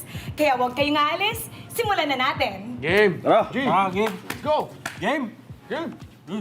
M2 World Championship was so memorable from all of us, but if you could take out one word to describe M2, what would that be, Butters? Shocking, unexpected, somewhere along the lines of that siguro. Shocking and unexpected. Unexpected na lang, sige. Yan. Okay, Para sige. may kapan to. Ano sa'yo? Iconic. Iconic for me dahil ito yung taon kung kailan ako nagsimula sumubaybay sa M-Series at dito nagsimula yung pagka-in love ko sa Mobile Legends. In love. Sa akin, groundbreaking kasi you have to understand yung nangyari nung sa mundo nung time na yun was the pandemic, right? So, parang kakaiba yung situation for the players, for the casters. Nandun pa yung mga 15 days na quarantine na kung naalala mo yun. Huwag mo na paalala? Sa akin naman, historic. Kasi talaga yung nangyari doon, yun yung pag-umpisa ng PH era, and of course yung context na binigay nila Butters, OSX, and Wolf about the whole thing. Historic talaga. So we're gonna go back to M2. I'm gonna play it right now and actually what's your reaction? Oh, Di ko alam na kailangan pala i-explain, pre. Sabi one word kasi. So, okay lang. Natatoon tayo. Kilala ko yung nagkakas. Oo, galing yan eh. Grabe naman. Easy ka pa pala nun. Ito yung Game 7. Game 7. Alam niyo yung story nito, nung araw ng broadcast mismo ng Grand Finals na pinag-usapan namin, papalitan namin yung pangalan sa cast ng casters. So sa presentation, imbes na Rep Tara Luna, it was Rep TZ, Rob TZ. Pati sa nabuo sila Fel TZ nung time na to kasi sobrang naging fan siya nung So, kahit sa English broadcasting siya eh. Hanggang ngayon, Lafel TZ pa rin siya. Panis, Doc Ribo Harit, panis! Yung mga era na yung ang metang sikat pa dito. Ang pinaka naalala ko dito, yung sabi nila lahat na ang daming umiling nung pinili yung Minsitar na yan. Kasi nung panahon na yan, syempre si Minsitar alam naman natin na anti-dash, di ba? Pinili yan nung nag-harit bigla si Ribo. So pinaka-counter talaga kay Ribo yan. Kasi ang sabi pa sa akin ni Ribo dyan, nung bandang dulo na, minsan na nga lang ako mag-harit, nag-Minsitar pa kayo. Di talaga siya nag-enjoy dyan kasi may Minsitar nga. Ito grabe. Ang ganda ng laban. Si Carlo. Grabe naman si Ano ba to, hyper carry na Claude? By the way, Ruby Didi is off laner to, side laner nung time na to. Grak yan na damage build. Tapos ito yung iconic kay Ruby Didi, yung Lunox niya. Ruby Didi. And Baksha was played in the off lane pa nung mga time na to. Off lane pa yung tawag natin. Pang counter kay Yusong kasi yan yung panahon na sobrang lakas ng Yusong kasi. Time flies. And then nag-aagawan yung mga teams dito kung makakuha mo yung Brody, tank pa nga yung build up nung time na yun. Tapos, kaya sobrang lupit ng Burmese Goose. Kasi everybody expected na Indonesia yung parang papalag sa Philippines. Pero sila yung nauna dun sa upper bracket finals. Tapos then, umabot pa nga tayo dito sa Game 7. Nobody expected them. Tapos itong si Ruby Didi yung parang naging bida sa Burmese Goose. Kasi imagine, kaisa-isang player na yung pangalan niya naging verb. Sa sobrang iconic niya. Ganun na yung naging impact eh. No? So, titignan mo yung lineup nila ngayon, nakikita natin ngayon sa season 13 yun eh. Ano ba yung winning moment? Ito na ba yun? Hindi pa ata eh. Hindi, ito na. Nalala ko, sinigaw ko yun eh. Kuya Moribo eh. Grabe si Carlo. Grabe. Grabe. Lasty Chow. Grabe. And then, nakabili pa si Lasty ng imo. Galing.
ribbon for the 3 stars. Look at us to the top, no ifs, no buts. Winning any game, para to sa PNAS. Di mo matitin ang aming boses on your level. Nasa kalye man o mobile, you know I become a legend. Open fire, we unite, we winners. Built with pressure, like diamonds are made of. Switch in a lane na parang gera. HP Racing, may reset up. Built agad ang buhat ni Hilda. Full load SS parang Lyra. Susundan ko ang iyong bakas. Kasama pataas. Tagumpay na dito dahil tayo'y malakas. Para sa Pinas. Nasa amin ang alas, hindi tuwa atras. Kinikilala sa taas kasi kami ang malakas. Para sa Pinas. Nasa amin ang alas, hindi tuwa atras. Kinikilala sa taas, ganito kami sa Pinas. Wow! Hold on. Yeah, wala ka sa Pinas. We are laging MVP, no surrender, no retreat. Pag nagsama-sama, just imagine what we can achieve. Laging MVP, no surrender, no retreat. Giving 100 all my all, cause we just cannot be defeated. We are unstoppable, immune and invulnerable. Ready ang equipment, lahat frozen, malak crowd control. Pakita ko na jab like pow, east to the southeast. Takas sa watawat, proud and loud, cause every enemy we devour. Susundan ko ang iyong bakas. Kasama pataas. Tagumpay na dito dahil tayo'y malakas. Para sa Pinas. Nasa amin ang alas, hindi tuwa atras. Kinikilala sa taas kasi kami ang malakas. Para sa Pinas. Nasa amin ang alas, hindi tuwa atras. Kinikilala sa taas, ganito kami sa Pinas. Wow!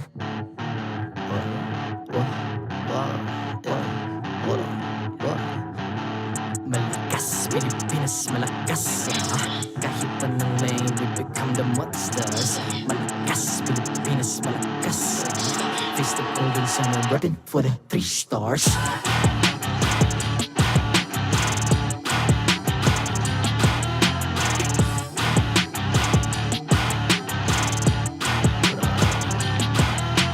Ang lakas ng Pinas, we unite, be the stars. Ang lakas ng Pinas, we unite, be the stars. Ang lakas ng Pinas, we unite, be the stars. Ang lakas ng Pinas, we the stars. Ang lakas ng Pinas, we unite, we the stars. Ang lakas ng Pinas, we unite, we the stars. Ang lakas ng Pinas, we unite, we the stars. Ang lakas ng Pinas, we the stars. The 13th season of MPL Philippines is brought to you by the following sponsors. Smart, the official telco partner of MPL Philippines Season 13. Infinix GT Series, outplay the rest. Experience the MPL-PH Season 13 action live at SM South Mall Events Hall in Las Piñas City. Get your tickets now via SM Tickets. Don't miss any MPL-PH action by following our official Facebook page and subscribing to our YouTube channel. Follow MPL-PH on TikTok as well for more content. Don't miss the latest news and updates about the MLBB Philippine esports scene through our esports news tab. Visit the esports page on your MLBB app now and be a part of Lakas ng Pinas. To ensure the equality and fairness of our games, MPL Philippines is also monitored and supervised by the Games and Amusements Board.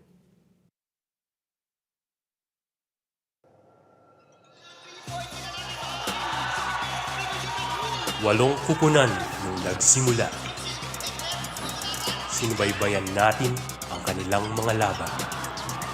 Nagpakita ng lakas. Sa loob at labas ng laro.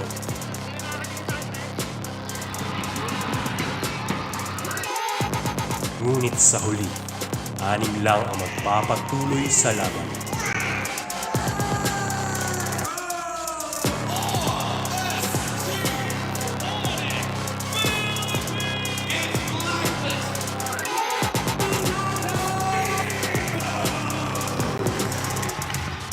Sino ang magiging kampiyon? Sino ang tunay na magtatagumpay? Abangan ang huling laban para sa tagumpay.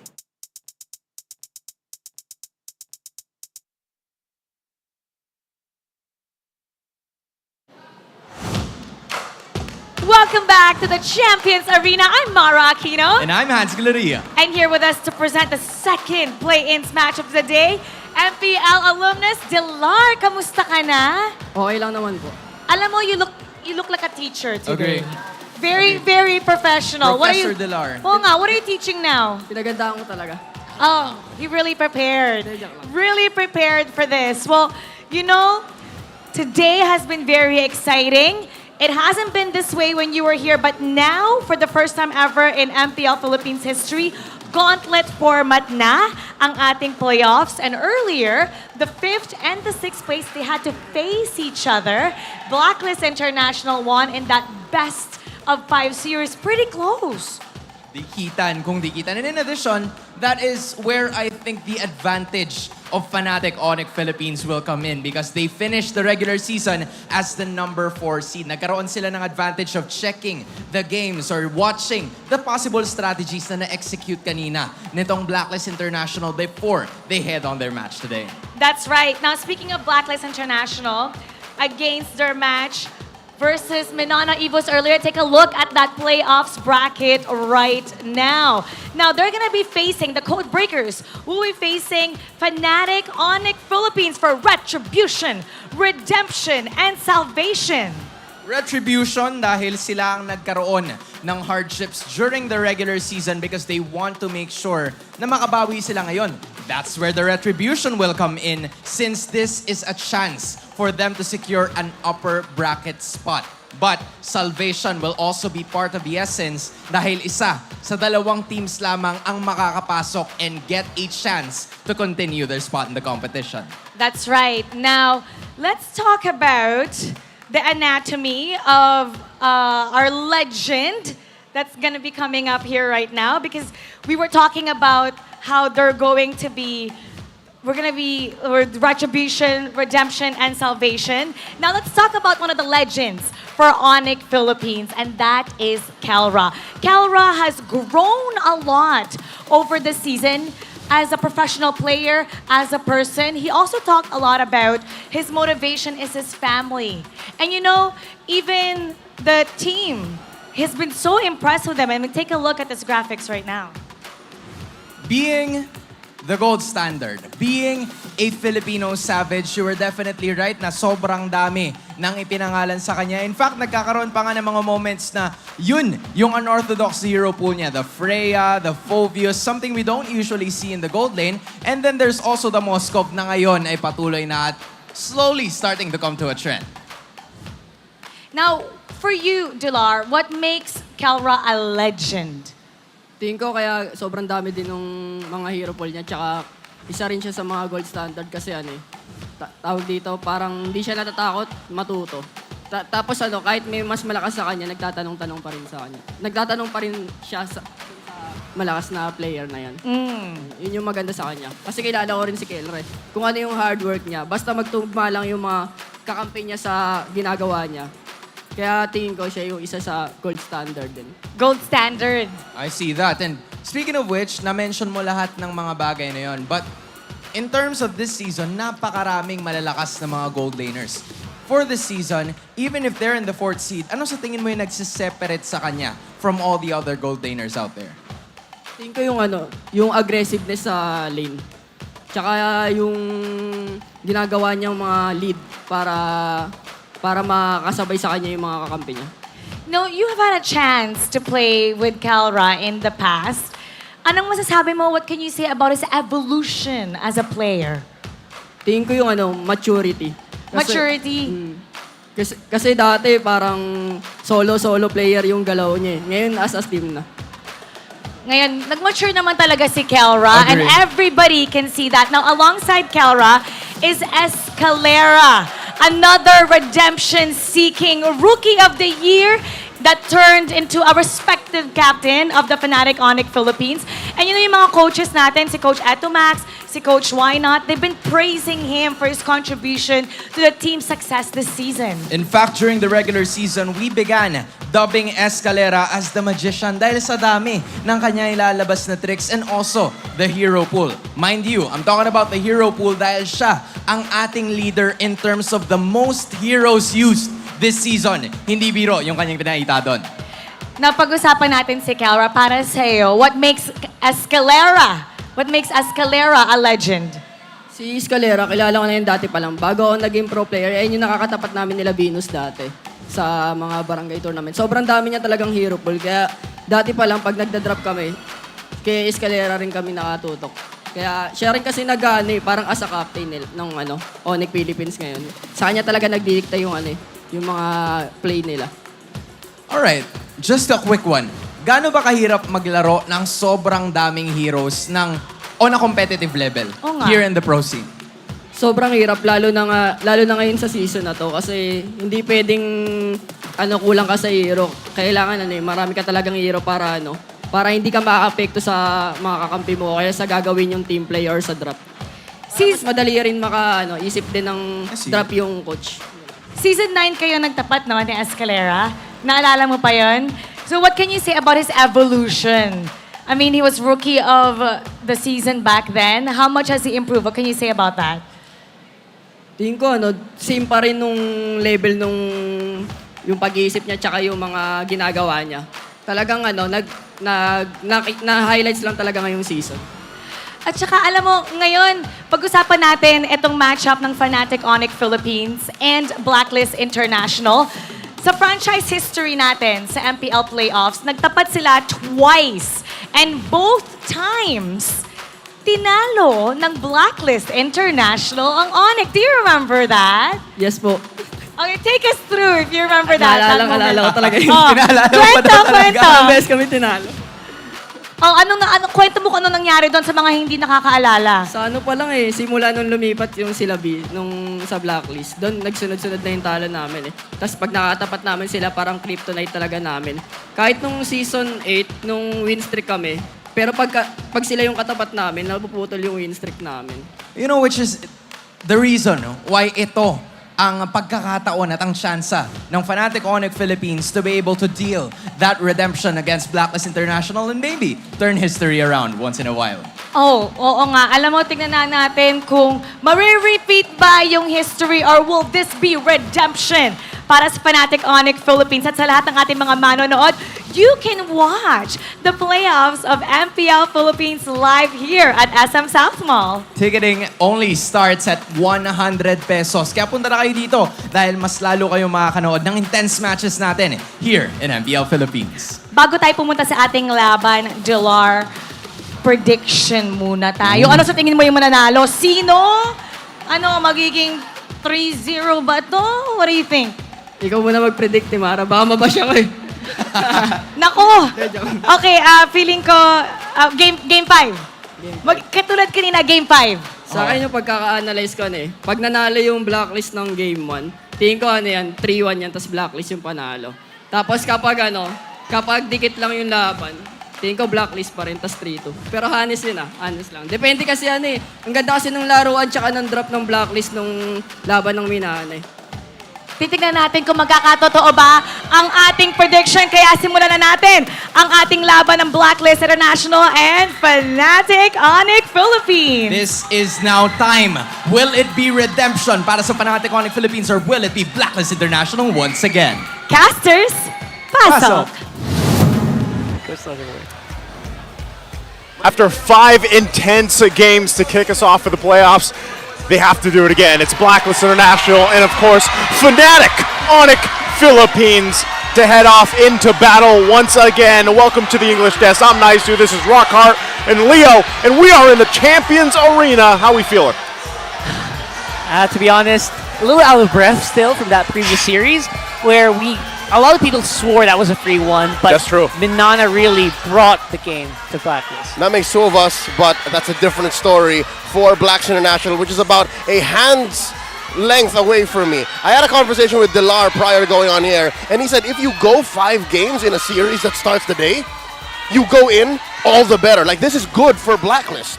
Well, let's find out. Let's welcome the Marshals out on stage for us once again to bring us into the match for the fairness and integrity of the game. It's our boys, Jeff, Chico, Patrick, Wilbert, and they are ready. They're locked and loaded. Let's go ahead and welcome the teams out onto the stage. The Super Fam made their goal clear to win it all. The first step to redeem their loss against the team that eliminated them last season.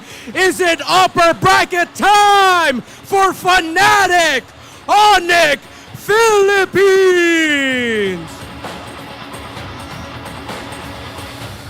It took 5 games to break the code of Minana Evos. The Super Family are hell-bent to win it all. Will they be their own salvation from elimination? Truly top tier. It's Blacklist International.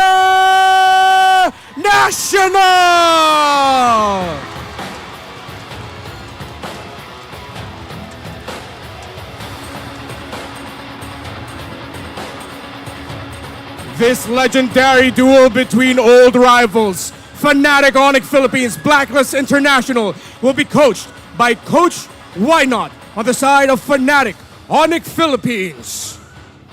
And for Blacklist International, Coach Bonchan.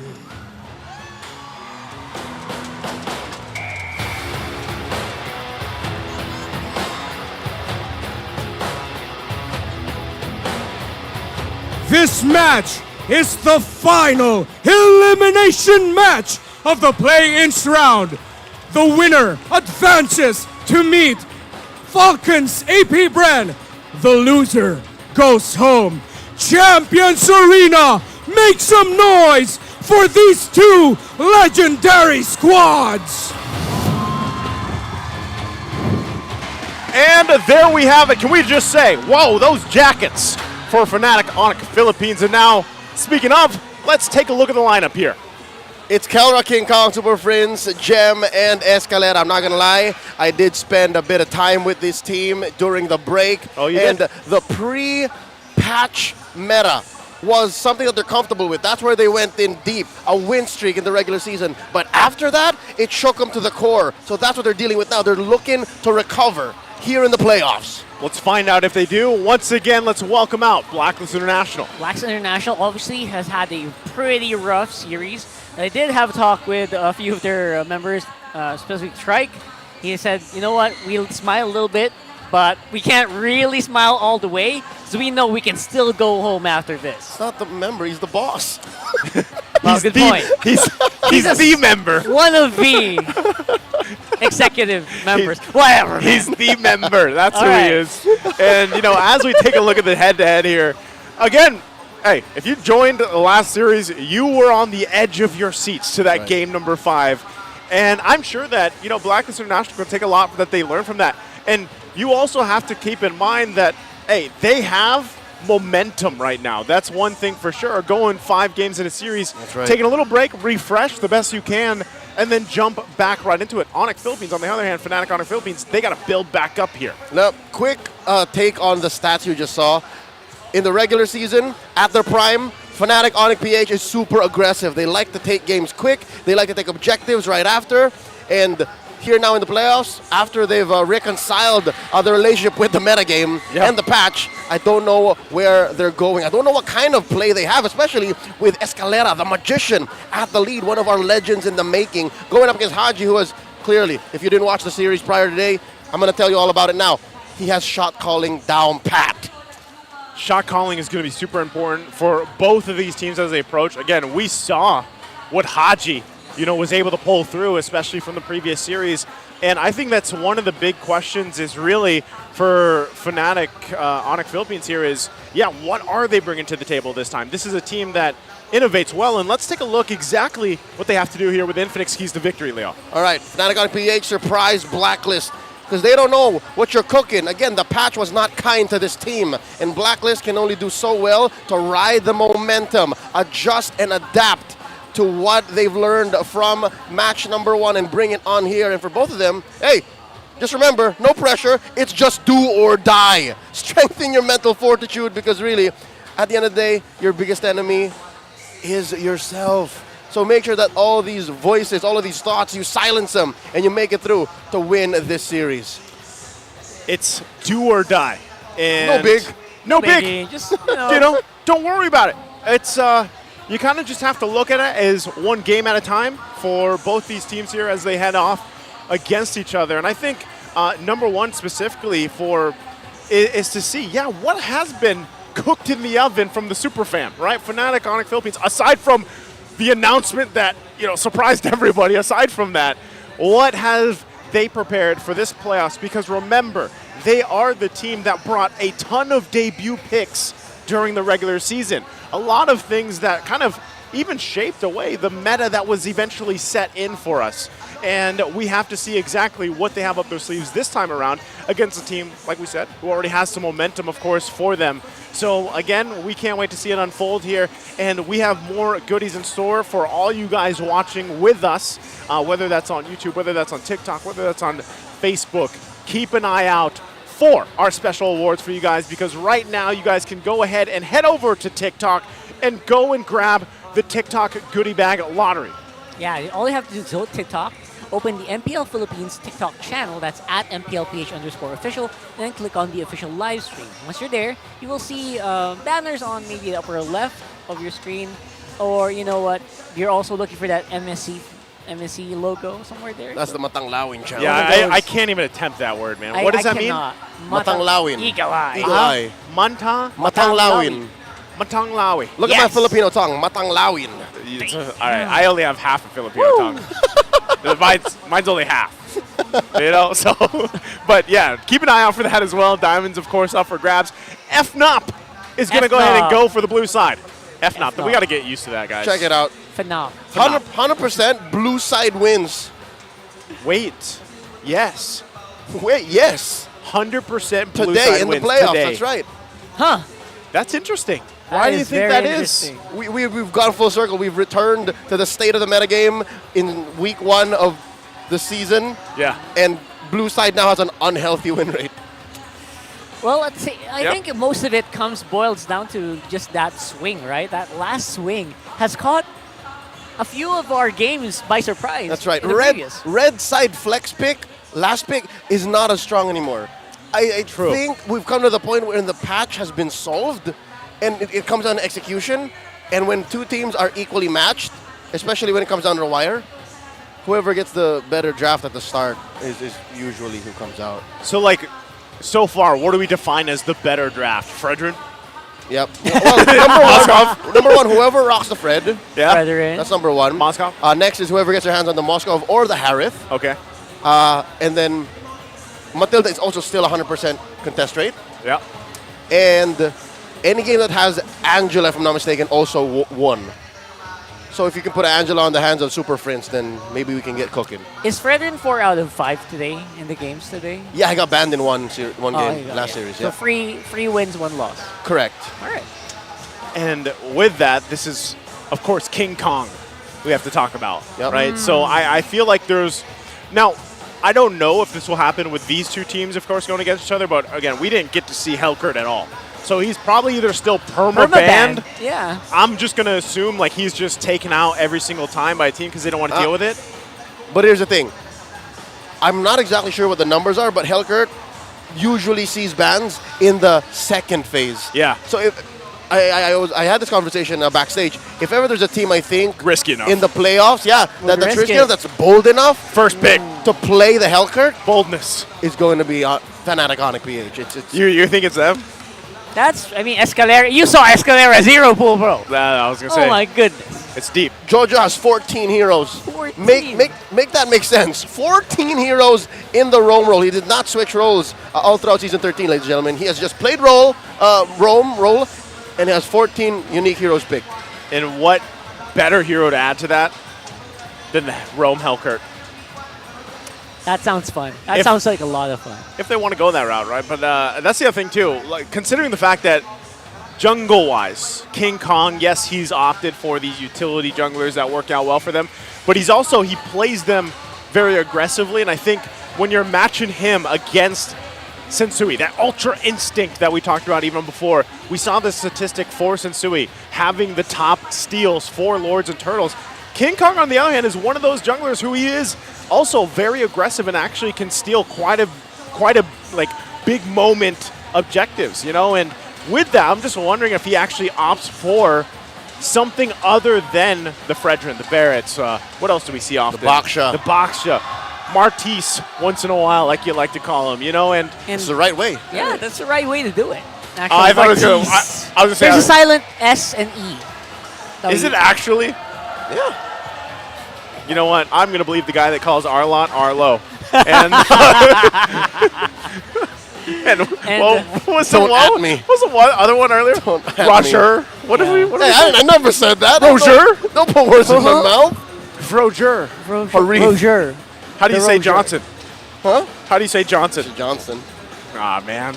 Luckily, we haven't seen any Johnson. Hey, but wait, we have seen the real life Johnson. Real life Johnson. There is a Johnson 8 foot cosplayer tall. roaming around the Champions Arena activity center outside.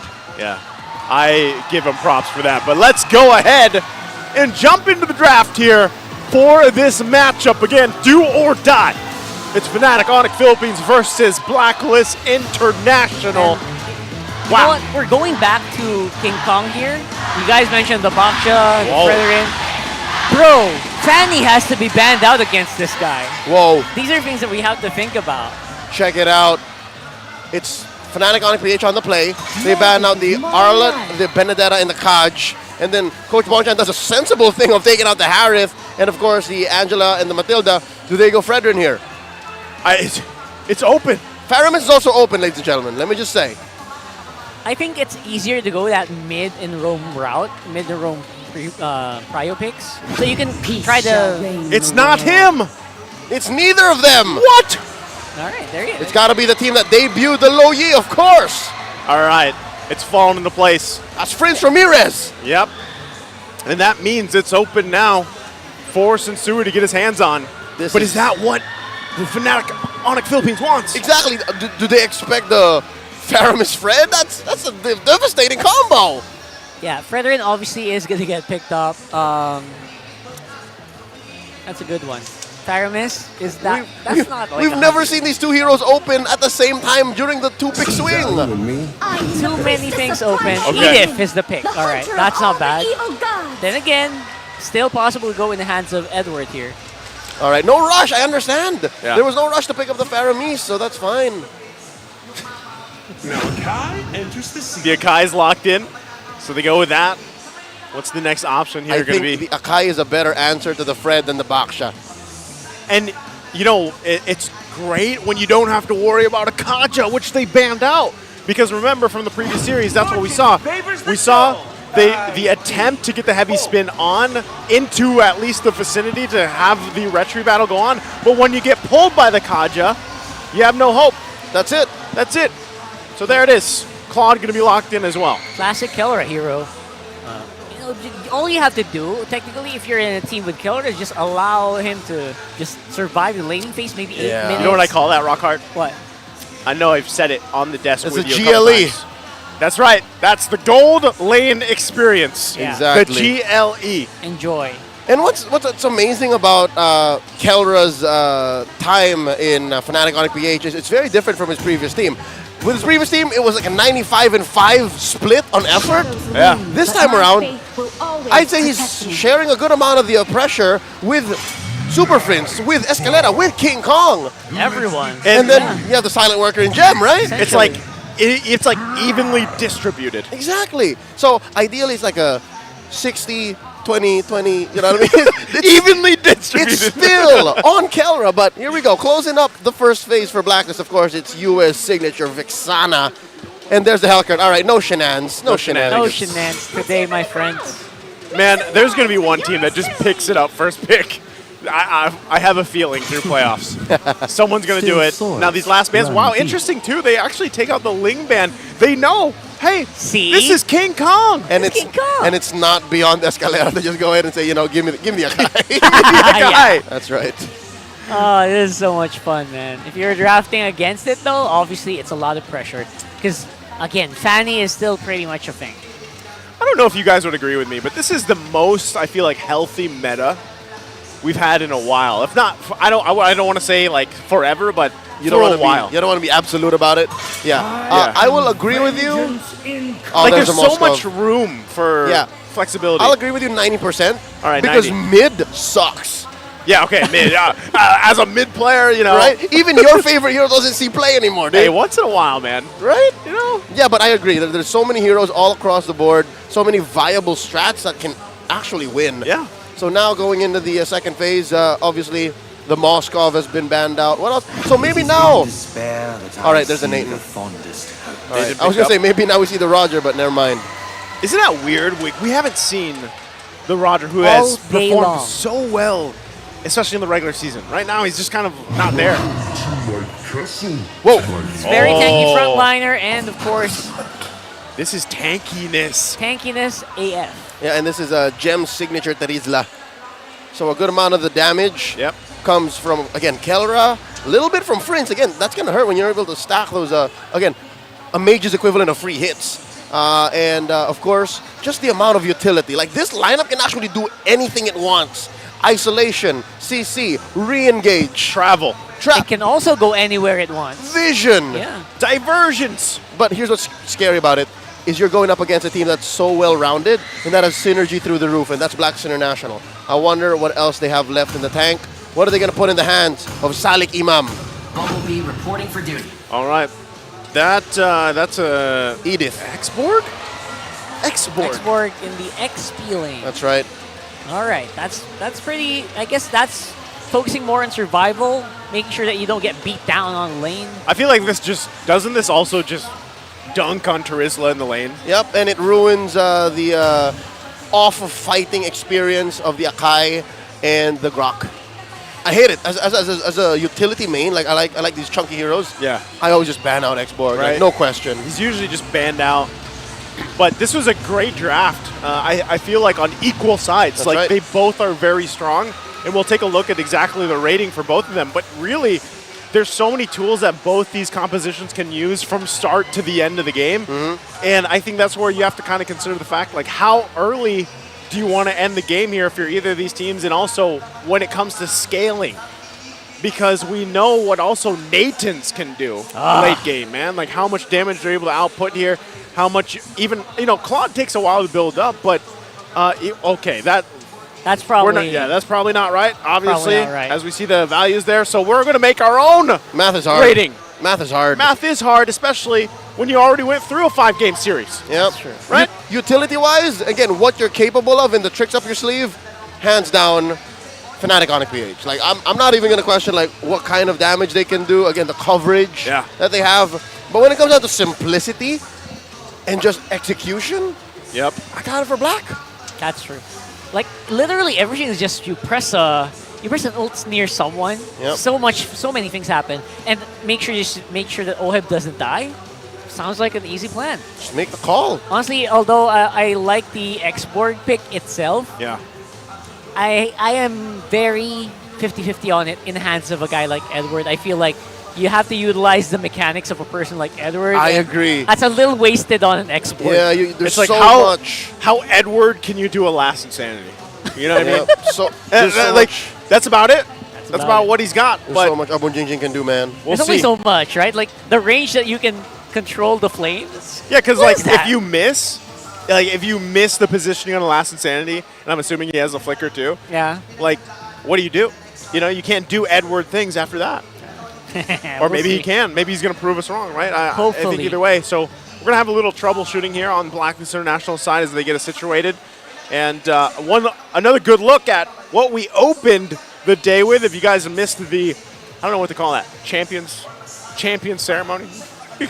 the Champions Arena? The trophy laying ceremony. The trophies. Let's just call it the flex, huh? yeah. Let's call it an what it apple is. an apple. Oh, LFG. Abu Jingjing. Looking for group.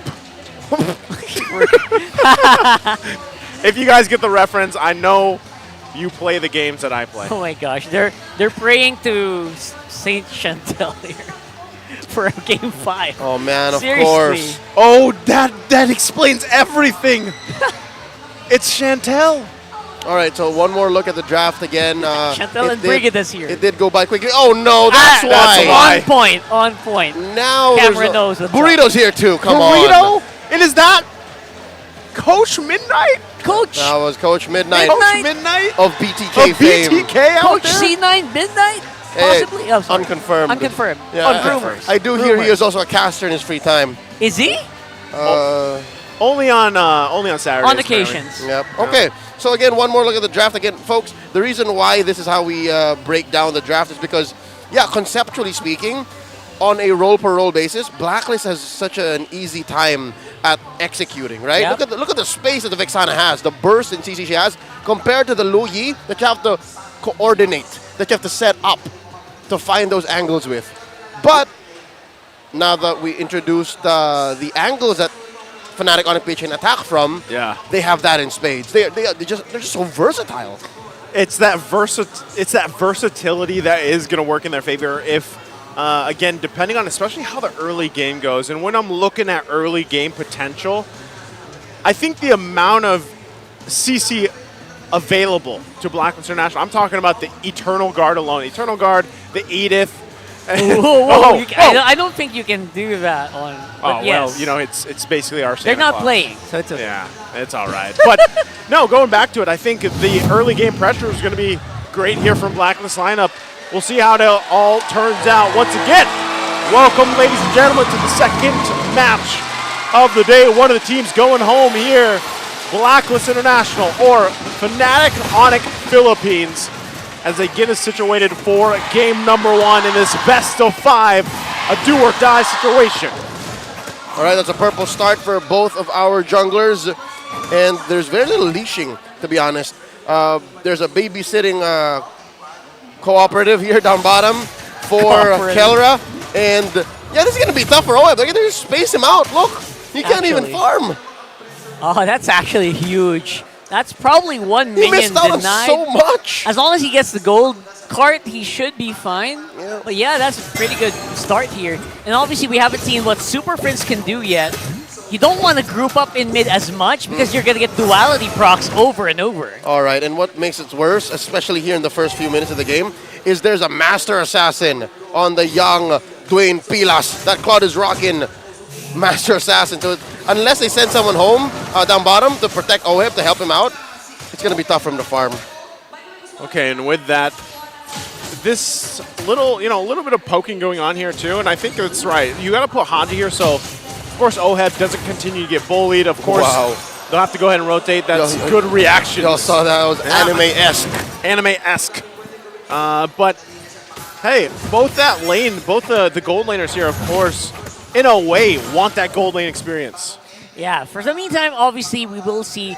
We haven't seen any big King Kong movements yet, but expect that to happen, to change soon, as we are going to see a very, very quiet start to the turn. This is, hold up. Look at that poke. Oh, Viraga we're out. All right, Edward now hits level 4 first before Gem. Here's the thing, this is a relatively more quiet game and maybe series compared to how Blacklist and Minana went at it. You remember that? Oh yeah. They were going for kills minute 1. That's what I said. Oh, hold on, jump in. Starts off with the Bentley zone and the wild charge. Haji, they take care of Imam and he goes down for first blood. Not to mention taking that turtle on the way out. Good start there. They get the objective, they get the kill for Fnatic ONIC Philippines, and with that too, you can see this. Even Kelra still really trying to dominate this lane against Oheb, but that's a great start for Fnatic ONIC. I got to give it to Escalera. He went for Haji. He knows he's the more valuable target in that moment. And why, right? You usually say, oh no, it's supposed to be Yue. It's supposed to be Sensui even. No, at this point in the game, it's Haji who has 2 free CCs that are non-ults. So if you take that down out of the equation for Blacks International this early on, then you're in for an easy turtle take. That's what happened. That's true. So at this point, you know, and we were talking about this before that turtle fight broke out, it's been relatively quiet, but now with this bit of a lead that they already have, You can see how much they want to move it around the map. Not to mention, oh, hold on. Kelra. This time around, it's going to be Blacklist or being very proactive, trying to get some damage onto Kelra here. We're out of here. Big movement, special delivery all the way back to the bottom. You see the mastery on the mechanics on the Filipino Savage? He could have panicked and pressed the Purify, but he's like, nope, I know I'm not going to die. Yeah, I can walk. Understands the limits. Yeah. And even on the diversion, he knows that he could have gotten swung at by the Eternal Guard. And he's like, nope. Yeah. Prince says, you know what, we're going to get out of here. That's we're fine. Mastery and knowledge of your opponents, the cooldowns. Game sense. It really does form together into a really good package that makes the Filipino Savage who he is. Yep, which makes this matchup all the more, again, hold up. Oh, okay. Oheb getting the lockdown here from all angles. Gonna go down once more, the Escalera's power here. And no one can walk out easy. Another Guardian's Barrier popping up. Slow down UN Haji. And they just walk out like that? Like, that was so many things thrown at Oheb that even the entropy wasn't enough to save him. Oh, go in again. Full comm calculated. Kelra goes down through the guard. They get payback. All that he took. A moment of vulnerability. It seems like Kelra may have forgotten where he was. That's a moment. Maybe overestimated the amount of power they have, but here comes Gem, diving in with penalty zone. Haji's on the side, already on Primal Wrath. Good damage all across the board.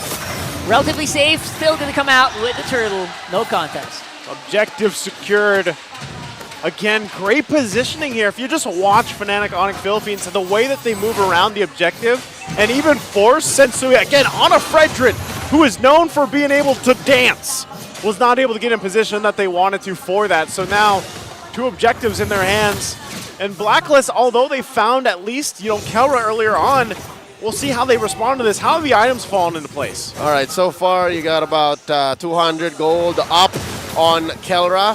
I'd say that's just under significant, right? Like it won't really matter up until I would say if they take this down, then that's gonna matter. All right, that matters. He understood the pressure of what went down about a minute ago, and he's like, I have to make up for it.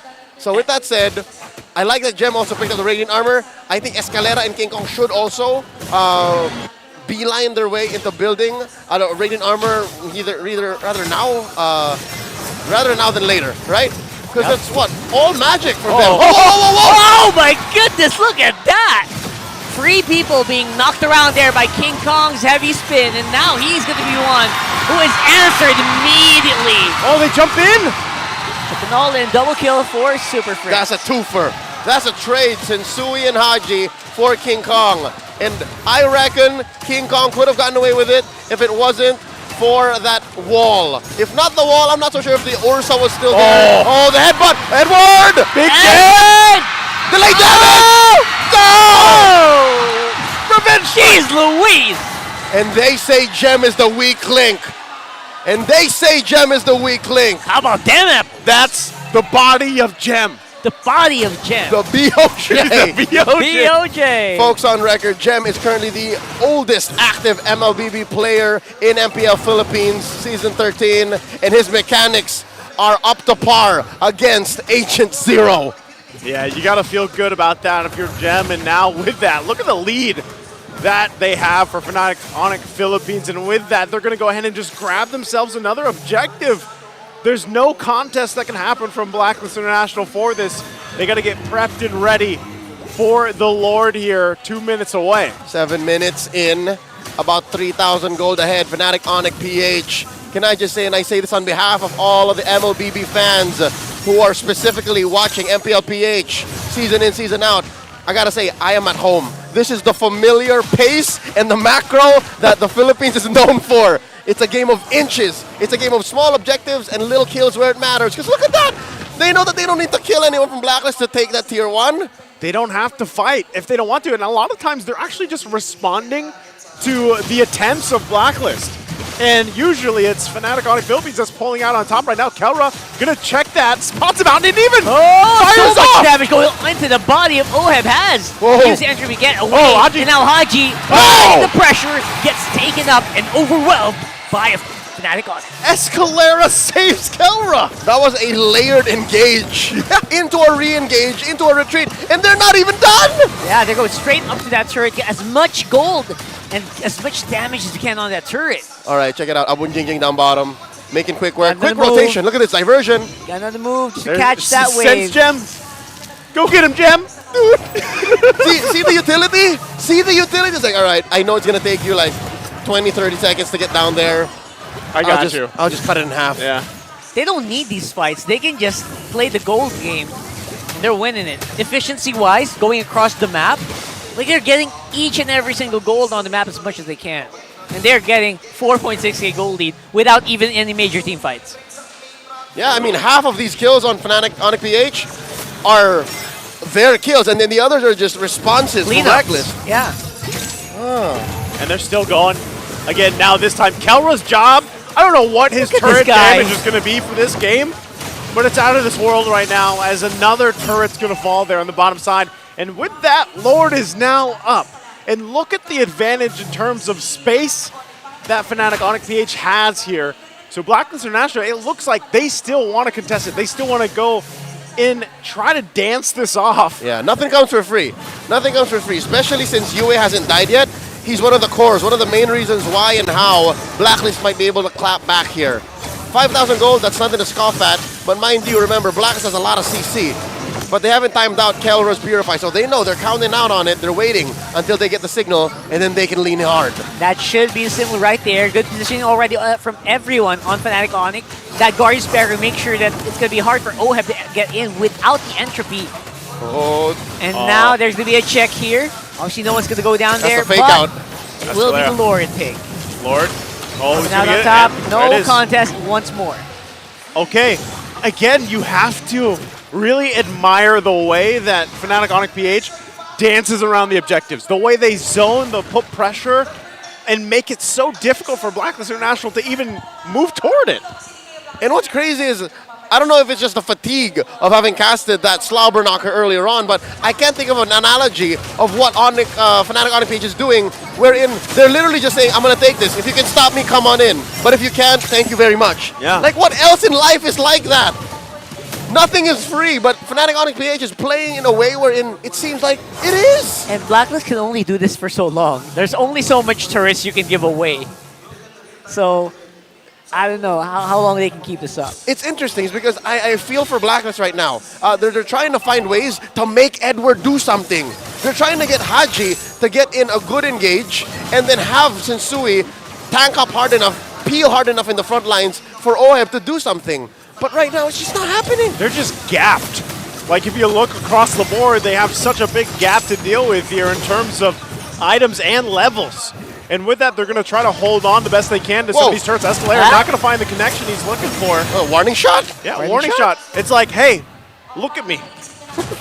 I'm looking. I'm looking. What am I supposed to see? And right now, it's Hodge! Oh, Haji! Whoa! Blocked by the Guardian's Barrier, and Gem diving in with the penalty zone, pushing everyone back. But the minions are gone. All right, was there a Guardian's Barrier there? Is that why Haji There was was just a like, Guardian's Barrier He just there. stood there like for 2 seconds. Couldn't he have flickered? At least defensively? All right, something tells me maybe he just knew it was coming. And he's like, all right, I'm just... This is not going to happen. I'm not safe anymore. It's like that analogy you were looking for just a minute ago. Yeah, no, there's nothing like it in real Try life. to stop me, you can't. It just happens. Oh, here we Until go. when is going to be the target here? Kelra is done waiting. Went in, got his money, went out. Yep, at that point, this is really what you're looking for. I mean, Kelra has had one heck of a game aside from that one death he had earlier on. They're still going. Still going hard, wild card, just to make sure Haji is in place while everyone gets to work. King Kong falls, Yue gets damage. Gem. He's going to go down as well. Gem with kill. Sensui following suit. 3 members remaining for Fnatic. 2 for 4. They eventually crack bottom lane inhibitor. The damage has been done. And Fnatic ONIC PH just walking out like nothing happened. Again, they did take down King Kong. They did take down Gem. But here's the thing. I didn't even notice this. King Kong has no kills. He's an objective machine. That doesn't count in a shutdown. There's very little gold turnover for Black. Fnatic ONIC PH still sitting at about 7, 8K gold. And that's what I'm saying. King Kong as a player has really developed over the seasons from when we've seen him previously to where he is now, because he either plays games like this or he's pure just, let me get these objectives, or he's playing a utility tank or even aggressive utility tank and getting kill after kill. So right now it's mostly just, hey, I trust Escalera and Gem to be that front line that we need, and we're fine with that. I can focus on the dances with these lords, with those turtles earlier on. And even given how this whole thing has gone, Blacklist International still wants to show face here. You heard the conceal going to be used, but they're just going to zone out the rest of Blacklist once again, as they've done time and time. Sensui's still looking for an angle to enter. I still don't know how long they can keep this up, but right now they know that they cannot give this away for free. And the reset here, just trying to gauge how much they can push it. Wow. And right now, it has been removed. Firaga armor in one sweep. That's a early first insanity there. And just like that again! They gave it away again! I'm gonna take this, alright? Oh! Space! In the Edward space! What the heck, man? That was fearless. Oh, now they can do the longest diversion. Yeah. Of course, it's the Claude and the Lo Yi. Of course. It is. That's what they're going to play around here with. You can almost trademark that. Fellas, 10K. 10K now. 10K? Oh, man. Blacklist, can they somehow stay in this game here? Oheb is...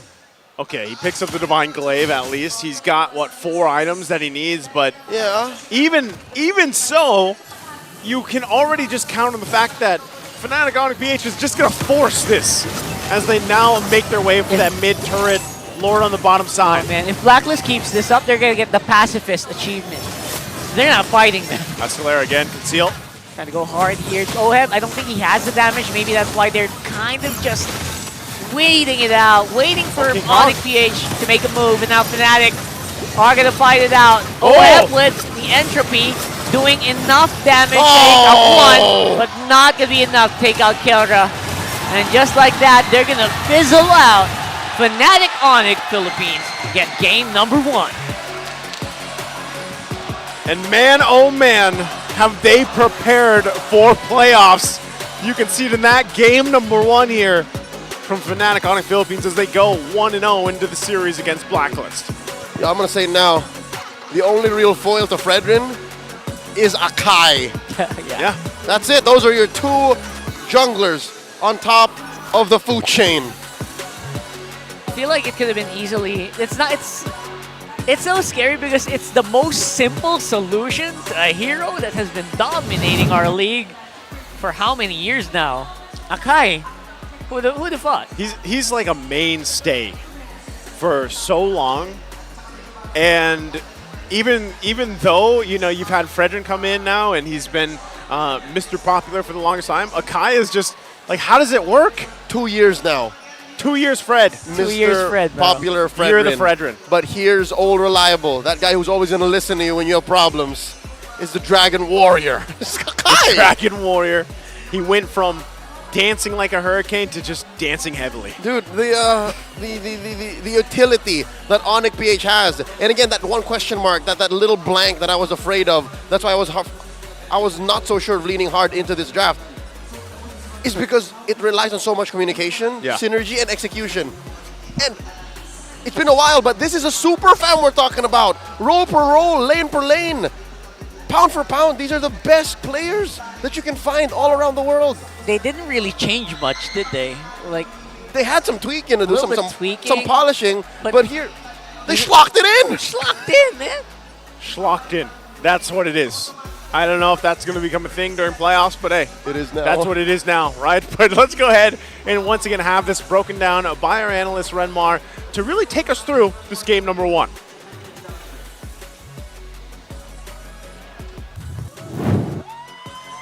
Fnatic ONIC Philippines takes game number 1.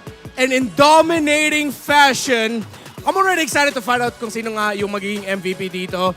Kasi across the board, position 1 to 5, Rome all the way up to gold, jungle, EXP, and mid. They played like absolute all-stars, looking fresh against the Blacklist International that went 5 games in the previous series. Escalera! is the MVP for this game number 1. Stone Cold. Look at him. He's blinking, but he's just like, game 1 pa lang yun. Di pa tapos yung laban. MVP, well-deserved. And you can see he really set the tempo. Escalera getting the grok here. A signature pickup all the way back in his TNC Pro Team days. Now up here with ONIC PH. Even in last season, this is one of the best picks for Escalera because it allows him to play aggressively. Escalera shines the most pag nakakapag-invade siya, pag nakakakita siya ng vision para sa team, when he can read the rotations of the opposing enemy roamer and jungler. Doon pinakamasaya si Escalera, and of course, whoever he's paired up with in the mid lane in this scenario, it's Super Friends.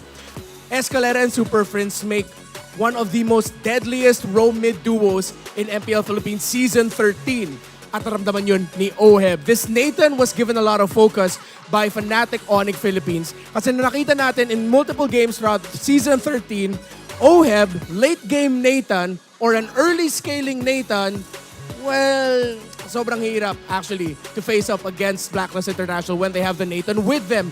Pero pag binigyan mo ng attention yung gold lane, pinahirapan mo yung pag-farm ni Oheb, then Fnatic ONIC PH will be able to ride it out because Blacklist International will be too focused onto making sure na yung Nathan nila ay makakalabas. This is how bad it got in terms of the lead. At one point, there was a one-level lead for Kelra over Oheb nung nasira nila yung unang torre doon sa bottom lane at 5 minutes 40. And by the time they were sieging the base the first time, 3 levels na yung lamang ni Kelra over Oheb in the gold lane department. And all of that happened again because of sharp rotations from ONIC Philippines, who got their signature Low Yi in the first pick. Low Yi plus the Claude, Super Prince and Kelra give Escalera a fast roaming roamer who is able to go around the map and able to actually just smother everyone in their opponents. Doon masaya ang Fnatic ONIC Philippines. And honestly, when you look back at the objective takes, you can really see, in the beginning, malapit-lapit pa yung laban. Blacklist International, mas G sila lumaban. But then as it went on and on, nung lumalaki na yung lamang ng Fnatic ONIC Philippines, doon na nakita natin yung hesitation ng Blacklist International. Hesitation that was utilized by Fnatic ONIC Philippines with surprise aggression. Papasok bigla si Escalera, papasok bigla si Kelra. One of those plays being that blazing duet in the base just to take down Oheb and even getting out. But a sleeper hit here again is the hidden gem himself. Gem going into the playoffs, 8 wins, 3 losses lang yung Terizla niya. Undoubtedly, the best Terizla in MPL Philippines Season 13. The best record, the best performances, and you showed it here. Interesting item build path. He didn't complete into the Hunter Strike. Nag-Fury Hammer lang siya, and then he went for the defensive, minimizing the magic damage na pwede i-dash out ng lineup ng Blacklist International. But at the same time, you have to give credits to the aggression of King Kong. The fact that he was able to win retribution battles, no major objectives ang napunta sa side ng Blacklist International. Sensui winning the retro duels, but most importantly, able to juggle with Escalera in terms of, sige, sino sa atin magsiset? Because most of the time, Gem is gonna go for the late entry set. It's gonna be Escalera or King Kong first, and then biglang papasok si Gem with a follow-up with the penalty zone. Rinse and repeat. It got to the point where you can see Blacklist International, alam na nila kung ano gusto win ng Fnatic ONIC Philippines, but dahil sobrang laki ng lamang ng Fnatic ONIC Philippines, they controlled the early, mid, all the way up to near the end of the game, they didn't let go. 889 GPM para kay Kelra over 649 on Oheb. And of course, we're gonna put focus onto that kasi pag nakita mo yung dalawang marksman na ito, usually iniisip mo, Nathan farms really fast. He's the marksman ranged version of Harith in terms of dealing magic damage in the gold lane. You want him to farm up fast. A Claude with 889 GPM at 15 minutes and 36 seconds really just shows how massive the lead was already for Fnatic ONIC Philippines, dominating game number 1. What a start for the newly minted Fnatic ONIC Philippines, playing with their signature heroes across the board. But fun fact, this was actually the first Akai game of King Kong for MPL Philippines Season 13. I had to revisit it too. Akala ko nga nakapaglaro na siya ng Akai before, but looking at the stats, first Akai game. He played the box shot, the barrage, all of that, Fredrin. But this is the first time Fnatic ONIC Philippines got an Akai in the jungle. Pero, of course, every other position nakuha nila yung mga signature pickups nila. The Loyi, the Terizla, the Grok, and of course, the Claude for Kelra. And I think now, if you're Blacklist International, you're gonna have to revisit your strategy. Are we now willing to give the Loyi to Fnatic ONIC Philippines? Pinakita na ng Fnatic ONIC Philippines na sobrang, well, komportable sila sa paglaro ng mapa with the Loyi pickup. Nakita natin, ginagamit yung diversion to send members of ONIC Philippines to the opposite lanes to rotate around the map quicker. And then at the same time, the control and the damage dished out by the Loyi. Well, a lot of people, once we saw the final draft of Fnatic, people here in the arena just said, sakit ah, para sakit ng damage nila. So, what then must Blacklist International do in terms of the draft? That's the difficult question to ask. Because they're up against a team that has the second most unique hero picks with, I believe, 46 or 45. Only one pick behind Falcon's AP Brand with 47-46 in terms of the unique heroes picked all throughout MPL Philippines Season 13. Who is gonna win this game number 2? If this is Fnatic ONIC Philippines, things are not gonna be looking good for the Code Breakers, for they will be just one win away from ending it. But Blacklist International, we saw they could go all the way to 5. Let's see what happens in game number 2. But before all of that, we're gonna be going over to our hosts, Mara Aquino and Hans Galeria, for something special. What's going on?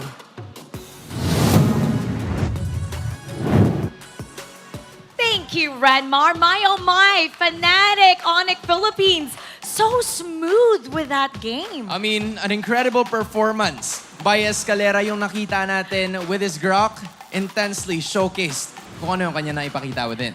And now it's time to talk to the talents from the Bahasa Indonesia broadcast. Mirko, KB, how you guys doing? Hi, Mirko. Hi, KB. Are you guys there? I think they can hear us. They're somewhat prepared right now. They're chilling. They're Okay. nodding. They're nodding. What do you think is on their minds? I think Mirko is saying, yes, we're doing great. There he's Mara, hello waving. Hans, we're doing great. There you go. Can you guys hear us now? Now we can hear you. we do. All right. I just want to say I'm very sorry for the first match, because, it's all JP's fault. He muted our mics. Well, you know what? Sorry. Mirko's got some jokes, and I'll give him that. I'll give him that. Okay, Mirko, I want to ask you, okay, and KB as well. What do you think of the first match between Blacklist and ONIC? Or Fnatic ONIC PH? I think Keller is giving his best with the draft and with the items management. I think I love the item composition when he choose Magic Blade and then Athena Shield. He giving a full respect for Oheb. So he play like a fighter. And he got a winning condition. And they shut down Blacklist International so deep on the first game. What about you, Mirko? Yeah, I think it's quite similar for me. I think for Fnatic ONIC PH, they played really well. I think the drafts were also that they got were just really, really good. They got the Loyi, the Claude in the first phase with the Akai too, and it shut down Blacklist International completely. I think what Renmar said was just spot on, man. I agree with that guy. He's smart. Now, seeing how the match is going, are you guys seeing any similarities in terms of play style with Indonesia and Philippines? I think there's a lot of difference if we talk about MPL ID and MPL Philippines. Talk about MPL ID, there's a lot of players who want to take high risk if you play on the MPL ID. But on MPL Philippines, I think there's a lot of calculating, there's a lot of consideration before you doing this, something happen before the Lord objective or something that bigs on your disadvantage or advantage. So there's a lot of calculating on MPL Philippines siding or compared to MPL ID. You know what? I like that. Thinking before doing. Now, for you two, I want to ask you, with the way Game 1 went, do you think Fnatic ONIC Philippines will continue to ride the momentum, or do you think Blacklist International will get themselves back on track in this game number 2? you guys can take my prediction with a grain of salt. I don't know if the curse is active or if the bless is active. Wait. So, the agents might be happy, the Sonic might be happy. It really depends. I think Fnatic ONIC Philippines will take it 3-0. Oh. Is that a curse? I don't know. Let's see if the curse, the mirror curse, is still strong. How about for you, KB? I think ONIC Philippines will go, but with 3-1. So I don't agree with Miracle Blacklist. I think they will stall one game away ONIC Philippines. Let's see if your predictions are correct. Thank you guys so much. I hope you're having an easy time and a great time casting the Philippine broadcast. Thank you so much. And now we're going to go back to our casters so we can go to game number 2. Casters, pasok. Hey, there we go. It was great to finally hear from our guys over there doing the Pasa stream, KB and Mirko, and we heard the very courageous either Mir Curse or Mir Bless. The 3-0 is what he's saying. The Mir Diction is what I call it. Yeah. The Mir Cast. The Mir News. He's basically Mir Cast. The Mir Guess. Mir Guess. Mirror. Well, we'll see if it happens. Again, we have a stronger energy here, and that is Chantel and Brigida. Yeah, you can't. I don't know what we want to call that, but that's a force of nature. That's a force of nature. That is inexplicable. What do they call that again? Is it Saint Chantel or what? Saint Chantel. The mother of all series. Mother of all series. Chantel is in the building and across from us. So we'll see if we end up going. And their prodigy. Guys, if this ends up 1-1, I don't know. I think we are going 5 games. Like, if this is not a 2-0 right now for Fnatic ONIC Philippines for the next game, I think we are going 5 games. I'll throw that out there. Yeah, if this goes 2-0, then all the more it might be a sweep. As they say in the Philippines, list it down. Yeah. This has nothing to do with my own personal predictions. It's just what we saw in game 1. Yeah, that was a very clean game. That was almost too clean. And after some contemplation, a part of me thinks maybe Escalera actually is stone cold right now. Like, I could have sworn that they just did that whole bit for the MVP shot, but maybe he is just in the zone. He is. He played like he was in the zone. So, hey, you guys can also join your friends because MLB's first rank party, it started. Join the frenzy of rank party bonuses now. Rank party, man. Enjoy loads of activities and free rewards all the way from May 11 to June 21. That's more than a month's time of the rank party frenzy. Woo! Don't miss out on this incredible rank of time with tons of free rewards waiting for you to claim. Rank party. Woo! Is that in the game or like No, are we I just made that up right now. What do you mean? I thought maybe there was like a little sound effect or something in rank Is there party. a sound effect? Yeah. Woo! Have you guys not been playing? Let's head to the draft. I play with sounds off. People screamed in game. Well, hey, join the rank party now because right now we're 3 seconds away from jumping into the draft of game number 2. Loving the drone shots, by the way. I reckon this is Blacklist on the blue this time around. Okay. And a quick recap since there was no time. We had to hear from KB and Mirko. When the body suffers, There was a Angela, Matilda, and Harith ban first, but they were red this time around. There's a Swaparoo, Angela, Grok, and Loyi. Dear Lord, Super Princess Loyi. You and me. Now that's a force of nature. Here's the pickup on the Fred. That's the old Fred. Oh, what's left out here? Faramis. Good old reliable. Faramis Akai. Faramis Akai. On a 50% win rate today. Well, you did say the Akai is the answer for the Fred. That's right. And, I would just 100% agree with I was going to say Escalera ban, or the Grok, because not only was he engaging left and right, but he was peeling for Kelra left and right on point. So I'm wondering what's going to go in the hands of Escalera once again. There's the Akai. There it is. Like we talked about. Leo mentioned is probably the best thing to pick up against this Fredrin pick. I will choose my own. He's actually going through. This is the first time we're seeing Arlo all day. Arlo. ONIC, Fnatic ONIC, they banned the Arlo while they were on blue earlier in game 1, and now that it's open, this is a flex. I gotta say, this is a flex. Like, you don't know if it's going on Escalera, you don't know if it's going on Gem. But again, they are going off of this tangent, this principle of utility. They can do so much with just these 2 heroes. And that's the thing is, like, if you feel like, hey, that Grok was a pain, this Arlot is a different pain. completely banned out. I think it's... That is line? That's a hero line. That's a hero line. Is it? I don't know. No, it's not. 100% ban rate in the previous series. Now it's going to be unleashed. I mean, obviously there wasn't any major changes that was done to Arlot. No, not at all. So teams just realized, you know what, this is too good to start off fights. And when you do start off fights, there's a really high percentage you come out on top. Yep. Okay, there's a Nathan. And do you see the speed at which Etomax and Why Not are drafting?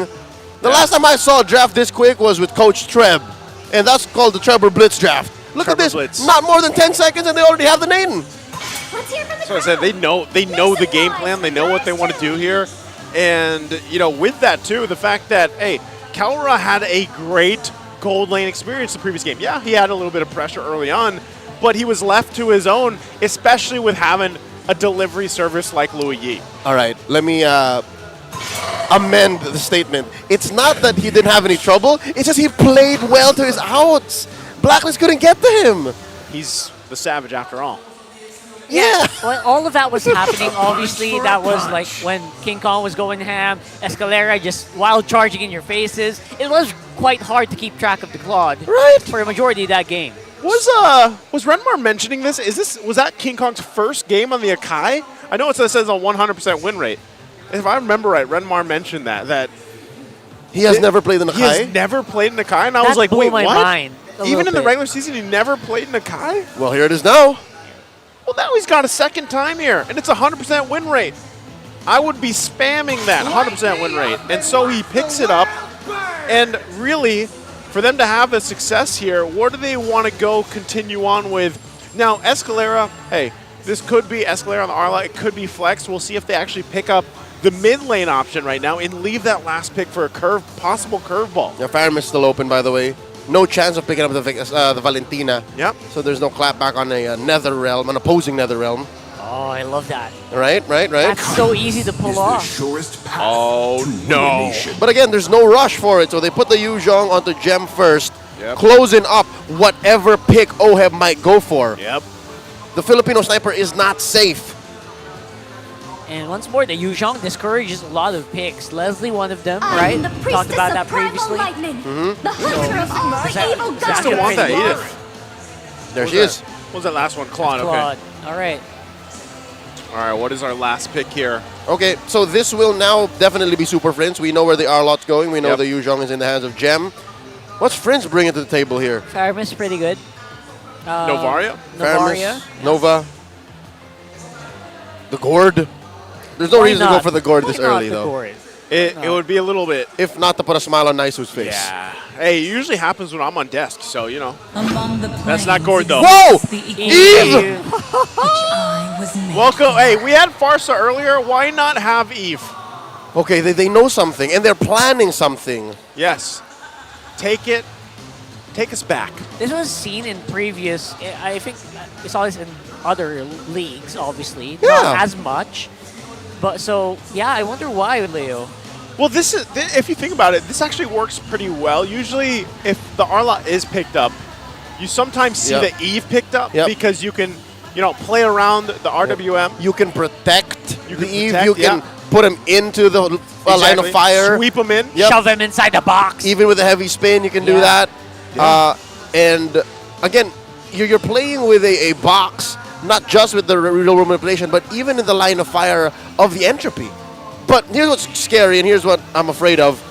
That's a lot of magic damage. It's all mostly magic damage that Fnatic ONIC PH are playing with. But at least they have an early threat of physical in the rest of the squad. So I like the overall approach that ONIC PH have. Again, very spicy, but Blacklist, all the more a fundamental go at it. Again, there's very little I think that's wrong with their lineup. I actually like it. Well, you guys watching can let us know which team you think is going to take this game number 2. And don't forget to keep an eye out as well for the TikTok goodie bag if you're watching with us on TikTok. Now as we get prepped up and ready, you can see the junglers already starting the rotations here.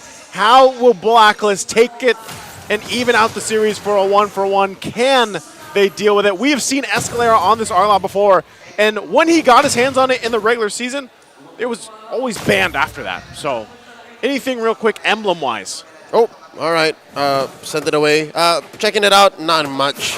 I think everything is up to snuff, except, interesting, Impure Rage on the Arlo. Huh. Oh, yeah. Small bits of percent damage. And, of course, unlimited mana.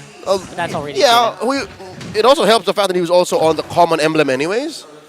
So I think he's just going to stay in the fight more in a different angle compared to like the Quantum Charge or Brave Smite type of Arlo.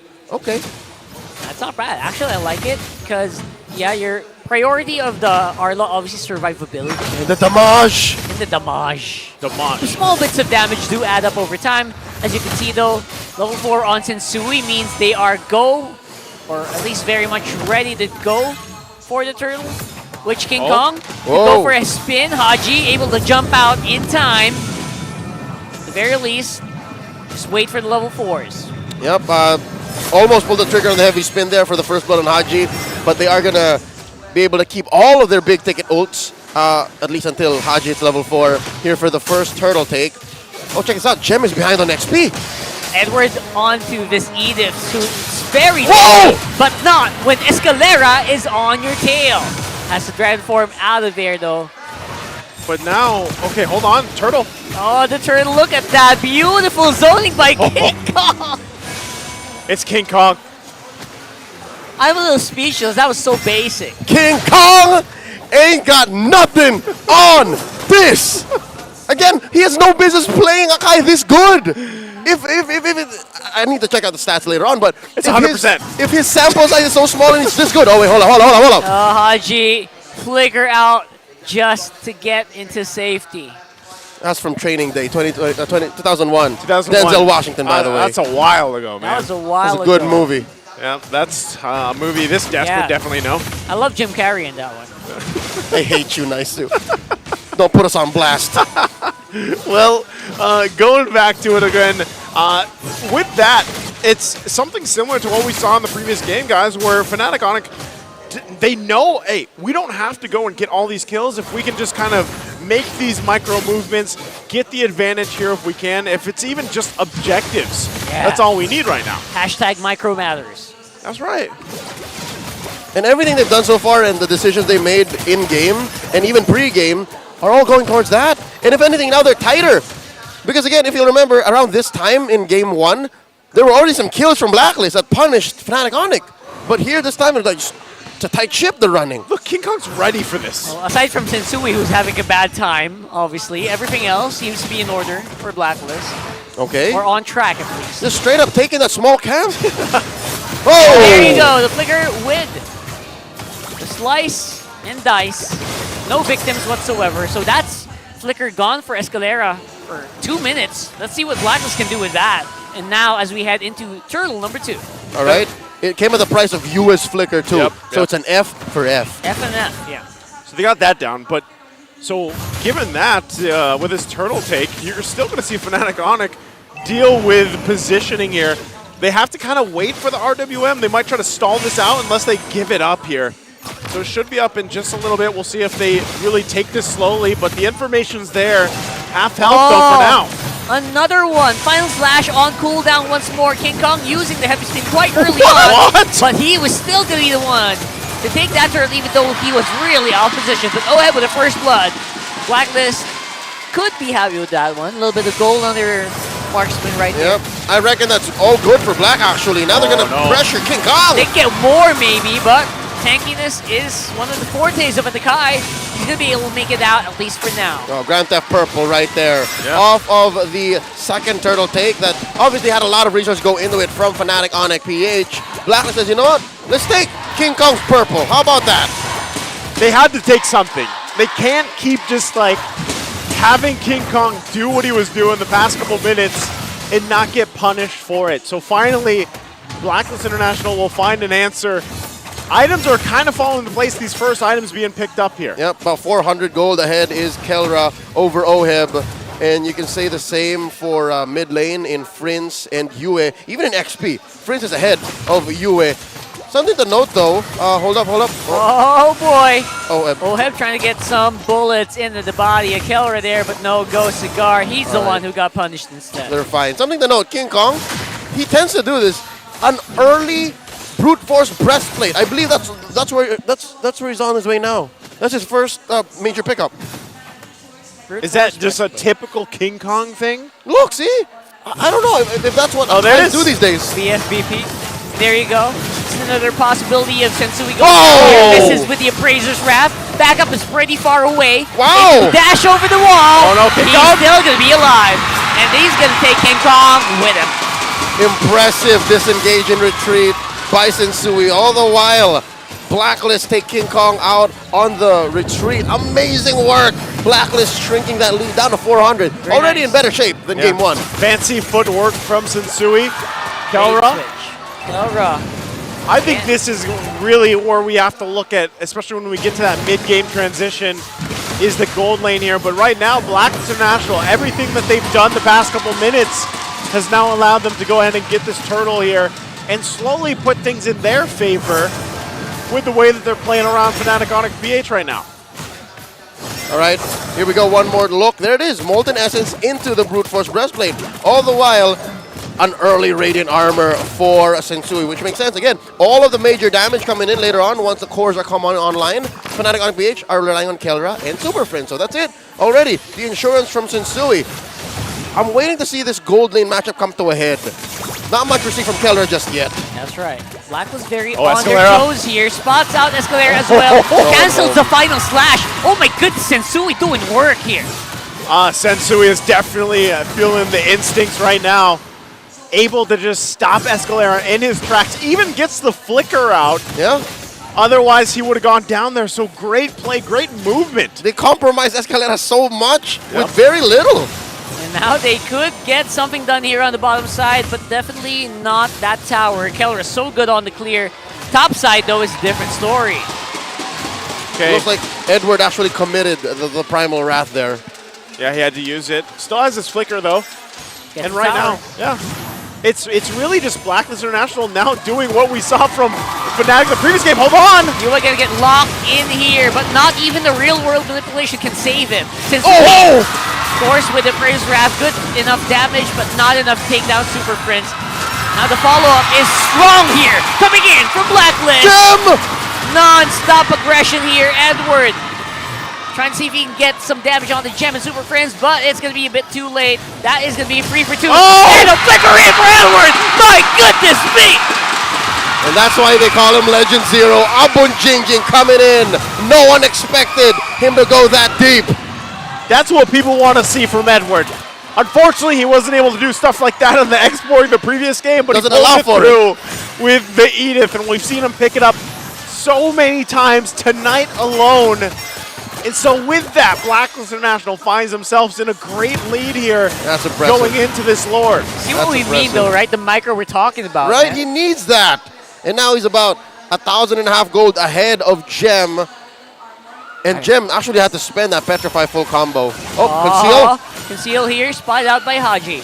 Gonna wait up a little bit. Edwards close by, waiting in the wings. Oh, they're going. They're pulling the And trigger. They're gonna fight this time around. Everyone knocked out by the Lord. The killer gets that Lord now. Oh, that's costly. Follow-up There's damage Oheb. is gonna be stronger here as Oheb did just arrive. He still has the Blazing Duet. He's Oh! waiting for the chance to use it.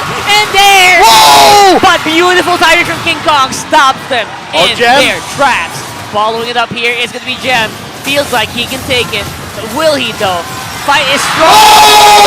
That is a 2 for none. Boom! Punch back by Sensui.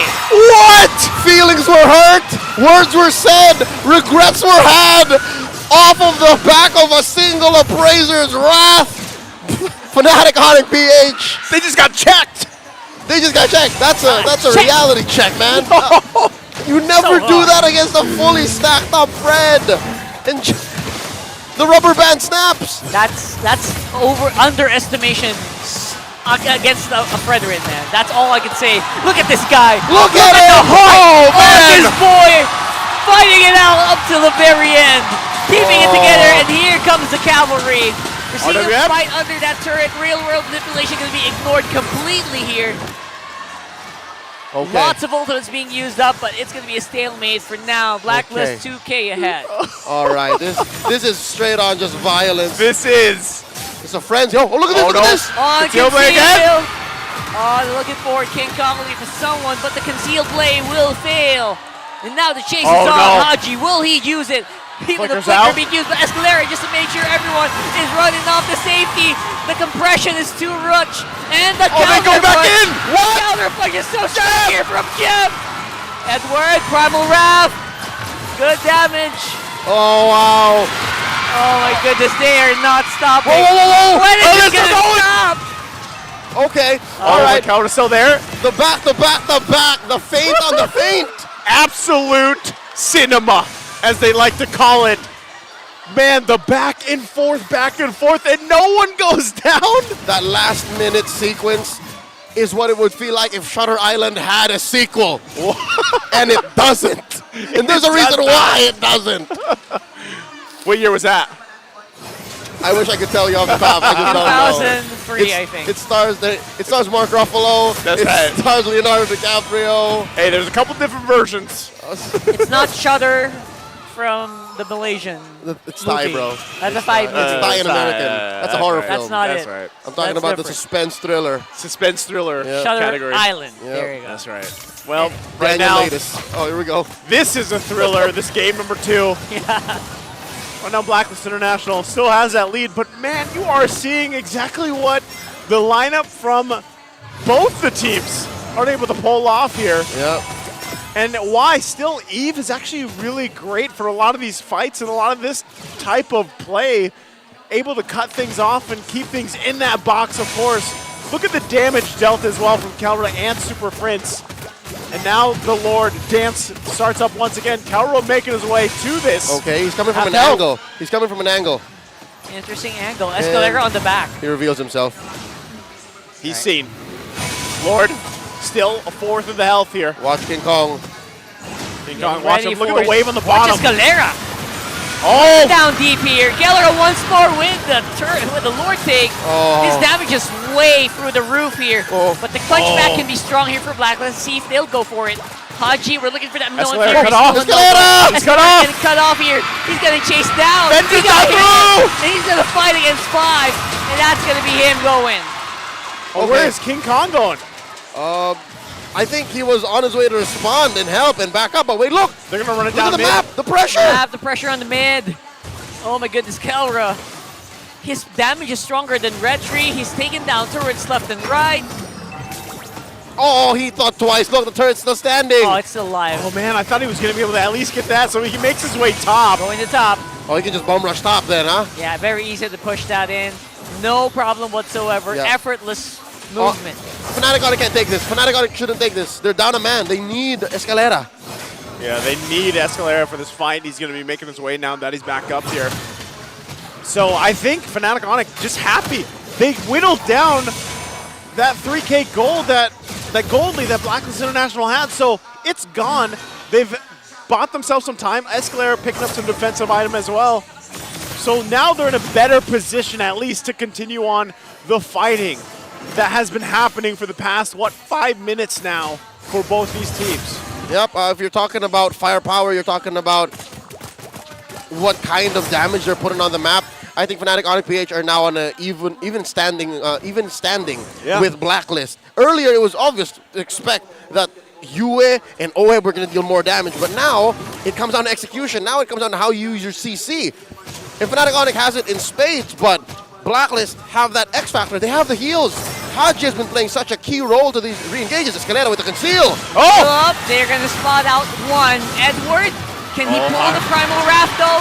It's going to be in time, and the punch back could be strong. Once more, there's so many possibilities for Blacklist, but they're not taking it quite yet. They're starting to kind of roll back to what they were doing in game 1. I mean, in a game of inches, this is what you kind of want to do. You want to see how much you can progress with, step by step, and then you slowly add more layers to it, and then eventually, you see how they held on to some of their skills. They held on to the RWM, they held on to the Black Dragon form, onto the Petrify combo, and hell, I think even some members of Blacklist thought, hey, they're not going to force this. We're fine. It's like they're fishing, right? They're going and trying to see if they can get a kill. If they can't, they back off. Both teams kind of get situated and reset here. Yep.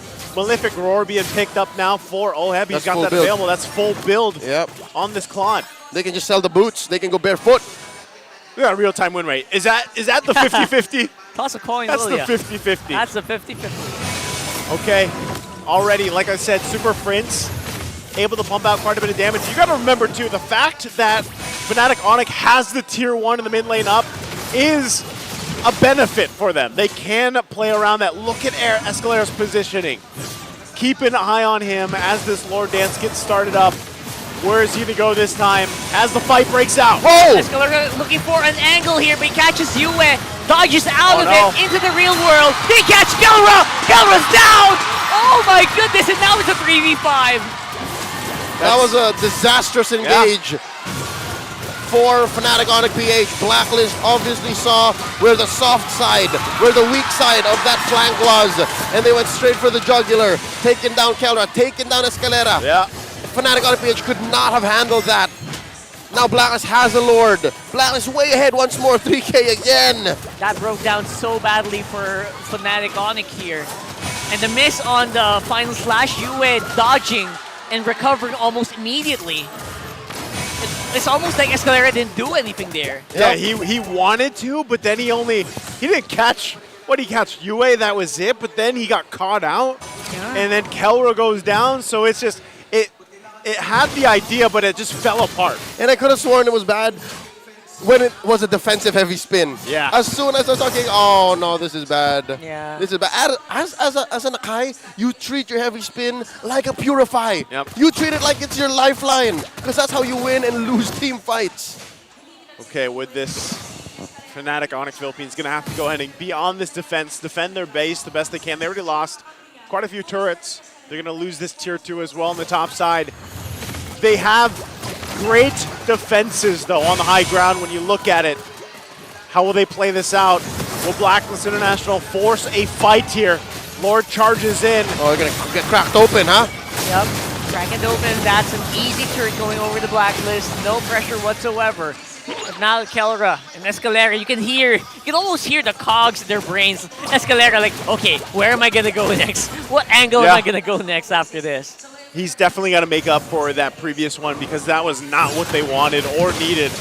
So they hold on to at least these 2 base turrets for now. Going to lose some resources, but at this point, it's really going to come down to those fights for the Lord, right? This is most likely just going to be them holding on for the next minute or so until that comes up, and we're going to have to see them do the same thing. I'm wondering if Blacklist International also is just like, hey, we can actually just wait for Fnatic ONIC Philippines to do that again. We don't actually have to do it unless they get a pick off, probably with Edward utilizing the flicker combination, or even Haji, the way with that Minotaur and the Minoan Fury. So we'll see how that plays out. Super Prince finally gets his Divine Glaive locked in.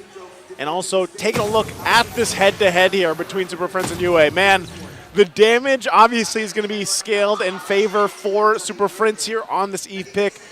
Once you drop that box down, it's crucial for them on the placement here. Yeah, but the knockups from Blacklist canceled out the RWM earlier, so it was just all bad for Fnatic ONIC PH. But here's some good news and bad news, right? For Fnatic ONIC PH, 15 seconds away from this next Lord. Good news, short lane, the lane that actually got penetrated, is on Lord's side, so it's going to be easier for them to defend against. Bad news is I don't think it's a good idea to contest unless they can position Escalera and King Kong in a good spot wherein they can either, number 1, a secure Lord wherein they will not die, or B, wherein they can defend inside their base and just not contest it at all. So they have to make that decision now, and it looks like King Kong is actually gauging how many men they're going to send, how many members of Black they'll have to contest with. That puts so much pressure on Escalera once more to make sure that your setup is proper, that you're getting into the right timing. But Edward going in ham, and down goes Escalera without doing anything at all. Once more, it's a 4v5 on the Lord. Makes you wonder, did they not check that push?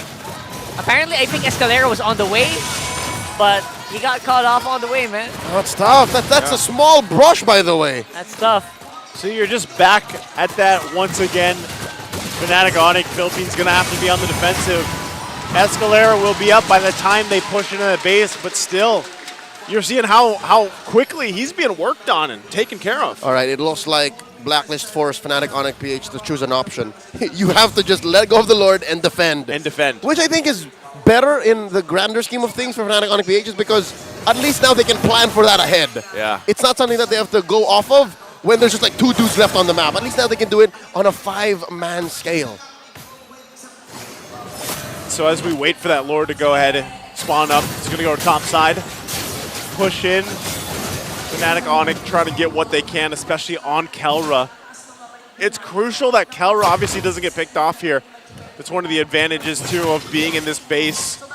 They might be able to pull through. Again, they have to work through even the immortalities that are on this side of Blacklist International between Edward and Sensui, who are already these heroes that are tough to take down.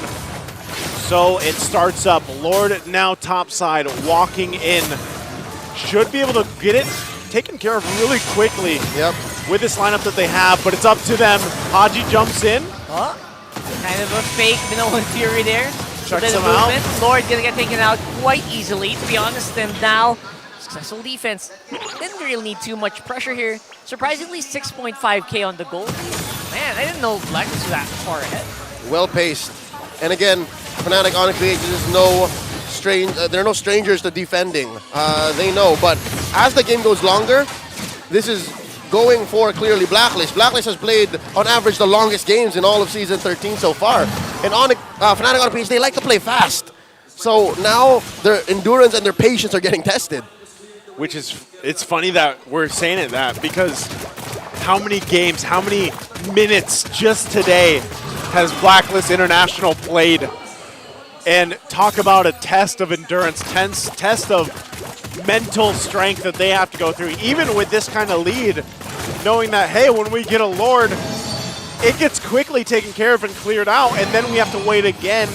So still, it's up to Black International playing around with this lead that they have, and for Fnatic ONIC PH to either find a moment before the Lord even comes up, hopefully it's not the same thing that happens to Escalera, or unless they just keep defending, but until how long can they keep defending and clearing those lanes, clearing that Lord before Blacklist International is like, you know what, we're going to have to force it. We're going to just go in.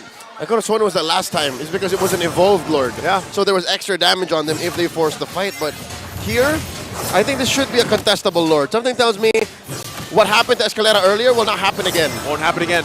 I mean, what better teacher than experience, right? Like, now they know, let's throw skills in bushes so that we make sure that Edward just doesn't pop up and kill us.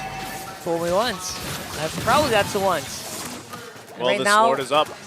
Yep, the Lord is up. Push check by Edward, making sure that they are all good to go. Although they did spot out a lot of people for Fnatic. That's a signal they want to go and contest. Now it's a reset. This is like Leo said, this one they want to contest, they want to be able to play around this, and it's different this time too for Fnatic ONIC PH because of this side of the map, and they'll play around that. Still also keep an eye on that top side. That lane will be pushing a little bit, they'll have to deal with it too. Check out that Y bush. Yep, relatively quite safe to contest right now. That Y bush is so deadly. Gem and Escalera, that's a scary duo. Gem can activate Dragon Dragon form soon. Killer getting in good position right now to go for Entropy, and there you go. There it is! Seal. It's a lot of people being knocked up here, but it's going to be Haji with the Lord. What? And the kill happening one by one. Blacklist going on the chase here. Killer evaporates. That's it. That's got to be it. That should be it, right? The Gem all alone, 5 members of Blacklist, and Lord in tow. 50 seconds on the clock. The agents. They're just going to push it up. Very happy to take this. They are showing up strong. They're showing up proud. We're getting 1-1 on the scoreboard. The night is still young. And the agents are feeling it. And so is Blacklist International. Evening out the series. It's 1-1 now. And man, I'm almost feeling that 5 games coming again. All right, so we are denied the sweep. No sweeps today. All right, neither team is going to have to wallow in the fact that, hey, that was an easy victory. the fact that this game went, what, 24, 25 minutes? Yeah. That was amazing. I'm proud of how Blacklist kept their composure. And now I'm wondering how well can Fnatic ONIC PH recover from that? Because there were so many frustrating moments from that game wherein you're like, we could have done that. And if anything, that last team fight was worse than that free pick off on Escalera. It was honestly so easy to lose that, right? For if you're looking at the composition of ONIC, it feels so deadly. Yeah. It's like anyone can blow up anyone anytime. I'm actually just surprised with that last team fight, like how fast too that they went down. Even like again, Escalera, Kalra even. They just got taken care of so quickly. You know what's worse? Is from that Y bush, the ambush from Fnatic ONIC PH should have been it. Because if you remember, the first knock-up from the Lord was for Fnatic ONIC PH. 3 people up for right? Blacklist. And then they survived somehow. And then after that, it's ONIC PH who got knocked up and then Blacklist won. Oh, man. Well, the man with the brains is going to have to break this one down. Let's go ahead and throw it over to our solo analyst, Renmar. Investors, welcome back to the analyst. Ako po si Reptar. And, well, one of the things that we saw a lot in that previous game number 2, fights. Ang daming laban nakita natin. Fighting for objectives, fighting for everything before objectives, fight around the objectives. 2 teams who understand that very well. And in this game, Yue, his role here as the Vexana, to be able to dish out the damage that he could dish out. Sorry, Yue, you got me, man. MVP of the game, 2-1-11. And very clutch with the Terrifies. And of course, the burst damage combo coming out from the Vexana with the Eternal Guardian coming down. Vexana has become one of the best mid laners, if not, well, yeah, one of the best mid laners in MPL Philippines Season 13, just how fast she can scale. But most importantly, gaano kabilis mag-clear ng minion waves sa gitna ng mapa ang isang Vexana. Paired up with a Minotaur that of course would have Concussive Blast means that you would have a lineup that is very good with clearing the middle of the map. Meaning na mas mabilis ka makakaikot sa mapa. Against the lineup that Fnatic ONIC PH played in game number 2 where they had an Eve, that's where you want to try and beat them with map rotations. Kasi katulad ng pinoint out ng mga casters natin on the desk, Fnatic played the lineup with an Eve that is static. A static mid laner meaning, alam mo, ano gagawin ng isang Eve? She puts down her ultimate in a specific spot and you want to find a route, fight around the box of an Eve. But Fnatic understood that very well. That's why they knew they needed to build a lead for themselves early on as well, doing what they can to help out Kelra, while also fighting for river control. So a lot of the fights we saw in the map actually happened in the river around the objectives because that's what both teams were playing for. Blacklist International, though, in terms of the team fighting, yes, traditionally you don't think of it as a really great team fighting lineup in objectives kasi kalaban nila yung isang Eve. Well, they have an Edith paired up with a Fredrin. The lineup of Fnatic ONIC Philippines wants longer team fights or will shine pag mas mahaba yung mga team fights nila. They have a Nathan and they have an Eve. But Blacklist International have 2 heroes na sobrang masaya sa mahabang engagements. The more you hit a Fredrin, the more damage he will deal. The more you hit an Edith, pag na-max out yung bar niya para sa ultimate, the Primal Wrath, the more damage the Primal Wrath will deal. As we look at the buffs, look at the purple buff count, 15-10 for Blacklist International. And we have to revisit the turnaround moment of the game. The first 2 turtles of the game napunta sa Fnatic ONIC Philippines. And doon natin nakita yung combination ng isang even na Kai. Ginagamit lang yung heavy spin para matulak si Sansui, get him out of range of retry, and then easy retribution for King Kong. But after Turtle 3, or after the second Turtle, what Blacklist International did was, nakita nila, maganda yung pwesto natin para sa isang teamfight Sige, mag-push nga kaya tayo. Mag-invade tayo into the purple buff of King Kong at doon nag-umpisa yung control ng Blacklist International little by little. But Fnatic still kept it close. They do have a Nathan, of course Escalera with his signature Arlot, and of course, great performance as well by the Yuzhong of Gem. By the way, first game for Gem and Super Friends on the Yuzhong and Eve respectively para sa MPL-PH Season 13. But as we saw, Blacklist International went ahead for the priority para sa Fredrin. Fredrin for Blacklist, one of the heroes you really don't want to give to Blacklist International. Now, after this series, 12 wins, 4 losses ang record ni Sensui on the Fredrin. So, now the question will be later for Fnatic, ibaba nyo ba? Or ibibigay nyo pa ba yung isang Fredrin for Blacklist International, knowing that they have an Edith swing pick na pwede nila gamitin. The Edith isn't just a pick for Haji, it's also a pick for Edward. Isang beses lang yun na pick for this season so far, but now in this second time, panalo pa rin. So 2-0 for Edward's Edith. You also have to look at one of the problems for Fnatic ONIC Philippines is that the Minotaur provides a lot of healing. There's a lot of healing on the side of Blacklist International, and you had to see that Fnatic, inikot nila yung item building path nila para mabawasan yung healing na binibigay ng isang Minotaur for Blacklist International. But no matter how much they build, they just couldn't find enough damage in the end. Surprisingly enough, not enough damage to take down the Edith in time and to take down what was that hero? Right, the Fredrin in time. A deadly combination for longer team fights. So, we're gonna be looking at a rotation here on your screen right now. Haji's first 5 minutes, kitang-kita nyo, sentro ng mapa. So much time spent in the first 5 minutes in the river, in the jungle. You hold that spot because that's where ONIC Philippines is also trying to find their wins. But if you're Blacklist International, that is where you get your good turnarounds. That's where you get chances to surprise Fnatic and stop them from getting a good early game. It was close early on, but it could have been so much worse for Blacklist International if they didn't hold the center of the map as well as they did.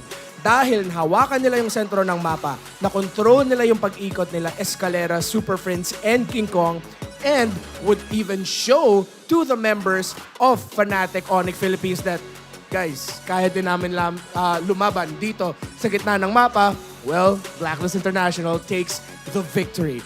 We have a special segment. We've talked a lot about metas. We've talked a lot about stats. I want you to look at your screens right now as we're going to be going behind the stats. Show you some very important numbers on your screen. And of course, the first of that would be what it looked like, what the meta looked like bago nalapag yung patch natin, patch 1.878, before the big patch in week 4.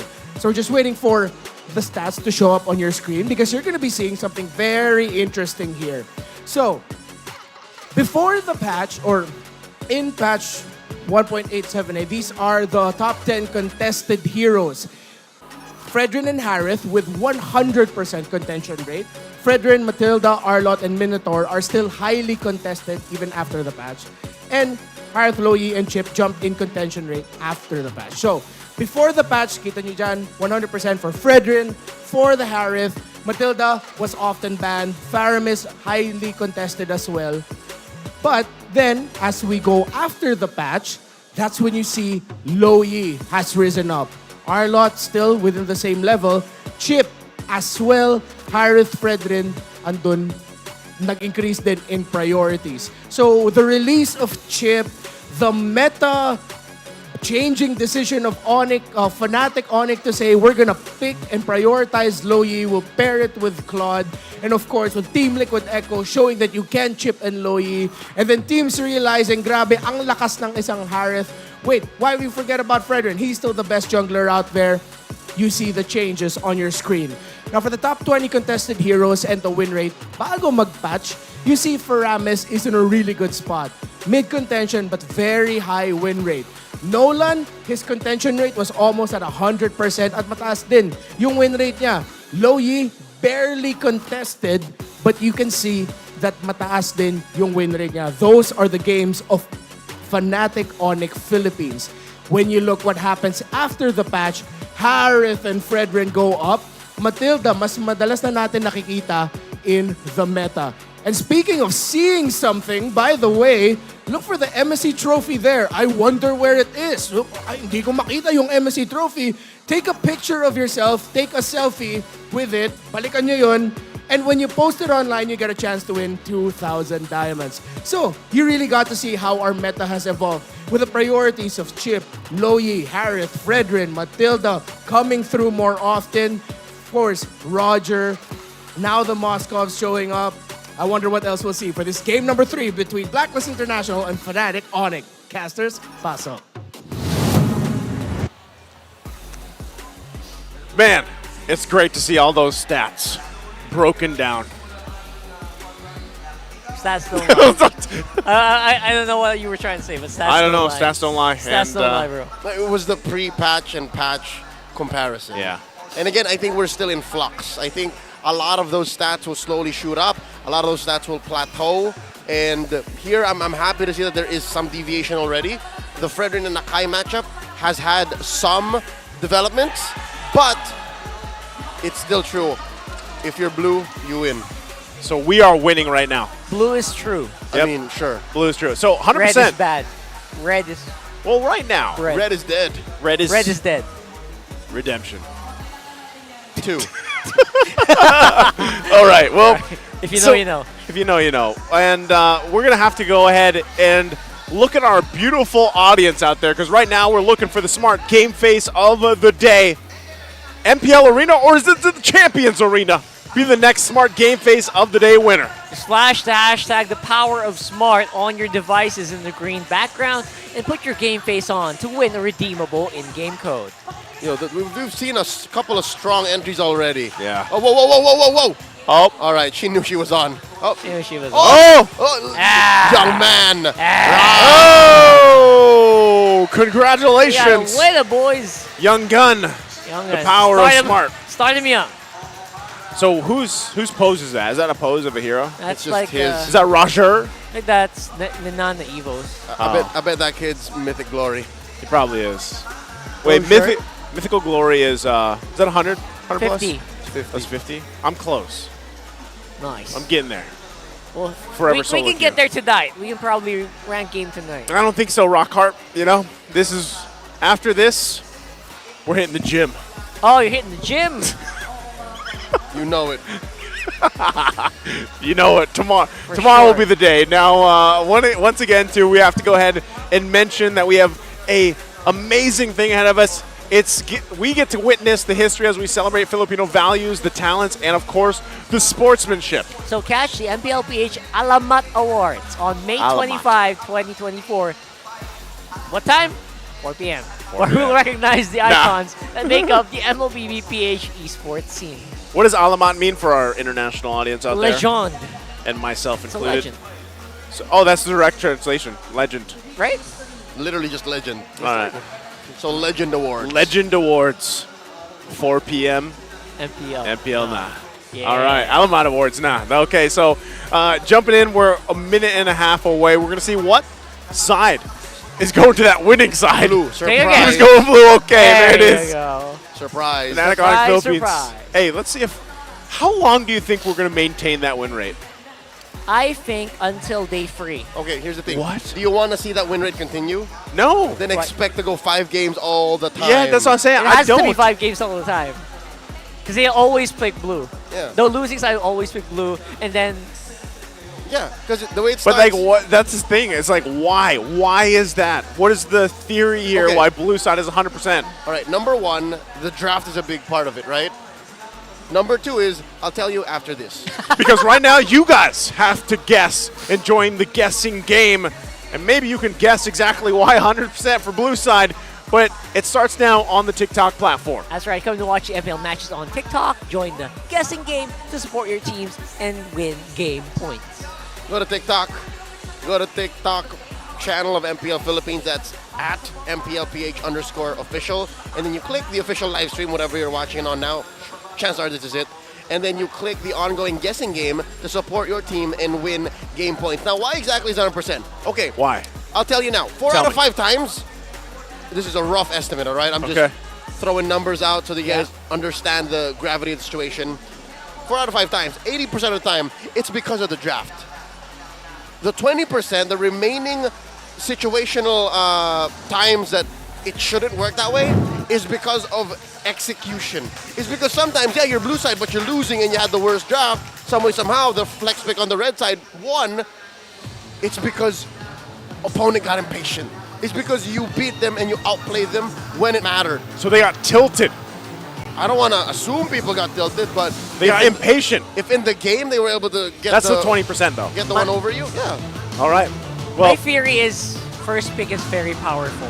not only that, but I'll tell you what, we're not robots, right? So we have emotions. Now, jumping into the game. We have heart. We have heart. Whoa. First ban phase already completed. First pickup for Fnatic ONIC Philippines. What is it going to be? The Fredrin. It's not that. Whoa. Is that Angela? That's Angela. That's the Angela picked up. Pretty early, I would say, but that will leave your enemy guessing. Like, all right, what's this Angela gonna support? Yep. Are we gonna see Leo more? Just kidding. Whoa.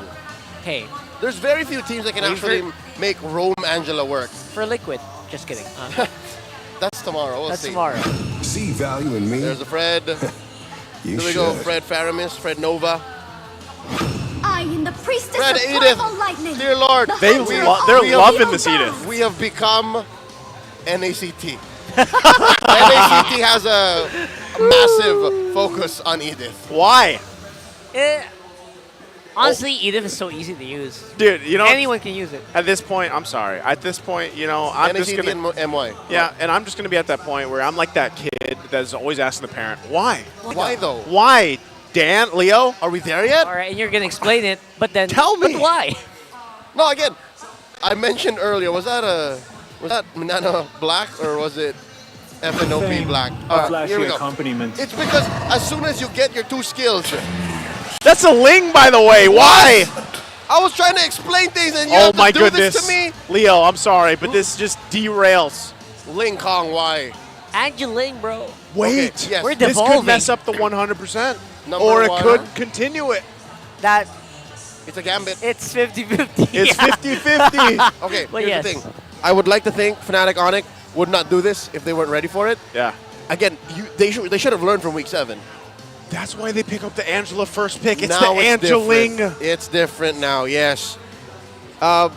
In other regions all around the world, the Ling is a monster. The Ling is a beast.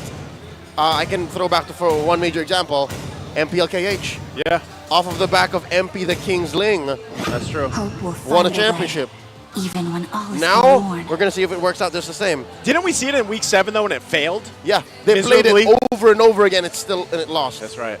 So now, It it seems to be the story for Blacks International is they're going to stick to their fundamentals while they'll let Fnatic ONIC PH Do their thing. do their thing. Just get jiggy with it. Get creative. Just do it. Will All right. Smith, get jiggy with it. There you go. I don't know that song. No. Pretend like you don't. No. I know it. It popped into my head as soon as you started saying it. All right. So, last couple bands here. We'll see what they are going to be. Of course, the XP lane looks to be locked in. Well, and again, Haji's probably going to be playing that Yeah, Edith. that's so they're going to Yeah, leave that's that. That's one of their few strengths, right? On red side, Yeah. is they're able to switch. Will if they Smith. want to. Yeah. Ah. Yeah, there you go. Had to finesse that in. Oh, man. Well, as we get through these last couple bands, good song. I'm kind of flabbergasted here. A little bit. You know? I just feel like we're starting. How so? I mean, I think that the drafting is still pretty on point. Yeah. There you go. Pretty much. I guess there's not much to say about it, especially if Ling has been proven pretty strong in other regions. Good read too, like this Minotaur ban, is because for you to be able to do a mid lane Angela, you need a solid front line. And what's left now? What are they gonna do? Like a friggin' Ruby? Akai? Akai? No, ew! Oh, you want to deny the Akai as well. Right? So Ling look, for the Ling. yeah, so look, there's a Grok here that's banned out, so they kind of know that Escalera wants to do this, so what's left? This is tough because even when I'm just thinking about the Ling's time, I know it's King Kong, man, What's right? a front liner? Yeah, you What else can you do with Charizla here other than Who that? said there are no shortcuts in life? Oh, the chip's gonna be banned out. I literally invented one. What's up, Chip? Go Chipstagram. Chipsygram. All right, what is this? You got a pretty good front line already, so maybe Blacklist can go a little bit spicy. There's a Claude. That's a Claude. They're fine. So now you want to put something on vengeance. the Arlo. Arlo, that's Moskov. Yeah. Oh wait, Arlo's banned. Never mind. They look alike. Sure. The purple hair, purple skin family. What is this last pick? There's no. Whoa, Cho. Okay. I love it because it could have been a Haji pick. This draft is too spicy for me, man. Too spicy, right? That's why I said I was starting to feel flabbergasted, right? Because this is a Super Prince. Angeling, yeah. Sam, Super Prince, Angela, and even back in regular season weren't statistically like the mid lane Angelas. They showed up more. They showed up more, but what the success rate of it? Everyone was like 1 and 2. Yeah. Or 0 and X. Yeah. So I'm wondering what changed in the 2+ week gap that we had where they prepared for playoffs. Well, to be fair, Angela's always been a mainstay band. So the fact that she comes through means she's still a major threat. But I mean like the Ling again, because it failed at the end of the regular season. Oh, what changed? Yeah, like what has changed in their confidence level to bring it now to this game number 3. All right, something tells me the way that they played in game 2, they really wanted to get the job done. They really wanted to get in there and confirm objectives, get kills. I think something snapped and said, you know what, Coach Tony says, oh, you really want to play like that, huh? Let's do the Angeling. Yeah, and this is also Get in kind there. of a heat check for this comp. If they want to run it, They can afford to. Yeah. They can do it. Right, this is the perfect time to do it. It's better now than game 4. Yes. Sure. It's better now than match point. That's true. There you go. That's right. Take a look at it. Because of the spiciness, it spiked in terms of the The lineup index. rating. Look at that. The next was like, all right, I like it as well. Almost times 2, almost twice the rating on Blacklist. Yeah. It's because of what they're capable of. Again, there's so much utility, but when it comes down to fundamentals and just lane per lane, I like what Blacklist is bringing. Well, let's find out here. Again, a great lineup, a great composition for both teams this time around, but I know people have been waiting to see King Kong on this Ling paired up with Angela as well. It's a game 3. Who's going to take the lead in the series? Will it be Fnatic, ONIC Philippines, or Blacklist International as they approach their 8th game tonight? Wow. Again, a quick throwback. I had a conversation with Delar earlier on. He says if you play this long, it's all for you. It's momentum. Check it out. Support emblem onto Sensui. He really wants to get those dashes in and out. Okay. I guess one thing, too, that we have to kind of look at is the amount of CC available for Blacklist International. I'm talking about the time and time again, UA that has had his hands on this Vexana pick, able to play around it. Haji as well, playing with the Edith.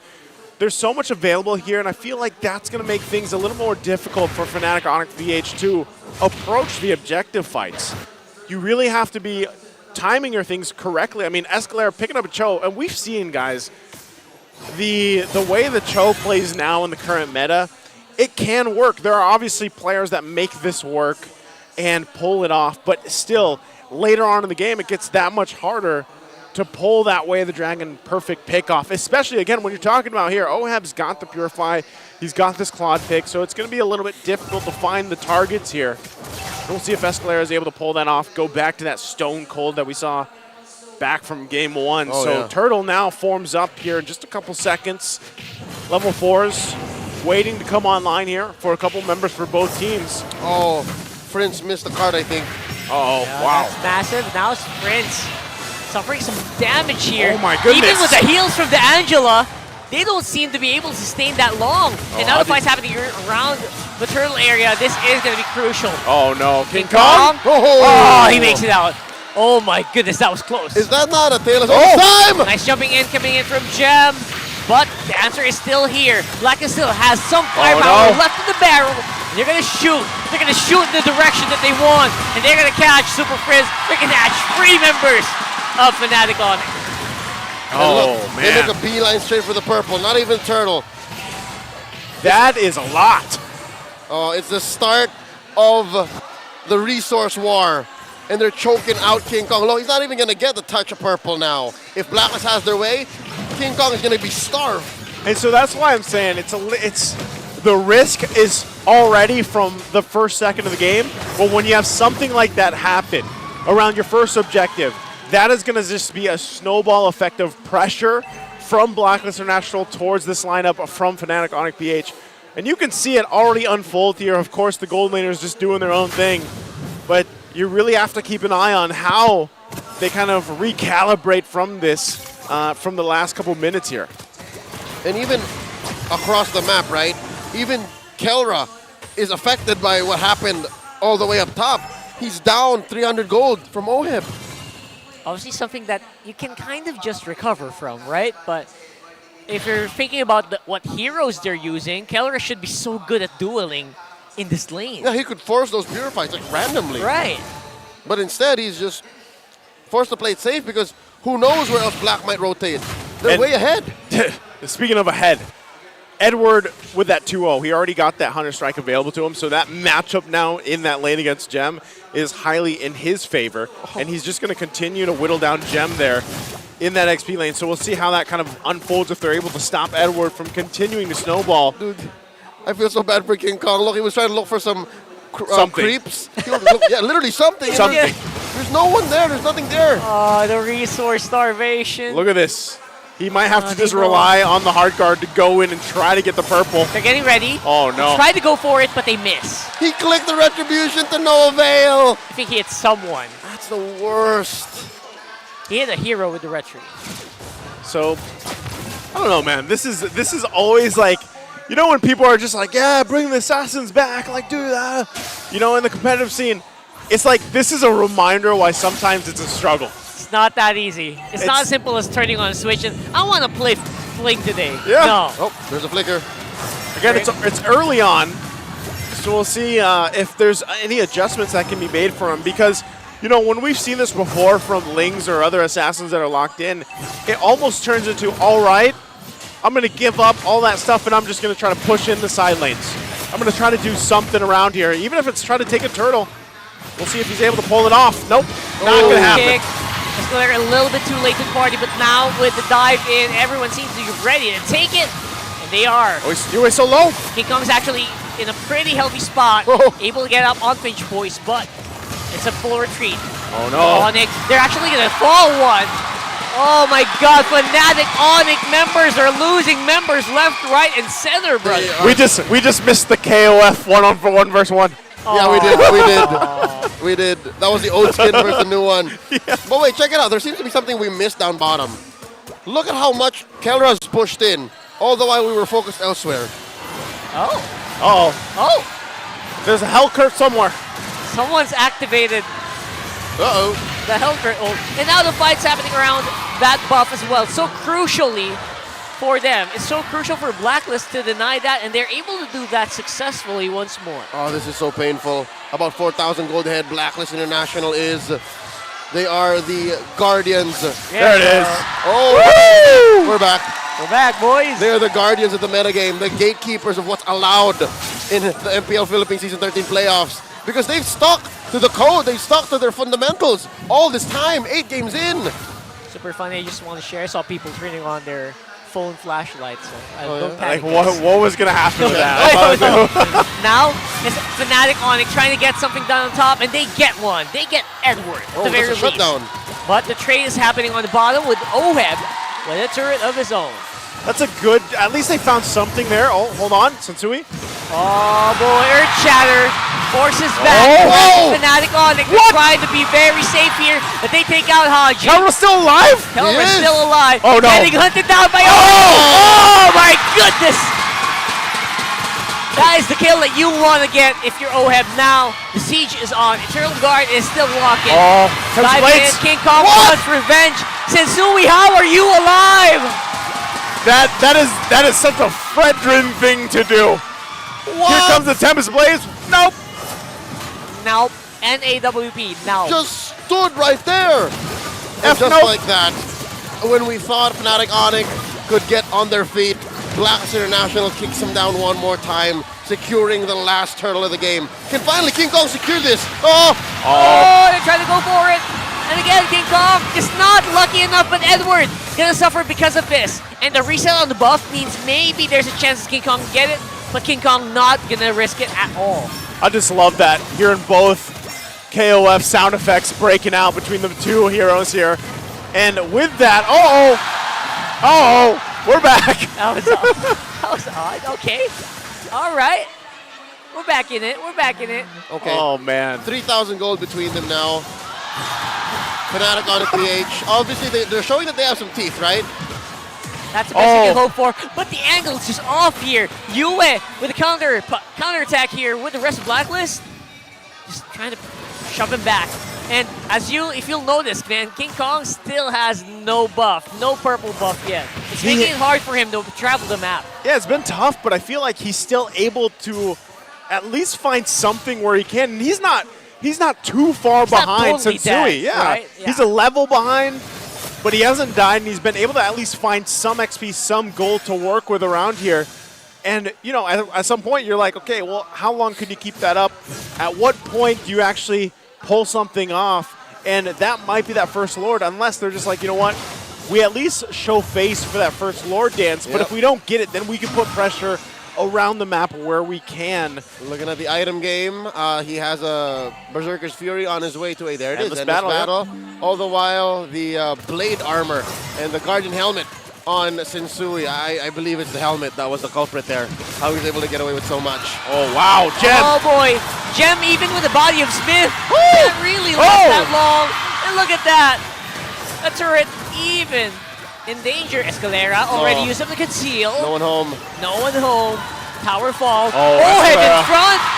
Oh, my goodness. Kicks him Head, away. Stop. Oh, my goodness. No one can stop this guy now. That is tough. Again, when you're just getting shot after shot, the corrosive scythe is there for Oheb. Oh! And now King Kong. King Kong. He's in trouble. Oh, no! Not going to be there in time. These micro mistakes, these little millimeters that Blacklist are able to punish turn into inches, turn into miles. And now they are primed to win. Going into the mid-game, going into the late game now. Oh. Again, King Kong is known for being a player on this Ling, but look at what is happening here with Sensui and the Fredrin. They know how to punish him exactly the way they need to, and he's having a difficult time really playing this to full potential. So now they got to deal with this Lord. Mid-lane push. Fnatic ONIC PH, how long can they hold on to these base turrets as the tier 2s get pushed in? Here's the problem, gentlemen. Here's the problem. Fnatic ONIC PH, they have really bad wave clear. They have a mid lane Angela. What are you going to do, throw love waves at these minions? You basically have Kelra. That's Kelra. it. That's it. That's it. The hope and dream of Fnatic ONIC right now. Make sure Keller has enough damage. Clear that up. Don't forget, normal attacks are AoE a little bit. But now, it's Oheb right up front. Penalty zone activated by Gem. No go. Escalera on the back trying to look for somebody. Also no joy. Oh, man. King Kong, all he could do was watch. Yep. And again, the reason why Escalera had to throw his body at Blacklist. And oh, wait, what? Oh, boy. King Kong, he's running out. Oh, Edward! He's running out of energy. Oh, my goodness. Tempest Blaze comes in clutch in that last moment. This is a miserable situation for Fnatic ONIC PH. Your cores have to protect the jungler. That's what a travesty. What a turn of events. Oh, Gem again. The body of Smith can only keep him alive for so long. Blacklist International are on fire. Yes, Look at this, the spicy. conceal play. Oh, they're hunting flings. Get out of here, King Kong, get out of here. Get out of here, bro. Again, the push now top. King Kong waiting patiently. I'm not sure what he's going to be able to pull off here.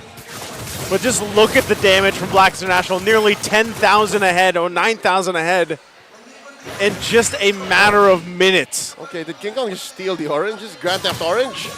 Yes, I guess that's the best you can do. All right. But maybe purple? Maybe not. He needed purple, man. He can't cross. Purple is so much better. There's still towers, and he has to go back. The rest of the team really needs him. Inhibitor turret number 3 goes down on top. All this time he could have spent it to get the purple though. Yeah, purple was there for Blacklist side. Was it really going to do that much impact though, I guess? That's what he's thinking. I guess. That's what he's thinking. Better than nothing? Better than just standing there.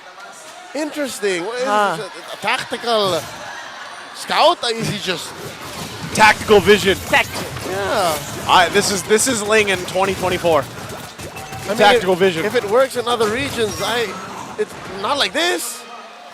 Well, I think the Indonesian caster said it. Cool, calm, and collected. There's so many decisions, so many strategies that come into play every time someone does something, right? Every movement, they have to really think about it. That's our region. So I guess one of the reasons why the lane can't really flourish here. I think it's also just the timing a lot. Oh, jab again. Oh, man, so proactive here. Blacklist International. They feel like they have such a big advantage right now. King Kong, one hit from Oheb, put him to almost half. This could be trouble. He's dancing around. He's looking for Paquito, but he's going to have to walk on out there. No chance for retribution. Oh, That's a Oheb. Blacklist look for sure. Oheb up front. My goodness. All right. That's a desperation spear of destruction there. Like just to see, maybe. Get a hit, maybe get a steal. Yeah. 1 in a million shot. Okay, well, at this point, they find themselves once again on the defense. Now it is nearly the 10,000 lead for Blacklist International. And like we said, the defense power here from Fnatic ONIC PH is not that great. I mean, look. King Kong is look at dying King the Kong. minions. He's having a difficult time with these powered-up minions. What the heck? They are huge. They There are. we go. They're buffed up. He's got to get back to base. He's got to go back. He's Hands got to go forward. back. And now it's Blacklist walking it up. Gem, last-ditch effort with the penalty zone. But Eternal Guard to the face takes him out. Oeb's on the side. King Kong trying to dance around it, clear the minion wave. Kelra! Setsui! They overload the base. Too much right now. It's match point, ladies and gentlemen. Match point for Blacklist International as they close out their 8th game tonight. And man, do they look locked and loaded and ready to move on forward. 2-1 Blacklist International. Again, they've been playing the same heroes all night long. And if there's nothing wrong with the code, why reprogram? Why rewrite? Yep. You know what's wrong with blue side now? What? What's wrong, Leo? Ling. It's not 100% anymore. It's not 100% anymore. And that's good. That's good. It allows for us to break down and understand the metagame even more. And it shows that if you have a fundamental lineup, the way Blacklist has, and if you execute it the right way, yeah, you can punish these strats that maybe would work elsewhere, but not in MPL-PH. I still say this was the best time to kind of try this. I'd say it's a time. If you were practicing it, this would have been a time. It's to a try time it. because now that Blacklist is at match point, the pressure is on. And we can just assume, right? We could just assume the flipping of sides here, maybe. And I don't know. I'm sure Renmar has a lot to say about this, the lineups, the compositions that were brought out. So, yeah. Renmar, why don't you go ahead and break this game down for us? What do you have to say? Pinahirapan ang buhay ng isang Ling for the side of Fnatic ONIC by Blacklist International. At kitang-kita kung bakit even though all throughout the world, pinapakita nila, kaya ata natin mag-assassin na. But when you have roamers, the quality that Haji brings to the table, you will have a... You will struggle up against a team like that if you are an assassin jungle. His play here on the Edith as the roamer. You can see the item prioritization here, rushing the dominant size. Well, still respecting the regen that Fnatic ONIC can bring to the table. And then, of course, rushing the blade armor. Just to really show to Fnatic ONIC, kung gusto nyo makakomeback dito, i-extend nyo yung laro hanggang 25, 30, maybe even longer. Then going for the third item, Immortality, just to prove the point that that's how big the lead for Blacklist International was. When you have an Edith with you, again, going back to our previous point nung game number 2 is you have a hero who likes longer engagements. If you can't take the Edith down fast enough, the longer the Edith is alive, the harder it is gonna be for you to win the team fight. Again, Fnatic ONIC giving the Fredrin and the Edith together. Yes, when you look at that combo, isipin mo siguro na medyo mabagal kumpara sa isang Ling, kumpara sa Angela, wala sa map presence. But you don't need that much. If you're Blacklist International, as long as you control the middle of the map, makontrol nyo yung minion waves, mahinto nyo yung pag-entry ni Escalera, then you won't be able to do the global map presence that you can do as an Angela, as a Ling. That's why at the same time, as much as you also need to commend Haji, the MVP of the game, 100% kill participation. Maganda yung mga engagements niya with the Earth Shatter flickers, katulad na pinakita niyo doon. And of course, the onwards, yung tinatawag natin suplex. His pairing with Yue as the Vexana yet again really stops Fnatic ONIC from getting the engagements at saka yung mga umpisa sa mga laban na gusto nila. Every time you'd see Escalera would want to get a pick-off, would want to get a knock-up. You have a member of Blacklist International just dishing out a key crowd control ability para mahinto yun. With Escalera gone, then the pressure falls onto Gem plus the Angela. But then, who else is gonna be protecting or giving help para sa Moskov, para sa Ling? One purple buff lang ang nakuha dito ng Fnatic ONIC. That's the first one. The second purple buff onwards, hindi na nakuha ng Ling ni King Kong, and that really shows the story. When you have an assassin jungler na hindi niya nakukuha yung boss, hindi niya magawa yung rotations niya, maapektado yung buong rotation ng team. You have the roamers stuck in the jungle, in the river, hindi sila makakapunta sa side lanes, hence why Kelra hindi siya masyado natulungan. Umaabot naman siya sa late game build, but then if you look at the EXP laner, Gem only has the dominance eyes and the blade armor. At that point, you're worrying about the magic damage. Hindi pa nga niya nabuo yung radiant armor doon dahil that's the item that he really needed to survive against the Vexana, to survive against the Edith. And that's why he took the most damage here, as you can see. Escalera playing pick-off type. You're not gonna hold the front line as much as the Cho. So he takes the most damage. But the rich guy, the carry, would go to Oheb. And of course, as we mentioned earlier, yung contributions ni Yue into the game, helping out Haji with providing the peel para kay Oheb and for the other members of Blacklist International. He gets total assists, 8 of them. And he is the best wingman of the game. We're reminded yet again kung bakit hindi natin masyado nakikita ang mga assassin sa Pilipinas. Why people are wondering, Baksha, Fredrin, Barats, over and over again. Marte, siguro, from time to time. But then, we got to show it here. Why? When you have yung tinatawag natin core jungler, an assassin jungler, a jungler na gusto maka-snowball, gusto makakuha ng items, ang hirap makakontrol ng mapa kung yung kalaban mo ay magaling mag-invade, has strong bursts, and good scaling as well. If you look at there, Vexana, Fredrin, and the Paquito. You can take the Edith out of the question. Those 3 heroes, you can imagine it as, grabe, mapapahirapan nila yung buhay ng isang Ling. The Fredrin can invade, frontline, get vision, the burst of the Vexana, and the crowd control as well. And of course, the rotational speed ng isang Paquito. Makaka-clear ng minion waves, tapos makaka-ikot and join the invade. King Kong was just pressured here. Fnatic ONIC was just pressured by Blacklist International. And now, we reach this point. 1 game win away, and Blacklist International officially survives the play-ins round, and they will have eliminated ONIC, Fnatic ONIC, and Minana Evos. But it's not done just yet. Fnatic ONIC have been hungry to make it past the first round. These players in this organization have been hungry to make it past the first round of the playoffs, or their first round of the playoffs. It's been a curse for a lot of them. We saw in game number 1 just how hell-bent Fnatic ONIC are in making sure that they make it past this round.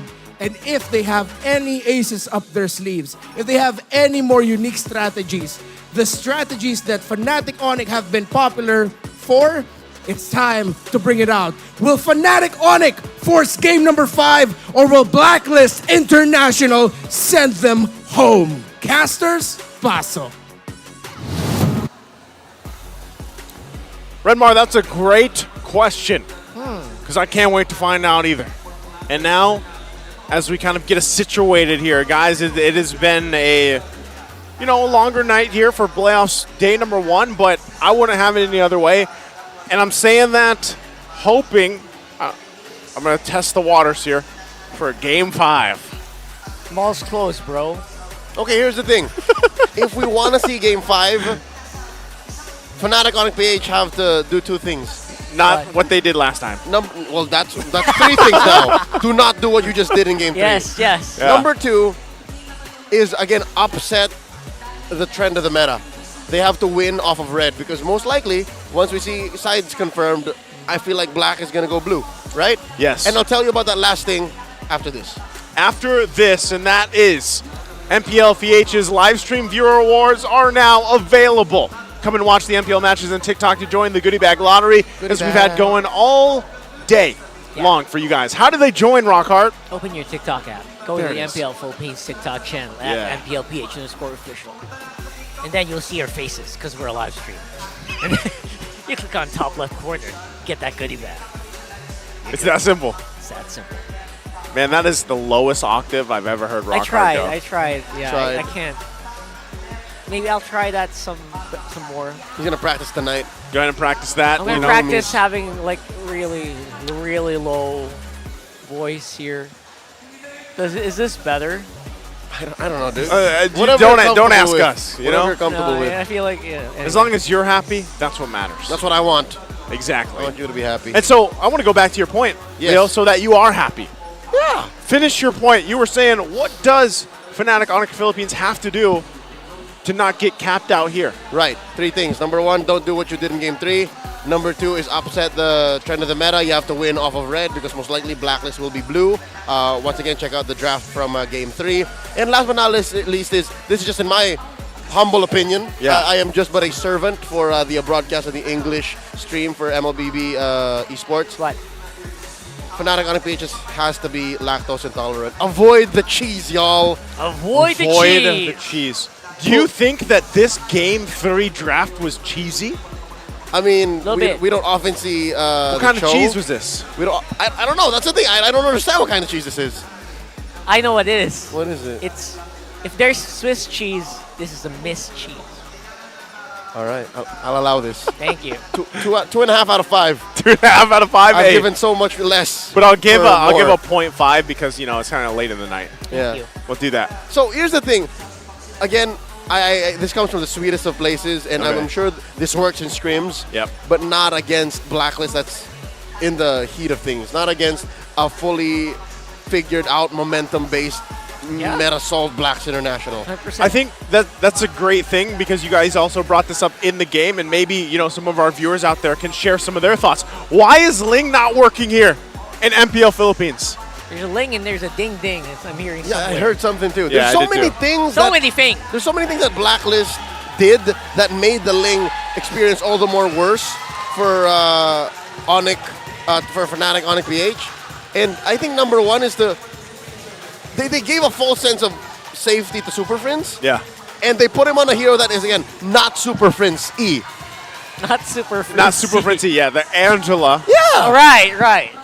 It's the exact same case when we were talking about X-Borg on Edward. Exactly. Angela on Super Friends. It's not Super Frenzy. Like, he didn't get to number 1 kill participation on an Angela. I mean, he probably played it like once Maybe or twice. once, yes. But 3 times max. when we talked about before where, like, Edward needs these type of heroes, like, that's also Super Friends. Yeah. That impact. The problem with the Angela is because she's either here or not at all. She's either off in the long lane defending or making moves, putting vision up, or, again, in the Hearth Guard. And that's not how you get full participation. Poppy, poppy, boo. Poppy, poppy, boo. Yep. I'm going low, you're going high, bro. I'm a real girl. Does she say that? Does she say that? I don't know. What movie is that from? No, that's Angela's That's line. Angela. Oh. That's oh, well. You know what? Team first blood ranking. Let's take a look at that. Pinocchio too. Let's get away from. Let's get away from Okay, that. there it is. Fnatic. FNOP. FNOP. Yep. 72%. Sorry. You are unhinged. Rockhard, you are I gotta get unhinged. used to that. FNOP. Yeah, no, it's Fnatic ONIC Fnatic PH. ONIC Yeah, PH. Fnatic ONIC PH. Yeah, they're super aggressive.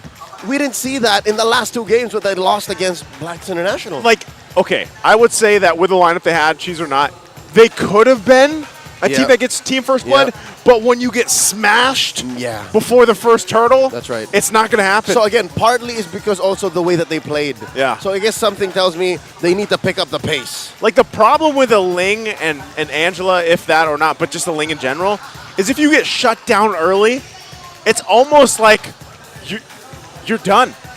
It almost feels like that. Like, if you get shut down early, objectives secured, you're probably never going to see your purple buff again. There's very little re-engage. Yes. And you can see that right here. Blacklist is going to pick the blue side. Confirmed. Confirmed. Confirmed. Okay, we're talking so much about ONIC. Maybe let's have a look and see on this from perspective of Blacklist, right? Maybe it was hard for ONIC. It's a very pick-off lineup, right? With a Cho. It was hard to actually do the lineups win condition if Blacklist just stuck together three members at a time. Which they did. And yes, exactly. And there's also like a really scary Edith that can kind of counter you 1v2. I feel like you take the Edith, man. Like, I don't know. For Fnatic, like, or ban it out. Like, Haji has played it how many times tonight? I think the Edith is great on Escalera. Like, that's an Escalera hero. Oh, he can take it. He loves going for the flanks. He loves these big CC heroes. Do it. And maybe take UA's Vexana. I don't know. The guy has played it multiple times as well. He's 11-9, but the way he utilizes this hero, the Vexana, a lot of the timing when I was talking about the timing, the layering of ultimates, the CC available to Blacklist International is what's working in their favor right now. He's got a 60% win rate on it, but man, I don't know. I would almost be like, okay, you either take, in my head, it's like you either take the Fredrin, the Edith, or the Vexana, or you ban some of those out. Like, that needs to happen here for Fnatic ONIC PH to kind of deal with this and hopefully get themselves to a Game 5. And it's doable because when you're red, you let the blue side play the first pick gambit. And then you get those two. The 2 picks will allow for you to actually kind of like tunnel into what's allowed come the adjusted picks. This is almost what I would like to see. Maybe they give up Fredrin, Sensui. They take Akai Edith. Or maybe like Akai Vexana. You know what? Something tells me Edith anything. Because Edith anything. Yeah, because the Akai is something that when the Fredrin gets picked on the other side, you're fine. Like, you don't have to think about the Akai. Well, so don't rush it. Let's see exactly how Fnatic ONIC PH wants to adjust after what happened in the previous game. You can already see the bans out, though. Grok, Lu Yi, Angela, this time taken out by Blacklist International. And the last ban from Fnatic ONIC PH. They're already taken out. Yep. Arlot's still out there. You think that Arlot's going to be picked up here? I would love to see it.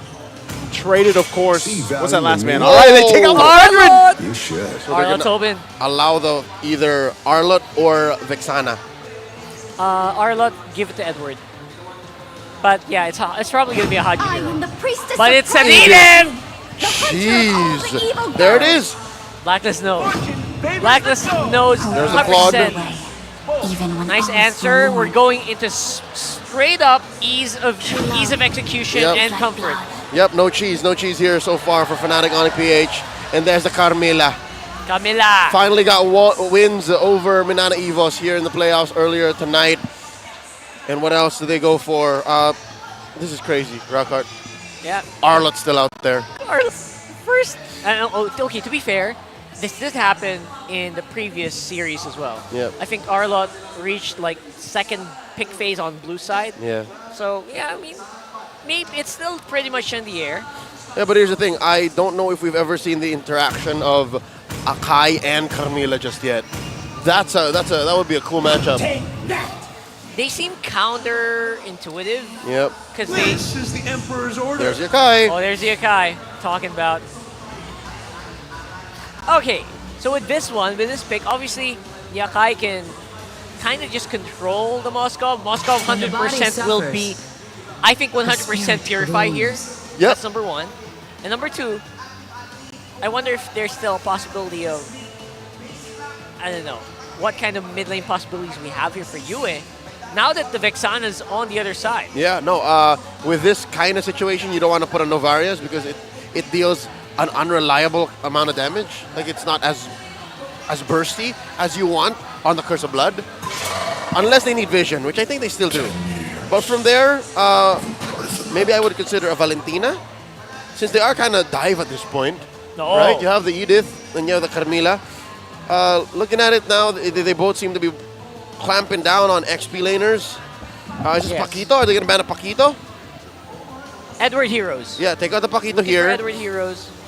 Doesn't matter what Blacklist bans if you're Fnatic ONIC PH, and then lock in what's left. Maybe lock in a... Lock it do in. Do you want a YZ here? YZ? YZ? Yeah, look at that Yuzhong. Yuzhong? You could. I like this, though. Look at this. Another 100% win rate. This time around for Kalra on the quad. And I don't know, man. Like these last bans. All right, there's the Paquito. Take that out. Then pick up the Yuzhong, the swing back. All right, so at the very least, Paquito, don't forget, guys, by the way, this Edith still very much possible to be swapped over, flexed over. So they're covering their bases pretty well. Yeah, and that's what's so good about being red this time around for Fnatic ONIC PH, is they know if that's going to definitely be an XP laner or roam Edith. Oh, okay. Wow, a lot of XP laners. A lot of XP. Okay, do they have the Yuzhong here? Feels like a challenge to Gem here. I almost feel like that's all he could go. Like, what else? It's like, Angai. Yeah, what else is an XP lane for him, you know? Let's hear from the crowd. Well, there it is. CC made it through. Arlot? Are we going to see Arlot? Oh yeah, there's still an Arlot. Arlo! I'm not so sure if you want a YZ here. That's a very spicy option, but your lineup is fairly squishy. Yeah, if not only that. happens. What does UA go here? Does he Yeah. go? Does he bring out the Farsa again? Faramis? Farsa Faramis, yeah. Faramis? Still solid pickups there. But then again, very little interaction with the Curse of Blood. Oh, you want to maximize the Curse of Blood, right? Again, she's a force multiplier. What's the bigger burst? Farsa. Farsa, I would Aside from say Farsa. probably. Gord. What if Gord? I just You don't see it? Daisu? here. I don't know. Not with these heroes. Yeah, like with an Akai across from you and everything. Is that Nana? Been different? That's Nana! Arlo and Nana! Oh please, no more Nanas in our RGs. No more. Because of what Blacklist did, expect for them to come back. No even if more. they lose here, even if we go to game 5, No, Leo, they're still there. They're still they're there. everywhere. Nanas are everywhere. Mythic 100, Mythic Yes. 200, no problem. It doesn't matter if you're Mythic 50 plus stars, Nana pops up. I get it. Nana mains, they're built diff. They're built I diff. would know. I would know. Mimi just plays Nana all day.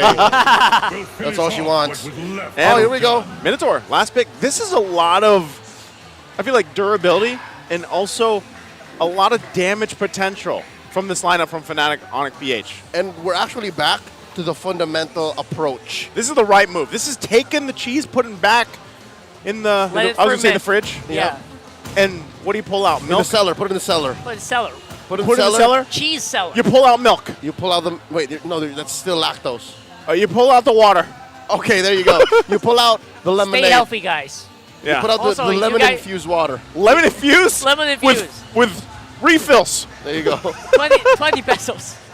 Hey, you know what? That's what we're missing. We're missing the refill for the series. Don't talk about it. Everyone's going to know. However, we can't let them know the secret. Look at the lineup rating here. This makes sense. That's not a secret. This makes sense. Yep.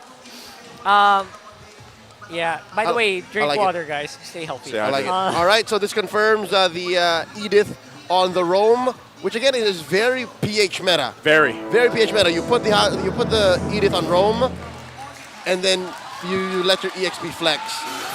Oh, man. It's come down to possibly this. It's match point for Blacklist International. Will they be able to pull it off again 9 games in for them against Fnatic ONIC PH. Can they take it to game number 5? As we take a look, emblems are going to pop up, how they're looking. All right, looking at that Nana, it's a pure burst Nana. You have the lethal ignition and you have the rupture to help put it in there. Whoa, whoa, whoa. Oh, there you go. Flicker spent on Hodge. Okay, interesting. I think it begs to be said now, even before any action happens. Oh, wait. Just like I mentioned in the previous series. Wow, that is a slow He wants punish. the flicker out. He's He got to wants get the it. flicker out. He's trying to save it for the very last moment. Cyclone Eye to safety. Escalera. Look at that finesse. Good pressure coming in from Sensui. All right, in before this all crumbles for Fnatic ONIC PH. Consider this, they were going for retribution. They were going for redemption. And now there's a chance for it all to go sideways and be a repeat. Man, this has been I feel like the preview of Gold Lane throughout the entire series where Kelra and Oheb just kind of battled out. They get a little support if they can, but essentially like one of them is going to pull through and then they shine throughout the game. And really you have to appreciate the way that those Gold Laners play throughout the game, whether they're down and out, but they find ways to kind of pull through. So this is where we've seen things either pull through or collapse for one of these teams into that first turtle even. As they get these level 4s available to them, they're going to go ahead and get those online, the ultimates online, and battled out for that first objective. There you go. Edward nearly has it. He will get that once that cart goes down. King Kong, though, already starting up this turtle. It's half health. Yep, going straight at it. King Kong could still be in trouble. He has that Purified that we're talking about here with the heavy spin. Curse of Blood goes down. Escalera. Does he go with her last hit? But First Blood goes over the Blacklist. Fight goes on. Low HP members for Black all around. Gem, he is looking for blood, but it's the Nana he finds. And Edward with a final slash re-engage. Oh my goodness. Dear Lord, Blacklist International knew exactly what was going on, and Fnatic ONIC PH threw everything at the wall, but nothing stuck. And they were so low. And you're thinking like, man, Gem's going to be able to jump in and get a couple of those kills, but then here comes Edward. He get 4 kills for that. Yeah. But Edward, man, oh man. That's tough. Hey, by the way, the code is now on the screen. Viewers, grab it while you can. Just don't break it. BM3VNX LCH. LCH. Grab it while you can, and good luck to all use that. Got it. Now, once again, jumping back into the game, Blacklist International feeling pretty good with this lead they have. It is very small, but you have to consider the fact the way that they worked around it. Sensui also, hold on. Oh, flicker in by Haji. They seem to be very confident to take out Super Prince, and they get him. Super Prince able to let the Eternal Guard down, though, but Kelra coming in from the back. Good damage all around. Knock up with the Earth Shatter, and Eternal Guard is still there. Amazing. Blacks International calling Delta split, able to retreat, giving nothing over to Fnatic ONIC PH. And all this while, Edward just doing work. Look at how much gold he walked away with. Yeah, that's massive here. And as I was just saying before that all broke out, you know, this lead that they were able to play around with now, furthering it a little bit further from that. And for Fnatic ONIC PH, it's like, all right, well, where can we find these early victories, these early wins? And that really, it comes down to Escalera being able to find the setups. With this Minotaur pick, they locked in King Kong if he's able to get an aggressive and offensive heavy spin lockdown. But so far, it's more like, okay, we know we're facing this match point. We have to kind of take things a little bit more careful as we approach these things. So they're going to go ahead and start this turtle this time around. But here comes Blacklist. Re-engage. Haji is the one to watch here. He's looking for Kelra. Knock up with the Earth Shatter. Kelra still very confident to go here, but he spots Oheb and he says, no way, Jose. Not today. We'll see you guys later. Blacklist seems to be just having an easy time with these turtle I have a feeling that Fnatic ONIC PH are currently once bitten, twice shy. The way that first turtle fight went, it looks like they don't want to play aggressively anymore. Oh, you Yue gets a kill! Where'd that come from? Off cam. My goodness, off cam kill here. Super Prince going down. Sensui is near. Again, this Carmilla just proving to be quite an advantage, tanking up damage. This Nana is, yeah, it's going to make waves, right? Out there in all your games because Yue is having a game already this early on. And, you know, the damage, he's got a Genius Wand. So like when that kind of comes into play, and then you're talking about if that lays down and then Hanji pops the Primal Wrath, man, that is gonna hurt. Not to mention Sensui, right? Not to mention Sensui. And just the way things are going right now, I think for FNOP, for Fnatic ONIC PH to actually get back into a winning position, they have to lean hard on Kelra. Yeah, that's they the can't. only They way. can't wait. They can't wait anymore. That's also the reason why I'm not super worried yet about FNOP or Fnatic ONIC PH. Is he needs some time. He just needs some time, and they can definitely go toe to toe later on. Yeah, wins aren't coming from elsewhere now. It's Because all of Kelra. because of the Nana and because of Molina's gift, it's so hard to play even as King Kong, even as the Akai. Yeah, this is tough because the way that they're playing in this round, and it's nice to see Sensui bringing out the Carmilla again because we got a preview of it, of course, from the regular season and everything. But this time around, so far tonight alone, he's found success on it and been able to play around this. And we've seen variations of the lineup built around the pick as well.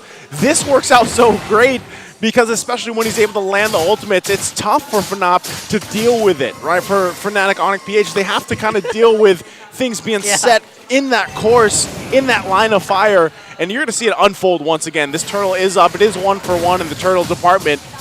But how does Fnatic deal with this? Ugh. Edward jumps in, keeping Look King at Kong the at zone bay. here. Everyone is capable of just zoning. And look at that, Haji with the Flicker Earth Shatter. King Kong, he could have held that, but he's going to go down. The damage is real, unbelievably real here. Coming in from the mages, from the magic damage of Blacklist. But look at that, counter punch here. At the very least, FNOP, Fnatic ONIC PH comes out with one kill. Straight up, the Ube pays off for Black in that engagement, but off camera, all the way across the map in the long lane. Gem was able to take down tier 1! Gem gets one. Edward under the turret, no fear whatsoever. Oh, Kelra! Some slight maneuvers. I like the footwork here for Kelra, but it's just not enough. Pure firepower here for Black. The movement! Some time, but this is where you say the moves and grooves. The moves and the grooves! Oh my goodness, the movement right now from Blacklist International. Styling and profiling. This is, it's looking like already, I know we're only 8 minutes in, gentlemen, but it's looking grim for Fnatic ONIC PH right now. Like the way that they're trying to find moments on the map, it almost, when you think about it, even approaching that first Lord, it's like, do they even have what they need right now to contest this? Again, I said maybe 2 or 3 minutes earlier, it's all on Kelra now. All on Kelra. They can win off of Kelra. And he showed some signs of mechanical prowess. He showed some signs of, all right, if this is what it takes, I'm willing to do it. But the rest of the team have to follow through and they have to get better at picking their targets. Yeah.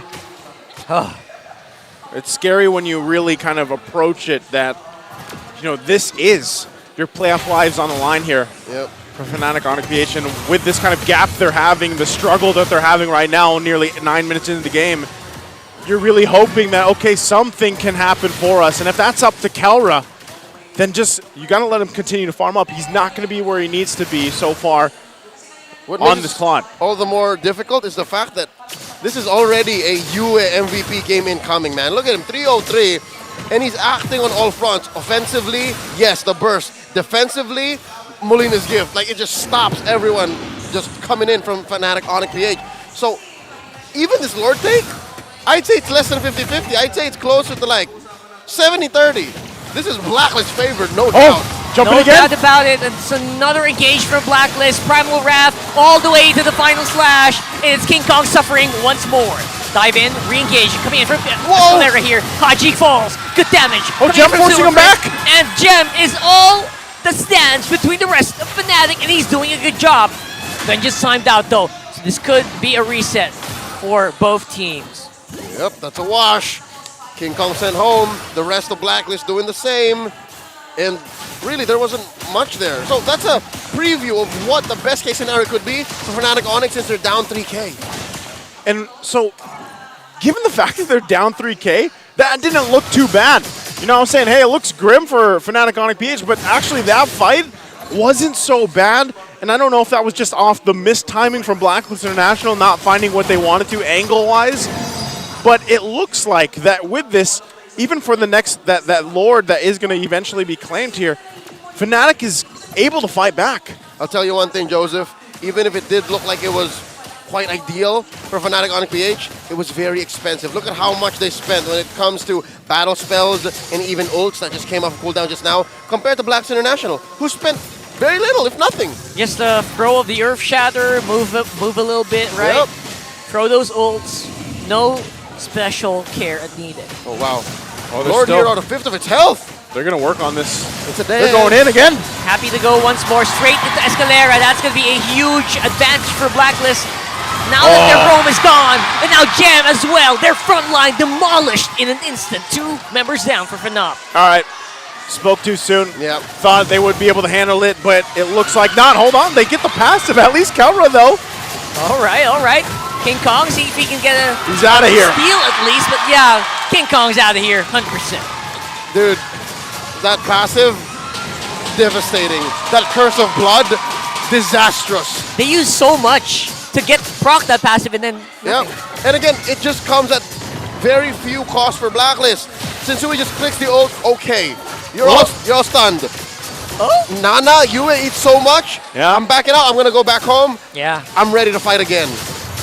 And so, you know, this has happened time and time again throughout the series here, where Fnatic ONIC PH now finds themselves on the defensive move. We have to talk about their defensive lineup this time. It's obviously it's better than we saw in the previous game, but still, you're kind of expecting Blacklist International with this lead, this type of lead on that first Lord push. They might force a fight here that Fnatic ONIC PH might not be able to recover from. That's right. And really, when it's left to Kelra, like we talked about earlier, has he had enough time to build up? Joseph, Carl, time is not on Fnatic ONIC PH's side. I gotta tell you now, once Blacklist says we're pulling the trigger, we're fighting now, there's very little Fnatic ONIC PH can do to actually put up a threat. If anything, the best thing they can do is retreat. Yeah. It's a Hope for a tactical boo-boo. retreat. Hope for maybe a failed final slash they can capitalize on. See if that's going to happen here. Oh, You okay. see, good damage coming in from Super Friends. You gotta never underestimate the Vixana. And again, the position is prime here to go for the take. It's Blacklist. Oh, that ult dropped down Now it's already. pinned out. Ult is dropped. See Curse that? of Blood activated. Everyone just retreating like Leo mentioned. That's all they're doing right now. And there's nothing they can do to stop their base, their inhib turret from falling. Blacklist happy enough to get that turret in the base and move on from it. Might still look for some damage on this mid turret. Almost for free, right? Almost for free. Oh, and now they're they're working gonna on get it. hit too. Oh, Edward, that's what I mentioned. The failed final slash. Green call activated by Gem. He locks in 2. Edward forced to fight. That's 2 down for Blacklist, but also 2 inhibitor turrets down for FNOP. All right. Fnatic ONIC PH struggling, but they're getting back in. That's a big swing. They take down Oheb. They shut down Edward. And from here, you can see that maybe there's a little bit of a second win for Fnatic ONIC PH.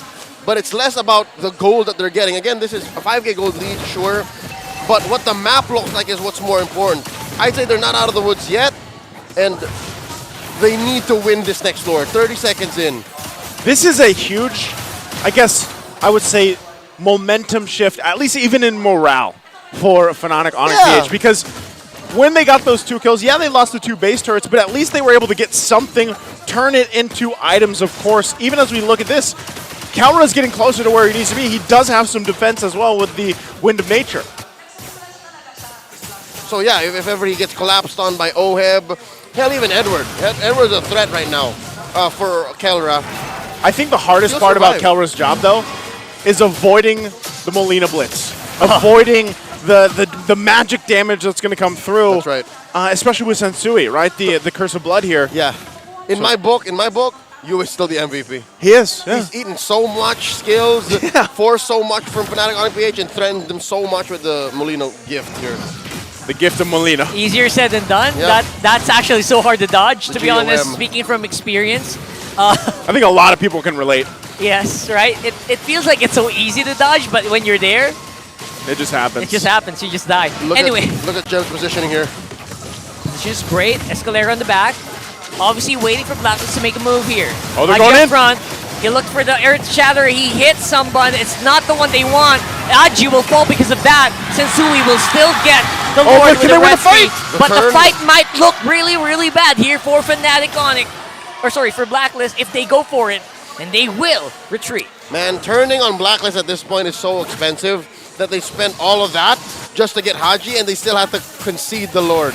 That's how tough it is to be Fnatic ONIC PH right now. But good news is at least they can be. Oh, wait! Edwards on the hunt. 1v2, 1v3. No fear whatsoever for Legend Zero. All right, they got to deal with this. Lord should be worked on pretty quickly. Curse of Blood's already going to be dropped, but they're going to whittle it down a little further. Eternal Guard going to be used as well. Edwards in the bad spot, man. He's getting crowd control locked here. Able to get out with the flicker, but that's a flicker used defensively for Blacklist. Yep, 2 big ticket flickers. One on Edward, one on Haji. You is just untouched, man. I mean, when you have that passive and you can really just kind of drop down. Oh, hold on. Fight gonna break out. Down here, the Gauntlet has been dropped. Edward will fall. Fnatic ONIC feels like they can take this. Gems up on front, but the damage can still come in from the weirdest places. Oh, Haji. Wow. Haji. Man, that mountain between Blacklist and Fnatic ONIC PH proved to be the difference maker. Again, same story as that last engagement that cost Fnatic ONIC PH those 2 inhibitors. Yeah. It's a big movement on the map for 2 key shutdowns. Edward and Haji go down again for free. And now, gold lead shrank. Again, for all of the Sonics watching, your team is holding out. 2,000 gold shaved away from that lead. Now 3K ahead. Blacks International, 17 minutes in. Man, and this is almost deja vu in a way. Blacklist International with a great lead. What they were able to work with. Got a couple Lords. Get 2 turrets down in the base, but Fnatic ONIC PH still holding on. And like you mentioned earlier, Leo, a lot of this has to do with Kelra. As long as Kelra stays alive, he picked up the Malefic Roar just recently, and that will turn a tide in some of these fights. And that's where Blacklist International has to be careful as they approach this. If they're picked off, especially if it's that one ultimate that Escalera is able to set up with Minoan Fury, could turn the tide of this game and take them to a game number 5 here. Yep, and I think key here is the fact that in that last engage, it was Kelra who came in. He synchronized the Minoan Fury with Escalera. So they have to time that well. They have to watch out for that. And looking at the head-to-head now, I think, yes, Edward can be more aggressive, but the re-engage is going to come off of Gem. He needs to use his ult very key to try and nullify what the Curse of Blood does. Yeah. Because that's some level of CC as well that FNOP have that can also help out after the Minoan Fury. All right. Lord evolving here. Spawning now. That's evolved, yeah. Into the Land of Dawn. Both gold laners also picking up their own Meteor Rose Golds here. RGM Rose Gold Meteors. They've got those available to them. King Kong going to spawn out Haji, pushing him out. And this could be the game changer here. This could be the game-changing Lord that both teams want. Both for different reasons, of course, to extend the series here for Fnatic ONIC PH. Blacklist International dominating the majority of the game and now struggling to keep things in their favor. Haji looks for Super Friends. Super Friends, good reaction time, gets out with the flicker. Oh, Escalera. Escalera is the one that they're looking for right Oh, now. the heal! Reaching in on the back. Oh my god, it's just so much damage coming from Kelra. They're gonna have to back off though. Edward finds him as usual. Legend Zero able to find his target. And King Kong falls as well. That's all that Blacklist were looking for. And because of that, Blacklist International gonna get lead on this Lord. Leave it to Edward. Look at what they've done. They've spread out their opponents, and because of the lead that they have, they're able to pick them off with no retaliation at all. The Champions Arena, agents across the world know that the end is nigh. This is going to be very difficult to defend. Oh, can they hold on? There's still 2 bodies down. Oh, another beautiful engage from Legend Zero here. But there's a punchback. There's a punchback here happening somewhere. Super Friends, what's the clear going to look like? Fnatic ONIC PH are holding on for dear life. It is a rough roller coaster for them. And they're making sure they can clear. Super Friends just barely able to make the work. 4 versus 5 heroes, what they have to work on against Edward. Going to be pushed back a little bit, and now they have to deal with the Lord here. Here's the Lord. Escalera's 30 seconds out. It's a 4v5. Low HP members for all of the Blacklist members. But Sensui very happy to front here. Legend Zero has that mortality. Gems on the back. He's trying to lure away the Blacklist members, but it is no use. Blacklist International eliminate Fnatic ONIC PH.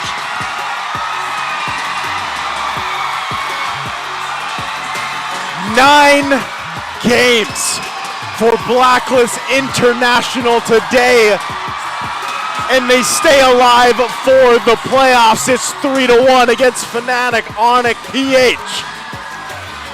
The Sonics are denied redemption, denied retribution. And Blacks International is just getting revved up. They play 2 best-of-5s and have found themselves smack dab right in the playoffs. They have 2 lives. 2 lives. 2 lives. Coming off from the regular season where people were even doubting that they would make it to the playoffs.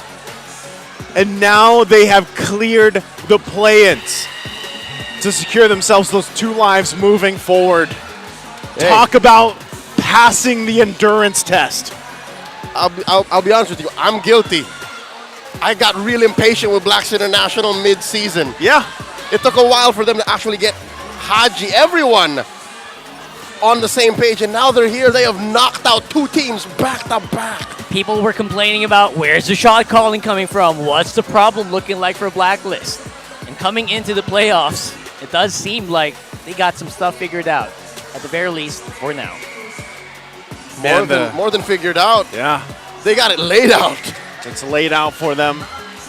This is, again, a 3-1 victory after, getting through what they had in the first series. Let's go ahead and throw it, of course, on stage to hear from both our teams alongside Hans and Mara. Let's see what they have to say.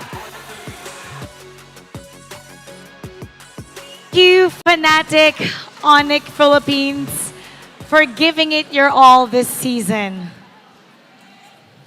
Anyone would be able to send a message to the rest of the Sonics at sa lahat ng sumusuporta sa ONIC Philippines?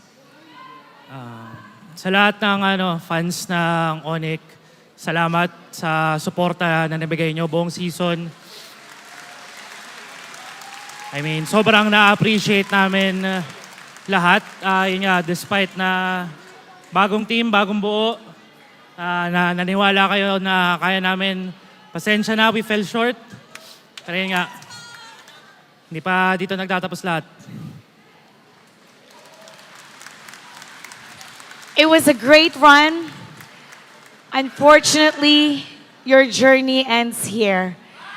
You may now take your bow. Everybody, let's give him a big round of applause.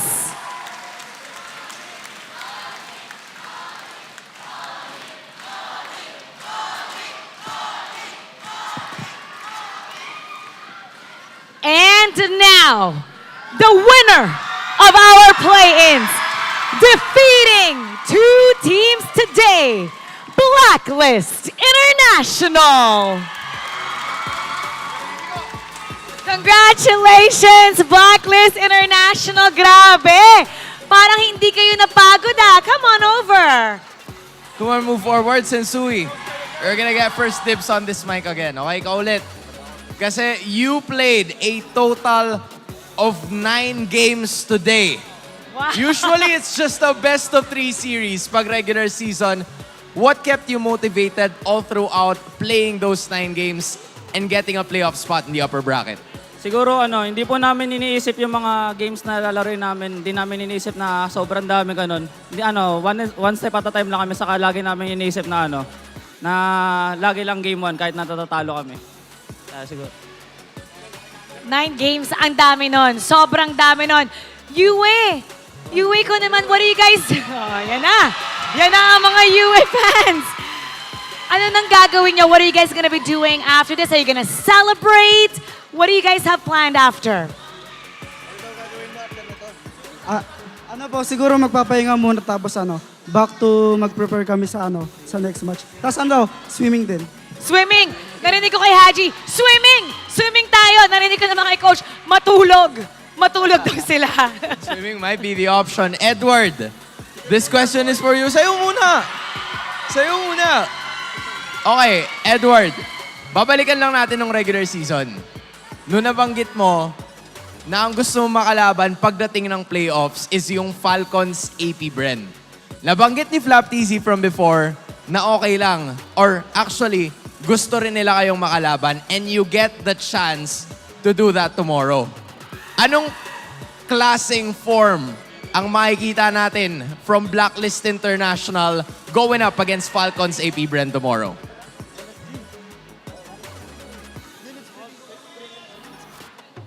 Di lang. Paghahandaan namin sila mamaya, tsaka bibigyan namin sila ng magandang laban bukas. For sure, you guys want to eat something good tonight to celebrate your win. Congratulations. You may now take your bow. And take your walk of victory. Blacklist International fought really hard today, surviving two formidable teams, and now they get to move on to the next round. I think it's crazy how a lot of people would always say that Blacklist is terrifying when they're in their playoff form. They're This not is to the be- reason why. Exactly. We've seen why they should not be underestimated. There's something about when a team is under pressure and also in the playoffs na talagang nag-iiba yung kanilang anyo and you cannot predict how they will perform. The level of mindset that these teams have, and especially Blacklist International, 9 games is no joke. But this time, they showed us how it's done, and they've managed to not only overthrow yung kanilang counterparts na Minana Evos, getting, you know, the win in the first play-in, and then ONIC Philippines, who was waiting for them, beating them in 4 matches.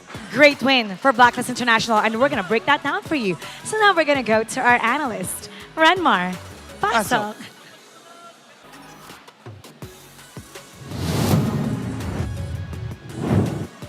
9 games and they advance! Blacklist agents!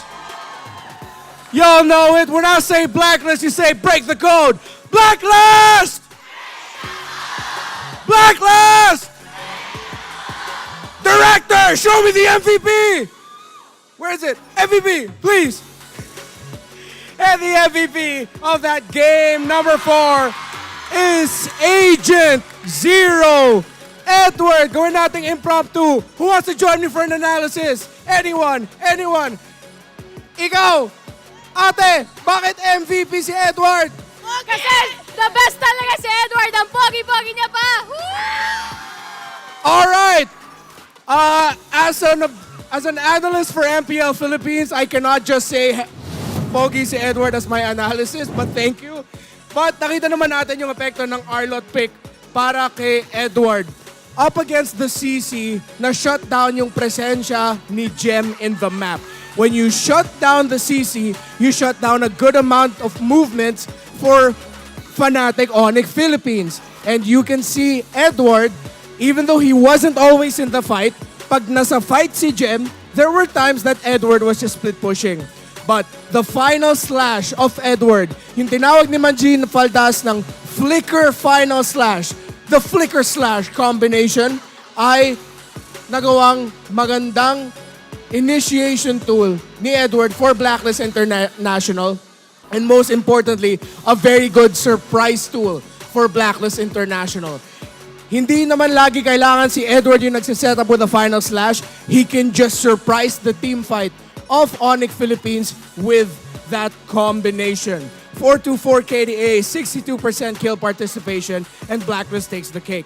However, despite the MVP performance of Edward, and I really want to talk about this highlight, look at Edward waiting for Kelra up there at the center, getting that pick off. Hinintay niya yung pagbalik ni Kelra with the BMI and then took him down. If Kelra survived that fight, there was a chance that Blacklist International would not push forward.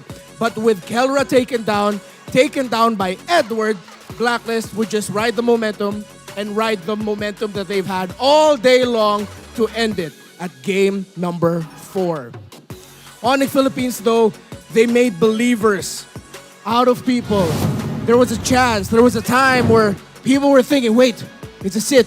Maybe, just maybe, it is their time to turn this around and force game number 5. They will not go down here in this game number 4. But the combination of 3 main magic damage dealers in the center of the map, the Edith, the Nana, and the Carmilla all together.